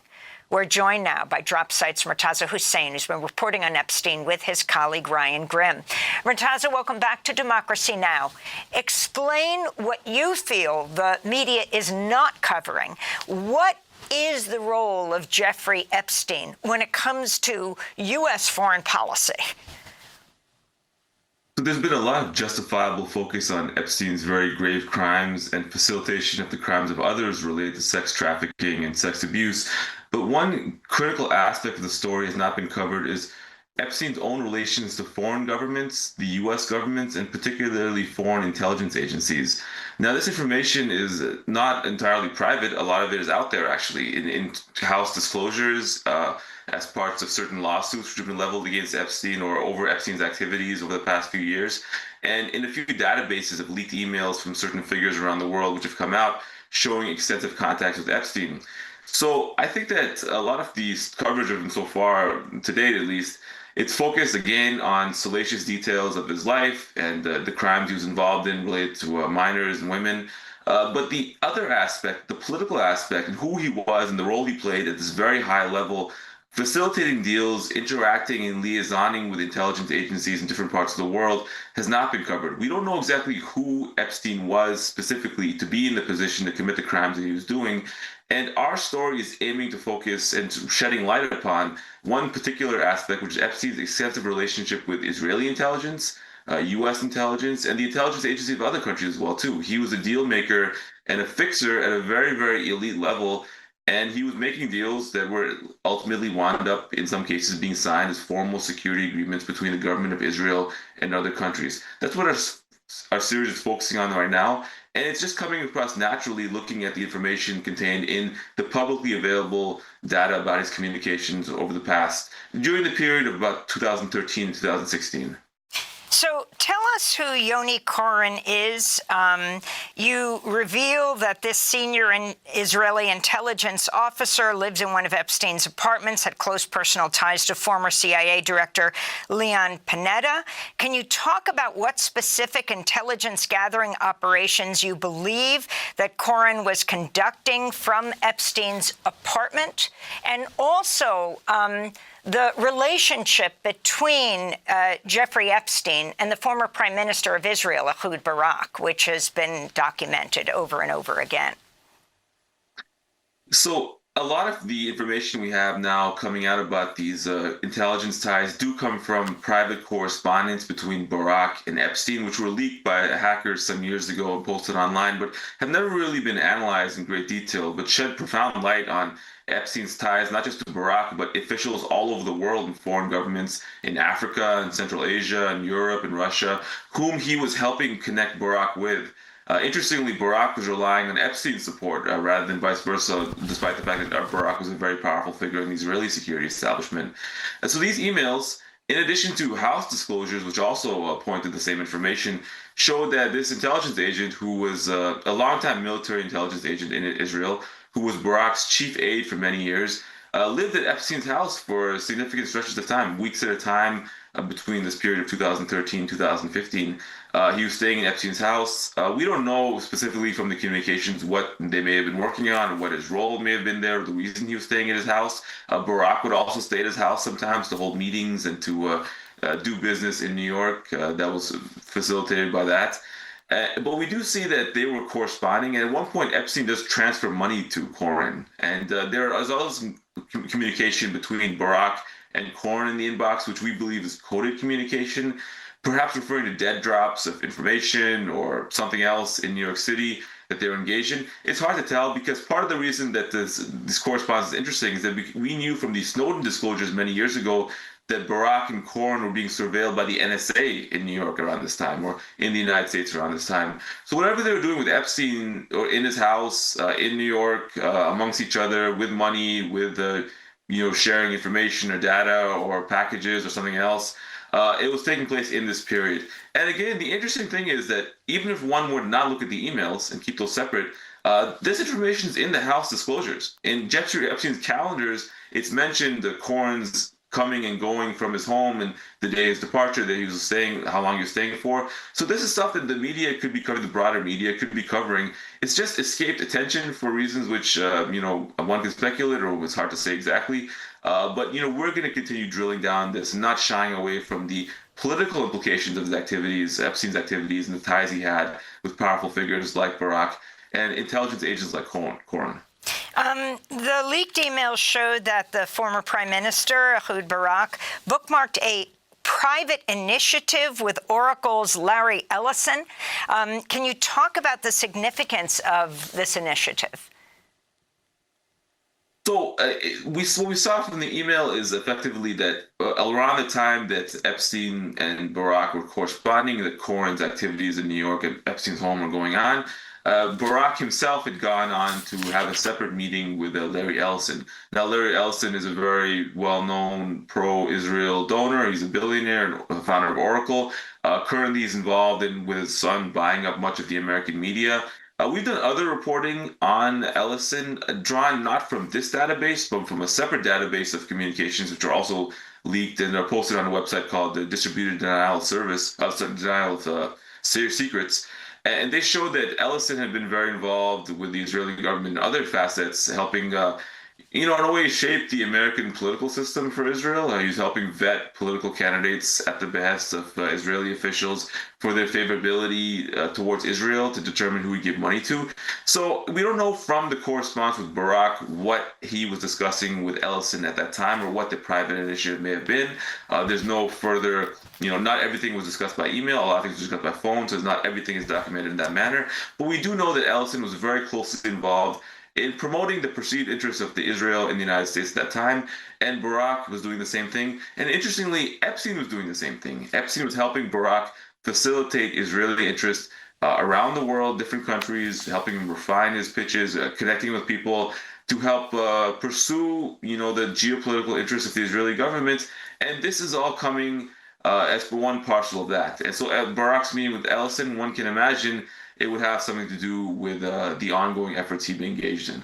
And the leaked emails showing Jeffrey Epstein and Barak securing a private meeting with Vladimir Putin in 2013 to orchestrate the removal of Bashar al-Assad. It didn't succeed, but in an email exchange, Epstein wrote to the former Prime Minister of Israel, with civil unrest exploding in Ukraine, Syria, Somalia, Libya, and the desperation of those in power, isn't this perfect for you? Barak replied, "You're right in a way, but not simple to transform it into a cash flow, a subject for Saturday," Ehud Barak wrote. Can you talk about, as we wrap up, that relationship between Jeffrey Epstein and Ehud Barak attempting to profit from the war in Syria? Well, that email that you just read out is a very important email because it kind of explains the broader thesis that Epstein and Barak had been operating under and what they've been doing exactly. They've been going around the world Epstein had been pitching Barak as someone who could solve the security problems of different countries and introducing him to powerful people in these countries. We're going to cover more of those in the weeks and months to come. And telling them that Barak, through his connections with the Israeli intelligence and Israeli intelligence-linked surveillance technology firms especially, could help introduce them to these countries, embed them, and then later sign formal deals with Israel. We did a story about this, how it manifested in Cote d'Ivoire, also Mongolia. In this tie with Russia, it's very fascinating because Epstein was the one who's arranging a back channel between Barak and Putin to discuss this deal to remove Bashar al-Assad and replace him with putatively, a pro-Russian dictator who Israel was also okay with. That didn't come to pass. But I think that the interactions show a tremendous access that Epstein enjoyed, not just to Israeli officials or U.S. officials, but also to Russian officials. He had the ability to get meetings with Putin. He met with Putin himself on numerous occasions, according to his own correspondence. And, that is something that, how did that come about? What was the background behind that? We don't know. But we do know that at the very least, Epstein was somebody who considered himself to have the ability to access high-level Russian officials. He claimed in the emails, as I mentioned, that he met Putin or Putin asked to meet him. That's Epstein's own depiction of the interaction. But he did absolutely have the juice to get Barak in the room with Putin. And the funny thing is that Barak had to rely on Epstein for that, to create that back channel. It shows the tremendous influence and power that Epstein had, which does not really, we have not had a full accounting of that. That has not been accounted for in our public understanding of this case. We hope to shed more light on that in our own reporting, but we need the government, we need other news outlets to pay attention to this and put together the pieces of who Epstein was and the role he played as an international deal maker. Murtaza Hussain, I want to thank you for being with us, national security reporter at Dropsite News. We'll link to your new articles about Jeffrey Epstein's ties to Israeli intelligence. Thanks for watching Democracy Now! On YouTube. Subscribe to the channel and turn on notifications to make sure you never miss a video. And for more of our audience-supported journalism, go to democracynow.org, where you can download our news app, sign up for our newsletter, subscribe to the daily podcast, and so much more.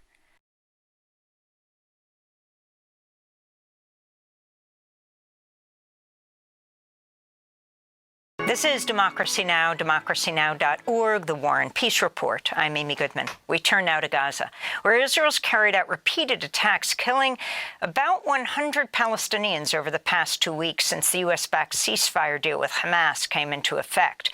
Israel's also continued to restrict the entry of humanitarian aid into Gaza in defiance of a ruling last week by the International Court of Justice, as Palestinian families are still in urgent need of food, clean water, fuel, and shelter. Instead of the approximately 600 aid trucks per day pledged by Israel, it's reportedly allowing in only about 80 to 90 trucks a day. As part of the truce, Hamas released all the Israeli hostages, agreed to release the bodies of deceased hostages. Hamas says it's working with the Red Cross and others to search for the remaining bodies. The main group representing families of hostages is calling on Israel to refuse to proceed to the next phase of the truce until the final 13 hostages' bodies are returned. This is Israeli government spokesperson Shosh Bedrosian. What I can share with you is the team is using between 2 to 3 excavator machines and 2 to 3 trucks to search for our deceased hostages. Now, the Red Cross and the Egyptian team are allowed entry beyond the IDF's yellow line position into Gaza territory to conduct the search for our hostages. Gaza authorities say an estimated 10,000 Palestinians may be trapped under the rubble and have called for access to the same equipment used to search for the dead Israeli hostages. Meanwhile, UNRWA, the United Nations Relief and Works Agency for Palestine refugees, warns people in Gaza are increasingly in need of warmth as cold weather approaches, writing in a social media post, quote, "Shelter materials and winter supplies for displaced families are sitting in UNRWA warehouses in Jordan and Egypt, blocked from entry." For more on the ceasefire, violations of the deal, and if it'll last, and what the next steps are, we're joined by Jeremy Scahill, co-founder of Dropsite News, where he's been closely covering the Gaza ceasefire. He's the author of Blackwater, The Rise of the World's Most Powerful Mercenary Army, and Dirty Wars, The World is a Battlefield. Welcome back to Democracy Now!, Jeremy. If you could start off, you're in a really unique position. You're one of the only Western journalists to regularly interview Hamas and Palestinian Islamic Jihad. You broke the story that they had accepted the ceasefire deal more than half an hour before President Trump announced it. Talk about where you see it standing today. I mean, first of all, on the issue of speaking to Hamas or Palestinian Islamic Jihad, this should be basic journalistic practice. In fact, it's utter malpractice on the part of all of these news organizations that have not regularly been interviewing the leaders, the negotiators of Hamas and Palestinian Islamic Jihad. This is by default allowing the dehumanization narrative of Palestinians to just take hold. When the United States and Israel make allegations against Hamas, against Islamic Jihad, against the Palestinian armed resistance, the job of journalists should not be to just say, oh, well, they're verboten, we can't speak to them. Our job should be to say, let's fact check these governments, let's talk to these people. And when the U.S. started directly speaking to Hamas in the form of Adam Boehler, who is a college friend of Jared Kushner, his former roommate, he was the special envoy on hostages. He goes and he speaks with Hamas leaders. And I spoke to those very leaders that Adam Boehler spoke to. Boehler comes out and does interviews not just on CNN, but on Israeli television saying, these guys are not what has been presented. This becomes dangerous because when you humanize people on the other side, you start to fact check a 77-year narrative of Israel that's been bolstered by the U.S. That's how actually you get a human understanding. The Palestinians have a great range of views on Hamas, and that's for Palestinians to decide. But what has been enabled by large, powerful media corporations is a total silencing of the voices of Palestinians, which is why then you end up with this cartoonish portrayal. Oh, they're just terrorists. These guys are doctors, they're lawyers, they're veterinarians, they're chemists. Tell us who they are. Tell us, name them and tell us who they are. Well, first of all, I mean, Khalil al-Hayya, who is the political leader in Gaza of Hamas, was a top aide to Yahya Sinwar, the former leader of Hamas who was assassinated by the Israelis. And Yahya Sinwar himself, all of these guys, their biographies, they grew up in a concentration camp. They grew up in an open-air prison in Gaza. You could tell a biography of every one of the leaders of Hamas, including the guys who Israel says, oh, they live in five-star hotels abroad. All of them have had direct family members killed. Khalil al-Hayya, multiple sons of his were killed, including one of his sons killed in the September 9th attempt to assassinate the negotiators in Qatar. Bassem Naim, another one, a doctor educated in Germany, but from Gaza. He has had multiple family members killed, including recently his son. These are all, if you can contrast the leadership of Hamas in the bombing of Qatar. You know, they failed to kill any of the senior Hamas officials, but they did kill multiple administrative staff, including Khalil al-Hayya's secretary. They not only bombed, they hit with 12 missiles. They not only bombed the offices that Hamas had in Qatar at the request of the United States. Hamas was in Qatar to do these kinds of negotiations, but they hit the residence of Khalil al-Hayya. They wounded his wife, his daughter-in-law, they killed his son, and they wounded multiple grandchildren, some of them very seriously. You contrast that with Netanyahu's son, who's running around Miami, living his life like a spoiled frat boy. Khalil al-Hayya has had multiple sons killed. So you can have a debate, and Palestinians do, about what Hamas is, but it is total journalistic malpractice that more news organizations are not saying, we need to aggressively report. What is their perspective? What do they say to these allegations? So talk about their perspective on the ceasefire and how you reported the ceasefire deal before Trump announced it. What they agreed to early on and what ended up being agreed to. And then we're going to talk about the bodies of hostages on both sides. Let's remember that when Joe Biden and Kamala Harris were in office, they brokered one short truce a month into the war in November, where there were, as an exchange of captives. There was an opportunity to end the war right there. And Biden, the main difference between Biden and Trump is a transactional guy. You should think of him as having these spheres of influence that are constantly circling his face. And whichever one he sort of captures at a moment, he then focuses on it. I don't think Trump could actually define what Zionism is. You know, he talks about Miriam Adelson, oh, she's got $60 billion in the bank. He has people that are hardcore Zionists in his administration, but then he also is very close to all of these Arab Gulf monarchies, and he's doing business with them in the private sector and now in the White House. His son-in-law, Jared Kushner, bankrolled to the tune of billions of dollars from Qatar, Saudi Arabia, the United Arab Emirates. So he's a transactional, erratic character that ultimately is looking to make constant real estate deals and cut off the top for profits for himself. Biden committed Zionist ideologue his entire political career. So Matt Miller, the former State Department spokesperson under Joe Biden, admitted recently in an interview with Israeli television that the Biden administration allowed Netanyahu to repeatedly sabotage ceasefires and that they didn't go after him in a real way for fear that it would jeopardize a ceasefire.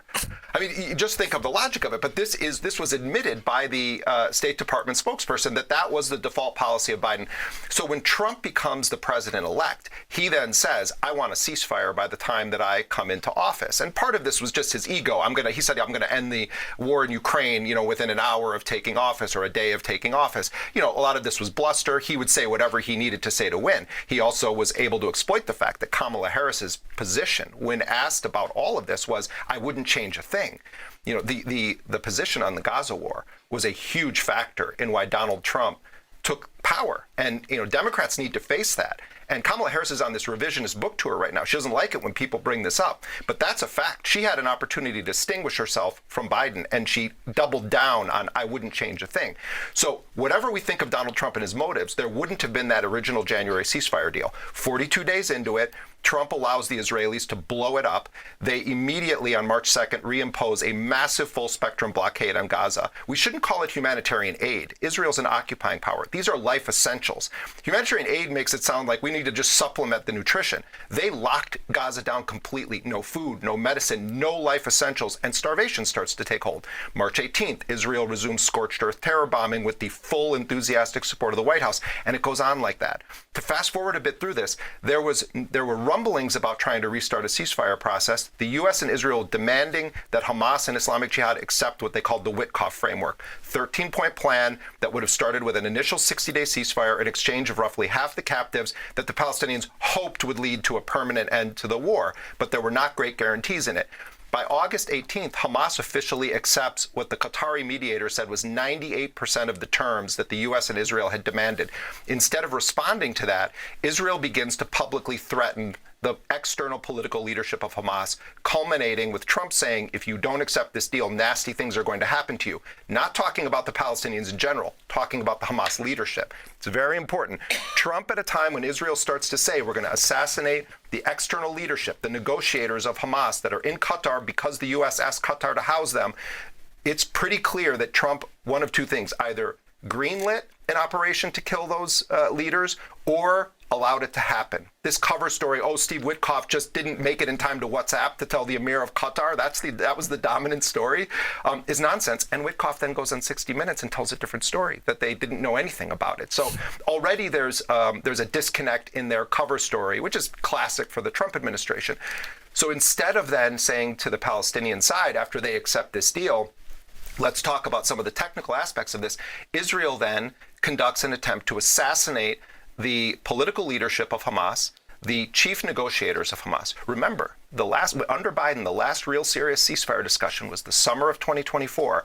The Hamas on July 2nd, 2024, accepted a deal that the U.S. said they would get Israel to accept.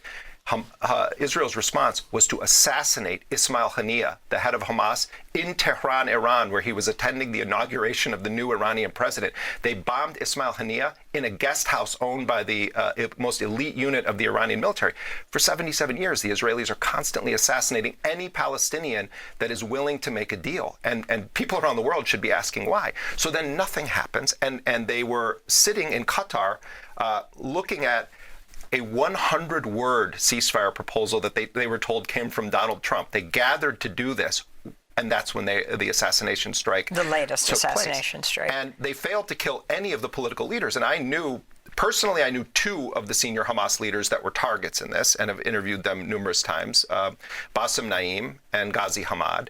I also knew two of the young people that were killed in this strike. They were office assistants. These were guys that when you meet with Hamas in their offices are bringing in coffee or they're carrying bags. These are the logistical people. They're young people. That's who they killed. They didn't kill any of the and how did they senior kill leaders. Them? What was the intelligence? I mean, there's a lot of stories about this right now, and the Palestinian story on this is that they were aware that they were targets. The Israeli chief of staff had said days before this that our arm can outstretch even to the external leadership. Many Palestinian resistance figures don't go anywhere near a telephone. Those that do carry them when they go into a meeting, and this is just common sense, obviously aren't bringing the phone into the meeting.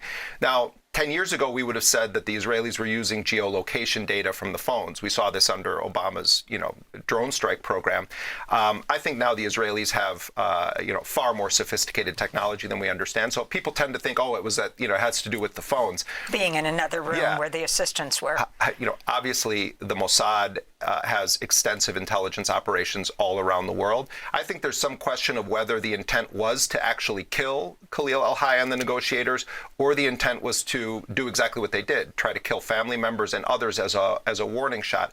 I don't have any information about it. I think Israel doesn't often miss its target in this capacity. Jeremy, talk about what's happening now. As the second phase is being discussed, how is the Palestinian leadership, and who is the Palestinian leadership that is organizing right now, both in Gaza and the West Bank? This is another great example of media malpractice. We use the word Hamas because Hamas is leading the negotiations. They are the combatants in this war in a military sense because they're holding the Israeli captives. They're the fighting force, Hamas and Islamic Jihad, and they have a mandate, they say, from the Palestinian factions to negotiate an end to this acute part of the war, withdrawal, ceasefire, exchange of captives. But what they've said consistently is any issues about disarmament of the Palestinian people, governance of Gaza, the future attempts to, in a robust way, unify the occupied West Bank, occupied Jerusalem, and Gaza under the banner of an independent Palestinian state, those are not the mandate of Hamas. And so if news organizations were doing real reporting on this, what they would know is that for much of the genocide, Hamas has consulted with a wide range of political factions, including its political opponents, including people like Dr. Mustafa Barghouti, who doesn't control an armed force, is a physician that has run for president of Palestine. He has emerged as an incredibly important figure in this because he has systematically refused to kick armed resistance under the bus, has robustly defended the Palestinian cause, but remains engaged in the world. So right now what you're seeing is that Hamas and Islamic Jihad made a limited deal that has to do with this genocide and ending the occupation of Gaza, while understanding that the very future of the Palestinian cause is up for grabs. And so in the past several days, there have been a flurry of meetings with a range of political factions. An extraordinary meeting took place between Khalil al-Hayya, the leader of Hamas, and Hussein Sheikh, the designated successor of Mahmoud Abbas, the decrepit, corrupt leader of the Palestinian Authority. Hussein Sheikh is very close to the United States, is very close to Israel. There's great suspicion about his role in Palestine, but Hamas is in an open, engaged conversation with Fatah. And what the Palestinians are saying from across the spectrum, and Fatah is also saying this, we need to have a unified front because this is a neo-colonial agenda. This is talking about a privatization of Gaza. This is talking about huge investments coming in. This is talking about foreign troops coming in. This will cut to the heart of the very cause for liberation. So I think all Palestinian factions, regardless of what they think about Hamas or Islamic Jihad, are on, loosely speaking, the same page. They understand the very future is up for grabs. Jeremy, before you go, I want to ask you about the dead hostages, the bodies of the dead hostages. The Palestinians are saying they need heavy equipment. Yeah. Red Cross and Egypt, I think, is bringing in the heavy equipment to find these bodies. The question is, will that equipment be able to stay as people claw their way through the rubble to find their loved ones as they return to their rubble homes, their demolished homes? You know, there are believed to be roughly 13 or so bodies of Israeli captives left. The great Yemeni cartoonist Kamal Sharaf had a piece of art the other day that showed a camera snaked to a piece of construction equipment, pummeling through the ground past dead Palestinian bodies to try to find one Israeli body. And, you know, everything that Israel has accused the Palestinians of, Israel does as a matter of doctrine. You know, the confession, the accusation is the confession, and we've seen that for 2 years. Donald Trump said, what kind of sick people hold dead bodies? Israel, since 1967, has had a policy of holding the bodies of Palestinians. As of before the genocide, there were believed to be more than 720 Palestinian bodies being held in coolers and numbered graves by Israel. There may be as many as 1,500 Palestinian bodies held by Israel since October 7th. So estimates are more than 2,000 dead Palestinian bodies are being held by Israel right now. One Palestinian political prisoner, his body has been held since 1980. 45 years. So when Trump says, what kind of sick and twisted people hold dead bodies? Israel does it. Since 1967, estimates of more than 2,000 Palestinian bodies right now. And those bodies that have come back, some of them bound, gagged, ropes around the neck. While we're sitting here, Amy, Palestinians are sitting in tents watching screens of this is the tooth of one of the bodies, this is the hand, this is the piece of clothing, because there's no identification on them. Not to mention the stories of the living hostages freed from Israeli captivity, telling horrifying stories of being tortured, telling the stories of what's happening to the political leaders that are behind bars in Israeli captivity right now. Let's talk about hostages. Let's talk about dead bodies. It's state doctrine in Israel to do the things that Donald Trump and the world says are sick or sadistic or torture. Look at the Israeli captives and the condition they were in, held for 2 years under starvation and mass bombing, versus the Palestinians coming with their blinded eyes, limbs removed, in wheelchairs, telling stories of sadistic torture with dogs urinating on them, with being beaten repeatedly, intentionally infected with scabies and other diseases, looking like they just survived concentration camps. Last question. We only have 30 seconds. What about the news of Israel involvement with certain Palestinian clans or families in Gaza? Yeah, I mean, I would encourage people also to look at Dropsite. We've done extensive reporting about this, but throughout history, you always try to find collaborators and bootlickers that you can empower to try to do your dirty work for you. And throughout the genocide, Israeli-backed gangs have been the primary looters. Israeli-backed gangs have been terrorizing the Palestinian population. And right now you have 3 to 5 gangs in different parts of Gaza that are operating from the areas that the Israeli military is occupying. You know, roughly 50% of Gaza is under full-blown occupation right now. And I think you're going to see an attempt to foment something resembling a civil war. That has failed repeatedly, though. When Hamas did these, and the security forces in Gaza did these public executions, there was a lot of focus on this, disproportionate to all the other issues. But law and order, Trump said, needs to be imposed. And I think Trump's people realize that they're going to have a tough time doing anything in Gaza without Hamas. It's been the governing authority for so long. Israel absolutely wants Palestinians to be killing each other, and that's been the point of this from the beginning of backing these gangs. Jeremy Scahill, co-founder of Dropsite News, closely covering the Gaza ceasefire. We thank you very much for being with us. Thanks for watching Democracy Now! On YouTube. Subscribe to the channel and turn on notifications to make sure you never miss a video. And for more of our audience-supported journalism, go to democracynow.org, where you can download our news app, sign up for our newsletter, subscribe to the daily podcast, and so much more.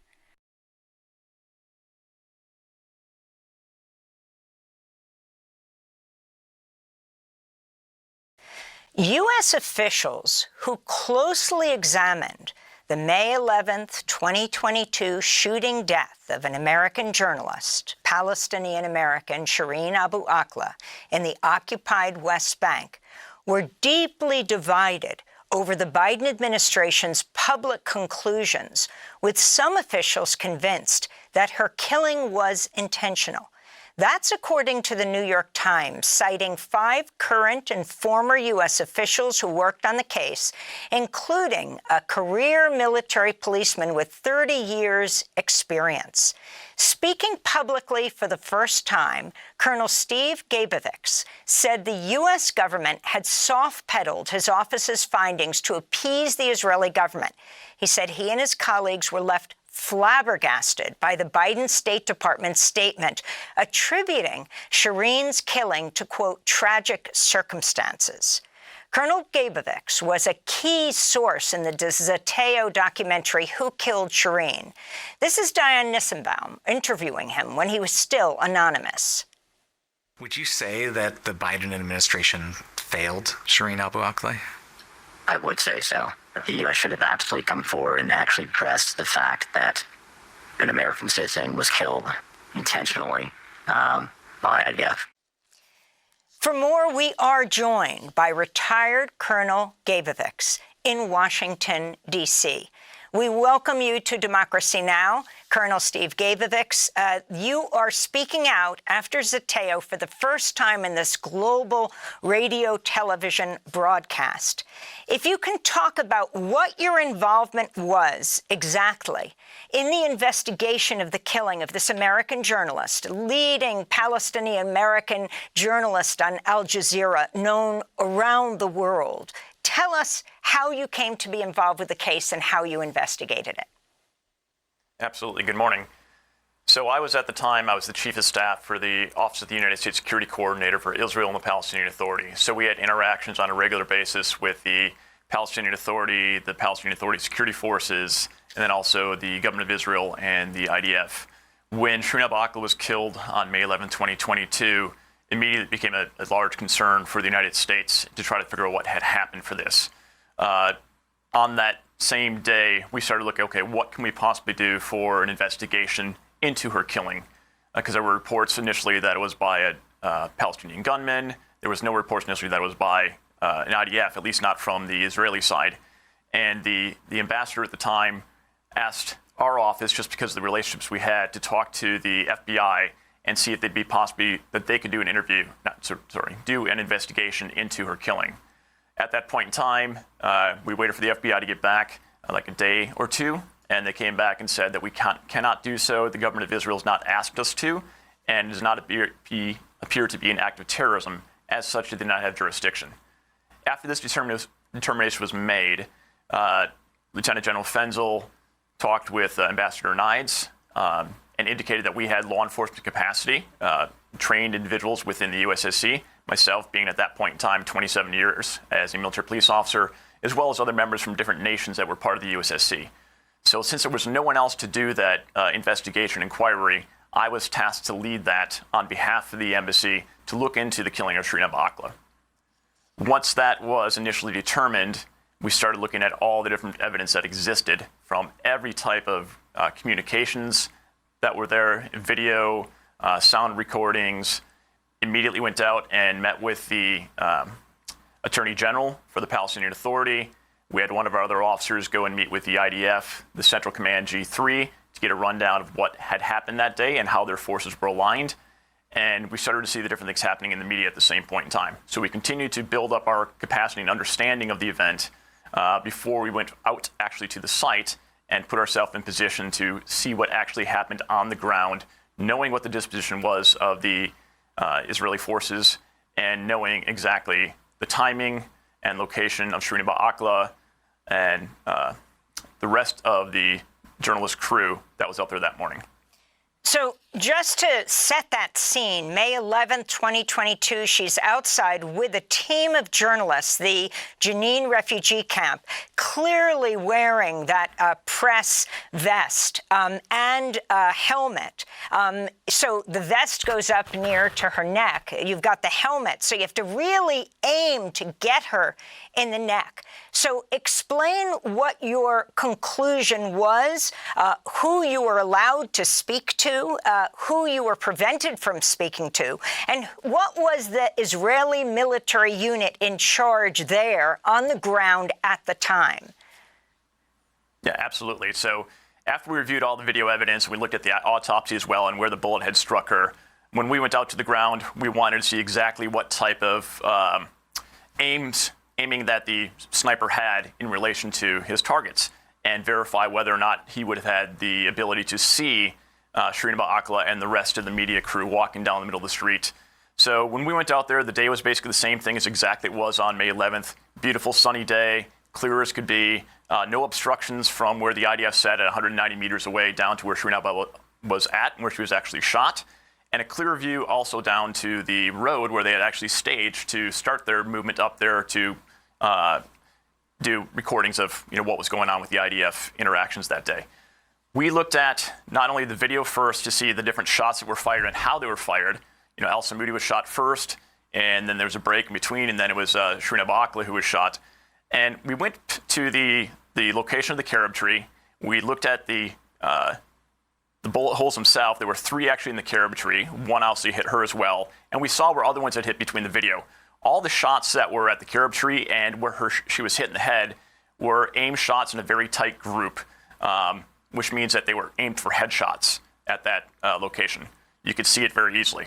From there, we walked up the street to the location where the IDF was set. When they were there on May 11th, they actually had armored vehicles, 5 armored vehicles, 2 that were perpendicular to the road. So they had protective fire to the north and south, and then 3 that were in the middle. They were the extraction team for the element that had conducted the raid in Jenin itself. From there, we had representatives from the Palestinian Authority security forces in blue vests, and then have a helmet with as well, so we could see them at the same exact locations that the Shireen Abu Akleh was at. And from 190 meters away, we could clearly see just with our plain eyes that this was a blue vest and a blue helmet.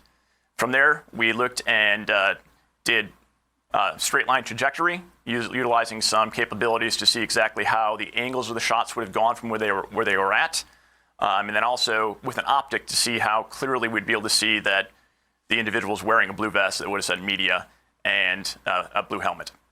So after we conducted that analysis, we were able to disprove very quickly the assertion that there was a Palestinian gunman in front of Shireen Abu Akleh that the IDF had shot at, and they had accidentally shot her instead, for multiple reasons. One, the actual shots, if they were shooting at a Palestinian gunman where they said they were at, based upon the elevation change and the distance, the bullets would have hit about 75 to 100 meters in front of Shireen Abu Akleh. So there's no way that could have happened. And then when we look at the angle trajectory of where they were shot from, the vehicle that the sniper would have been in with a scope and with the basically a fixed position as the barrel actually goes out through the door and you can turn it around and move it, so it's a stable firing position. The shots were directly angled at where they hit the tree and at Shireen Abu Akleh from that location. With the unit itself, it was the Dudavon unit, which is a special operations counter-terror unit, highly trained and highly skilled. So we knew also definitively that the person who would have been conducting the security on both sides were trained and operational in that unit, and also that the unit has excellent optics that they utilize on their weapons. At a minimum, it would be an ACOG. Could have been any other type of scope as well. We do not know. The Israelis never gave us that information.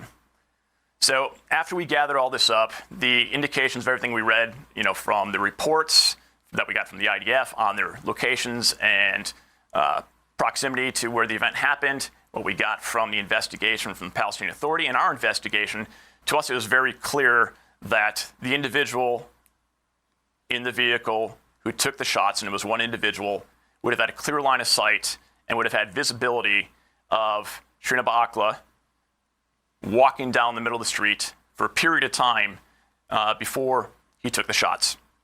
Even one of the examples they said from the IDF, it was a rapid thing. They were responding to other fires. They didn't see the target on, they did not see Shireen Abu Akleh as a potential media person because it was so rapid.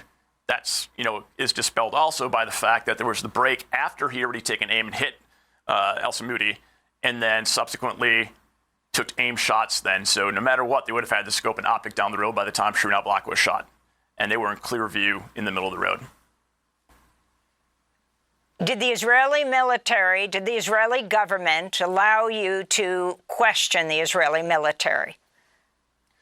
No, they did not. The only thing that we got was them giving us the initial report of their operations that day, which basically just laid out what they were doing in their timeline and where the forces were at. This was also at the same point in time that they were saying that it wasn't us, it was a Palestinian gunman, and if it was us by any chance, it was an absolute accident. Never would have known that she was actually there, and we did not try to shoot her. Now, I believe they didn't know that it was Shireen Abu Akleh. I think they knew she was in the area, but they would have known as a journalist for sure. Tied to that also just very quickly, so one of the pieces that sort of drove the U.S. perspective on this was that Major General Fuchs, who was the Central Command commander on the very same day Shireen Abu Akleh was shot, May 11th, he met with Lieutenant General Fenzel and basically sketched out, where his forces were and said that it was most likely a Palestinian who had shot her, but there was a possibility that it could have been an accidental shooting based upon the fog of war from the IDF. And that's pretty much the stance that the USG sort of stayed with in spite of all the evidence that transpired after that first day. So then, if you can talk about what was said at the time, at the conclusion of the report. I want to go to the Zateo documentary, Who Killed Shireen, in which Diane Nissenbaum speaks with the former State Department official Andrew Miller, who was Deputy Assistant Secretary of State for Israeli-Palestinian Affairs when Shireen was killed in 2022.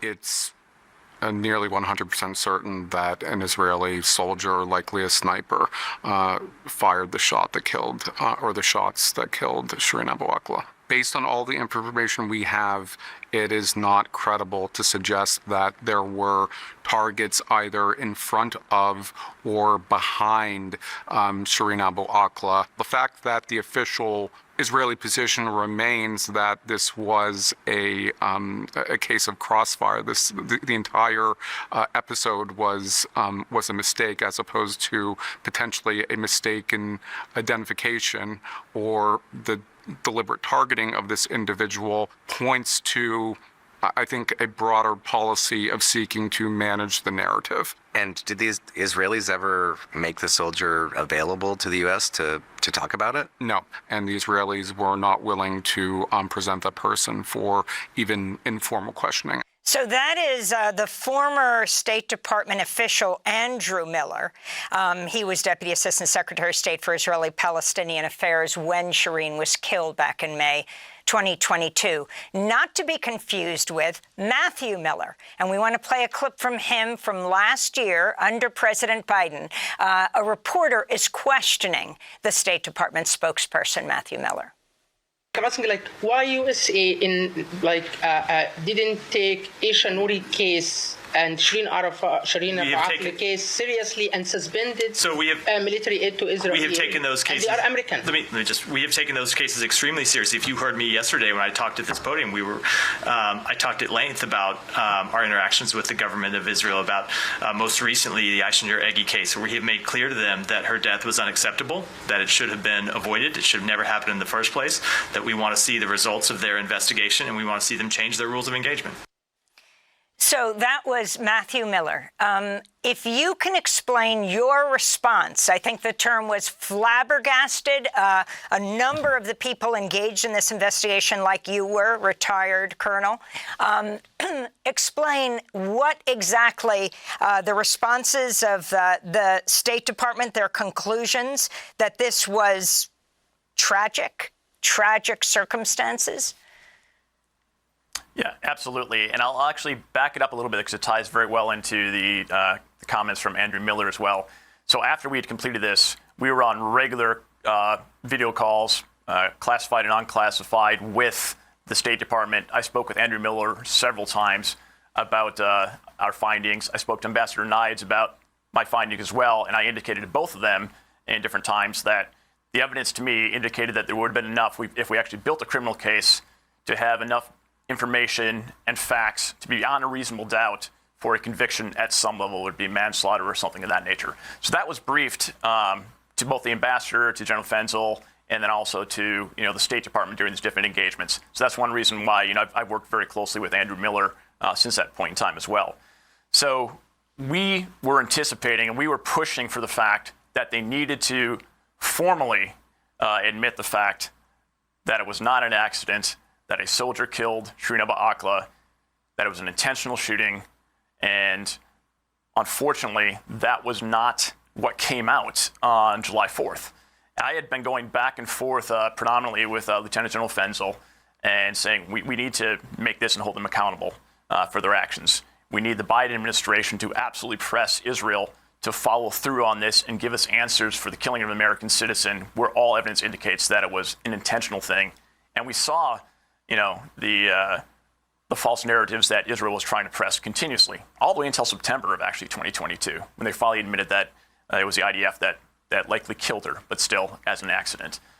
So when the actual statement came out on July 4th, that was absolutely not what I expected. I know General Fenzl had been involved in writing that statement. I was not involved in the final component of the statement that was written for the State Department to release on July 4th, so I was shocked. Sitting there with several other members of our team, with the public diplomacy team at the Office of Palestinian Affairs as well. And we couldn't understand what actually happened. We're like, how can we even possibly say this? Number one, there's still data out there. All the data indicates the exact opposite. It was not fog of war. There was no way there was any, Palestinian gunmen in the way or anything else that would go to the Israeli narrative. So when that came out, it's like took the sails out of us because this was not what we had found. And this continued to be a point of contention for me for the next 2 years as a report was written with the findings for the killing of Shireen Abu Akleh. Would you call this cover-up by the Biden administration? Definitely a lack of action. Cover-up, maybe to a degree, yes, because many people knew within there and had the ability to reach out and find all the rest of the information from us and chose not to after that narrative was said. So the fact that initially Biden came out and said when it was a Palestinian gunman, what was thought to be a Palestinian gunman, that we will find who this was, we will make sure there's justice for the killing of Shireen Abu Akleh. But then after that statement came out on July 4th, we never heard anything again from the administration whatsoever to hold Israel accountable for anything. And once there was no Palestinian gunman, they weren't after looking to find an answer for who actually killed her. So in that sense, it was an inaction, cover up to some degree, and it all came down to, in my mind, not trying to anger the Israelis by holding them accountable for intentionally killing an American citizen. You would later retire from the State Department. You went unidentified in the Who Killed Shireen Zateo documentary. Why have you decided to come out fully now, identifying yourself and speaking out? So while I was still in the military prior to January, I couldn't really speak out about this. Not tied to being secret or anything of that nature, but just within the context of being within the military, I would have to listen to the directives of the public affairs and everything else on what they would allow me to talk about or not talk about. So after I retired, this had, like I said, remained on my conscience continuously. And a friend of mine introduced me to Dion, and we talked, and we agreed that I would participate in the documentary. I had been, concerned to a degree about coming forward because potential ramifications, both personally, from threats and everything else that could possibly come from it. But after the documentary came out, I was looking to come forward in about the May-June timeframe. And that's when I decided I need to keep this going. I need to talk about it because what we need to have happen is there needs to be action taken. We cannot let our American citizens be killed anywhere around the country, around the world without someone taking action and actually look into it and hold people accountable for it. So I figured that the best way for me to do this and try to prevent that from happening again to journalists, to other American citizens, whatever it may be, is we have to keep this on the, on the news cycle, in the discussions with congressional leaders, in discussions, with the White House for what has to be done. And when I also saw what the current administration is doing in holding people accountable globally, which I very much appreciated compared to what the Biden administration did, I thought there's a hope also that we might be able to have additional pressure and efforts to hold Israel accountable for what they've done, not only just with, Shireen Abu Akleh. We also had another American killed literally that same year in January in the hands of the IDF. And then, of course, we had an American citizen who was killed by settlers with IDF presence in July. So we have to make sure that this stuff is being dealt with seriously. That's why I wanted to come out and be a voice for the protection of Americans. Thanks for watching Democracy Now! On YouTube. Subscribe to the channel and turn on notifications to make sure you never miss a video. And for more of our audience-supported journalism, go to democracynow.org, where you can download our news app, sign up for our newsletter, subscribe to the daily podcast, and so much more.